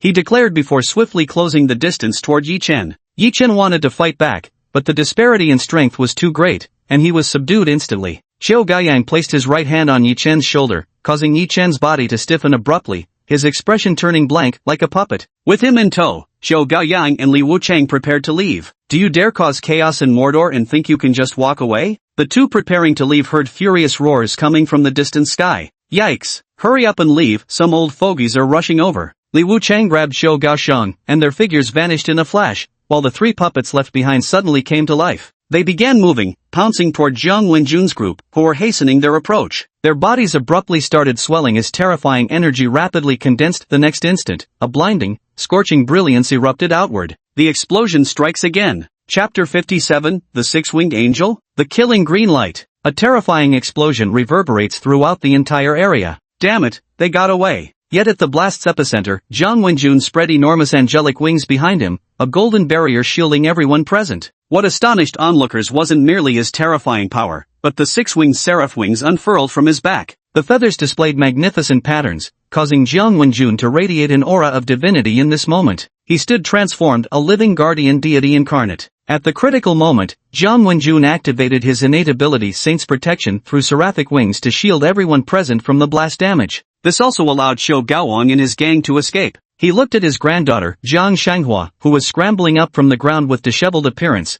glaring at her grandfather with resentment. Grandpa, it's him, Xiao Gaoang has reappeared. Jiang Wenjun sighed but didn't say much, knowing how deeply that incident had shadowed Shanghua, but now wasn't the time for such talk. His gaze shifted to the wounded people collapsed around him. The 6 wings on his back gave a slight tremble, sending countless feathers swirling through the air. Each radiant plume brimmed with pure white energy, sparkling like precious gemstones. The wings settled on the wounded, swiftly healing their injuries. Spiritual technique, Hymn of Heaven. Although Mo Yuanqing was injured, the wounds were not serious, and Jiang Wenjun's treatment quickly restored him. However, even with their external injuries healed, Ming Zhiyuan and Xia Zhiling remained unconscious. Jiang Shanghua looked around and noticed Yi Chen was nowhere to be seen. Grandpa, they've taken Yi Chen away, she said worriedly. She knew full well how brutal and savage the Daybreak organization was. Yi Chen's fate would be far from pleasant if he fell into their hands. Don't worry, he reassured her. Your grandpa Yu is already on his way. Modu isn't a place they can just waltz in and out of as they please. On the other side, Su Renxian stared at the elderly man before him. With his mind-reading ability, he had already grasped that this entire incident was a setup. Whether it was Yi Chen being provoked into a fight or Yan Karen's calculated enticement, the goal was clearly to abduct them. Going through all this trouble just to kidnap us? Yi Chen is one thing, but what does any of this have to do with me? Though I did intercept Dawn's stuff and framed Yi Chen for it, I'm truly just a passerby. I shouldn't be getting this much screen time. Little did I expect that after all the twists and turns, this matter would ultimately circle back to me. He glanced at the invisible ring on his right hand's ring finger. Though they had initially mistaken their target, in the end, didn't they still manage to catch the true quarry by sheer coincidence? Better make a quick escape. Just as Su Rinxian prepared to use apparition to leave, a dark vortex swirled beside the Witch of Worms, and two figures stepped out from within. Ouch, that was close, almost couldn't make it. Granny Worm, did you catch the one I wanted? You wouldn't believe it, I lost 3 more puppets today. Such a heavy loss. If I don't restock soon, my life is as good as over. As soon as Qiu Gaoxiang finished speaking, his eyes landed on Su Rinzhuan, trapped inside the water prison. Joy spread across Qiu Gaoxiang's face. Li Wuchang, still restraining Yi Chen, urged, hurry up and leave. No point in risking further trouble. Let me take a good look at my new toy. As he spoke, he approached Su Rinxian and waved his hand casually, causing the water prison to instantly collapse. The moment this man appeared, Su Rinxuan's attention was completely drawn to him, his mind currently being dazzled by a surge of manic thoughts. Su Rinxian was shocked by how deranged this person's mental processes were. As the water prison shattered, only one word flashed through his mind: danger. Danger. The moment he tried to flee, Shou Gaowang seized him by the shoulder. At the touch, Su Rinxian felt as if struck by a petrification curse, his body stiffening into complete immobility. What an exquisite face it would make such a popular puppet. Gazing at Su Rinxian with manic obsession, Shou Gaowang marveled at the artwork's beauty before raising a trembling hand to caress the young man's handsome features. Su Rinxian was dumbfounded. Su Rinxian, Mom, there's a pervert, help me. Enough, Qiu Gaolang. If you want to make dolls, go home and do it. Our priority now is to leave. Li Wuchang said urgently, already sensing an overpowering presence rapidly approaching their location. Qiu Gaoyang regained his senses and tried his best to suppress the violent emotions in his heart. However, having obtained a satisfying plaything, his mood was just right. Got it. Let's hurry up and go. Su Rinxian had no intention of being kidnapped by these people. Besides, one of them seemed to be a pervert who had set his sights on him. Although the man was only interested in his touring, being targeted by a madman still sent chills down his spine. In life, there are 2 types of people to fear most: the insane and the Yanderas. Their way of thinking is genuinely incompatible with that of normal people. Su Rinxian also spotted Yi Chen, who was likewise restrained on the other side. Yi Chen noticed Su Rinxian too and couldn't help but feel that Su Rinxian had it worse than him. While he'd been inexplicably branded a thief just like that, hey, at least poor Su Rinxian had caught the attention of an outright lunatic. Feeling relieved, I silently lit 2 candles for Su Rinxian in my heart. Su Rinxian, if I weren't currently under control, I'd damn well send you a curse. But now's not the time for such thoughts. Escaping here is the top priority. Even thinking like this. Yet his body was inexplicably frozen, his spiritual power equally restrained, rendering him unable to summon Turing. Just as Qiu Gaolong was about to leave with Su Rinxian, a furious roar erupted from the horizon. Damn Dawn Whelp, die now! Yu Qianxiong arrived. Around him were dozens of powerful demonic beasts, but the one that caught Su Rinxuan's attention the most was a green-skinned crocodile. Among Yu Qianxiong's pack of demonic beasts, this one stood out like a husky that had accidentally wandered into a wolf pack. Damn it, they're already here? Li Wuchang raised his right hand, and countless shadowy spirits drifted out from the Linghun, Yin-Yang banner. Qiu Gaonan, no longer in his usual frenzied state, found himself unconsciously surrounded by several expressionless human puppets. Go! The shadowy spirits and the puppet-like crowd charged toward Yu Qianxiong in a coordinated assault. Yu Qianxiong's spiritual energy erupted, and an ancient, weighty book adorned with flowing lights materialized beside him. The pages turned in the wind. As the spiritual energy surged, more demonic beasts gathered around Yu Qianxiong. The creatures opened their enormous jaws, unleashing countless energy rays in an onslaught. The insect matron hastily joined the fray, her body instantly disintegrating as countless revolting insects manifested, transforming into massive devouring demon worms. Boom! The 3 began to battle Yu Qianxiong. Yu Qianxiong was also immensely powerful, at Platinum Tier 1. Turing, being a summoner-type existence, held a significant advantage in group combat. Su Rinxian seized the opportunity and broke free from the control over his body. Yi Chen was no exception. He quickly moved to Su Rinxuan's side. What should we do? His voice trembled, clearly still frightened. Su Rinxian felt like rolling his eyes at him. Of course we should run. The 2 wanted to leave, but who would have thought Yin Karen would try to stop them from escaping? Her body had already begun mutating, countless insects rupturing through her abdomen. Senior Yen. Yi Chen looked at his senior female schoolmate with a pained expression, his heart tangled in conflict over whether to attack at this moment. Yi Chen was struggling with his inner turmoil. But Su Rinxian was different. He understood clearly that the Yin Karen before them was no longer the kind and considerate senior they once knew. To grant her swift release, Su Rinxian raised his wand, and a lethal green beam shot forth in an instant.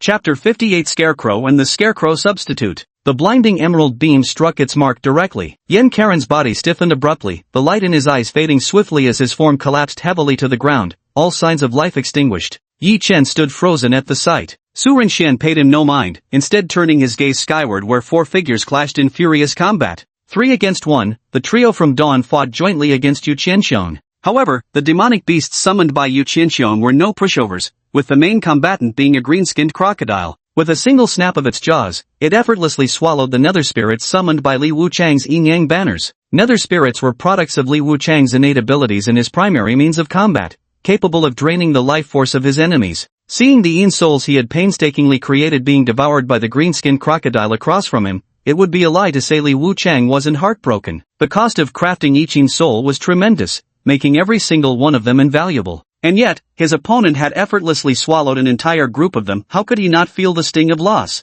However, what appeared effortless came at a price. Now, the green-skinned crocodile Sha patted her swollen belly, only to be struck by a sudden wave of pain. Unlike ordinary stomachache, this agony felt as though it were draining her very life force. Sha immediately activated her own devouring power to wage war against the yin souls in her belly. The battle was on. Would she succeed in digesting the sinister spirits first, or would they drain her life force entirely before then? Yu Qianxiong also sensed this and coldly glanced at the 3 members of Daybreak who were fighting his other beast companions. Li Wuchang took a look at Yu Qianxiong, who wasn't joining the battle, and immediately understood the reason. That old man is stalling for time. We have to retreat. If Jiang Wenjun arrives, we might as well save ourselves the trouble and end it right here. The insect matron's expression darkened as well. She glanced beyond the battlefield, sensing the latest batch of her crafted insect servants had fallen yet again, only adding to her frustration. There's nothing to say. Get out of here now. Xiao Gaoyan's face darkened, realizing once again that their mission had failed. If Jiang Wenjun really arrived,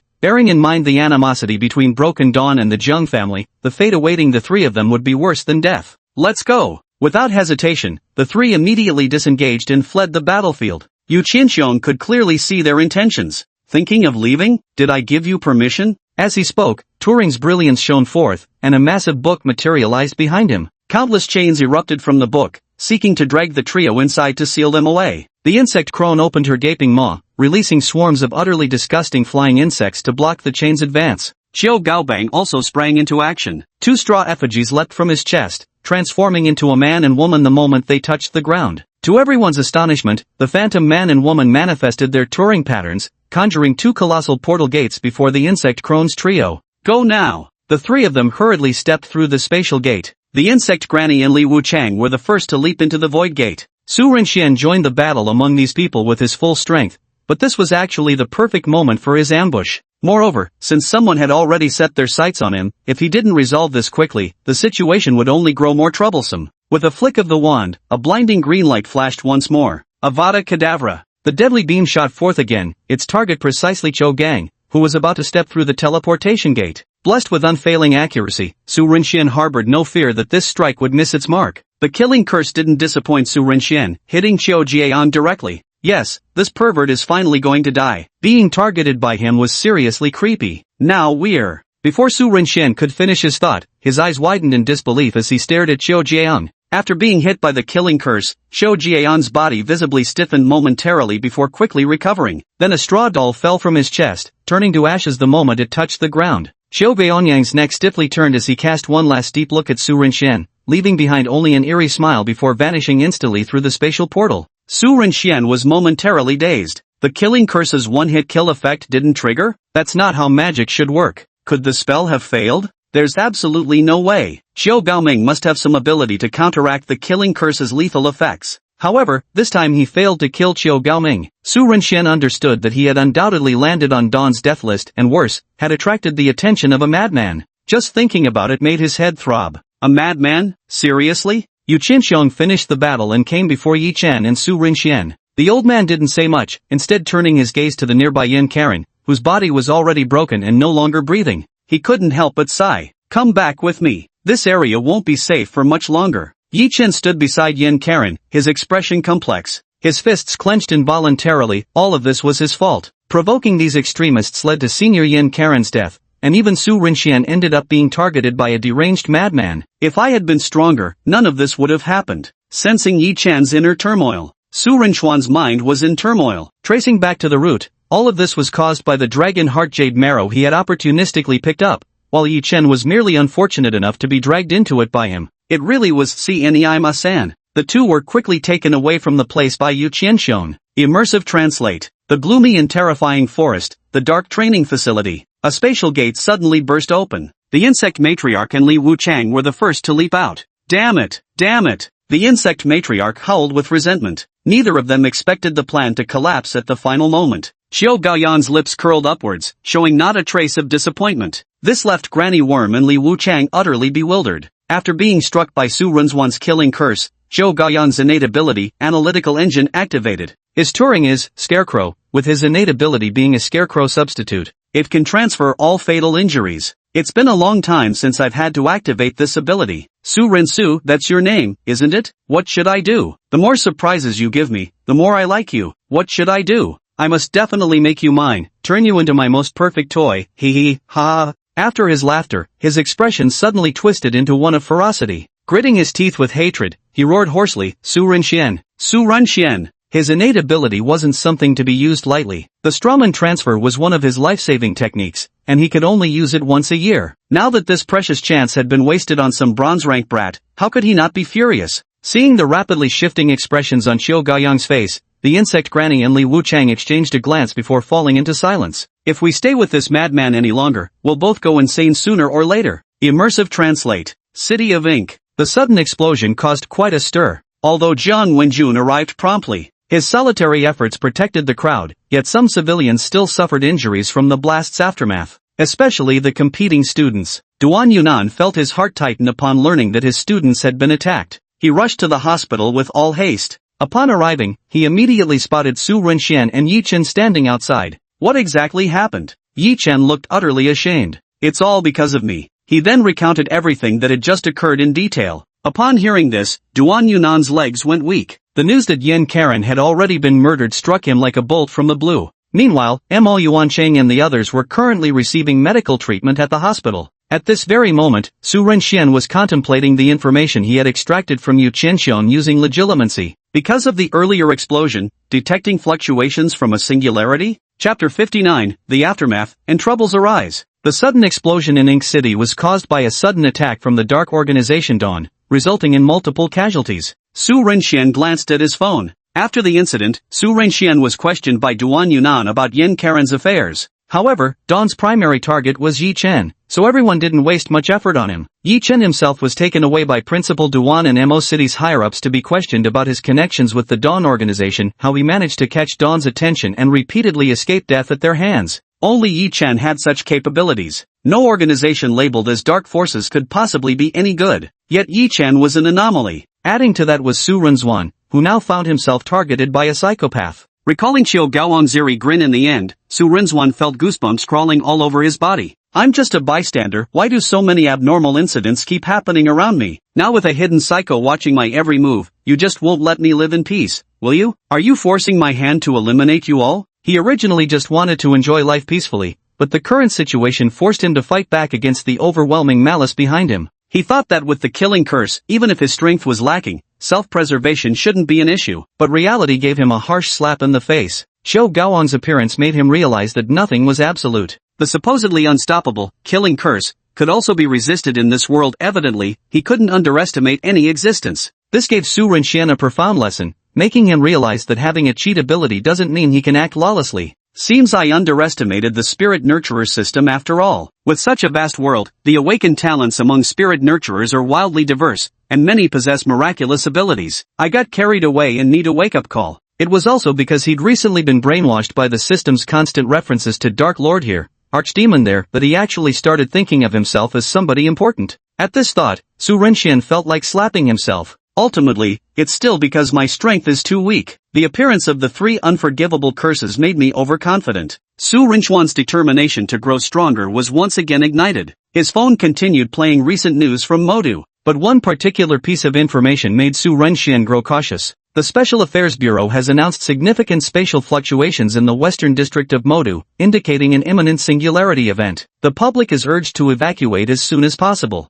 Su Renxian realized this was the forthcoming level singularity, triggered by the explosion caused by Dawnbreak. That damn Dawnbreak left behind such a mess when they fled. Just then, a message suddenly popped up on his phone. Su Renxian glanced at it and was surprised to find it was actually Zhang Shanghua who had sent the message. The text message was very straightforward, with no other implications. Meet me at XX location. I want to talk to you about daybreak. Su Rinxian raised an eyebrow. He didn't refuse either and packed his things before heading to the location mentioned in the message. Immersive translate. Jiang family villa. Jiang Shanghua stared blankly at a photograph. In the photo, a handsome young man is holding the hand of a tearful little girl. The little girl was none other than herself, and the young man was her brother. Miss, there's a student named Su Rinxian who says you asked him to come. Should I let him in? Grandfather Butler, let him in. Su Rinxian was brought into the Jiang family's villa. To put it simply, the heroine truly lives up to her title, rolling in wealth and command. In Su Rinxuan's eyes, this was nowhere near just a villa, it practically qualified as a palace. Splendid and magnificent, it was clearly not a place meant for ordinary people to live. The Jiang family definitely wasn't an ordinary clan. In the novel, among the 32 regions of Yanhua Kingdom, there are several prominent families. The Jiang family holds its own distinguished title known as the Angels, Jiang family. Seeing Su Rinxian enter, Jiang Shanghua didn't exchange pleasantries either. Straight to the point, I heard you've been noticed by the Aurora organization, and by a madman at that? Su Rinxian?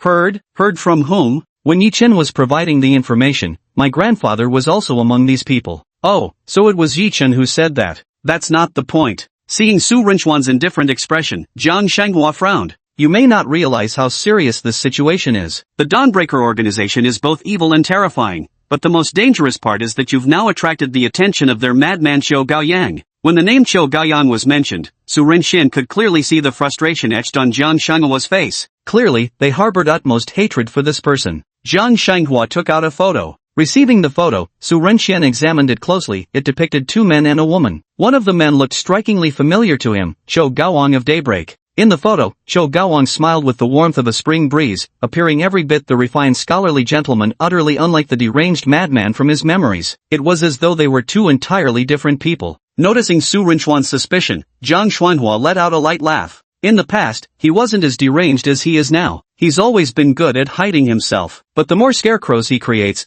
the more his mind becomes influenced by the materials used to make them, gradually driving him to madness. Simply put, it's schizophrenia. Scarecrows? An important piece of information stood out to Su Rinxian from Jiang Xuanhua's words. Qiu Gaoyang's touring might be the scarecrow. However, Jiang Shanghua clearly had no intention of answering Su Rinxuan's question, as she was already lost in memories at that moment. Qiu Gaoyang used to be my brother's friend and was very close with Sister Bai Tian. The three of them were inseparable. But even the strongest friendships can break apart one day. Jiang Shanghua's words ended there. Then what happened? Go on. Su Rinxian clearly sensed from these words that there must be some melodramatic drama involved. Two guys and a girl, who's the third wheel here? He was really itching for some juicy gossip. Jiang Shanghua. Anyway, Qiu Gaoyang is a disgusting person. Now that he's set his sights on you, you're in a very dangerous situation. You'd better be careful. If you fall into his hands, there's only one outcome for you: to become his straw puppet, manipulated at his whim, and he can freely use your touring abilities. From what you're saying, as long as he turns someone into a straw puppet, Qiu Gaoyang can control and use that person's touring abilities? Jiang Shanghua, exactly. Su Rinxian was slightly surprised but not overly shocked, as he had already detected some clues during the previous battles. What a vicious touring ability. Getting this information from Jiang Shanghua left Su Rinxian quite puzzled. Thank you for telling me this, but what's the point of you sharing these things with me? Su Rinxian hadn't activated legilimency, so he couldn't know what Jiang Shanghua was thinking. Jiang Shanghua lowered her eyes slightly, concealing the intense hatred beneath her gaze as she spoke coolly. Now that you've become his enemy as well, I'm telling you this to make it easier to deal with him later. The best outcome would be if we could get rid of him for good. Her voice was icy. Su Rinxian, I appreciate your high opinion of me. After leaving the Jiang residence, Su Rinxian also pondered for a moment. Qiu Gaoyang posed a significant threat. If he could eliminate him sooner, it would be best to do so. Right now, the priority is to grow stronger as quickly as possible. Without strength, any plan is meaningless. The Dawn incident finally came to an end. Yi Chenai also returned to his humble abode, contemplating life alone. Why had all these hardships fallen upon him? This plunged him into deep questioning. Regardless of anything else, the first high school team was also caught in a pressing predicament at this moment, because all the school team members were severely injured. Even though Mo Yuanqing and Huang Ying sustained the lightest injuries, they still needed time to recuperate to return to their best condition. Ming Yujie and Xie Jiling were in a different situation. Both were currently undergoing intensive treatment due to the corrosive effects of Li Wuchang's dark energy. Duan Yunan sighed and rubbed his brows in frustration. What a mess this is. At least we've already qualified for the selection tournament, otherwise, But then came the crucial issue of assembling the school teen roster. In just 2 weeks, they were supposed to head to Central City for the 100 Schools Alliance tournament, and now this mess had happened. Ming Yujie and Xie Jiling had sustained severe injuries. Even with emergency treatment, their bodies, corroded by dark energy, wouldn't recover anytime soon. How could he not feel disheartened? How was he going to resolve this? Chapter 60, Heaven Spring, Breaking Through Brambles and Thorns.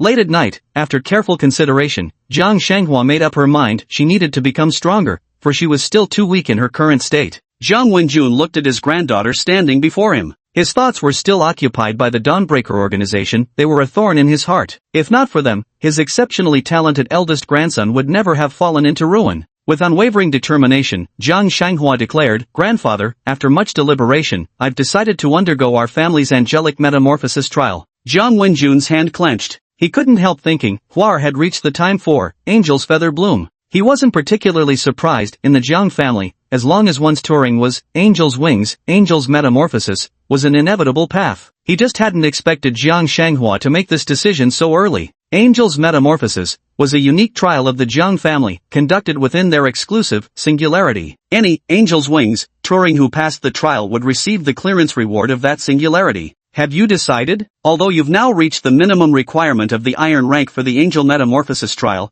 the trial is fraught with dangers. Once it begins, I can't guarantee your safety. The slightest mistake could cost you your life during the trial. Jiang Wenjun wore a solemn expression. The reason the Jiang family managed to become one of the 32 regionally renowned families nationwide was partly due to their Turing, Angel's Wings. But the key factor enabling Jiang family members to undergo trials was their unique peculiarity. This peculiarity not only produced the exclusive, spiritual technique of the Angel's Wings Turing. The trial? The Angel Metamorphosis might even have a chance to elevate the Turing's essence. Jiang Wenjun's Seraph Wings were an opportunity obtained therefrom, having successfully undergone 2 moltings to evolve into 6 wings. Jiang Shanghua nodded solemnly, "Since you agree to the trial, I will protect myself within it, grandfather. There are still things I must accomplish. I cannot die yet." Seeing her unyielding resolve, Jiang Wenjun sighed, "So be it. Once you're prepared for the first phase of the trial, I shall activate the Heavenly Spring singularity for your entry." Relieved at her grandfather's consent to the trial, Jiang Shanghua exhaled softly.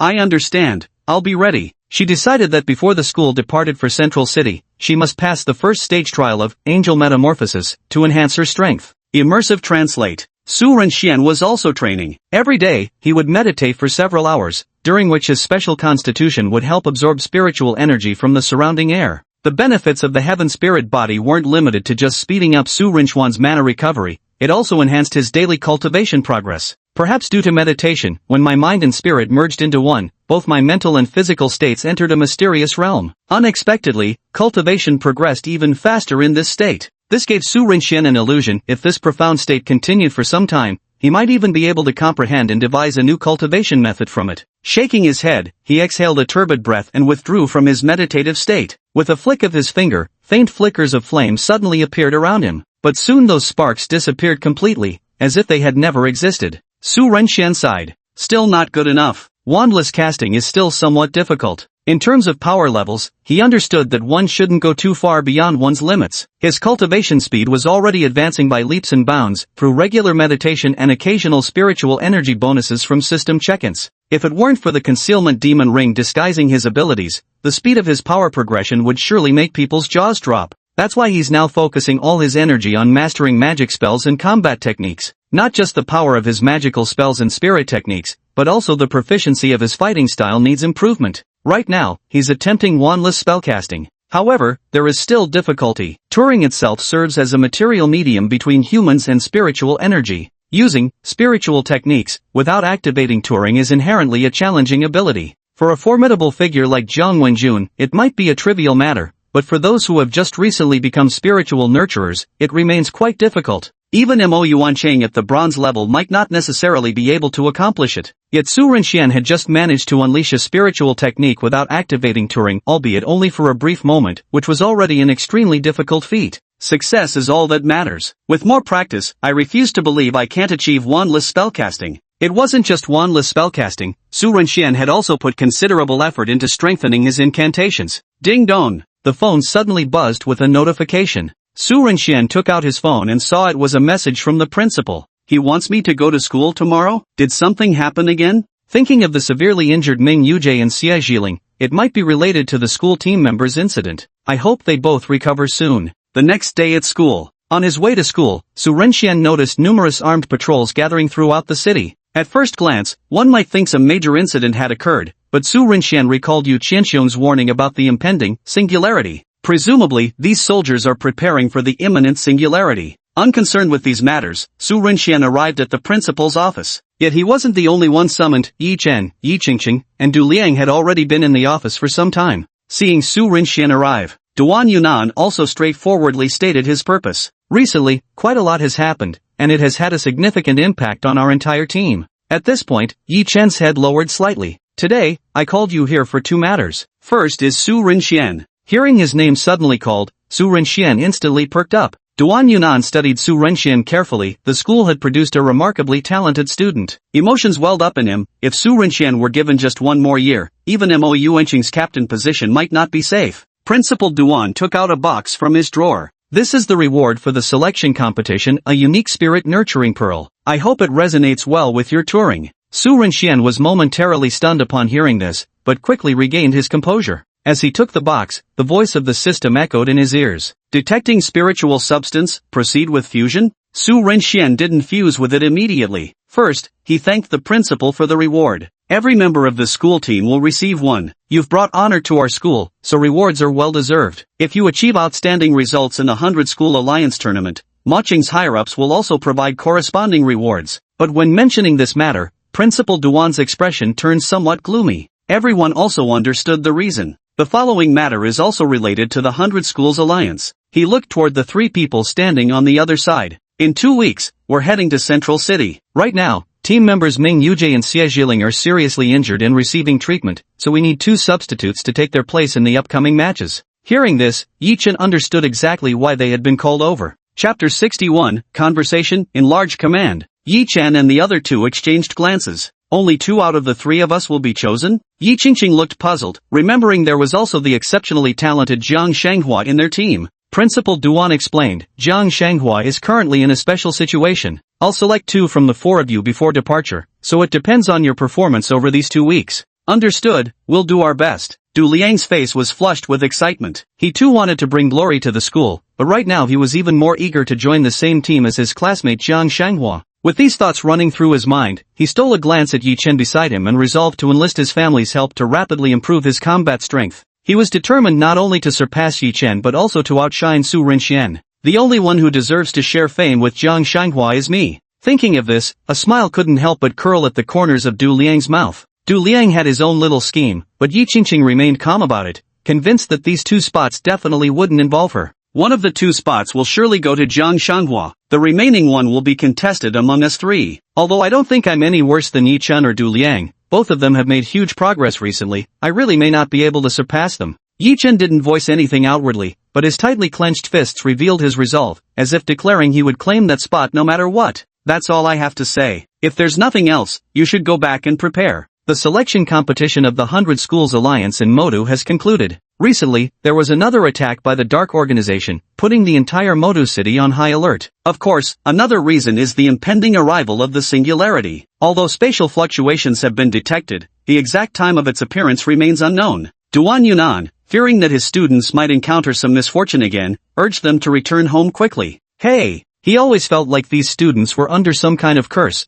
with misfortunes happening one after another. Who did I offend? How come I'm even more unlucky than that old fellow Shang Wenji? As the group left the school and Su Renzuan was preparing his upgrade plan, Yi Chen suddenly called out to stop him. Su Renzuan, I need to ask you something. Su Renxian glanced at Yi Chen's hesitant expression and paused his departing steps, preparing to hear what question Yi Chen had for him. Yi Chen's mind was at turmoil, the scene of Yin Karen's death still flickered in his thoughts. All he wanted now was to ask Su Renxian how he could bring himself to do it and what he had felt in that moment. Did he truly have nothing to say after personally striking down his own comrade? How did you feel after attacking Yin Karen? Yi Chen still managed to voice his doubts with difficulty, because Su Renxuan's composure was too unnerving. There wasn't the slightest hint of sorrow in his demeanor. Grief, sadness, anguish, none were present. Could it be that Su Renxian lacked emotions entirely? Hearing Yi Chen's question, Su Renxuan's expression remained unchanged. My feelings? Su Renxian calmly looked at Yi Chen. Instead of directly answering Yi Chen's question, he countered, what kind of reaction do you think I should have?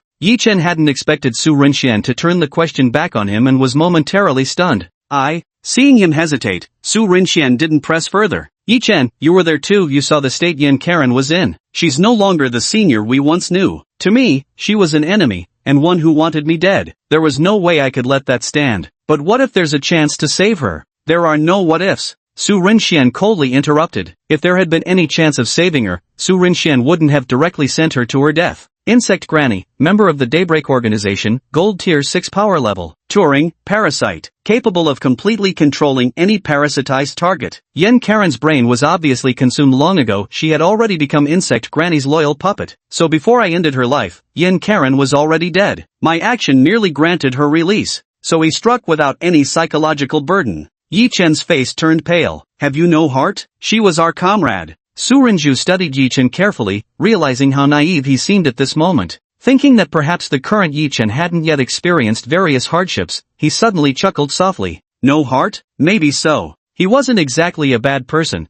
but neither was he some saint. His usual carefree attitude was just to avoid standing out too much. Yi Chen felt thoroughly embarrassed under Su Rinchuan's gaze, realizing he was being somewhat unreasonable. Su Rinxian also had no intention of continuing this superficial polite conversation with Yi Chen here. Finally, he spoke calmly. Yi Chen, to be honest, I'm a very self-centered person. I treasure my life dearly, and whoever tries to take it, I'll repay them in kind. With these words, he left Yi Chen alone with his thoughts. Yi Chen really wanted to slap himself. If Yin Karen's target had been him back then, what choice would he have made? Everyone is selfish, compared to others' lives. One's own survival matters most. With a bitter laugh, as expected, I'm still too naive compared to Su Rinxian. On this side, Su Rinxian didn't feel the slightest bit upset because of Yi Chen's questioning. He took out the reward the principal had given him. Upon opening it, there lay a spirit nurturing pearl inside, with an introduction card placed beside it. Enlargement command, Spirit Nurturing Pearl. Ability, can temporarily cause any object to suddenly increase in size. Produced at the Dark Forest Anomaly in Xinjiang. Grow command? Su Rinxian was astonished. The ability of this spiritual skill was somewhat unique. While the skill itself wasn't offensive, it could play a crucial role under specific circumstances. I remember, in the Dark Forest Singularity, producing spirit orbs isn't limited to just the growth command, spiritual technique. There are other famous ones, including another technique that directly opposes growth command, shrink command. These two spirit techniques are renowned in Xinjiang, but due to special reasons, they are highly selective towards Turing compatibility. I never expected the school's reward to be this kind of breeding spirit pearl. This couldn't help but remind Su Rinxian of the two magic spells he obtained today. What a coincidence it is. Speaking of luck, although Su Rinxian didn't gain any spiritual power to enhance his strength during today's check-in, he did obtain a special item. 10x Acceleration Card. Duration, 1 hour. Effect, can increase the host's cultivation speed by 10 times. Although it was only for 1 hour, the speed of cultivation left him utterly astonished. With the help of this card, Su Rinxian, who was already on the verge of a breakthrough, instantly shattered his bottleneck. Due to this level up, a long-dormant curse reappeared in the Book of Curses. This upgrade also granted Su Rinxian 2 new spells. Engorgio, the targeted object, animal, or person swells rapidly in size when enchanted. Shrink quickly, any object, animal, or person under this spell will instantly shrink. Just by hearing the name, Grow Command seems to pair perfectly with Shrink Quickly. Once I absorb the nurturing orb of Grow Command, I'll undoubtedly gain another powerful new skill. Chapter 62, Gigantamax, the Myriad Toxin Nest. Su Rinxian didn't hesitate and immediately absorbed the enlargement command. Detected spiritual substance. Absorb and fuse? Confirm. In the next instant, the spirit cultivation pearl in his hand was rapidly absorbed. Meanwhile, Turing in Su Rinchuan's mind also formed a new spiritual technique for use. At the same time, the system's voice rang out once more. Ding! Detection, the spell Engorgio and the spiritual technique Enlarge Command are compatible. Fuse them to obtain a new skill? Merge. Without hesitation, Su Rinxian immediately allowed the two techniques to merge. Any fool would refuse the chance to make them into an even stronger move. Fusion commencing. Fusion successful. Congratulations on acquiring the new skill Gigantamax. Gigantamax allows the target to instantly undergo Gigantamax, enabling either full body or partial enlargement. Gigantamax? Partial expansion jutsu? Feels like channel surfing again, but never mind that. Putting everything else aside, this move's effect is genuinely powerful. Skills like Grow Fast and Size Up Command both have their limits when it comes to enlargement, but Gigantamax completely shatters those boundaries. Not only that, Gigantamax can achieve localized transformations too, just like a certain Chuji's expansion jutsu. Su Rinxian couldn't help but let his imagination run wild. Partial enlargement. Ahem, perhaps it's better not to think about such things. After absorbing the spirit-nurturing pearl, Su Renxian felt strangely uneasy, his heart itching with unspoken agitation. I feel that just absorbing the Engorgio spell isn't enough. After gaining the ability, I should also master the Reducio spiritual skill, especially since I now have the shrink rapidly incantation as well. I'm sure this spell will bring about unexpectedly marvelous effects for me. After absorbing it all, Su Renxian began testing these newly acquired skills and incantations. Mastering the Engorgio spell was easy. Su Renxian grasped its essence fully the moment he tried it. Pointing his wand at a tiny climbing ant he had caught for experimentation, the ant's body underwent the baptism of the speedy growth spell, instantly enlarging, though the rate of enlargement changed according to the spiritual power output by Su Renxian.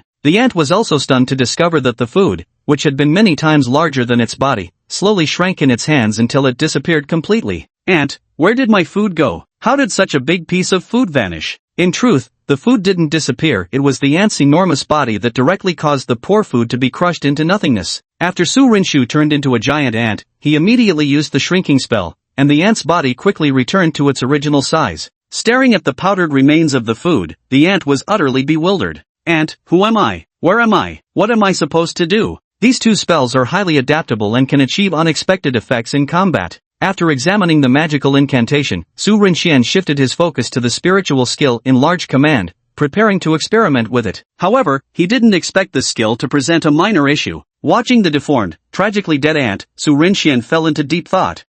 It seems I still need a lot more practice with Enlarge Command. A skill merely meant to increase size somehow ended up with such horrific lethality when I used it. After the fiasco with Enlarge Command, Su Renxian lost the mood to test its compatibility with magical incantations. First, I feared my skills weren't proficient enough to prevent unintended harm. Second, I worried my own home couldn't withstand the destruction caused by an enlarged target. Su Renxian summoned the Book of Spells and examined his personal attribute data recorded within its pages. Host, Su Renxian. Strength, Black Iron Rank 8. Turing, the Black Staff. Talents, Legilimency, Cruciatus Curse, Unerring Accuracy, Parseltongue. Celestial Spirit Body, rapidly replenishes expended spiritual energy. Innate Ability, Ultimate Magic. Open the Turing Skills tab. Turing Skills. 1. Fireball, fused with Blazing Inferno. 2. Luminescence, fused with Light Spirit Summon. 3. Air Wall, Fusion, Air Barrier. 4. Decadent Melody, Fusion, Guardian Spirit Siren Song. 4. Grow Command, Fusion, Gigantamax. After reviewing Turing's skills, Su Renxian opened the list of spells he had currently mastered. Spells, Incendio, Protego, Lumos, Reparo, Basic Casting, Revealing Charm, Elohamara, Unlocking Charm, Echio, Summoning Charm, Bubblehead Charm, Scourgify, Cleaning Charm, Serpensortia, Expelliarmus, Disarming Charm, Petrificus Totalis, Full Body Bind Curse, Disillusionment Charm, Wingardium Leviosa, Levitation Charm, Apparition, Transfiguration Spell, Expecto Patronum, Patronus Charm, Arresto Momentum, Slowing Charm, Episci, Healing Charm, Avada Kedavra, Killing Curse, Crucio, Cruciatus Curse, Imperio, Imperious Curse, Engorgio, Engorgement Charm, Reducio, Shrinking Charm. A total of 25 spells have been learned so far. Although it may seem like a lot of spells, this is just the tip of the iceberg in the world of Harry Potter. Many useful spells still remain unlearned. However, Su Renxian isn't discouraged. As long as he continues to strive and improve, he believes he'll eventually master every spell there is to learn. Just as Su Renxian was diligently training, the singularity about to descend upon Mordor City finally began to stir. Yet no one anticipated the massive impact this singularity's descent would bring to Mordor City. Because this singularity wasn't an ordinary monster invasion dungeon, but rather a trial cultivation dungeon. Not only that, but upon arrival, this message was instantly broadcast. Su Renxian, who was in deep meditation, suddenly sensed an immensely powerful mental wave, startling him upright. The abrupt sweep of this mental wave unexpectedly transmitted a message to Su Renxian. Trial point? Nest of 10,000 poisons has opened. Beastmasters below bronze tier may freely enter to undergo trials and cultivation. The nest of 10,000 poisons? It's actually a trial-formed singularity. Su Renxian knew that as long as one completed the trial within this so-called singularity known as trial points, they would receive trial rewards, and these rewards were exceedingly generous. Since that's the case, I must go and take a look. There's no way I'd miss out on all the excitement. This thought wasn't unique to Su Renxian alone. At the same time, all bronze tier and lower spirit trainers in Ink City wanted to experience it firsthand. After all, such rewarding anomalous zones were rare, and the few that existed were usually controlled by the upper echelons or major families. How could ordinary people like them pass up such a hard-won opportunity? Su Renxian quickly headed toward the location where the Thousand Venom Nest anomalous zone had appeared, but the place was already swarming with people. They all rushed here quickly after receiving the message in their minds. Compared to the majority of the excited crowd, a small group of people looked disappointed, evidently having already surpassed the Black Iron rank. After finally encountering a singularity that could serve as trial grounds, we actually can't even enter. If only I hadn't broken through yesterday. Had I come just one day earlier, I could have gone in for the trial. Ah, what rotten luck. Brother, I don't know whether to congratulate or pity you right now. Chapter 63 Sulfuric Acid Worms, Clearance Rewards. Ignoring the clamor of the surrounding crowd, Su Rinxian turned his gaze toward the newly appeared singularity. At that moment, a dark green stone monument stood tall on the street, ancient and weathered, carved with 4 large characters, 10,000 poison lair. Some people could no longer contain their excitement and rushed toward the monument. Trial-type singularities were incredibly rare. When opportunity knocked, they weren't about to hesitate. However, some remained highly cautious and vigilant, wanting to observe what happened to others who entered first, so they could prepare properly before taking on the trial themselves. The nest of 10,000 poisons, just from the name, it's clear this place is filled with toxins. I'd better prepare some antidote elixirs before going in, otherwise getting poison inside would make the whole endeavor pointless. Hearing this, many immediately saw the wisdom in it and rushed to the nearest apothecary shops as quickly as possible to stock up on antidote elixirs. Look, someone's going in now. The man shouted, and everyone turned their gaze toward the stone tablet. As a beast tamer had entered, a glowing screen appeared beside it. A name was just now displayed on it. Du Sancher, first floor, Path of Death, challenging. Clearly, this name belonged to the trial taker who had just entered. Su Rinxian was surprised to discover that one could actually see the names and trial statuses of the participants from outside. Seeing that someone had entered the singularity without any issues, everyone relaxed, only to face subsequent challenges right after. They all knew the rewards within these specially designated trial zones were limited, first come, first served. Anyone who met the required strength standards could step forward to challenge them. Su Rinxian was certainly not about to miss out on this excitement. Just as he was about to enter the 10,000 poison lair, someone suddenly blocked his path. To his surprise, it was none other than Yi Chen. Yi Chen, it seems you've also heard about the trial. Yi Chen nodded as he looked at the stone tablet marked 10,000 poison lair, a glint of light flashing in his eyes. He couldn't shake the feeling that he would gain strength at this trial site. Turning to Su Rinxian, he asked, "Are you also planning to go in and train yourself?" "Of course. Since that's the case, let's stop wasting time and head in quickly." "Good." Without another word, the two of them walked toward the stone tablet together. With the appearance of the 10,000 poison lair, more and more people learned the news, and the crowd gathering there grew rapidly. Those who could participate in the trial excitedly entered, while those restricted outside weren't disappointed. They simply watched the ranking board in real time.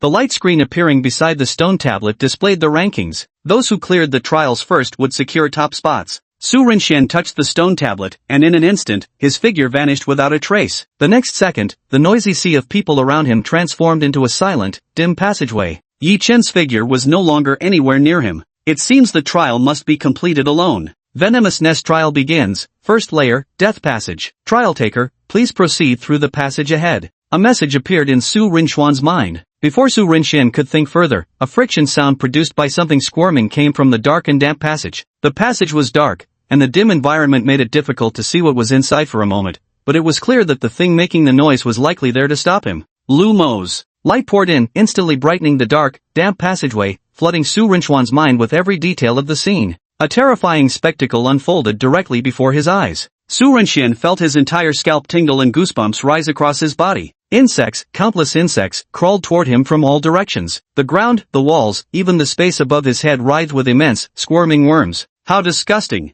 Although he wasn't afraid of insects nor suffered from trypophobia, such a visually overwhelming scene still made Su Rinxian feel quite nauseated. Sulfuric acid maggots. Close combat spiritmancers entering the trial zone are in for a world of hurt. It wasn't Su Rinxian exaggerating. The sulfuric acid maggot spirit technique was called acid spray. While one could avoid being corroded by dodging the attack, these creatures had another nasty trait: their blood was also highly corrosive. Getting stained by them could cause enough trouble for an ordinary beast tamer to choke on. Though the acid worms were only Black Iron Tier 1 in strength, something Su Rinxian could easily handle with a single fireball. The problem was that acid worms were a hive-minded species. Once a species reaches a certain number, even small threats become considerable. The kind of existence ordinary beast tamers dread running into the most. Just as Su Rinxian had predicted, unfamiliar with the trial's content, the reckless spirit masters who charged into the first level of the toxic nest immediately found themselves capsized in the gutter. Before even a few minutes of the trial had passed, many withdrew outright. Ah, my eyes hurt so much.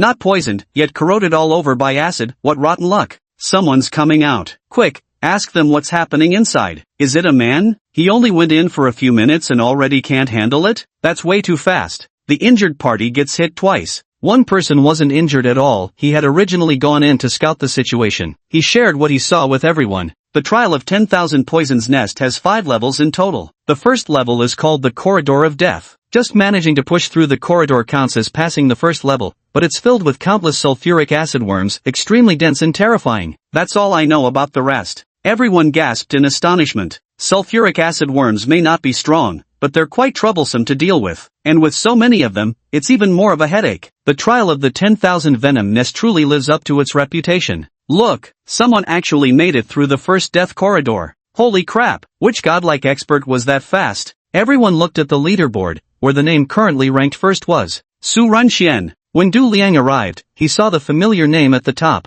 Having heard about the difficulty of the death passage, he was utterly dumbfounded. Has Su Renxian grown stronger again? Yi Chen's name appearing on the leaderboard only intensified the urgency in his heart. Su Renxian can be ignored, but there's no way I'm letting Yi Chen surpass me. Gritting his teeth, Du Liang also plunged into the trial without hesitation. Immersive translate. Su Renxian cleared the first stage with ease. Against the sulfuric acid spray of the sulfuric acid worms, whether it was armor protection, air wall, or even air barrier, all could effortlessly block it. Then, as flame incineration was activated, Su Renxian enveloped himself in a protective shield and burned his way through the death corridor of the first level. When Su Renxian reached the end of the passage, a notification sounded in his mind, informing him that he had cleared the first level. Congratulations, Challenger, for passing the first trial, the Path of Death. Rewards obtained are as follows. Germinating Pearl, Sulfuric Spray Marrow Flower Drop of Spiritual Essence. 3 rewards appeared directly before Su Renxian. Sulfuric Jet. The reward of this breeding spirit pearl didn't surprise Su Renxian, but the latter two left him utterly astonished. Marrow Blossom? This is the core ingredient for crafting Marrow Cleansing Elixir. I never expected to receive such a reward just by clearing the first level. The Marrow Cleansing Elixir is a precious medicine that can increase the chances of a Turin's metamorphosis. Exceptionally rare, it's not only difficult to brew beyond the capability of ordinary spirit pharmacists, but also requires exceedingly scarce materials. The Marrow Blossom only grows in the deepest reaches of the abyssal realm. Therefore, the value of a single bottle of Marrow Cleansing Elixir can well be imagined. Yet what attracted Su Renxian most was the final item, Spirit Liquid. This was truly remarkable, a concentrated aggregation of spiritual energy. Consuming it would instantly double one's cultivation speed. It was also an exceedingly rare spiritual treasure. The first challenge already has such precious rewards. I'm even more curious about what the next 4 challenges hold. Su Renxian grew excited. Chapter 64, Tears of Purification, the Petrifying Medusa. After passing through the death corridor, the surrounding scenery transformed once again. Congratulations, Challenger, for passing the first trial. Proceed to the second level? Rotten Swamp. The scenery shifts. Su Renxian understood he was about to face the second trial, and the environment before him was clearly the setting for this challenge. Rotten Swamp. This level truly lives up to its vile name. Su Renxian frowned as a stretch of marshland appeared before him, emitting a pungent stench with countless animal carcasses exposed on the muddy surface. The smell in the air made Su Renxian immediately hold his breath, thinking, this air is definitely toxic. Su Renxian even felt the air irritating his eyes, making them sting. Without hesitation, he immediately cast a bubblehead charm on himself. Though not in the water, breathing in the fresh air immediately made Su Renxian feel relieved. These conditions are so harsh, the various lethal elements in the air must also be part of the second trial's assessment. Su Renxian wasn't wrong, the sheer number of corpses had long turned this swamp into a highly toxic zone. The air was teeming with countless viruses, and the slightest carelessness could cost one their life. How am I supposed to get past this level? Su Renxian began inspecting carefully,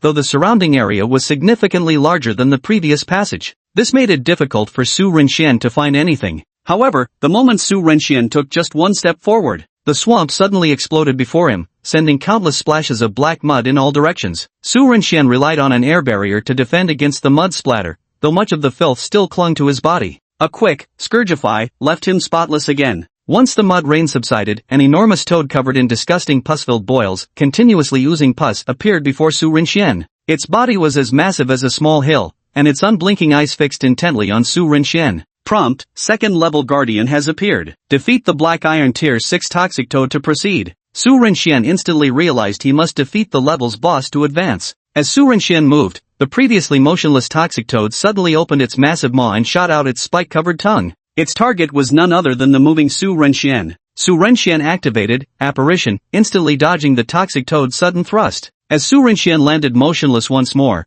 the toxic toad looked around but seemed unable to see him. As long as I don't move, this toad can't detect me? Su Renxian thought this level would be easy to pass? But Su Renxian completely forgot he had the bubblehead charm, protecting him. The toxic gas in the air had no effect on him whatsoever. The fluid from the tumor toad, specifically the scent emitted when its pus-filled growths burst, was also a deadly poison. Even if someone tried to escape the tumor toad's attacks by staying still, they would still inhale the toxins produced by both the environment and the toad, inevitably poisoning them. This level was truly disgusting. However, Su Renxian perfectly avoided the fatal elements of this level. Let's finish off this demon beast quickly. I really want to see what rewards this level has in store. Su Renxian wielded his wand and cast a shrinking charm at the tumorous toad. The massive-bodied creature immediately began shrinking rapidly due to the magical effect. The tumorous toad was still searching for its target to attack when it suddenly realized its body was shrinking at an alarming rate, its expression warping in shock. However, Su Renxian didn't give it a chance to react. Without hesitation, he unleashed a basic cast, firing an energy bullet condensed from magical incantations that directly struck the tumor toad,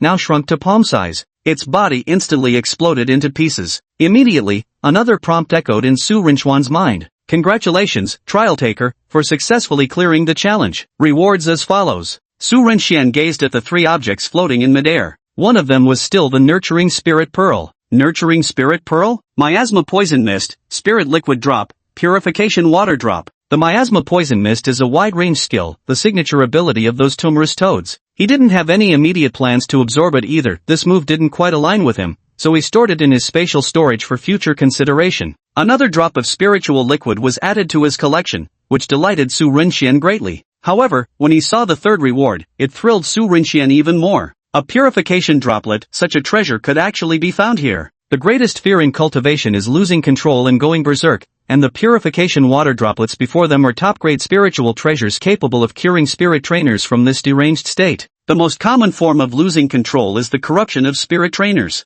With the purification water droplets, even if just a tiny drop, it can still reduce the likelihood of a spirit trainer's corruption. Having obtained 3 more beloved rewards, Su Renxian's enthusiasm for clearing the trials was reignited. He proceeded towards the third level and even the fourth. Immersive translate. Outside, the spectators still waited, watching the leaderboard to see who would come out on top. As time passed, many managed to clear the first level, only to learn of the challenge rewards. Excited, more people ventured in, but ultimately returned in defeat. This is impossible. The second level is brutal. Not only is the air toxic, but that toad guarding the boss is even more poisonous. What's the second level? The third level is the truly insane one. The boss guarding it is a centipede with freakish defenses, not to mention its blinding speed, and its toxic blade spirit skill makes it downright unpredictable. As soon as these words were spoken, others chimed in. What's there to fuss about the third level? The fourth level is the real nightmare. Not only is there an Iron Tier 7 Venom Fawn Lizard, but also a horrifying Iron Tier 8 Giant Spider Queen. 2 bosses, fighting together, making them nearly unstoppable. And especially the Spider Queen, she keeps birthing hordes of spiderlings, impossible to kill them all. Oh my god, who on earth can possibly clear the fourth level? Just as someone posed this question, a person keeping an eye on the leaderboard suddenly shrieked in astonishment. He passed, he passed. Someone has cleared the fourth level. The crowd turned to see the name that had entered the fourth level. As always, just 3 characters. Su Renxian. Who exactly is this Su Renxian? He's been holding first place for so long, with no one able to catch up to him. He must be an incredibly formidable figure. His strength is definitely no joke. Baiga stared in shock at the rankings displayed beside the stone monument. Is it really Brother Su? But I remember Brother Su's strength was only at Black Iron Tier 1, wasn't it? It wasn't surprising for White Dove to be puzzled. Just moments ago, 2 Black Iron Rank 7 challengers had returned defeated from the 4th level, yet Su Renxian at merely Black Iron Rank 1 had actually succeeded in clearing the stage. After the initial shock, White Dove felt a surge of joy. Maybe Brother Su managed to improve himself inside, she mused. Yi Chen had just returned dejected from the 3rd level when he exited the venomous nest, only to hear about someone having reached the 5th stage. When he realized it was Su Renxian, his eyes widened in disbelief. How is this possible? He murmured, has Su Renxian already become this strong? With this thought, Yi Chen clenched his fists tightly, feeling both unwilling and unconvinced. No, I can't admit defeat. I'll continue the trials tomorrow. Du Liang had long since disappeared to who knows where. He barely managed to pass the first trial, only to be completely crushed in the second. Su Renxian was currently listening to the instructions for the final trial. Congratulations, trial participant. You have reached the final hurdle. Defeat your ultimate opponent. Su Renxian was now teleported into a grand palace. The palace of deathly struggle stood in eerie silence. Yet Su Renxuan's gaze was fixed upon the figure seated upon the palace throne. A beautiful monster half-woman, half-serpent, was glaring at him with malicious intent. A gold ninth order beast, the petrifying Medusa. Su Renxian, what kind of sick joke is this trial point playing? Chapter 65 Petrifying Gaze. The Serpent Tongue's Fury. Su Renxian was utterly dumbfounded. A ninth rank tier gold magical beast? And a petrifying Medusa at that? How are we supposed to fight this? Are you kidding me? Why even bother fighting? Might as well surrender right away. The trial point only allows iron rank spirit tamers to enter, but at the final stage, the boss turns out to be a gold 9-star petrifying Medusa. This has to be a joke. However, Su Renxian soon noticed something unusual. Wait, this petrifying Medusa does have gold 9-star strength, but right now she seems to be suppressed by some seal. At most, she can only unleash bronze level power, yet even bronze tier strength is more than enough to overwhelm most people. Su Renxian hadn't yet stepped into the range of the 5th level, so he still had time to prepare. He quickly took out the rewards from the previous levels. Just like the 1st and 2nd levels, the rewards for the 3rd and 4th levels were exactly the same. Each consisted of 1 nurturing spirit pearl, 1 drop of spiritual liquid, and 1 type of spiritual material. The nurturing spirit orbs were Venomous Impact and Fatal Poison Spike, both spirit objects being relatively rare on the market. Su Renxian directly took out 4 drops of spiritual nectar. Without hesitation, he swallowed them whole. Rich spiritual energy instantly exploded in his mouth and rapidly spread throughout his body. Sensing the changes within, he immediately began meditating, guiding the flowing spiritual energy through his entire frame. His previously fluctuating power level now began to undergo visible transformations. Strength directly breaks through. From Black Iron 8th Order to Black Iron 9th Order, reaching the peak of Black Iron in an instant. Su Renxuan's foot glowed with a totem magic array, and the Bronze Star manifested directly. Bronze Order Breakthrough. Su Renxuan's strength directly advanced to Bronze Rank Tier 1. 4 drops of spirit liquid propelled Su Renxuan's breakthrough to Bronze Rank, with not a single ounce of spiritual energy wasted. Finally reached Bronze Rank. Su Renxian was jubilant. The difference between Bronze Rank and Iron Rank was like night and day. If he faced his former self now, victory would come effortlessly. Indeed, Mo Yuanqing must have been hiding his strength. Su Renxuan now had a deeper understanding of Turing's principles, which also represented his enlightenment on the path to advancing to the bronze tier. A bronze star flickered within Turing's magic circle. With this breakthrough, 4 new learnable spells appeared once more on the Book of Spells. They are respectively, orchids in full bloom, flocks of flying birds, a barrage of projectiles, I curse. Su Renxian didn't check them immediately as he was focused on breaking through the challenge. Now that his strength had improved, he finally had the qualifications to face the petrifying Medusa before him. Although the opponent's power was suppressed by the seal, the pressure it currently imposed on Su Renxian was still overwhelmingly strong. Sweat dripped from Su Renxuan's forehead. Stepping into the range of the 5th level. The moment Su Renxian entered, the petrified Medusa, who had merely been sitting on her throne, suddenly had her serpentine hair flare with red sparks, her snake-like eyes gleaming crimson as they fixed upon him. From the files, he knew about monsters like the petrifying Medusa. While she possessed the ability to petrify, spirit tamers could actually meet her gaze. Her petrification was a skill called Petrifying Ray, and as long as one avoided that attack, they could prevent being turned to stone. However, I seem to recall that the Medusa's petrifying ray can be unleashed from both her serpent hair and her eyes. Before Su Renxian could think further, he saw countless crimson rays shoot out from the petrifying Medusa's serpentine hair. Whoa, that was close, almost turned into a stone statue. Su Renxian narrowly dodged dozens of petrification rays with a quick apparition. The petrifying Medusa was stunned to see Su Renxian teleport away, dodging her petrifying gaze. His eyes narrowed slightly, and it immediately let out a hiss. Su Renxian was stunned when he heard the hissing sound. For no other reason, his Parseltongue talent had activated. In just a few seconds Su Renxian was dazed. Countless venomous snakes emerged from all directions. Within moments, aside from the few square meters where he stood, the entire hall was packed with enormous vipers and pythons, creating a scene like a tidal wave of serpents. This is precisely Medusa's petrified minions summoned to her aid. However, Su Renxian wasn't worried about this at all. Instead, he looked completely relaxed and even began to smile. This puzzled the petrifying Medusa, who had been observing Su Renxian all along.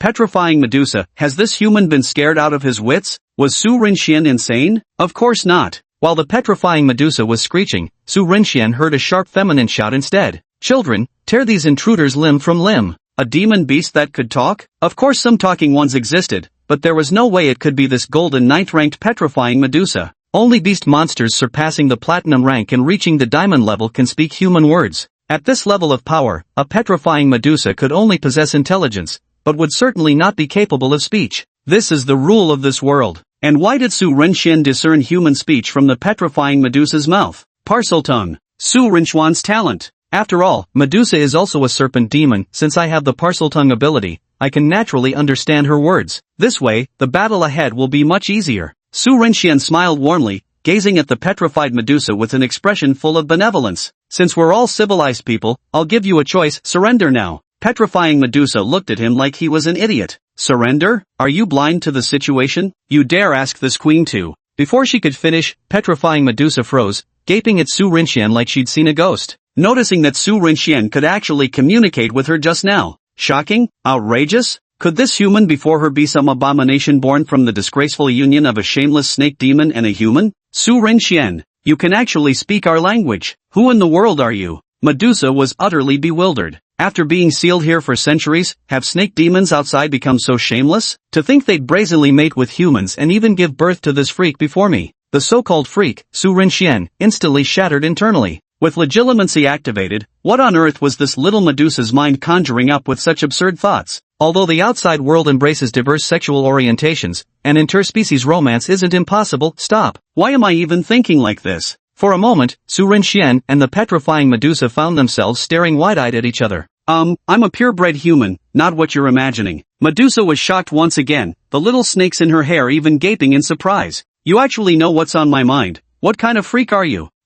Su Renxuan was momentarily at a loss for words. Maybe I should just finish it off with one big bite? That counts as a kind of talent. Even the petrifying Medusa became curious about Su Renxian. Sealed away for too long, she was practically growing moldy. Now that this peculiar person had finally appeared, how could it not make her eyes light up? Oh, talent? Humans truly are creatures blessed by heaven and earth, with all manner of talents emerging endlessly. Medusa's tone suddenly shifted. But you wouldn't think that just because you can talk to me, this queen would spare you, would you? Medusa's eyes flashed with a red light. The venomous snakes in the hall instantly prepared to attack. Su Renjo spread his hands. Did I ever say this talent of mine was limited to just communicating with you? What do you mean? Medusa was puzzled. Su Renxian suddenly began hissing loudly. Get down! Su Renxuan's innate ability, Parseltongue, was unleashed at full power. All the venomous snakes in the hall simultaneously prostrated themselves, not daring to defy Su Renxuan's command. Even Medusa, seated on her throne, experienced a momentary daze upon hearing Su Renxuan's command and almost prostrated herself on the ground.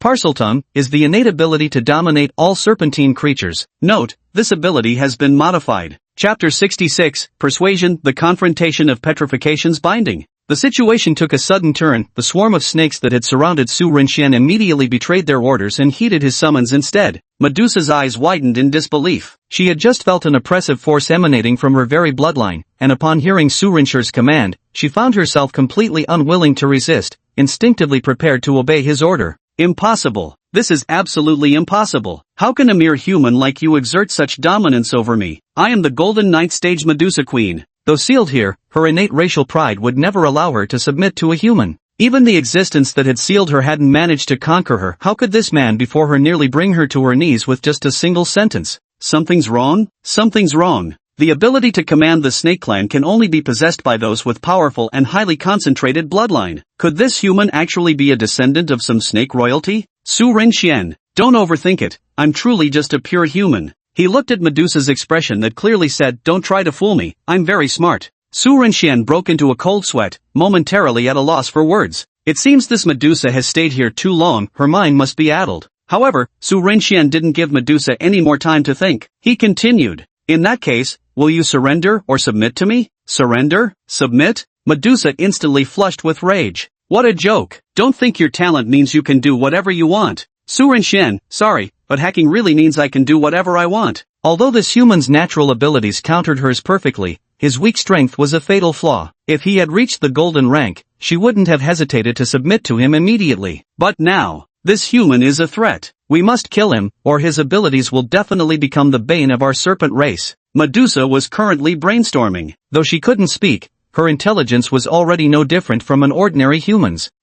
Did you forget my other ability lets me know what you're thinking right now? You could call it mind reading. So, I can sense everything you're thinking right now. Medusa. Damn it! Where did this pervert come from, with such a disgusting talent? But this only strengthened Medusa's resolve to eliminate Su Renxian. Su Renxian sighed. Talking sense into someone clearly isn't my forte. He had originally wanted to subdue the Medusa before him as his Turan summon, giving himself a powerful ally. Heaven knew how envious he'd been after seeing Yu Qianxiang's combat style. A single man becoming an army against a horde of beasts, the spectacle couldn't have been more magnificent. Moreover, the Medusa before him was incredibly powerful, even though most of her strength was suppressed to the bronze tier. Before him lay a weak and beautiful serpent woman, waiting for him to throw the pokeball. Su Renxian felt this was a golden opportunity. Medusa felt insulted. Her purple serpent hair erupted with furious hissing. Damn humans, I, Medusa, will never submit to you. Who knows? Never, not even in death. Don't you want to break the seal and leave this place? At Su Renxian's words, Medusa froze momentarily.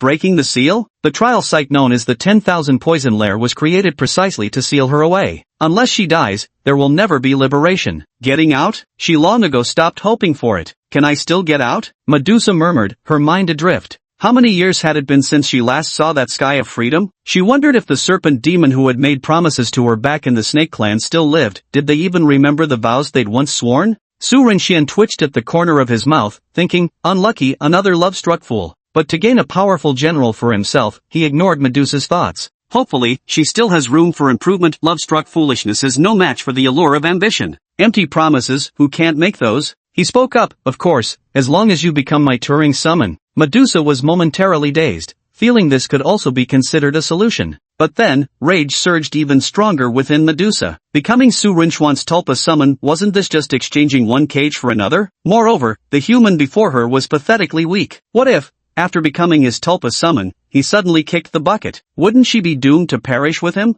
Not worth it. What makes you think you're qualified to have me as your Tulpa summon? Su Renxian, because you have no other choice, and because I can help you achieve transformation. Don't you want to further enhance your strength? Medusa fell silent. She truly had no alternative to break the seal, but she became intrigued by Su Renxian's mention of transformation. Humans are always full of empty words and false sincerity. If you want me to submit, show me you have the capability. In the end, it all came back to a battle. Looks like we're gonna have to fight it out after all. Su Renxian didn't waste words. At this moment, he wasn't afraid either. Even though his strength was almost completely suppressed, he still had what it took to fight against the petrifying Medusa. Fall back. At Su Renxian's command, the surrounding minor serpent creatures quickly retreated. Medusa also rose from her throne. Without giving Su Renxian any time to prepare, Medusa's purple pupils instantly contracted. Binding gaze. Her signature skill, it didn't require the target to meet her eyes. Any target she focused on would be immobilized for 3 seconds. And in those 3 seconds, she could eliminate Su Renxian countless times.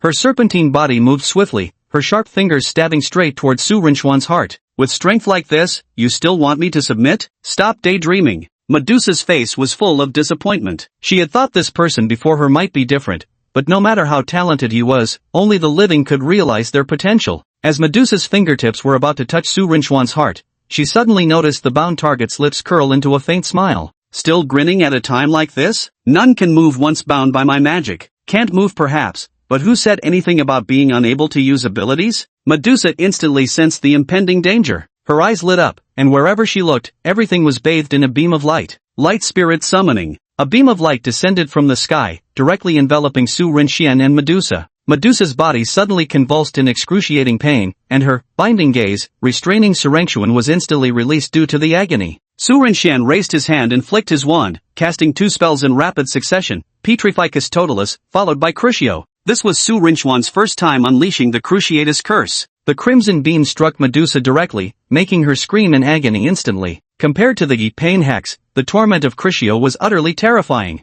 She felt like thousands of drills were piercing through her mind, while her body seemed to be sliced apart by 1,000 blades. Yet at this moment, she showed no reaction to the pain, because the petrification had stiffened her body. Although this process lasted only a few seconds, it made Medusa never want to experience such agony again. Su Renxian smiled and said, "Binding? Petrification? You're not the only one with these abilities." With that, he cast another shrinking charm. The powerless Medusa's body began to shrink rapidly until she was no larger than Su Renxian's palm. This shocked Medusa, widening her eyes in horror. Su Renxian held Medusa in his hand, gazing at the doll-like delicate figure of Medusa. He whispered softly, "You don't want to die ingloriously like this, do you? I'll give you a chance to reconsider." Chapter 67, Acknowledge Your Master. Serpent Queen Empress Medusa. Medusa never imagined that she would come to such an end. Even if her power was suppressed, it was impossible for her to be subdued so easily by a mere human before her, yet this was the undeniable reality. Medusa stared warily at Su Rinxian with her serpentine eyes.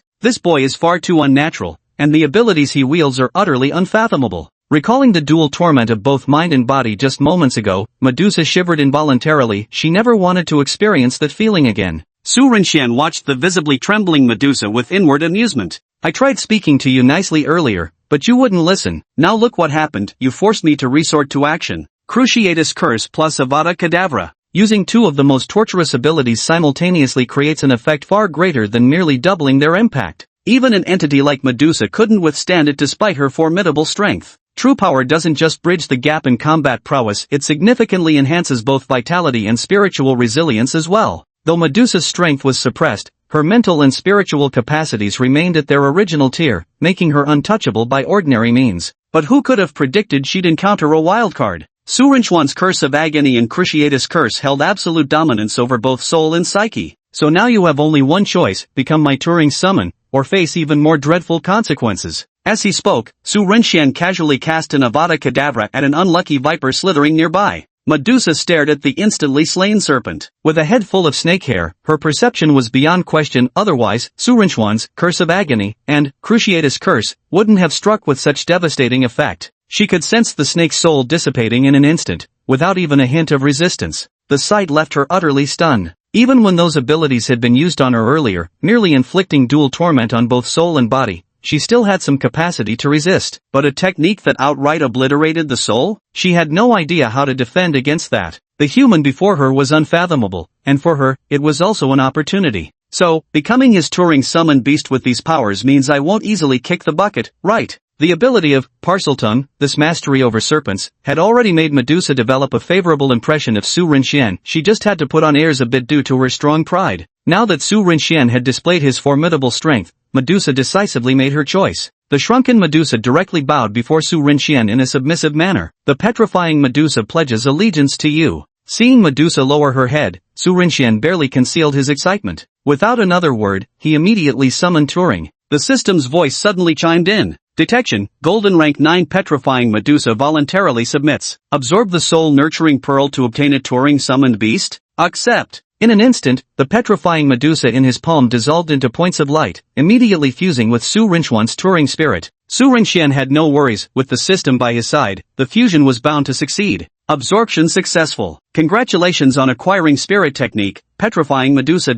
At the same time, a series of system notifications sounded in Su Rinchuan's ears. Ding! Congratulations on completing the task, the Dark Lord's Admiration. Reward, Curse Sectum Sempra. Task 3, the Dark Lord's Admiration, completed. Details, the name of the Dark Lord is gaining renown. As the Dark Lord, how can one be without servants? Subjugate a loyal subordinate. Task progress, 1 of 1. Mission reward, Shadowless Divine Blade. Detected, Curse Serpensortia is compatible with Spirit Technique Petrifying Medusa. Fuse to obtain a new skill? Continue approval. Fusion successful. Congratulations, host has acquired new skill Serpent Lord Medusa Empress. This series of system announcements sent Su Rinxian into a frenzy. The Dark Lord's Admiration quest is completed too? Did it count Medusa as my servant and automatically complete the mission? Su Rinxian suddenly felt he was becoming more and more like a certain someone, now with a snake following him around. The unexpected bonus was that Medusa could fuse with his spells. He hadn't anticipated that either. Before Su Rinxian could examine the details, the Trial of Singularities notification sounded in his mind again.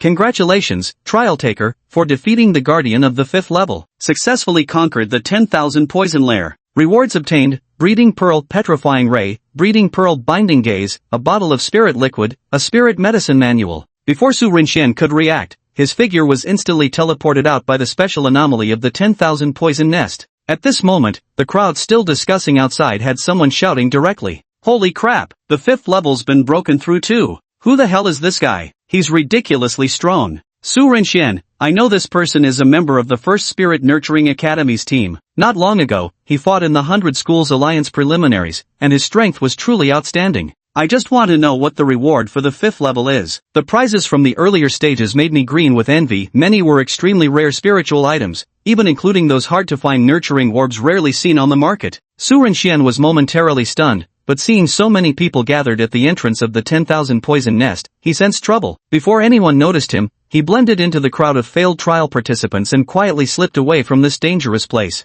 No one expected Su Renxian to be so cautious. However, there was an exception, White Pigeon, who had been gathering information outside. As Su Renxian's #1 admirer, he spotted him the moment he appeared but didn't recklessly approach to reunite with him. Instead, he stayed where he was and did what he did best as an information broker. He began selling intelligence. Su Renxian found a secluded spot and instantly teleported home using apparition. I never expected this would cause such a big commotion. Su Renxian received messages from Baigu along with video clips showing him breaking through each level at record speed, consistently ranking first on the leaderboard. Good thing there wasn't a live broadcast, otherwise news about subduing Medusa would have been impossible to conceal. He still wanted to play it safe. Aside from the 3 unforgivable curses, he also wanted to prepare more trump cards for himself. Today, the serpent girl Medusa had become one of his new hidden cards. What a bountiful harvest this is! Breaking through the 5th level had directly rewarded him with 2 rare nurturing orbs. Both Petrification Ray and Binding Gaze are extremely precious spirit nurturing beads,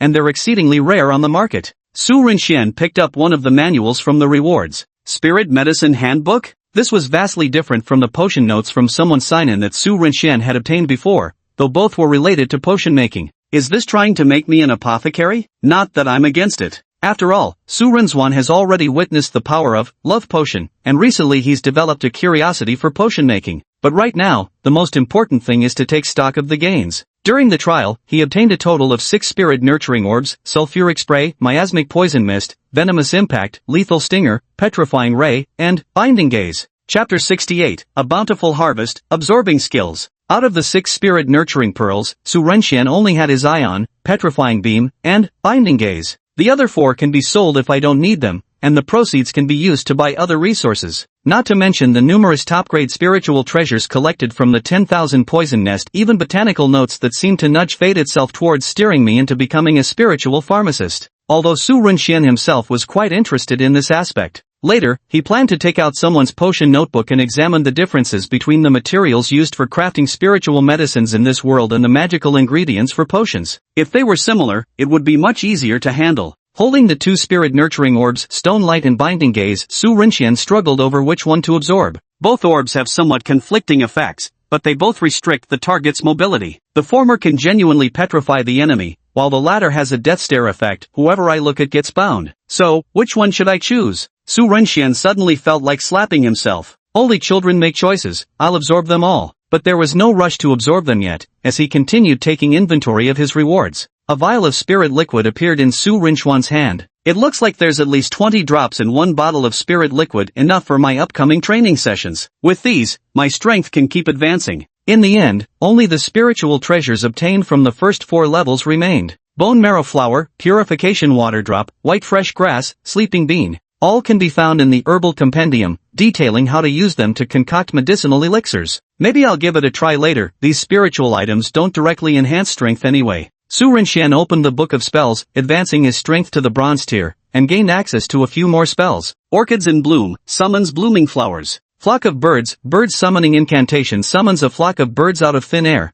The bird's strength equals that of the summoner. Barrage spell, 10,000 projectiles curse controls transfigured products or objects, making them instantly attack the target. I hex a spell that impairs vision. The 4 magical orchids bloom as if they were spells of daily life, perfectly suited to embellish one's surroundings, while in combat they could be used to adorn their enemies' graves with flowers. The bird conjuring charm and the barrage spell can be considered synergistic spells. First, summon a flock of birds using the bird conjuring charm, then use the barrage spell to control the birds and swiftly bombard the target. The prerequisite for using the 1,000 missiles spell is having controlled objects. In simpler terms, you need bullets to launch the spell. The Eye Cursed spell is a devastating ability against beings that use their eyes as weapons. For example, someone like Medusa. If I had this spell, it would be enough to neutralize most of her combat power. Su Renxian then looked at the spell he obtained from completing the Dark Lord's mission, Sectum Sempra. Sectum Sempra causes the target to suffer wounds as if slashed by an invisible sword, with blood gushing violently. Note, this curse shows no visible signs when cast, an extremely concealed and vicious dark magic.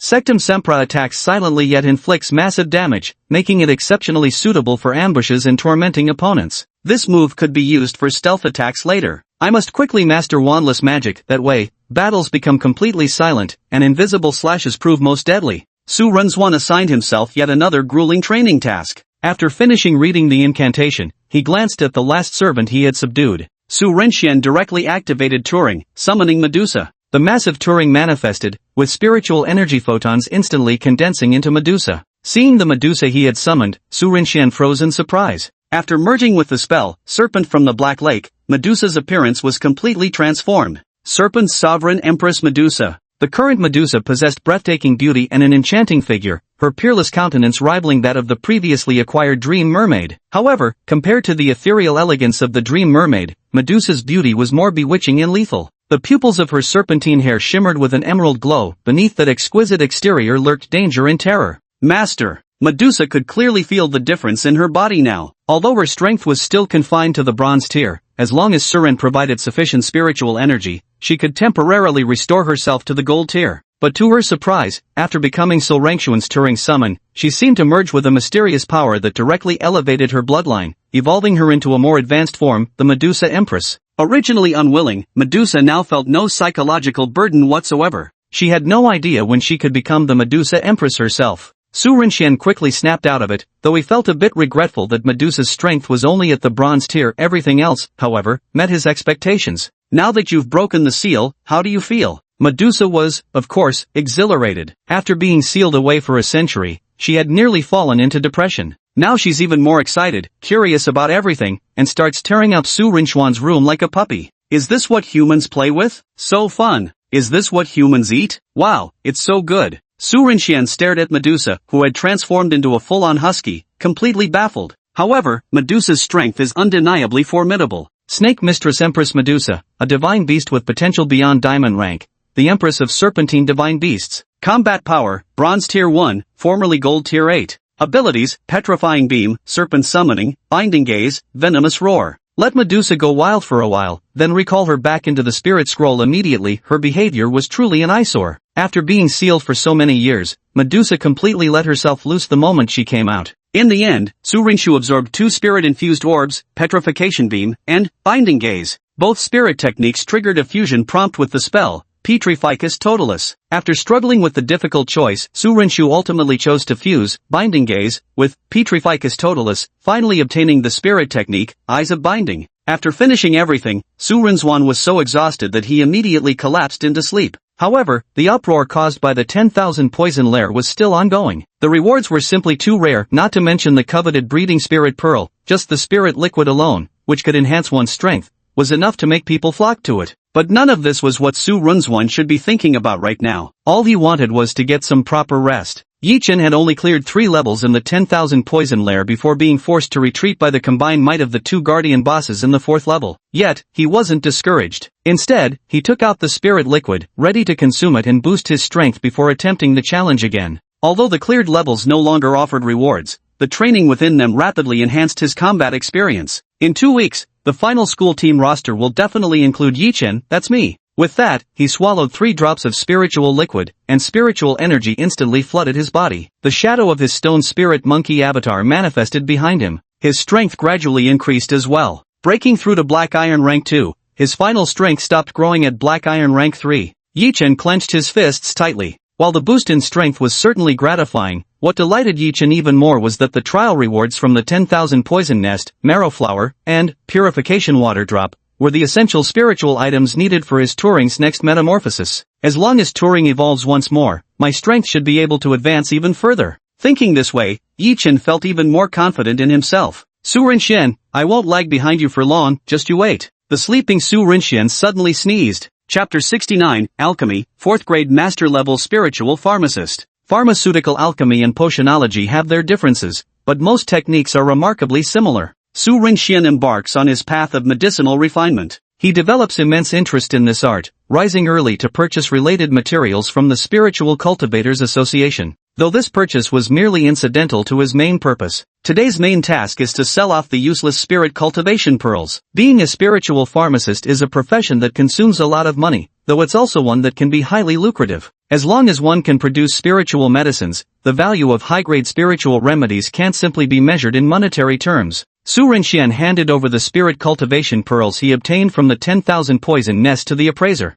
Well, look at this. Not bad at all, kid. For top quality and exceptionally rare spirit cultivation pearls, are you selling all of them? The appraiser glanced at Su Renxian with newfound respect, never expecting this young man could casually produce such rare breeding spirit orbs. Yes, exchange them all for money. Certainly, just a moment. The appraiser picked up the 4 breeding spirit orbs and began the appraisal. Alright, all 4 spirit skills are rare on the market, each worth 50 to 60,000 spirit coins. I'll give you a total of 240,000, buying them at the highest price. How does that sound? Of course. 60,000 per piece is already extremely valuable. Su Renxian had long coveted the Healing Pulse spirit skill, which only cost 20,000 spirit coins. These spirit nurturing beads are one-time consumables. If the absorption fails, both the money and the purchased beads go down the drain. With so much money now, he immediately bought the healing type spirit skill, Healing Pulse, that he had been eyeing for a long time. Now I still have 220,000 spirit coins in hand. With this much money, it should be enough for me to splurge for a while. With money in hand, of course, he was ready for a big shopping spree. Su Renxian headed to the association shop where spirit pharmacists were located. However, before even entering the shop, he spotted a familiar figure right at the entrance. You may stop here, pharmacist Yu Kaluan. My son has been under your care during this period, and I will personally visit to express my gratitude in due time. He led his son to thank the 4th grade spiritual pharmacist before them. With a warm smile, Yu Kaluan replied, "This is simply my duty service for payment. There's no need for a personal visit of thanks. Your son has nearly fully recovered, and the mysterious spiritual medicine in his body has completely dissipated. You need not worry about any recurrence. To be honest, I feel somewhat ashamed, as I haven't really contributed much." Standing silently beside them, Hyinja's expression remained dark and brooding. He chatted for a while longer before directly taking Hyinja away. Su Renxian waited until the two had left before emerging from behind the greenery. Calculating the time, the effects of the love potion should have worn off by now. It wasn't much to begin with. Thinking that if this guy dared to provoke him again, the consequences wouldn't be as simple as a love potion. Next time he'd send him an Avada Kedavra straight away. What's surprising is that the spiritual pharmacist treating Hyinja was actually of the 4th rank. But then again, though the Yi family isn't an aristocratic clan, they hold considerable influence in Modu and certainly have the financial means to afford a 4th rank spiritual pharmacist. Spiritual pharmacists are divided into 5 grades, from 1st rank to 5th rank, with the 1st being the lowest and the 5th the highest. To put it simply, the rankings can be understood like this: 1st rank, entry level, 2nd rank, intermediate level 3rd rank, advanced level 4th rank, master level 5th rank, grandmaster level spiritual cultivators. From this, it's clear that a 4th rank spiritual pharmacist already holds an exceptionally high standing. Who would have thought Mo City would actually have a 4th grade master level spirit pharmacist? Su Renxian was astonished, but also grew curious about this person. Yu is a very rare surname. Wait a minute. Su Renxian suddenly remembered there was a family of spirit pharmacists who supposedly bore the surname Yu. Could it really be such a coincidence? Knowing such talents could definitely be found through online searches, he hurriedly took out his phone to look it up and indeed managed to find some information. Yu Kaluan, male, 32 years old. The youngest master-level beast tamer in Yanhua country. Hailing from the renowned spiritual medicine clan of Yuehua family within the Yanhua lineage. At first glance, nothing seemed amiss, but a closer look was startling. So what brings you Karen to Modu this month? And why is he treating Hyinja? Su Renxian continued reviewing Yu Karen's profile, discovering this gentleman to be cultured and refined, utterly obsessed with spiritual medicine. Could it be because Hyinja was affected by a love potion? Maybe Yu Karen became fascinated by this unfamiliar pharmaceutical concoction and came specifically to treat him? After all, this world doesn't have Amor potions. Su Renxian didn't realize that the headmaster had mistakenly assumed his Amor potion was some new type of potion concocted by the Potions Witch. Though the Potions Witch had dubious reputation, there was one thing everyone agreed on: her potions were unparalleled, making her one of the world's rare top-tier alchemy grandmasters. Upon hearing rumors of a new potion left behind by the Potions Witch in Mo City, Yu Kaluan had rushed here to investigate. I must admit that the love potion truly gave Yu Kaluan quite a shock. As expected of the Wicked Witch, her potions are truly beyond imagination. The idea of making the drinker infatuated or obsessed was utterly thrilling to him. With evident regret, Yu Kaluan sighed, if only Hyinja had been affected a little longer, I could have definitely extracted some of this potion from his system. Su Renxian listened to Yu Kaluan's inner thoughts, unsure how to describe his feelings at this moment. Should he mourn for Hyinja or be happy for him? What kind of doctor wishes for their patient's condition to last longer? Yet it also demonstrated Yu Kaluan's obsessive dedication to crafting spiritual medicine. Yu Kaluan watched the father and son leave the Spiritual Nurturer Association, then turned and returned to the spirit medicine shop, immersing himself in the study of Hyinja's blood. he sought to research the remaining effects of the magical medicine from the previously preserved blood sample. Su Rinxian also quickly entered the spirit medicine shop. The shop not only sold spirit medicines of various effects but also carried the books he currently needed. Not only that, but if he wanted to make potions in the future, he could also purchase the necessary materials in the store. What he needed to do now was to investigate whether the materials for potion making in this world matched those from the Hogwarts universe. Hello, I'd like a beginner's guide to spiritual pharmacist certification and a current compendium of medicinal herbs, please. Upon stating his request, a store employee retrieved the books from the shelves for him. Su Rinchuan's gaze, however, fell upon a book on the table titled Advanced Spiritual Medicine Production.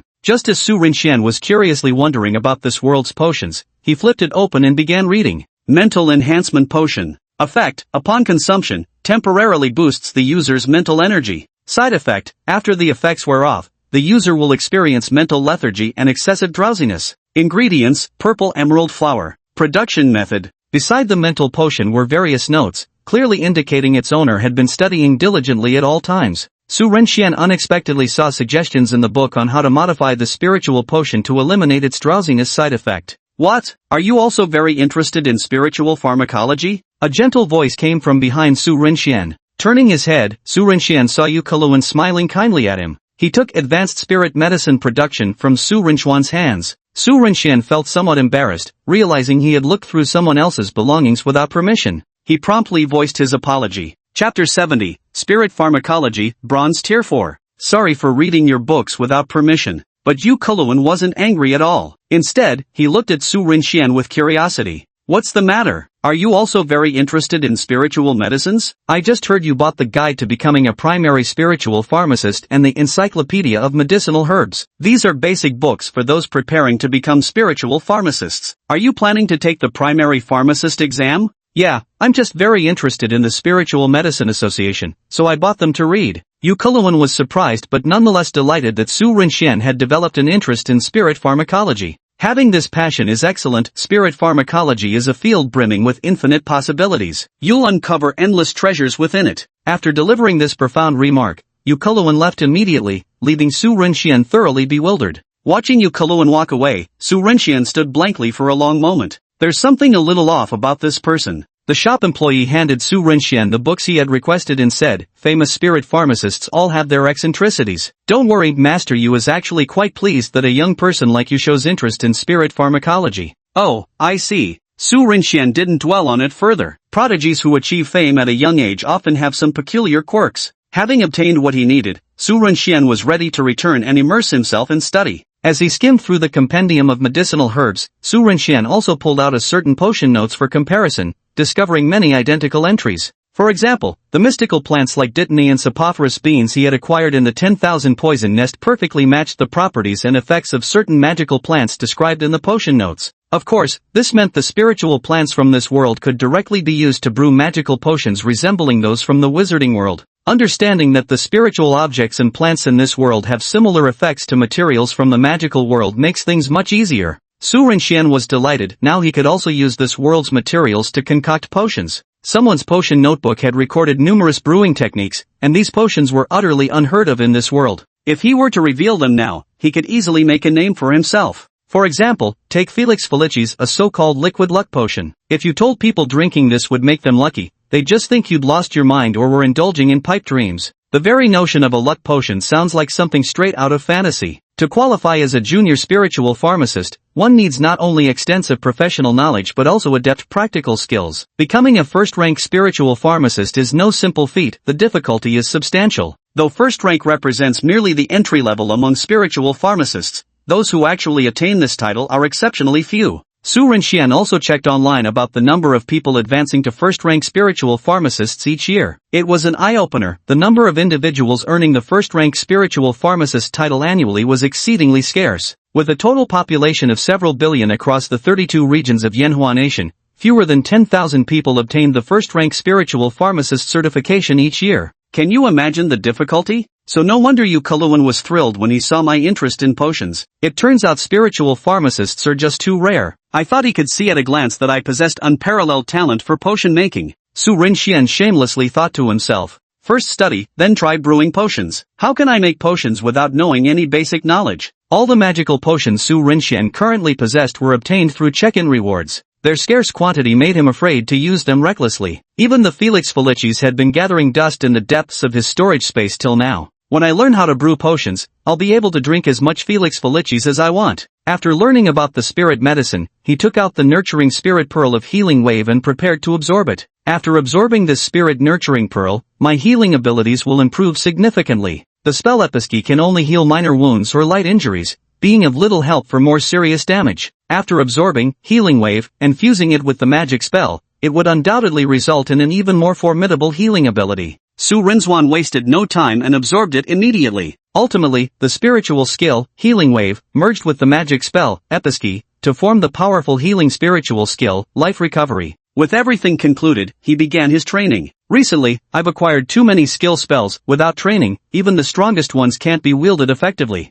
2 weeks later, boom! Explosions echoed one after another. Countless birds gathered in the sky, and the next moment, they instantly transformed into a hail of bullets, raining down upon the earth in a fierce bombardment. In a lonely valley within the Lin Yun mountain range, Su Rinxian poured out his sweat. Within 2 weeks, he had not only mastered all the acquired magical spells with ease but had also developed unique combat techniques by combining them. The last drop of the spiritual liquid in the bottle happened to be fully used up today. Su Rinzhuan's strength improved rapidly by absorbing the spiritual liquid. However, his power level only increased by 3 tiers. Su Rinxian, First High School of Nurturing Spirits. Host, Su Rinxian. Strength, Bronze Rank 4. Turing, the Black Staff. Talents, Legilimency, Cruciatus Curse, Unerring Accuracy, Parseltongue. Celestial Spirit Body, rapidly replenishes expended spiritual energy. Innate Ability, Ultimate Magic. Skills go without saying. Who would have thought 20 drops of spirit essence would only raise my strength by 4 ranks? But Su Rinxian wasn't disappointed, understanding full well that advancing becomes increasingly difficult the higher one climbs in power. Just think, Captain Mo Yuanqing's previous strength, I've already surpassed him now. If he knew, wouldn't he be terrified?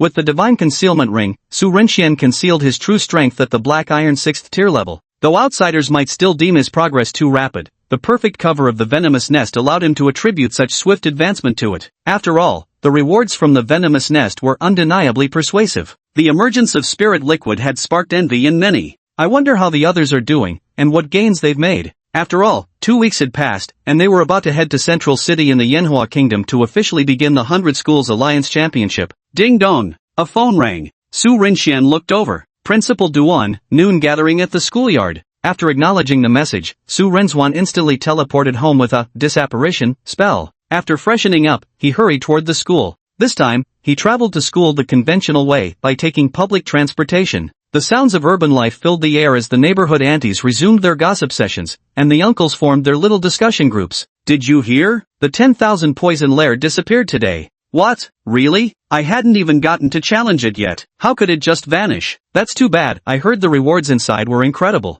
That's right. Heh, my grandson made it through 2 levels. Really? Congratulations. Su Rinzhuan was somewhat surprised to hear this news. But upon reflection, such anomalies were inherently unstable. Holding out in motive for 2 weeks was no small feat. However, he harbored no regrets. He had certainly reaped plenty of goodies inside. He attempted another challenge afterward, but with no rewards forthcoming, Su Rinzhuan abandoned any thoughts of milking the system. Chapter 71, Changes in the Team, Everyone's Improvement. Arriving at school, not only were there reserve members, but Mo Yuancheng and Huang Ying were also present. Due to their injuries, Ming Yujie and Xie Zhiling could no longer continue competing with them, and the departure of these 2 members dealt a significant blow to the entire team. Duan Yunan had been quite troubled lately. Thankfully, the descent of the 10,000 poison lair provided many with an opportunity to improve, or he would surely have gone mad. Too many things have happened to them, it's been downright extraordinary. But life goes on, and the 100 Schools Alliance tournament must continue as well. Today is the day to select the final member for the official team.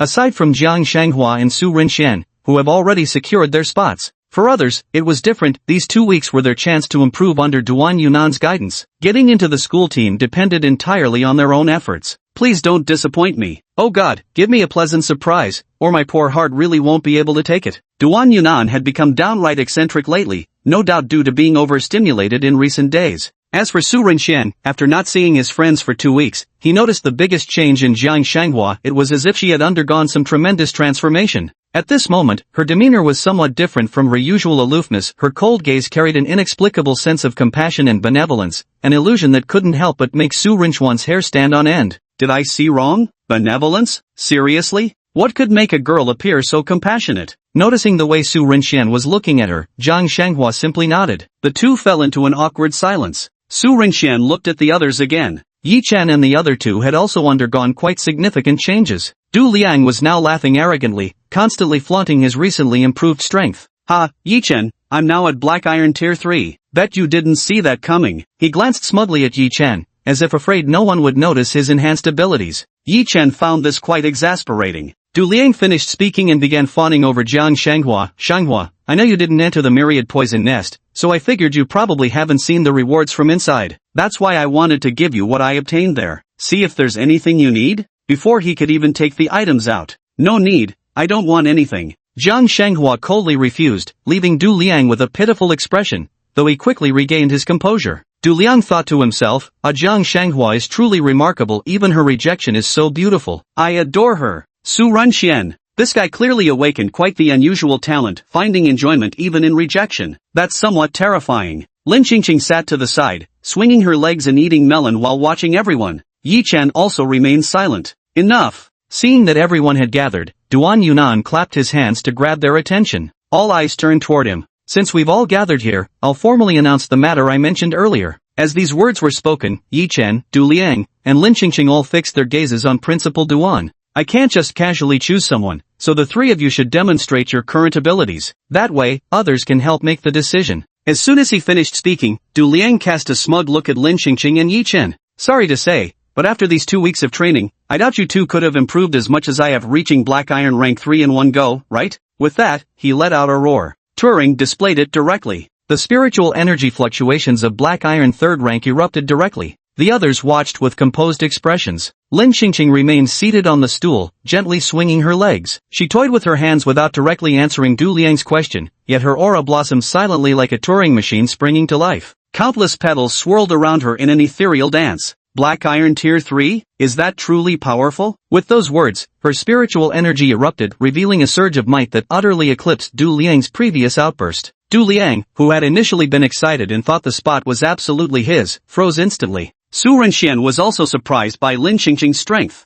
Black Iron 4th tier? I never expected Lin Qingqing to improve so much in such a short time. Lin Qingqing immediately broke into a smile. Sorry about that. My father took me to an interesting place these past 2 weeks, which is why my abilities improved so quickly. Having said that, she turned her gaze to Yi Chen, also curious about his current strength. Noticing everyone looking at him, Yi Chen didn't immediately summon his Turing, merely stating calmly, my current strength is Black Iron Tier 5. No way, just 1 tier higher than me. Honestly, I thought I was already hiding my strength pretty well, but you're even more impressive, Yi Chen. Duan Yunan immediately grew somewhat excited. Wonderful, truly magnificent. Although these individual strengths still fell somewhat short compared to Xie Zhiling and his companions, it was already quite good progress. Without needing further discussion, Yi Chen became the final official member of the school team. Su Renxian clapped in congratulations. It seems the rewards from the 10,000 poison lair are truly impressive. To think they could make you advance continuously. Honestly, even I'm a bit envious. Mo Yuanqing was genuinely envious. They had received news as soon as this trial-type singularity called the 10,000 poison lair descended, but the restriction allowing only Black Iron rankers to enter had stopped him in his tracks. Huang Ying chimed in from the side. Yes, if I hadn't just leveled up, I definitely want to try this trial spot. Maybe the rewards inside could even help me surpass you directly. Huang Ying, after recovering from her last injury, benefited from her misfortune as her strength directly advanced to bronze rank. During this period, everyone had improved to some extent. Du Liang suddenly turned his gaze towards Su Renxian and Zhang Shanghua at this moment. He was even more curious about the true extent of their strength. Yi Chen wants to show off, but I definitely won't give him the chance. Though I might not be strong enough, someone else certainly surpasses him. Shanghua, what level are you and Su Renxian at in terms of strength? Su Renxian simply revealed his power, Black Iron 6th tier. Because the god's concealment ring was hidden, others couldn't detect it at all. But the Black Iron 6th rank still shocked everyone present. Everyone was astonished, even Zhang Shanghua standing nearby wore an expression of utter disbelief. Yi Chen sensed Su Renchuan's strength and inwardly sighed, realizing things were exactly as he'd thought. He can clear the 10,000 poison lair in one go, his strength must surely surpass mine. Seeing everyone else displaying their abilities, Zhang Shanghua didn't hold back either and revealed her own strength. Iron rank tier 6, the same level as Su Rinxian. Her rapid advancement was only possible due to her family's unique, Esper, trait. But what about Su Rinxian? What explained his progress? Oh my god, in the end I'm still the weakest one. Du Liang felt like crying but had no tears left. Lin Qingqing pursed her lips and patted his shoulder. Don't worry, you were always the weakest before too. Direct critical hit. Mo Yuanqing and Huang Ying exchanged glances. Unbelievable. Have our juniors become this monstrous nowadays? Making such rapid progress in just 2 weeks, are they cheating or something? We can't compare to this. Duan Yunan immediately shed his previously dispirited demeanor and instructed everyone to prepare. We'll set off for Central City tomorrow. Pack your belongings. The next day, they would travel together to Central City of Yanhua Nation. The National Combat Tournament, also known as the 100 Schools Alliance Championship, was a grand event for young beastmasters across the nation. So all along the way, you could see various news reports being publicized by the media. Chapter 72, The Heavenly Dome, Brotherly Love. There were a total of 3 teams from Mo City heading to the competition, with 3 schools qualifying for the matches. These were the first Yuling High School, which was the school Su Renxian and the others attended. The other 2 are the second Spirit Training High School of Moqing City and the Noble Academy of Spirit Training. The 3 schools would depart for Central City together. Moreover, their mode of transportation was no ordinary airplane. The skies of the spirit training world were equally perilous, as encounters with demonic beasts were unavoidable. Thus, the means of flight had evolved into adaptable airships and warships. This way, Principal Tan Qingho of No. 2 High School waved and called out. Duan Yunan led Su Renxian and the others over. Su Renxian also spotted the members of No. 2 High School's team. Captain Wang Jiala leaned lazily against a stone pillar with a lollipop in her mouth, exuding a roguish air. Beside her, someone was fanning her. Duan Yunan looked at Tan Qingho and said, "Is that fellow Shang Wenji still not here?" "Not yet, but judging by the time, he should be arriving soon." No sooner had he spoken than Shang Wenji arrived with his students in a grand procession. And behind him stood He Yinja wearing sunglasses. "Am I late?" He then glanced at his watch. Nope, neither early nor late, just perfect timing. True protagonists always make their entrance last. Su Renxian, Tan Qingho, Duan Yunan. The crowd. Attention passengers for Central City, the celestial vessel is preparing for departure. At the sound of the announcement, everyone gathered their belongings and boarded the airship before them. Du Liang suddenly whispered to Su Renxian, "After what happened to Yinja, how does he still have the face to compete? Doesn't he have any sense of shame?" "Whether he has shame or not, I don't know, but I believe if given the chance, he'd surely make you experience what real shame feels like." Du Liang looked bewildered. "What do you mean?" Su Renxian gave him a meaningful glance. Du Liang suddenly realized something was wrong. Turning around, he noticed that although He Yinja was wearing sunglasses, his gaze remained fixed intently on Du Liang from not far behind. Su Renxian patted Du Liang's shoulder as a warning. "In the future, don't speak ill of people so loudly when they're still standing right here. It's not good to be overheard." Even though Du Liang had spoken very quietly, everyone present was a capable spirit nurturer, none lacked sharp hearing. The kid would foolishly say it outright. "I'm genuinely concerned about his intelligence." Du Liang gave an awkward laugh. I was just joking." Then he scurried away in a flash. Looking at the silent He Yinja, Su Renxian couldn't help but wonder how Yu Kaluan had treated him. Although the effects of the love potion would diminish if not used continuously, it shouldn't have left absolutely no side effects. Then his thoughts drifted to He Yinja's intimate moments with that certain beast, causing Su Renxian's lips to twitch involuntarily. At that moment, he suddenly felt a piercing cold gaze fixed upon him, none other than He Yinja himself. Su Renxian wasn't intimidated by him either, giving him a calm smile before following the team onto the airship. Yet He Yinja watched Su Renxian with dark, inscrutable eyes. After recovering from his illness, He Yinja couldn't understand how he'd been poisoned by the potion witch. A being like her could kill him effortlessly, just a snap of her fingers, so dosing him with poison seemed unnecessarily complicated. So who could have drugged him? Back home, he carefully considered everyone he'd recently offended or targeted, wondering if any of them had secretly orchestrated this. Once I catch the mastermind behind this, I'll make sure they suffer a fate worse than death. And Su Renxian, who had just left, was also someone he suspected. He probably wouldn't find out about the stumbling blocks we set for him, and since Zhou Zik hasn't succeeded in what we asked him to do yet, this guy shouldn't know anything. At this thought, He Yinja cast an indifferent glance at Zhou Zik, who was trembling beside him at the sight of Su Renxian. Useless trash. Zhou Zik. The 3 schools boarded the airship together, and it would take several days to reach Central City. With nothing urgent to do, they soon found themselves at loose ends. "Just don't cause any trouble other than that, do whatever you want." Duan Yunan dismissed the team after speaking. everyone scattered in an instant. Mo Yuanqing and Huang Ying immediately returned to their rooms to begin cultivation. For the upcoming matches, they knew they'd have to work harder than others to carry their school further. Thus, they couldn't afford to idle even for a moment. The others were quite different, they simply wanted to explore the airship while aboard. The Celestial Skylark airship was originally designed with travel purposes in mind. The Celestial Skylark itself was enormous, divided into several distinct zones. Su Renxian arrived at the open-air deck area. Stepping onto the deck, a gentle breeze swept across his face, the moist air instantly refreshing Su Renxian's spirit. Occasionally, winged monstrous beasts would appear on the horizon, but the Celestial Skylark's defense systems promptly shot them all down. Can't help but exclaim, "What a beautiful view." That's right. Yi Chen wasn't sure if it was his imagination, but he could sense Su Renxian's growing distance towards him, which left him puzzled about the reason behind it. Su Renxian remained silent, creating an awkward atmosphere between them. Su Renxian was internally tormented, thinking, don't come over here. Zhang Shanghua is right nearby. Why are you running to my side? Look at Du Liang over there, that guy's still trying to curry favor. If you don't make a move soon, you might lose the female lead to someone else. Yi Chen suddenly spoke with profound seriousness. Before meeting you, all I wanted was to prove myself, to make those who look down on me regret crossing me. But after everything that's happened recently, my perspective has changed. There's still so much in this world I don't understand, so many powerful forces waiting to be discovered. I need to work even harder to become stronger. You are my... That's right, I completely agree with you. Yi Chen, I wasn't finished speaking. Su Renxian directly interrupted the spellcasting and tried to change the subject. You really aren't afraid I'll chop you into pieces if you pour your heart out to me? Thus, Su Renxian immediately launched into his diversion tactic, steering the conversation toward Zhang Shanghua. Do you like Zhang Shanghua that much? Yi Chen, who had been about to continue speaking, instantly lost his composed demeanor upon hearing this. His previously grave expression completely cracked. His face turned crimson instantly, even his voice went slightly higher pitched as he spoke. A what? How did you know? Su Renxian, don't you dare say anything nonsense in front of Zhang Shanghua.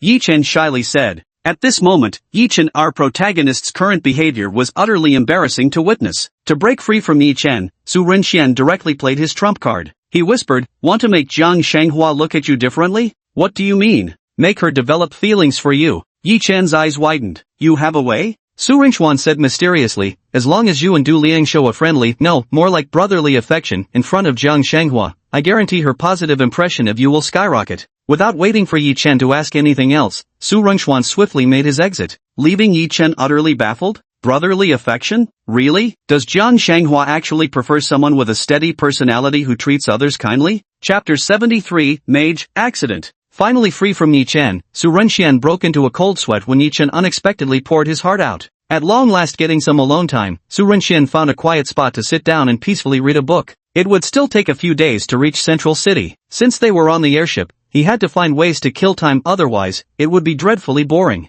Studying is now Su Renxian's top priority. Having made up his mind to become a spiritual pharmacist, he needed to master the most fundamental knowledge. Thus, he began rapidly absorbing information on the airship. Pharmacology is indeed vast and profound, I still have so much to learn. At first, Su Renxian had somewhat underestimated the profession of a spiritual pharmacist, thinking it only required a simple wave of the hand to effortlessly concoct potions. But in reality, it's not that simple. There's a reason why only 10,000 people pass the pharmacist qualification exam in Manhwa each year. While spiritual pharmacists can heal, they can also kill without leaving a trace. In this world's history, there was once a formidable woman. Betrayed by her partner, she self-taught spiritual pharmacology and created a special potion. Any man who drank it would become permanently impotent, ensuring her betrayer would never have descendants. This potion remains infamous to this day. Black Widow Potion. The Black Widow Potion is considered a type of poison, classified as a malevolent elixir. Spirit pharmacists can effortlessly create life-saving potions,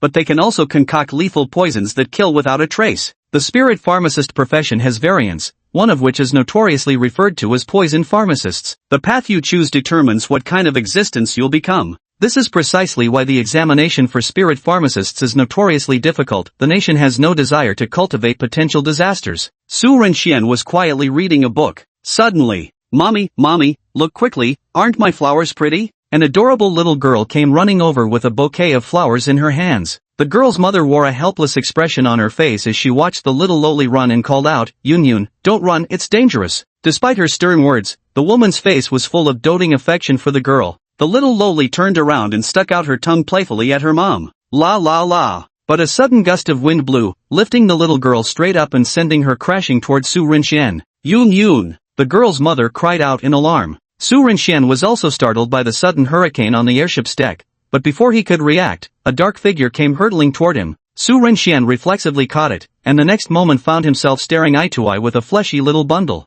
Adult and child locked eyes. But the moment didn't last long. The little girl, jolted from her earlier terror, suddenly screwed up her face and burst into loud, streaming tears. Wah! Su Rinxian, how should I comfort a little girl who's crying her heart out in this situation? Yun, are you okay? The little girl's mother rushed over. Su Rinxian handed the sobbing girl back to her mother. The beautiful woman repeatedly expressed her gratitude. Thank you so much, student. I would have been devastated if Yun got even slightly injured. Su Rinxian looked at the little girl curling up in her mother's arms and said, the airship's rooftop deck is quite bumpy. Little girls shouldn't run around here. If you floated away like earlier without wings, you could get seriously hurt. The little girl appeared to be only around 3 years old, so Su Rinxian's words were very childlike in tone. Perhaps because she was in her mother's arms, the little girl who had been crying soon stopped and turned to look at Su Rinxian. Then, big brother, do you have wings? Su Rinxian shook his head. Big brother doesn't have wings, but my friends do. The little girl instantly perked up with interest. Is your friend an angel, big brother?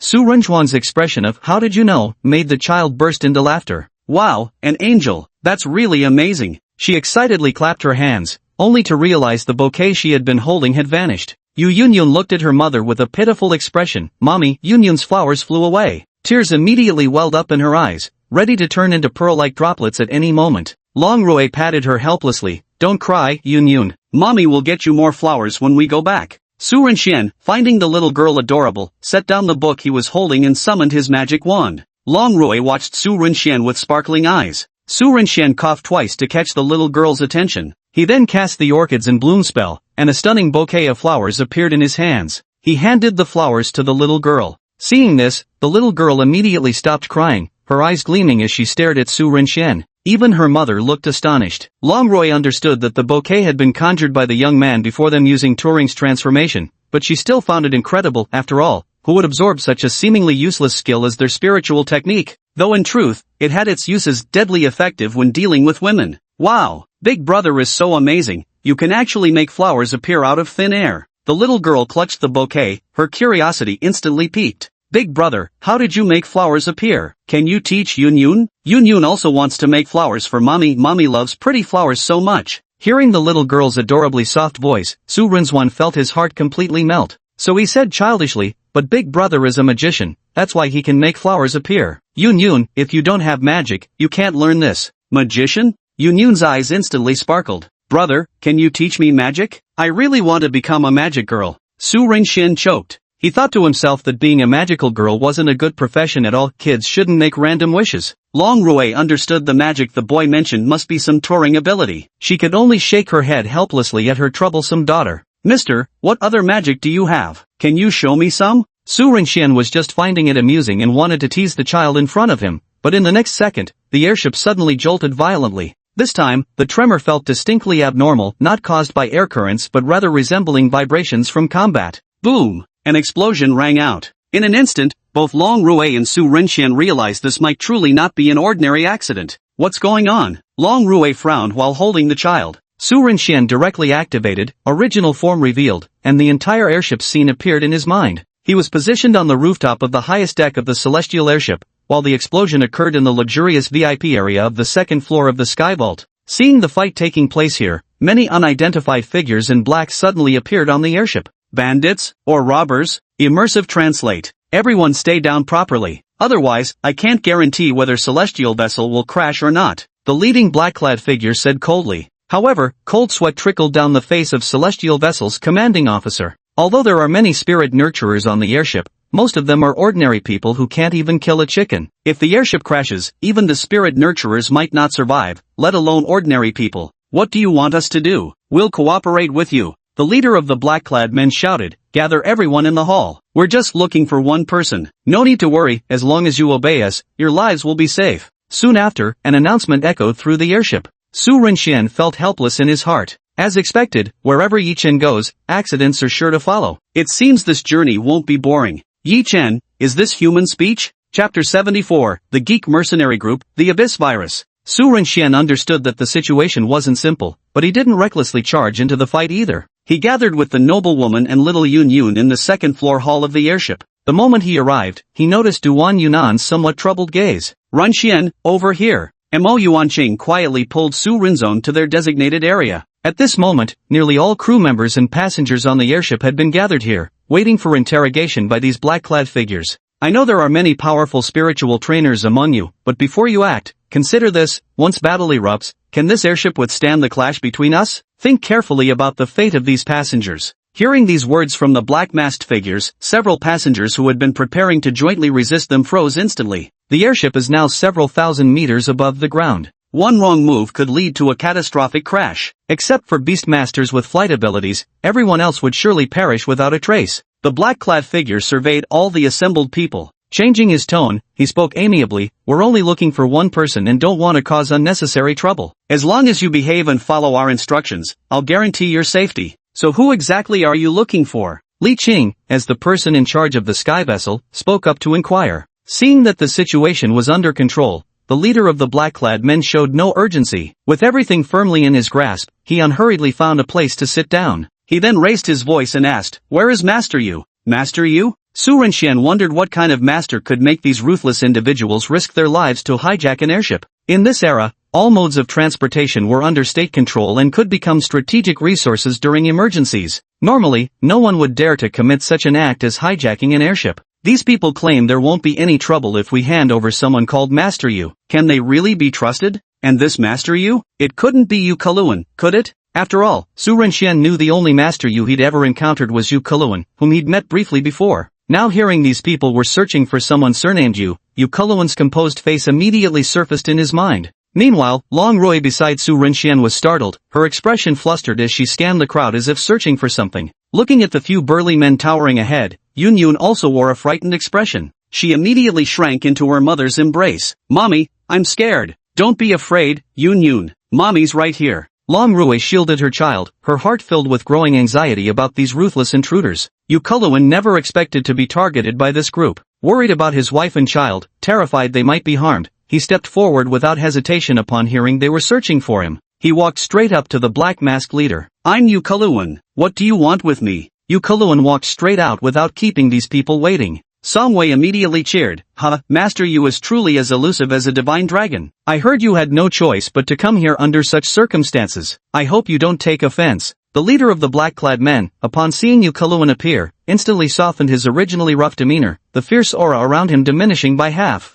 Song Wei then turned to the captain of the Tianqiang and remarked, "There's no need to secretly send distress signals either. This entire area has already been blocked off by me, no messages can get through." Upon hearing these words, Li Qing's forehead instantly dripped with a cold sweat, terrified that his little trick might provoke this person's wrath and ultimately lead to his demise. Song Wei glanced at everyone in the hall. "There's no need to worry, everyone. We're kind-hearted people." Su Renxian was speechless. What kind of kind-hearted people exude such thick, murderous aura? "Mom, it's Dad." Yu Yun pointed at Yu Kaluan and whispered. Long Rui looked at her man with concern. Although there were only 7 men in black, their ability to intimidate everyone present showed their strength shouldn't be underestimated. Song Wei, finding the person he was looking for, no longer concealed his identity and directly removed the mask from his face. A man with a long scar running down the left side of his face appeared before the crowd. Upon seeing this person, Yu Kaluan froze, while Su Renxian heard Mo Yuanqing beside him gasp sharply. "It's actually Song Wei, the leader of the Geek Mercenary Group." The Geek Mercenaries? He knew about mercenary groups. Yi Chen would later join a powerful one for expeditions.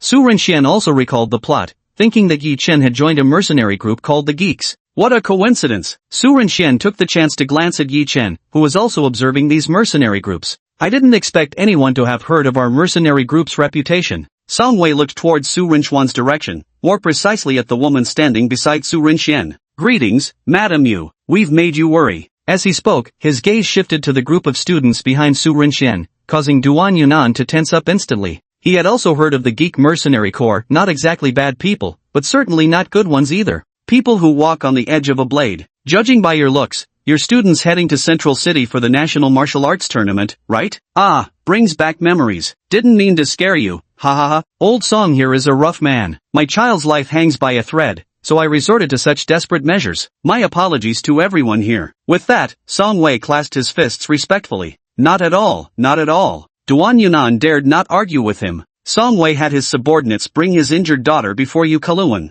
Grandmaster Yu, please take a look at my daughter. There's something wrong with her health. Seeing there wasn't much danger, Su Rinxian also relaxed, immediately adopting the demeanor of an onlooker, curious to see what had happened to the man's daughter. What caught him completely off guard was that the woman and child he'd just been talking to turned out to be Master Yu Keluan's wife and daughter. As for Song Wei, this geek squad leader had risked hijacking the plane all to save his own daughter. Yu Keluan studied carefully, observing the unconscious young woman. Though not advanced in years, her face was deathly pale. Yet even this sickly pallor couldn't mask her breathtaking beauty, except the dark, flame-like patterns creeping from her neck to cheeks gave her an eerily bewitching appearance. Seeing those markings, Yu Keluan's pupils contracted in shock as he realized with horror, a zombie sigil. Your daughter has been infected with the revenant virus. Zombie tattoos. Su Rinchuan's mind began racing to search for what this thing could be. Then he realized it was a terrifying virus from the abyssal realm. Those infected would first see horrifying tattoo-like patterns spreading across their bodies. By the time the patterns reached a certain extent,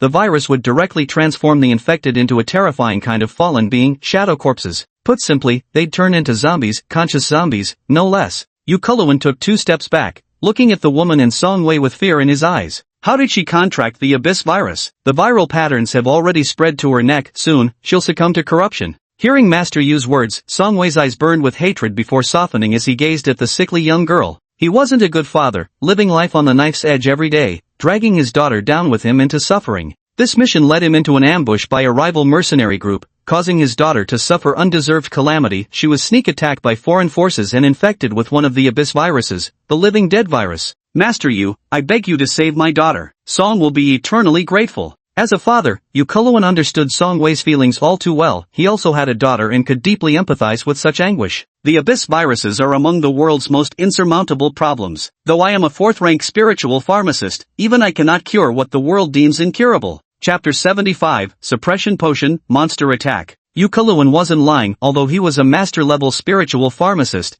the viruses from the abyss were not within his area of expertise. Commander Song, I'm afraid I must disappoint you. My abilities aren't sufficient to cure your daughter's virus. Hearing this already anticipated outcome, Song Wei still couldn't help feeling profoundly disappointed. Isn't there any way to cure this virus? Yu Keluan pondered, glancing at Long Rui, who was also his wife. Long Rui immediately caught on to his thought and tossed a ring towards Yu Keluan. Su Renxian observed the ring, wondering if it might be a spatial storage ring. Although he possessed a system space, it didn't mean spatial equipment was common in this world. On the contrary, such gear was exceptionally precious. Of course, this world also had space-type spiritual techniques, but these came at an entirely different price. Su Renchuan's guess was correct. The ring was indeed spatial equipment. Yu Keluan took out 2 potion bottles from the ring and handed them to Song Wei. This is purifying spirit elixir, a high-grade antidote. I once attempted to treat Abyss Realm's virus long ago, but as you know, such cases are extremely rare. This bottle was prepared in advance. I can only hope these 2 elixirs will be effective, or at least slow the virus's spread. Song Wei excitedly accepted the elixirs. Any hope of curing his daughter meant he wouldn't give up. That very desperation had driven him to hijack a plane mid-flight after all. He hurriedly administered the potion to his daughter. The gathered crowd watched intently, all wondering whether this elixir could truly cure the abyss virus. If this potion succeeds, Master Yu Keluan's fame will surely resound throughout the entire world. At the aristocratic academy, He Yenja murmured to himself. He Yenja had personally witnessed Master Yu Keluan's capabilities. Though the unspeakable potion he'd previously ingested wasn't directly neutralized, Master Yu Keluan had alleviated its effects, allowing him to endure until the potion wore off without experiencing further lustful impulses toward certain demonic beasts. Watching his daughter drink the potion, Song Wei anxiously waited for results. But to his dismay, the girl in his arms showed no improvement after consuming the purification elixir. I knew it. Song Wei struck the ground in fury, leaving a deeply imprinted fist mark. Yu Keluan also frowned. It seems the potion still needs improvement. I wonder if you'd be willing to take your daughter and accompany me to the Alchemist Association. Song Wei abruptly raised his head, a dark glint flashing in his eyes. Are you suggesting you want to make my daughter your association's test subject? His tone was far from pleasant. Since he was searching for Yu Keluan in this manner, it was clear he didn't want his daughter to become the Pharmaceutical Association's lab rat. But now, with his greatest hopes shattered, even the most genius alchemist in Manhua couldn't cure his daughter. What should he do next? If you're unwilling, there's another option. Use potions to suppress the spread of the zombie tattoo. While this won't eliminate the virus at its source, it can prevent your daughter from deteriorating prematurely. During this time, you can continue searching for a cure. There was no other way, this was the only choice before him. Song Wei, then I'll trouble you with this. Yu Kuluan took out potion-making tools from his spatial ring. Su Rinchuan's eyes lit up. He had originally considered becoming a spiritual pharmacist, and now before him stood a master-level spiritual pharmacist demonstrating the creation of potions. How could he let such a learning opportunity slip by? Opportunities are always given to those who are prepared. He stepped forward directly and carefully observed the crafting technique. Every spirit pharmacist has unique refining methods. Learning even a little would be stronger than figuring it out blindly himself. Of course, he also had someone's notes containing their refining techniques, but Su Rinxian would never turn down more valuable knowledge. As a spirit pharmacist, Yu Kuluan always carried materials for potion making on his person. Damn it, I've used up the purified water droplets, the most crucial ingredient for crafting purification potions. What should I do now? The most crucial moment to drop the chain. Su Rinchuan's eyelids twitched when he heard about the purification water drop. Purification water drop? Coincidentally, he had it, not just him, but Yi Chen did as well. Before Su Rinxian could think further, as Yu Kuluan contemplated whether to create other suppressor potions, Yi Chen stepped forward. Master, do you need a purification water drop? Coincidentally, I have one right here. If the situation is urgent, please take it first. With these words, he retrieved a small porcelain vial from his bag and handed it to Yu Kuluan. Yi Chen's move genuinely captured everyone's attention. At this moment, Su Rinxian seemed to see a halo appear behind Yi Chen, with the word Saint written boldly across it. Meanwhile, Yu Kuluan showed no courtesy, while Song Wei looked at Yi Chen with newfound respect. Little brother, I owe you one. If you ever need anything, come to our geek mercenary corps. Old Song here has your back. Yi Chen, however, scratched his head sheepishly. This is only right. You need purifying water droplets, and I just happen to have some on me. That means we're fated to meet. Damn right. You and I, Lao Son, are fated to be together. Su Rinxian, when it comes to ridiculous arguments, I bow to no one except Yi Chen. Do I have the purifying water drop or am I talking to myself? However, Yi Chen had already become acquainted with Song Wei from the Geek Mercenary Group in advance, an unforeseen variable. But with the plot already in complete disarray, the world's progression no longer followed the novel's storyline, so Su Rinxian had long ceased to care. Meanwhile, Yu Kuluan began focusing intently on concocting potions as soon as he obtained the materials. Su Rinxian also started secretly observing to learn. The process was complex and varied, with some techniques whose names Su Rinxian genuinely didn't know. Yet when the potion was finally completed, he couldn't help but feel exhilarated. Indeed, a master's skill speaks for itself. Su Rinxian felt that at this moment, there should be an experience notification hovering above his head. Pharmaceutical experience plus 999. Masterclass live tutorials, what you'll learn goes far beyond just the basics. Mommy, Daddy looks so handsome. Yun Yun held the bouquet and said. Long Roy's eyes filled with tenderness. Yun Yun, speak softly, don't disturb Daddy. Daddy is working right now. Okay, after Daddy finishes work, I'll give him the bouquet that the magician brother gave me. Here, a glow appeared in Yu Kuluan's hand, the potion was complete. The inhibitor potion was transparent yet tinged with azure, crystal clear, a single bottle of remarkable beauty. Hurry, have her drink it. In her dazed state, Song Yuan swallowed mouthfuls of chilling fluid. The discomfort of intense heat and pain gradually subsided,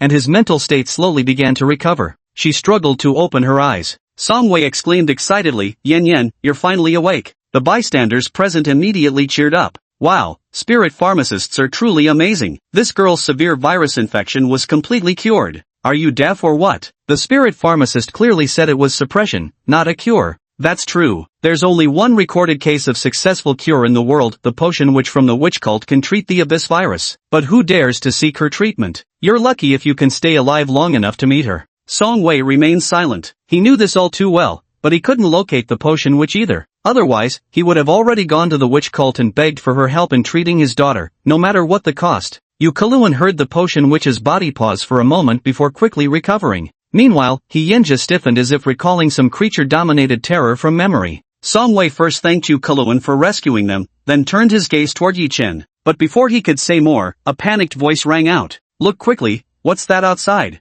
Following the voice, everyone turned their gaze outside the airship only to see a mass of black clouds swiftly approaching them. The dark clouds were accompanied by countless piercing shrieks. Su Rinchu's pupils constricted as he took in the unfolding scene before him. This isn't dark clouds at all, it's a flock of demonic birds. Li Qing immediately sensed impending danger. Chapter 76, Mysterious Revival. Death Wraiths. Bad oversight. We've been too focused on the geek mercenary corps and completely neglected monitoring the airship's surroundings. Li Qing immediately regretted his actions, but he soon regained his composure and methodically instructed the staff to handle the impending situation. When he finally discerned what was forming the ominous black cloud overhead, he realized it was actually a massive swarm of black iron Tier 3 Darkwing Crows. To create such a suffocating black canopy, their numbers were undoubtedly far greater than initially estimated. Prepare the artillery to take out those Darkwing Crows. If these demonic beasts breach our defenses, the airship will suffer severe damage. Everyone sprang into action. Su Renxian also looked up at the somewhat familiar demonic beasts in the sky.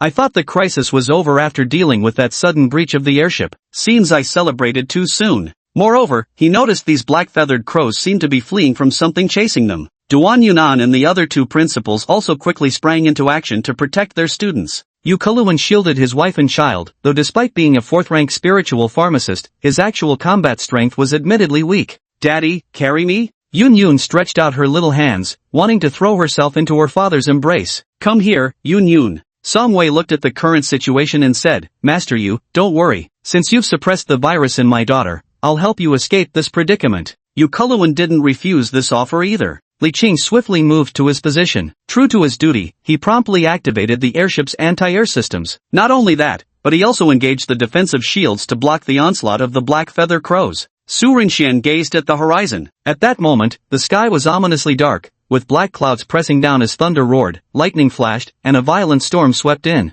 The sky was so oppressive, like a heavy black curtain, making it hard to breathe.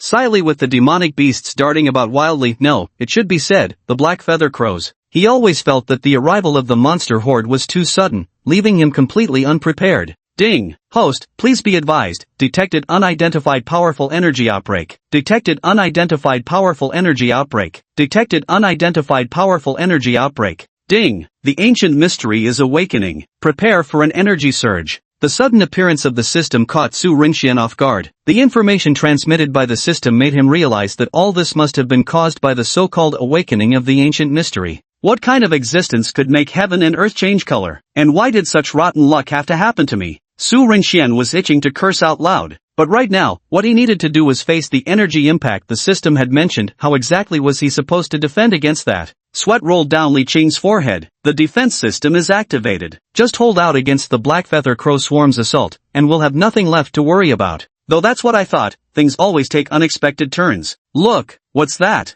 Someone pointed towards the distant sky where dark clouds swirled ominously around a black center. A crimson vortex suddenly formed, unleashing colossal energy, first contracting violently before abruptly expanding. There was only a boom. A massive roar erupted, instantly shaking the space apart. "Watch out!" Everyone shouted. A powerful energy shockwave collided directly with the Sky Dome's defensive shield. Instantly, the shield shattered, and Su Renxian was nearly knocked off his feet by the impact, staggering unsteadily. After the red vortex exploded, a bizarre singularity descended abruptly, releasing countless avian demonic beasts in swarms. Damn it, they've opened a singularity. The demonic beasts are attacking more fiercely now. Li Qing's eyes were filled with terror as the energy shield of the Skyvoid vessel was shattered by the blast, an outcome he had never anticipated. Defend! Hurry, defend! Stop these demonic beasts. Suppressive fire is our only option now. Boom, boom, boom. The cannons roared. The battle to defend the heavenly vessel erupted in an instant. With the protective shield gone, demonic beasts smashed through the airship's windows and began wreaking havoc inside. Ah! Stay away, don't come any closer.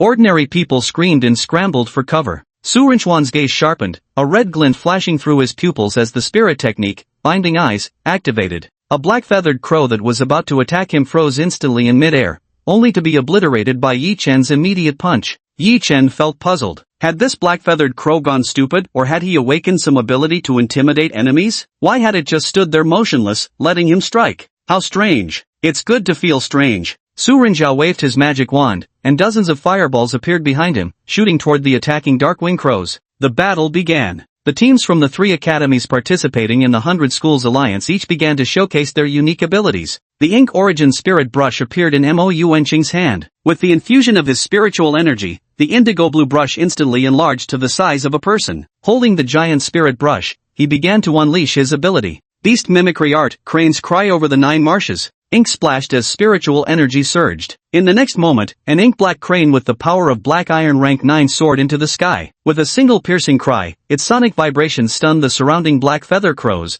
leaving them momentarily dazed. Meanwhile, He Yenja's assault turned even more brutal. Countless black slashes erupted from him as he vented all the frustrations accumulated over the past 2 weeks. Blood sprayed from the bodies of black feather crows as their lifeless forms rained down from the sky. He Yenja's eyes now revealed madness. He was furious, utterly furious. Never did he expect to encounter Yukuluan here. The mere thought that this spiritual pharmacist knew about what had happened to him made his spirit unusually agitated. He couldn't help but think how wonderful it would be if his entire family were to drop dead here. No one paid attention to He Yenja's inner turmoil. In this situation, his brutal slaughter served as an excellent counterattack. However, what caught people's attention wasn't just He Yenja. Wang Jiala, the captain of Team 2, also fought with remarkable flair. With a grand sweep of her arm, an enormous fan appeared in her hand. As she shouted air slash, a powerful gale erupted, unleashing countless wind blades with destructive force nearly on par with He Yenja's. Seeing this person, Su Renxian thought, is this the Earth-type spirit master version of Temari? These students are all quite outstanding, Song Wei remarked while looking at the students before glancing down at his still weak daughter in his arms. They're all her peers. Yue Yan has been living with me outside for too long, it's not ideal. At this age, she should have some friends. The airship quickly moved away from the anomaly zone, and the attacks from the black feather crows gradually decreased, allowing everyone to breathe a sigh of relief. Su Renxian suddenly looked toward the crimson vortex, from which ominous black wisps began to seep out. Then came a piercing, ghastly screech. The sound instantly struck everyone's minds like a hammer, causing sharp mental pain and immediate dizziness. Psychic attack, someone shouted. Moments later, people witnessed the emergence of a horrifying, skeletal bird-like creature from the singularity, its very presence chilling to the bone. The demonic beast was enormous in size, entirely fleshless, with gray-black mist perpetually seeping from its skeletal frame, exuding an ominous aura at all times. Bone Horror Finch. Song Wei turned deathly pale, never expecting to encounter such a terrifying entity here. The Bone Horror Finch, a corrupted demonic beast that dwells exclusively in the abyssal realm. Though its strength only reaches Silver Tier 9, its true terror lies elsewhere. Countless soul-devouring death wraiths parasitize within its skeletal structure. These specters were what truly frightened him. Even with his strength at the golden tier, he wouldn't dare confront the giant bone stork and the specters dwelling within it directly. Chapter 77, Angel's Halo, the Guardian Charm reveals its might. The appearance of the giant bone stork didn't just startle Song Wei, the mercenary group leader. Everyone else turned deathly pale as well. The giant bone hornbill is dangerous, but it's merely a breeding ground for creatures like the Death Spectre. In the spiritual world, Death Spectres are known as messengers of the Grim Reaper. Once they latch onto you, they will surely reap your life. Although each Death Spectre's strength is only at Silver Tier 1, they move in hordes and possess an ability called Soul Devour. This spiritual skill is hard to resist. Only those with light attribute skills like Holy Light can withstand the attack of Soul Devour. Most importantly, when a single Death Spectre appears, a powerful spiritual master may rely on their overwhelming aura to disperse them. However, the emergence of a giant bone hornbill signals that thousands upon hundreds of Death Spectres are present. This isn't good. Everyone was thinking in horror. Su Renxian wanted to flip the bird at the sky. So what exactly do you want to do? You're just going to Central City for a competition, and yet you've already caused so much trouble. If this keeps up, won't all hell break loose when we get there? Song Wei instantly activated his Turing, and a massive 8-diagram formation unfolded beneath his feet. Speed boost, defense boost. The prowess of a gold first-class beast tamer was displayed before everyone. Song Wei's 8-diagram formation Turing transformed into a strand of enhancement energy that enveloped the celestial vessel, instantly boosting the airship's movement speed. Su Renxian couldn't help but view Song Wei with newfound respect. Who would have thought this guy's Turing would actually be of the support type? Support-type Turings are just as rare as healing-type Turings. While they might not excel in direct combat, they possess remarkably powerful backup abilities during battles. With just 2 spirit techniques deployed, the sky vessel rapidly began its escape. Yet the massive frame of the giant bone Freyho wasn't something the airship could simply evade. Damn it, this guy's about to crash into us. The crowd cried out in alarm as the giant bone wings of the great bone bird smashed into the airship, instantly tilting the vessel. In that very instant, the airship suffered catastrophic damage. Many were thrown clear out of the airship from the impact.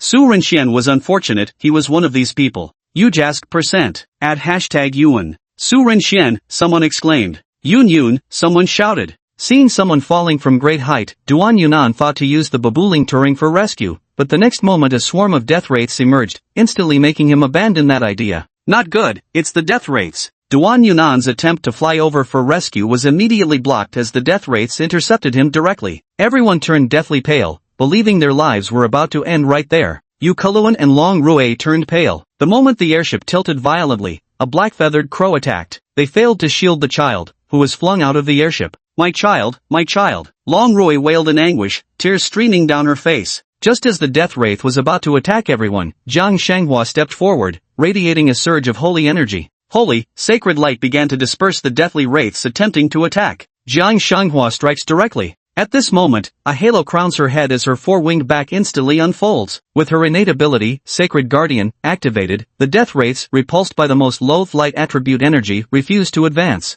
Why does Jiang Shanghua have 2 extra pairs of wings now? A flicker of infatuation passes through Yi Chen's eyes before turning into Jiang Shanghua's dramatically transformed appearance. Four-winged angel, haloed in divine light, radiating pure benevolence. Not only was Yi Chen astonished, but everyone was also shocked by Jiang Shanghua's condition. Jiang Shanghua's eyes gleamed with golden light as her angelic wings unfurled into 4 magnificent pairs. This was the triumphant result of her metamorphosis in the family's unique, heavenly spring. The angel's metamorphosis not only elevated her power to new heights but also granted her 2 spiritual techniques, Sacred Halo and Heavenly Fist. The halo above her head is the spiritual technique Sacred Halo, which boosts all attributes by 20% for a short duration and deals fatal weakening effects to external beings, especially death wraiths and similar demonic beasts. Song Wei's eyes gleamed. Angel wings? Is this child from the Jiang family, the angels of Modu? With Jiang Shanghua taking action, though she couldn't directly kill the death wraith, she managed to temporarily defend against its assault. Quickly, seize this moment to steer the airship away, I can't hold on much longer. Jiang Shanghua shouted. Li Qing swiftly started the airship and departed. Those who had time to catch their breath now gazed around with mixed emotions at their vanished comrades. Mo Yuanqing fiercely punched the wall. Damn it, why am I not stronger? Yu Kuluan looked at the unconscious Long Rui, who had cried herself to exhaustion, his heart filled with despair. And now, Su Renxian felt the rapid rush of air as he plummeted, his mind racing with endless thoughts. Just what kind of mess had he stirred up lately to warrant such chaos? What kind of mysterious being is this? Just awakening has caused such a massive disturbance. This plot has gone completely off the rails. But for now, the priority was figuring out how to get back to the airship. The method was simple, a single apparition could do it in an instant, but Su Renxian looked at the little girl who had been flung out alongside him, now weeping uncontrollably, as the two stared wide-eyed at each other. Magician brother, are we going to die? Su Renxian, this little one's heart is truly strong, to be able to say such things in this situation. How could a mage die? Then can you save Yunyun? If you save Yunyun, Yunyun's mommy and daddy will repay you. Yunyun doesn't want to die yet. Yunyun hasn't eaten so many delicious things. Yunyun stared at Su Renxian with her big, sparkling eyes. Thinking of this little girl's father, a 4th-rank master-level spirit pharmacist, let alone the matter of repayment, how could someone as kind-hearted as Su Renxian stand by and watch such an adorable girl lose her life right before his eyes? System, a good person? Maybe you should take another look at what title I've given you. Su Renxian directly pulled little Yunyun into his arms with a summoning charm. Little one, get ready, big brother's taking you flying. Ha! Before Yunyun could react, a broom appeared out of thin air beside Su Renxian. With a single stride, he mounted it while holding Yunyun, and instantly soared into the sky. At this moment, Yunyun no longer had tears in her eyes. Instead, she gaped in astonishment at this miraculous scene and shouted, "We're flying! Big brother, you really are a magician!" Su Renxian rode the broom straight toward the airship. But right now, the airship sped away. Su Renxian hurriedly chased after it. Death wraiths and giant bone starlings recklessly wreaked destruction. Death wraiths? Su Renxian also spotted the death wraiths clinging to the airship. Through the gaps in their swarm, he could see beams of holy light shooting out. Divine light protection? It seems Jiang Shanghua has made her move. Su Rinzhou's arrival here also drew the attention of numerous death wraiths. These death wraiths look almost exactly like Dementors, and their abilities are strikingly similar. In that case, Yunyun stared at these terrifying black wraiths and immediately closed her eyes. Su Renxian extended his wand and cast the Patronus charm. Instantly, a silvery white brilliance flooded the entire sky. The death shades that had been attacking Su Renxian scattered in an instant, like mice fleeing from a cat. Chapter 78, The Giant Egg, Inheritance? The moment the Patronus charm was cast, the death wraiths instantly scattered. Yunyun gazed at Su Renxian with sparkling eyes. Brother Mage is truly amazing. Not only can he conjure beautiful flowers, but he can also fly and protect Yunyun. Just then, Su Renxian's status nearly surpassed even Yunyun's beloved father in her heart. If Moonshadow Cronin knew about this, how could he not say she's a leaky little padded jacket? The anomaly on the horizon also caught the attention of everyone aboard the airship, because at this moment, they realized the death wraiths that had been fiercely attacking were rapidly retreating. Look, what's that over there? How is that possible? Oh my god. Someone spotted Su Rinxian flying on a broomstick with Yu Yun in his arms. Duan Yunan was completely dumbfounded, while Yi Chen was utterly stunned. Why was Su Rinchuan's flying posture so peculiar? Wait, how can this guy even fly? No, actually, thank goodness he can, otherwise. Just moments ago they'd been immersed in grief over losing a companion, but seeing Su Rinxian safe and sound immediately uplifted their spirits. Su Rinxian re-entered the airship, dismounted his broom, when suddenly a frantic figure came rushing straight towards him. Yun. Yu Kuluan was beside himself with joy, clutching his precious daughter in his arms as if she'd returned from the dead. Yi Chen also came to Su Rinchuan's side. Young man, what other surprises do you have that we don't know about? Out with it. Mo Yuanqing hugged Su Rinxian tightly. Huang Ying finally let out a long sigh of relief. My nerves have been on edge the whole time, what a thrilling journey this has been. Su Rinxian had been momentarily touched, but when he caught Jiang Shenghua's subtle glance, his body stiffened instantly. He quickly came to his senses and swiftly extricated himself from the captain's enthusiastic embrace. Ahem, Captain, the danger isn't over yet. Right, we still have to deal with these giant bone eagles chasing us. Yu Kuluan still wanted to thank Su Rinxian, but the current situation wouldn't allow it. Seeing Su Rinxian, he recalled having met this student once at the Spirit Herbalist Association, and that the young man had shown keen interest in spirit herbalism. Since he saved Yun, he is Yu Kuluan's great benefactor. If this young man has talent in spirit herbalism, it wouldn't be impossible to take him as a disciple. After all, my family has been urging me to take students, might as well choose someone who pleases me. Long Rui had now regained consciousness and, seeing the lively Yu Yun, burst into tears of joy once more. Song Wei stared at Su Rinxian in utter astonishment. He didn't miss the scene just now. Wherever Su Rinxian passed, the death wraiths dared not approach him recklessly, they were downright terrified. If Jiang Shenghua currently counters death wraiths with her sacred halo plus sacred protection, then the silver-white radiance surrounding Su Rinxian is their natural nemesis. Wherever he stood, death wraiths simply wouldn't dare come near. Truly there are prodigious monsters among these youngsters. Su Rinxian also noticed Turing's current state, resembling Jiang Shenghua's evolution, yet he showed little surprise. Being the female lead, after all, data upgrades are just routine operations. Now that the female lead is so powerful, perhaps Yi Chen's epic level boost is just around the corner. The airship sped swiftly through the sky. With Song Wei's enhancements, the swarm of demonic beasts chasing them was gradually left behind.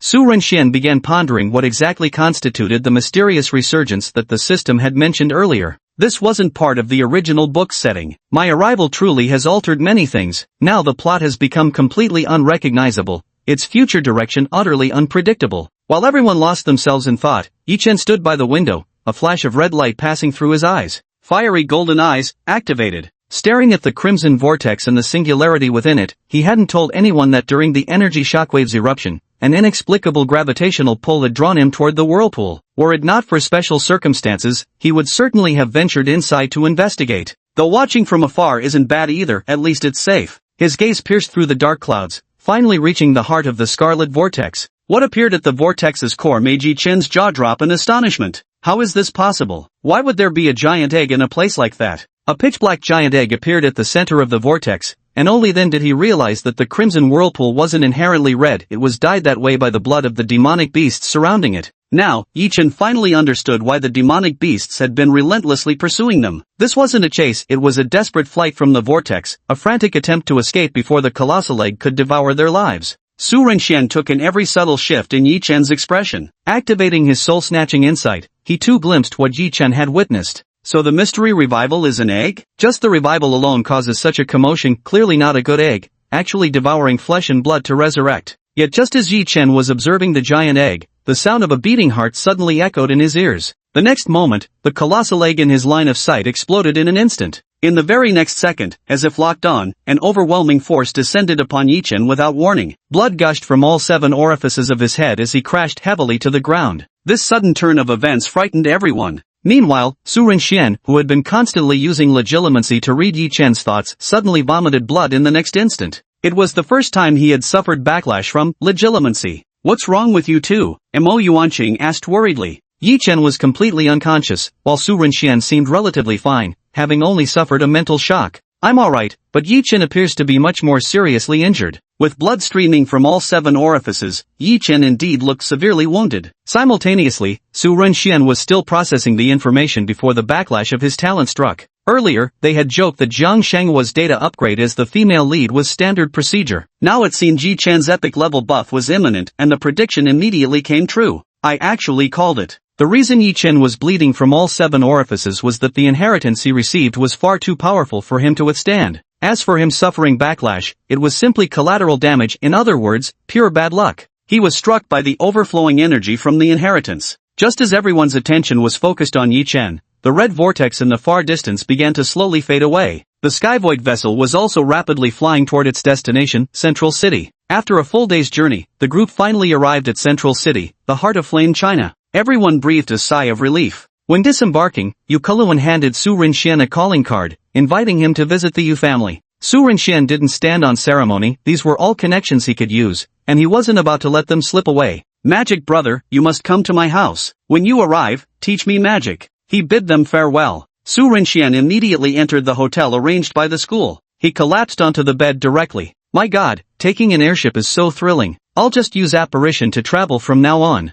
This journey really scared a lot of people. Everyone needed a good rest. At this moment, Yi Chen was still being pulled aside by Duan Yunan for a checkup. Suddenly bleeding from all 7 orifices was truly horrifying. Of course, Yi Chen didn't tell anyone that this was caused by obtaining a certain inheritance. Su Rinxian took out Mun Kellen's business card. There's still one day before the 100 Academies Alliance begins. We can explore Central City. Many of the spirit techniques here aren't available in Modu. Chapter 79, Occlumency, the Dark Spirit. Upon waking up, Su Rinxian opened his weary eyes. Perfect timing for today's check-in. I hope to exchange these past few days of bad luck for one lucky critical hit. With that, he immediately initiated the check-in. Ding! Congratulations, host, for obtaining the spell Occlumency. Upon hearing today's check-in reward, Su Rinxian leapt up instantly. Did I hear that right? Occlumency? Ask Su Rinxian what he fears most now. Death would rank first, followed closely by having his mind read. Because of his innate legilimency talent that allows him to read others' memories and inner thoughts, Su Rinxian naturally fears that this world might also have people with such special abilities.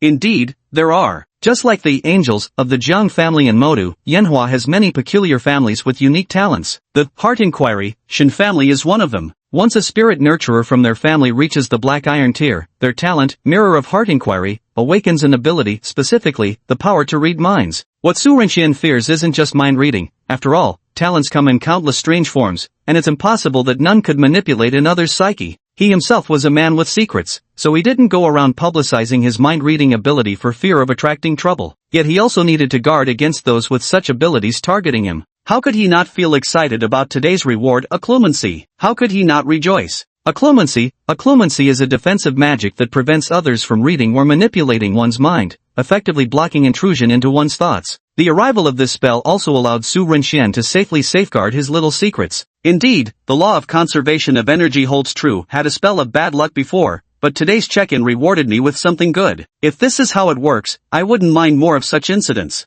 System, for real or cap? He immediately began practicing Occlumency. Though he had learned about 27 spells so far, not all were mastered. His current priority was to achieve proficiency in Occlumency, to prevent any unforeseen mishaps. Upon arriving in Central City, all competing teams were given a day to prepare. The grand opening of the 100 Schools Alliance tournament was set for tomorrow. Su Rinxian had one last day of free time, so he planned to explore Central City a bit. He didn't want to bother the others, figuring that while he was full of energy, they might not feel the same way about tagging along. Yi Chen was still dealing with neurological exhaustion. Suddenly inheriting something was one thing, but that inheritance coming with an egg left him utterly overwhelmed. Who wouldn't be terrified if a black egg inexplicably appeared in their sea of consciousness? What on earth is this? What should you do if an egg suddenly appears in your mind out of nowhere? Seeking answers. You're the egg. Your whole family are eggs. Yi Chen's eyes widened in shock. The sudden voice in his head left him momentarily speechless. Who's speaking? An ignorant two-legged creature like you wouldn't know. Of course it's me speaking. Yi Chen's spirits instantly revived. In the very next moment, he arrived within his spiritual space. There, the formerly lifeless black giant egg floating in his sea of consciousness had now sprouted a pair of eyes. Man and egg locked gazes, and the scene fell into utter silence. Yi Chen was shocked. Holy crap! The black egg turned into a monster. The black egg's eyes gazed at Yi Chen. This two-legged creature is pathetically weak, looking just like a baboon. Whatever, I'm already bound to him, so there's no other choice. But I distinctly remember my initial selection was a two-legged creature with extraordinary talent. How did it end up being him? So strange. Yi Chen? My mind kept receiving thoughts from this giant egg. This inheritance didn't originally choose me? Before Yi Chen could wonder who this black egg had initially selected, the black egg spoke in an icy tone. I am the Dark Apostle, the embodiment of evil, the guardian of the abyss. Though reluctant to bond with you, since you've acquired part of my legacy, you must help me restore my golden form. Yi Chen wore an expression of sheer exasperation. Anyone forced into a compulsory binding would feel uncomfortable, right? Hey, what kind of joke is this? What the hell are you, this black egg, dark apostle, embodiment of evil? Are you some Chinibu patient or something? First, I am not called Hey. Second, I am not an egg. And third, I don't have Chinibu, though I don't even know what that is. He really does look like an egg right now, but he's genuinely not an egg. He is a spirit of heaven and earth, an ancient existence. Yi Chen, are you playing word games with me here? Humph, don't you want to get stronger? Help me regain my power, and you'll gain far more. The inheritance in your mind is just one of the advance rewards I've given you. Yi Chen was momentarily stunned, as he hadn't yet properly explored the inheritance he had obtained. Law of heaven and earth manifestation. This was precisely the inheritance he had received. Though called an inheritance, it more closely resembled an innate ability. One might even say it was Turing's inherent talent. Now, in addition to fiery golden eyes, he had also acquired the innate ability of Law of Heaven and Earth Manifestation. This ability allows him to emulate the scale of heaven and earth, to imitate the heavens and mimic the earth, standing as tall as the sky and as vast as the land. It is a skill that can rival the heights of heaven and earth. It sounds impressive, and in practice, it might be even more formidable. But given his current strength, wielding it won't be as overpowering as described. Yi Chen was overjoyed. With this power, his strength would undoubtedly grow even greater. He turned to Black Egg and asked, Brother Black Egg, how can we restore your power? Black Egg bro, this name sounds so damn annoying. Whatever, as long as these two-legged baboons help me regain my strength. I need to devour flesh and life energy. It's simple, just hunt powerful creatures for me. I see, so this Black Egg doesn't seem like a good egg after all. Black Egg bro? Here, Yi Chen received an epic level enhancement, while Su Rinxian walked out of the hotel where the participating teams of the 100 Schools Alliance were staying. He headed to the Spirit Trainer Association in Central City. I still have over 100,000 spirit coins on me. Let's see if I can buy anything useful. Su Rinxian even wondered if he might stumble upon some hidden treasures. He also wanted to take a look at the so-called auction house, a place typically frequented by protagonists. As a mere side character, he was eager to see what all the fuss was about. Arriving at the Beast Tamer Association, the gathering inside was even livelier. Perhaps due to the 100 School Alliance event, many students or competition participants from other regions had come. So many people. He walked to the area where beast taming orbs were sold and began admiring the unique orbs characteristic of Central City. His eyes immediately lit up with excitement. Fire attribute, explosive fireball, blazing shield, flame spear. Water attribute, water strike, water tornado, tide force. Lightning attribute, thunder and lightning, bolt from the blue, 100,000 volts. All sorts of spirit-nurturing orbs Su Rinxian had never seen before in Mo City, even including the extremely rare space-type skills. Blink, spatial storage, these are all space-type spirit skills. Su Rinxian's eyes sparkled with desire. There were many skills he wanted to obtain,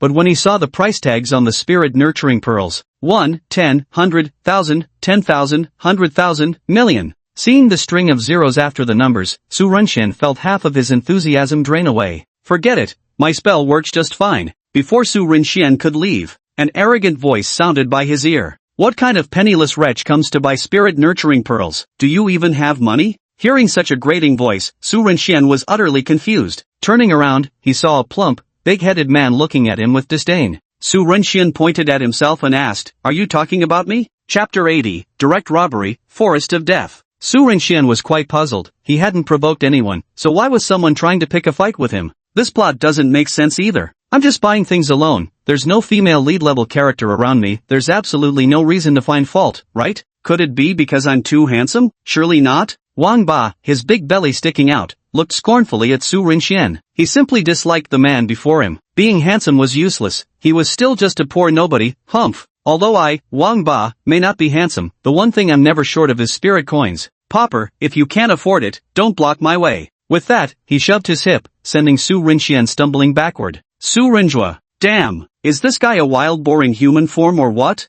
I wanted to argue with him, but this wild boar spirit completely ignored me, pointing a finger and flashing an expensive gold ring on his wrist. He gestured at the few spirit-nurturing pearls Su Rinxian had been eyeing earlier and said, and wrap these up for me, this one, and this one. After buying the spirit-nurturing pearls he wanted, Wang Ba cast another glance at Su Rinxian, his face full of disdain, and sneered, broke ass, never seen real money before? Oof. Su Rinxian, hold back, can't kill someone in broad daylight. Watching the wild boar demon head toward the restroom, Su Rinxian pretended to be deep in thought before suddenly revealing an eerie smile. An idea had just occurred to him. Since killing is off the table, no one ever said robbery wasn't allowed, right? Su Renxian immediately underwent a dramatic transformation in a secluded spot. Using the transfiguration curse, he swapped his outfit for an entirely new style while conjuring a flesh mask over his face. He then followed the wild boar demon into the restroom. At this moment, Wang Ba was also finishing up and washing his hands. Su Renxian stood beside him, watching him in the mirror. Wang Ba, irritated by the way this random stranger kept staring at him, growled with hostility, "What the hell are you looking at? Watch it, or I'll gouge your eyes out." "Oh, I'm so scared." Wang Ba, seriously, is this guy insane?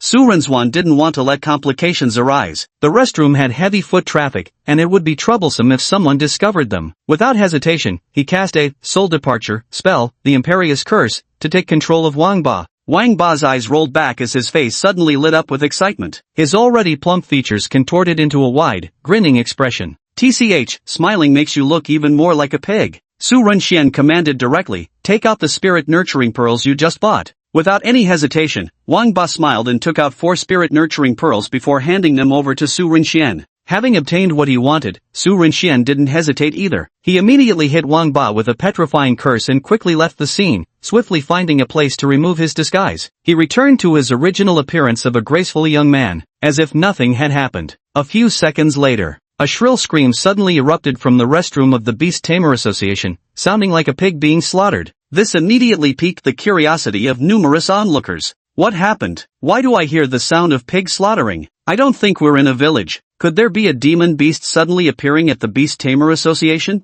I'm not sure, but why does this cry sound exactly like my dog when he got neutered? Su Renxian continued his exploration of the Beast Tamer Association. Meanwhile, in another location, 4 people waited for their companion with furrowed brows. Oh, Yunfeng glanced impatiently at the time. Where did that fat pig Wang Ba run off to? How can he be this slow just buying some stuff? All I did was call him fat, I was just telling the truth. Was that really necessary? Yunfeng, you too. Wang Ba hates nothing more than people commenting on his appearance. You're just adding fuel to the fire. Among the 4, a delicate-faced, slender girl spoke to Oh Yunfeng. Oh Yunfeng glared unhappily at Chang Wanru. Sister Wanru, what was the principal thinking, sending this guy with us to the central city for the 100 Schools Alliance competition? What ability does he even have? All this strength was just built up with resources. One of the remaining 2, a young man, laughed. How can you say he has no ability? The ability of money. Otherwise, why would the principal have him buy us those rare spirit nurturing pearls? Chang Wanru rolled her eyes at Shi Sihong, only to receive a cheeky grin in return. Eventually, she turned to their captain. Wang Ba has been gone for quite a while now. Let's go look for him. As the team leader, Oh Yunlong readily agreed. Just as the 4 of them were about to set off to find Wang Ba, they saw the very person they were looking for walk over with a dark expression on his face. Oh Yunfeng was furious when she saw these guys still had the nerve to look displeased. What's wrong with you? Making us wait, she said, reaching out to snatch the spirit nurturing pearl Wang Ba had bought. But Oh Yunfeng didn't get the spiritual technique she wanted. Bother me again. It's already been stolen. Wang Ba roared furiously. The other 4 were shocked. On this side, Su Renxian was all smiles. After touring the Spirit Trainer Association, they returned to the hotel because the principal had sent a message to discuss tomorrow's competition. When Su Renxian arrived, he found everyone was already there. Duan Yunan started discussing with Su Renxian as soon as he saw him. Starting tomorrow, the 100 Schools Alliance tournament officially begins. Over 1,000 teams from across the nation are participating, so the elimination rate will be very high in the first round. Duan Yunan took out the competition information he had obtained. This is the data on the Death Forest Singularity. The first challenge requires all members to traverse the Death Forest in the shortest possible time. It sounds simple, but the reason it's called the Death Forest is because of its extreme and terrifying danger. If even a single student is eliminated during the process, the entire team will be immediately disqualified from further participation. Upon hearing this news, everyone picked up the materials prepared by the principal. It was precisely a map of the Death Forest Singularity. Su Renxian examined it carefully and realized that the Death Forest Singularity covered an enormous area, containing every type of geographical environment imaginable. Crossing this forest is indeed quite dangerous, especially since there are several powerful demon beasts kept here by Central City. As he spoke, Duan Yunan took out 5 documents. Flora Queen, a plant-type demon beast with golden tier first stage strength. Though she dislikes fighting, once someone intrudes into her territory and destroys her flower fields, that's another story. Fortunately, the Flora Queen has one peculiar trait: as long as you dance with her, she won't attack. Su Renxian clicked his tongue. Raising a golden tier demon beast in an assessment-specific pocket dimension, wasn't that just inviting trouble? As long as we dance together, we won't be attacked? What an interesting monster. Yi Chen thought this while his gaze unconsciously drifted to Jiang Xinhua, imagining how beautiful she must look when dancing. Inside his consciousness, Black Egg couldn't resist mocking, "You bipedal baboon, your dopamine levels are running dangerously high." Yi Chen, what does an egg know about dopamine? The remaining 4 demon beasts were no weaklings either. The Stormhawk King who claimed the sky as his dominion possessed Silver Tier Grade 7 strength. The Crimson Blood Python that treated the Forest of Death as its breeding ground boasted Silver Tier Grade 9 might. Rounding out the group were a Silver Tier Grade 5 Cerberus and a Silver Tier Grade 4 War Ant. Chapter 81, The Strongest Team? Outstanding Contestants. Duan Yunan listed all the dangerous factors in the Death Forest one by one, ensuring Mo Yuancheng and the others fully understood the difficulties they might encounter. If you encounter these 5 demonic beasts, avoid them if at all possible. Although they're kept within the Death Forest special zone, that doesn't mean they're not dangerous. The first round of the 100 Schools Alliance competition would take place the very next day. After saying this, Duan Yunan advised everyone to rest well and prepare to compete with full energy. Having obtained this intelligence, Mo Yuanqing gathered the 5 of them to discuss their strategy. If any one of us is eliminated during the competition, our entire team will lose the qualification to continue under the rules. Therefore, the 5 of us should stick together once we enter the Forest of Death and work as one to reach the finish line. This trial wasn't just about survival and speed within the Forest of Death, it also involved guarding against ambushes and targeted attacks from other teams along the way. The rules clearly state that if any team member gets eliminated, the team won't be able to participate in the following matches. In the Forest of Death, there's definitely more to it than just everyone reaching the endpoint. Huang Ying was feeling rather irritated. Obviously, this puts us at a great disadvantage. His gaze swept over Su Rinxian, Yi Chen, and Jiang Shanghua. Though the trio's strength had improved rapidly, compared to exceptional students nationwide, they remained relatively weak. There's no helping it. I propose we avoid prolonged battles with other teams in the Death Forest. Our primary objective should be reaching the endpoint first to secure qualifications for subsequent matches. All team members agreed with their captain's assessment. The conversation ended, and everyone went back to prepare for tomorrow's competition. Su Rinxian, however, picked up his phone to browse information about participants from other regions. The All-School Alliance tournament, held once every 4 years, had sparked heated debates online, with intense discussions about who would claim the championship. Right now, Su Renxian was scrolling through several highly debated posts trending online. Clicking in, I saw numerous analysis posts about which team could claim this year's championship, and which team had the strongest members. 2 teams in particular stood out with notably high voting rates and popularity. They were the teams from Flame Capital and Xinjiang. Students from Capital Number 22 High School and Xinjiang Police Academy. Su Renxian grew curious about the strength of these 2 teams' members, so he searched for them online. What he didn't expect was to be shocked the moment he clicked open the information. Each member from these 2 teams was at least bronze tier or above when singled out. Their strength truly surpassed most other participants by a significant margin. Moreover, many of the team members came from prominent backgrounds. They were known as scions of powerful, well-established families. No wonder they're considered the strongest. These really are formidable teams. Capital City's 22nd High School has a team captain named Yang Yang, whose strength reaches bronze tier 5. Though his name might sound unthreatening, he's known across all capital colleges as the Shepherd. Opponents who show even the slightest carelessness will find themselves toyed with and played by Yang Yang. He's a rather mischievous beast tamer by nature, yet he still has no shortage of admirers. After all, his looks aren't bad. If there's one flaw to criticize, it'd be his permanently narrowed eyes. Since ancient times, those with narrow eyes have always been monsters. Su Rinxian firmly agrees with this saying. Turing is an S-class little white lamb? Little white lamb? Are you kidding me? Looks more like a wolf in sheep's clothing to me. Really a little white lamb? Then why is he called the Shepherd? And his teammates are all quite formidable as well. Su Suyuekan, the vice-captain of Capital Number 22 High School, shares the same rank as the captain, both at bronze tier 5. Yet, what truly makes her famous isn't her formidable strength, but her breathtaking, kingdom-toppling beauty. Su Suyuekan possessed beauty so stunning it could topple cities and kingdoms, a divine countenance that could intoxicate with a single glance, the dream lover of men and the object of women's envy. She bore the title, Enchanting Temptress, though there were those who despised her and called her a fox spirit. For some reason, Su Suyuekan preferred being called a fox spirit over the title Enchanting Temptress, perhaps because of her patron spirit, the three-tailed white fox. Even Su Rinxian couldn't help but inhale sharply upon seeing a photo of Su Suyuekan. Are you really not the reincarnation of Daji? That face of yours could topple cities and ruin nations. Back in ancient times, you'd definitely be classified as a calamitous imperial consort. The remaining 3 teammates were no ordinary individuals. Zhou Haoyang at bronze rank 3 and Shuai Yuanquan at bronze rank 1 each possessed their own unique strengths. However, among the five, the one who caught Su Rinchuan's attention the most wasn't the squint-eyed captain nor the breathtakingly beautiful Su Suyuekan, but a man named Xiao Yan. That's right, you heard it correctly, Xiao Yan is his name. Good grief, that name screams main character. After reading his profile, Su Rinxian was even more astonished. Bronze tier rank 3 strength, with the Turin name Fire Lotus. If not for the lack of an ex-fiancé who broke off an engagement, I'd almost think you were the real protagonist of this novel. This name, this setting, how could it not merit shouting that famous line? Scared the hell out of me, but judging by the situation, it's probably just a coincidence. Capital City number 22 high school being the talk of the town isn't without reason. And just like in the capital, the 5-member team from Xincheng Police Academy boasts members whose skills are no weaker than bronze tier.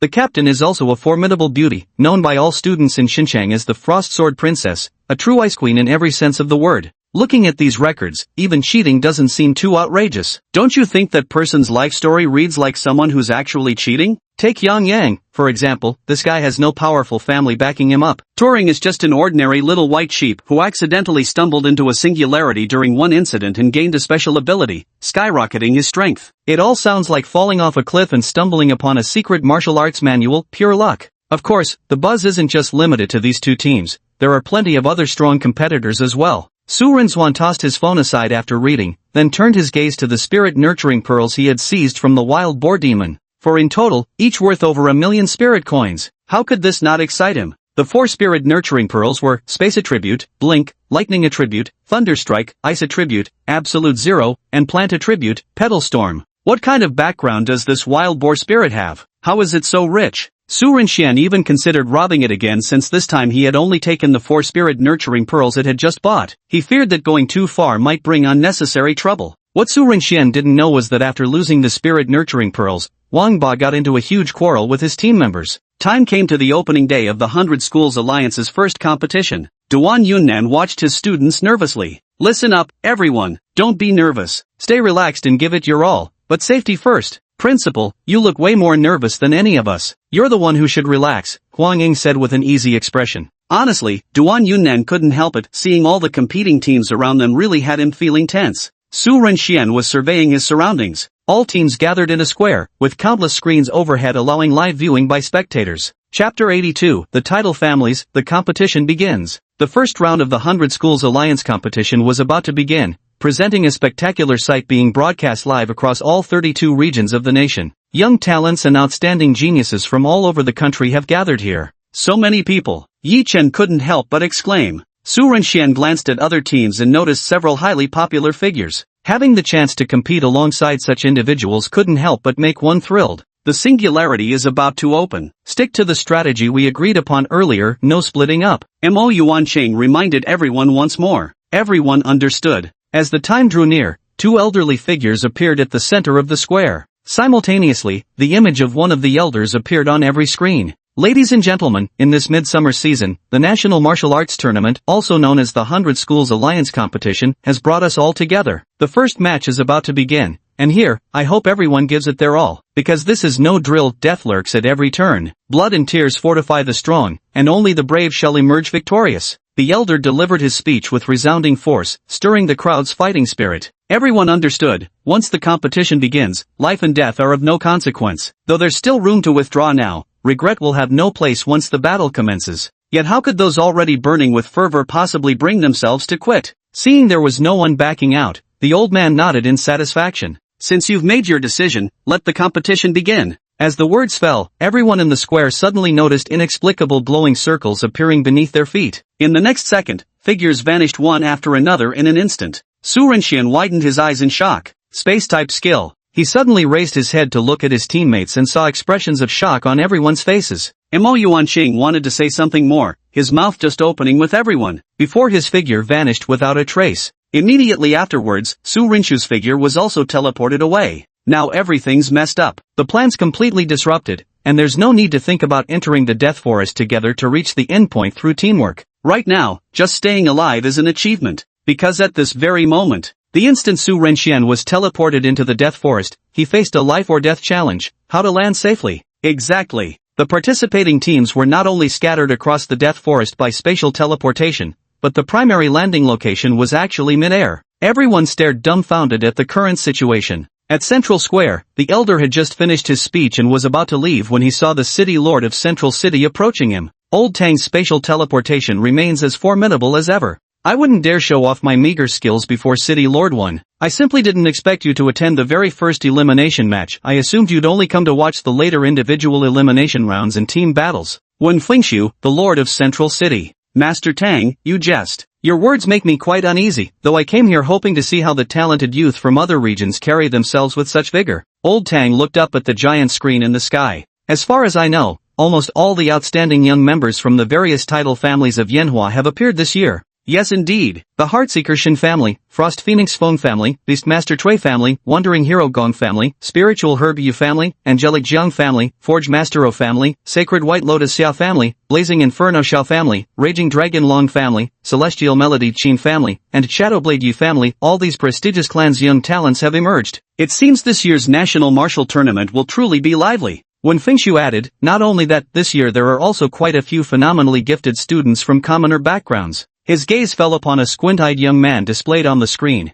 Inside the death zone, amidst countless contestants plummeting in freefall alongside him, Su Renxian suppressed a smirk tugging at his lips. What an exhilarating competition! Starting off with a 10,000-meter drop. Without hesitation, Su Renxian unfurled his tuning at this sight. With a flick of his wand, a broomstick appeared beneath his feet. Riding the flying broomstick, his descending figure came to an abrupt halt, marking the official end of the first crisis in the Death Forest. However, the second crisis swiftly followed close behind. Before Su Renxian could linger, icy blades accompanied by a chilling gust swept toward him. A barrier appeared before Su Renxian, directly blocking the ambush of the ice blade. What a pity! A girl sighed with regret as her attack narrowly missed her opponent, suddenly realizing just how quick his reflexes were. Su Renxian also looked toward the flying girl opposite him. It seems I'm not the only one who can fly. The girl spread her ice-blue butterfly wings behind her and continued attacking Su Renxian. And this situation wasn't isolated. Other spirit trainers who could fly activated their tulinks and began clearing out their opponents. The battle starts before we even hit the ground. How ruthless. Su Renxian's figure flickered as he aimed his wand at the butterfly-winged girl and cast Sectum Sempra. Before the girl could even see how her opponent attacked,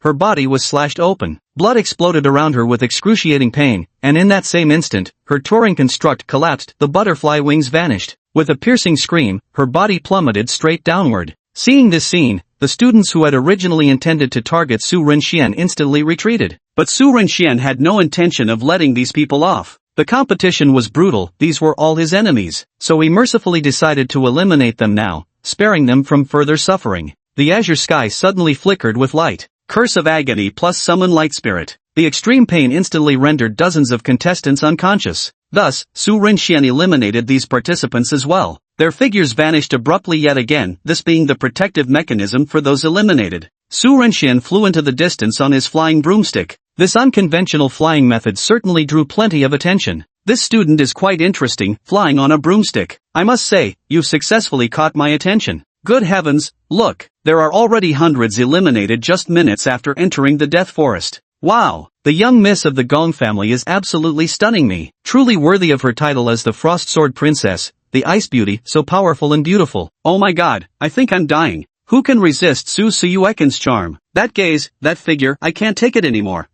Holy crap, the Saintess of the Ice Phoenix family is actually competing too. Oh my god, why are there so many beautiful women? My eyes can barely keep up. These people aren't just beautiful, they're also insanely strong. Why can't some of that beauty rub off on me? I want to experience the joy of being a pretty girl too. In various families across different regions, many elders observed the performances of their younger generation. The Yu family. Daddy, look, it's Big Brother Mage, he's flying again. Brother's magic is truly amazing. Yu Yunyun couldn't contain her excitement upon seeing Su Renxian's display. Yu Kuluan was also carefully observing Su Renxian at this moment. Chapter 83, in progress, the Fierce Beast Chui family. Yu Kuluan now recalled that he had actually crossed paths with this young man before. I just never expected this young man to be not only involved in spiritual herbs, but also so peculiarly skilled in strength. Long Rui hugged the little girl Yu Yunyun, watching the fleeting image of Su Renxian in the livestream, lost in thought. Of course, Yu Kuluan wasn't the only one paying attention to the competitors. In the city of Mo, at number 1 high school, Fu Ming played the live broadcast of the competition for the class to watch. Holy crap, my man Su is seriously badass, he can even fly. Though this method is a bit hard to understand, Wang Lele exclaimed with sparkling eyes. Bai Gu was also brimming with excitement, wishing he could compete alongside Su Runzwan. Of course, some were still worried about Su Runzwan's safety. Fu Ming grew concerned about Su Runzwan's current situation. Almost all teams had been scattered, though a lucky few managed to stay with their teammates. The team from number 1 high school, Mo Yuancheng and Huang Ying, were teleported to a river valley. There were no dangerous creatures around, and even people from other teams who had been teleported here were few and far between. This was both good and bad, as their teleportation location was the farthest from the endpoint of the Death Forest. The danger was reduced, but the journey would be long. Yi Chen and Jiang Xinhua were also lucky to be teleported together into a forest. Yi Chen was instantly overjoyed. Getting to endure hardships together with his beloved without any third wheels interrupting, how could he not be ecstatic? As for danger, he feared nothing. Admittedly, Yi Chen had grown somewhat arrogant lately. The inheritance from the mysterious Black Egg brother in his consciousness had made him a bit overconfident. The entire team was advancing together, with only Su Renxian acting alone. Su Renxian also soared toward the finish line on his flying broomstick at breakneck speed. Yet throughout the journey, he couldn't shake the feeling that everything was a bit too tranquil. Surely reaching the end can't be this easy? Su Renxian shook his head. One shouldn't entertain such thoughts lightly, for the moment you do, something is bound to happen. Sure enough, a deafening screech suddenly tore through the sky as an enormous azure bird appeared on the distant horizon. Stormhawk King, one of the demon beasts bred in the Deadwood Forest. Damn, no wonder it's been so quiet. We've run into this demon beast. Su Renxian knew better than to challenge it in speed, and fighting it midair would be suicide. With a swift movement, he dove straight toward the ground. Coming to my senses, the presence of the Storm Eagle King must be blocking any contestants attempting to move through the skies. Now we can only proceed by land. The Storm Eagle King was probably attracted by the sounds of their teleportation. After all, contestants were dropping from the sky like dumplings in a boiling pot. No one else seems to know what's going on either. Are they acting alone like me? He sighed. The original plan was for the 5 of them to pass through the Forest of Death together, but unexpected variables had left him to face this peculiar checkpoint alone. Little did Su Renxian know that his teammates had paired off in twos and were far more at ease than him. In fact, their bonds had even strengthened somewhat through this collaboration. Hurry! I heard movement right here just now. There must be another contestant nearby. Hearing the voices approaching, Su Renxian immediately cast an invisibility charm on himself, his figure vanishing instantly into the dense forest. Soon, the portly figure of Wang Ba appeared before him. Then, 2 more people emerged from behind him. O Yunfeng and Chang Wanru followed him at a leisurely pace, which made Su Renxian pause for a moment before barely suppressing his laughter. Wang Ba, turtle? So this wild boar spirit is called that name. His parents must be quite something, giving him that name. Wang Ba looked around but found nothing and frowned. This doesn't make sense. I definitely heard a noise here just now. Could I have misheard? Hearing this, O Yunfeng grew even more irritable and wanted to flare up,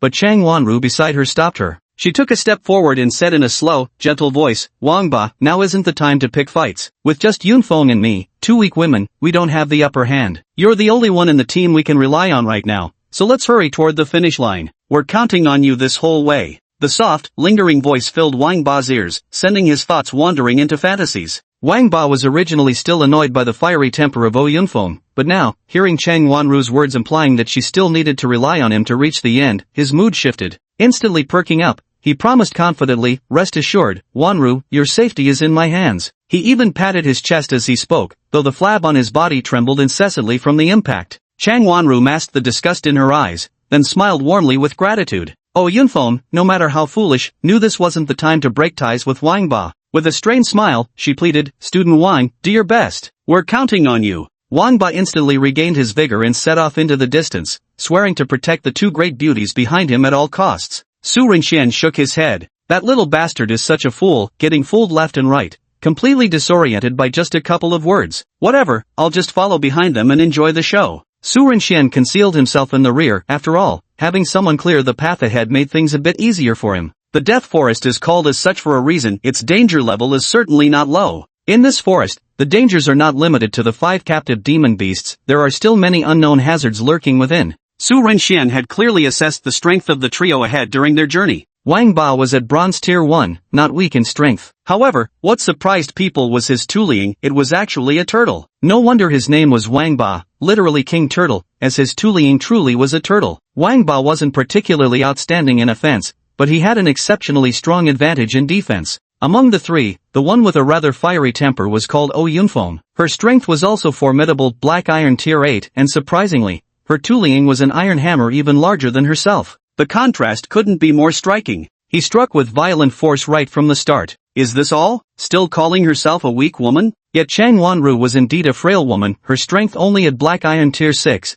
with her Turing being the plant-type water celery lily, an ability skewed toward support. No wonder she needed Wang Ba's protection. The trio advanced methodically, while Su Renxin trailed silently behind. Creak! Who's there? Wang Ba activated Turing's palms-pressed posture, ready to fire an energy blast the moment an enemy was detected. TSK, just finished one off, and now 4 more show up. How thrilling! A carefree figure suddenly appeared in the forest. What made people wary was that this person was dragging along a half-dead man. Clearly, this emaciated man had brutally tortured his victim, who was now barely breathing. Wang Bai immediately became alert. This man before him gave off an intensely dangerous vibe, but he was still puzzled by the man's words. 4 people? Besides the 3 of us, how could there be a 4th? Cui Jie smiled playfully and suddenly looked behind Wang Ba and the other 2. Friend, why keep hiding? What's the fun in that? The 3 Wang Ba members shuddered instantly, whipping their heads around to look, yet not a single ghostly shadow was to be seen. What kind of trick are you playing? How could there possibly be someone behind us? Oh, Yunfeng feared supernatural things the most. Even Su Renxian hadn't expected that he would be discovered. The person before him was also no ordinary figure.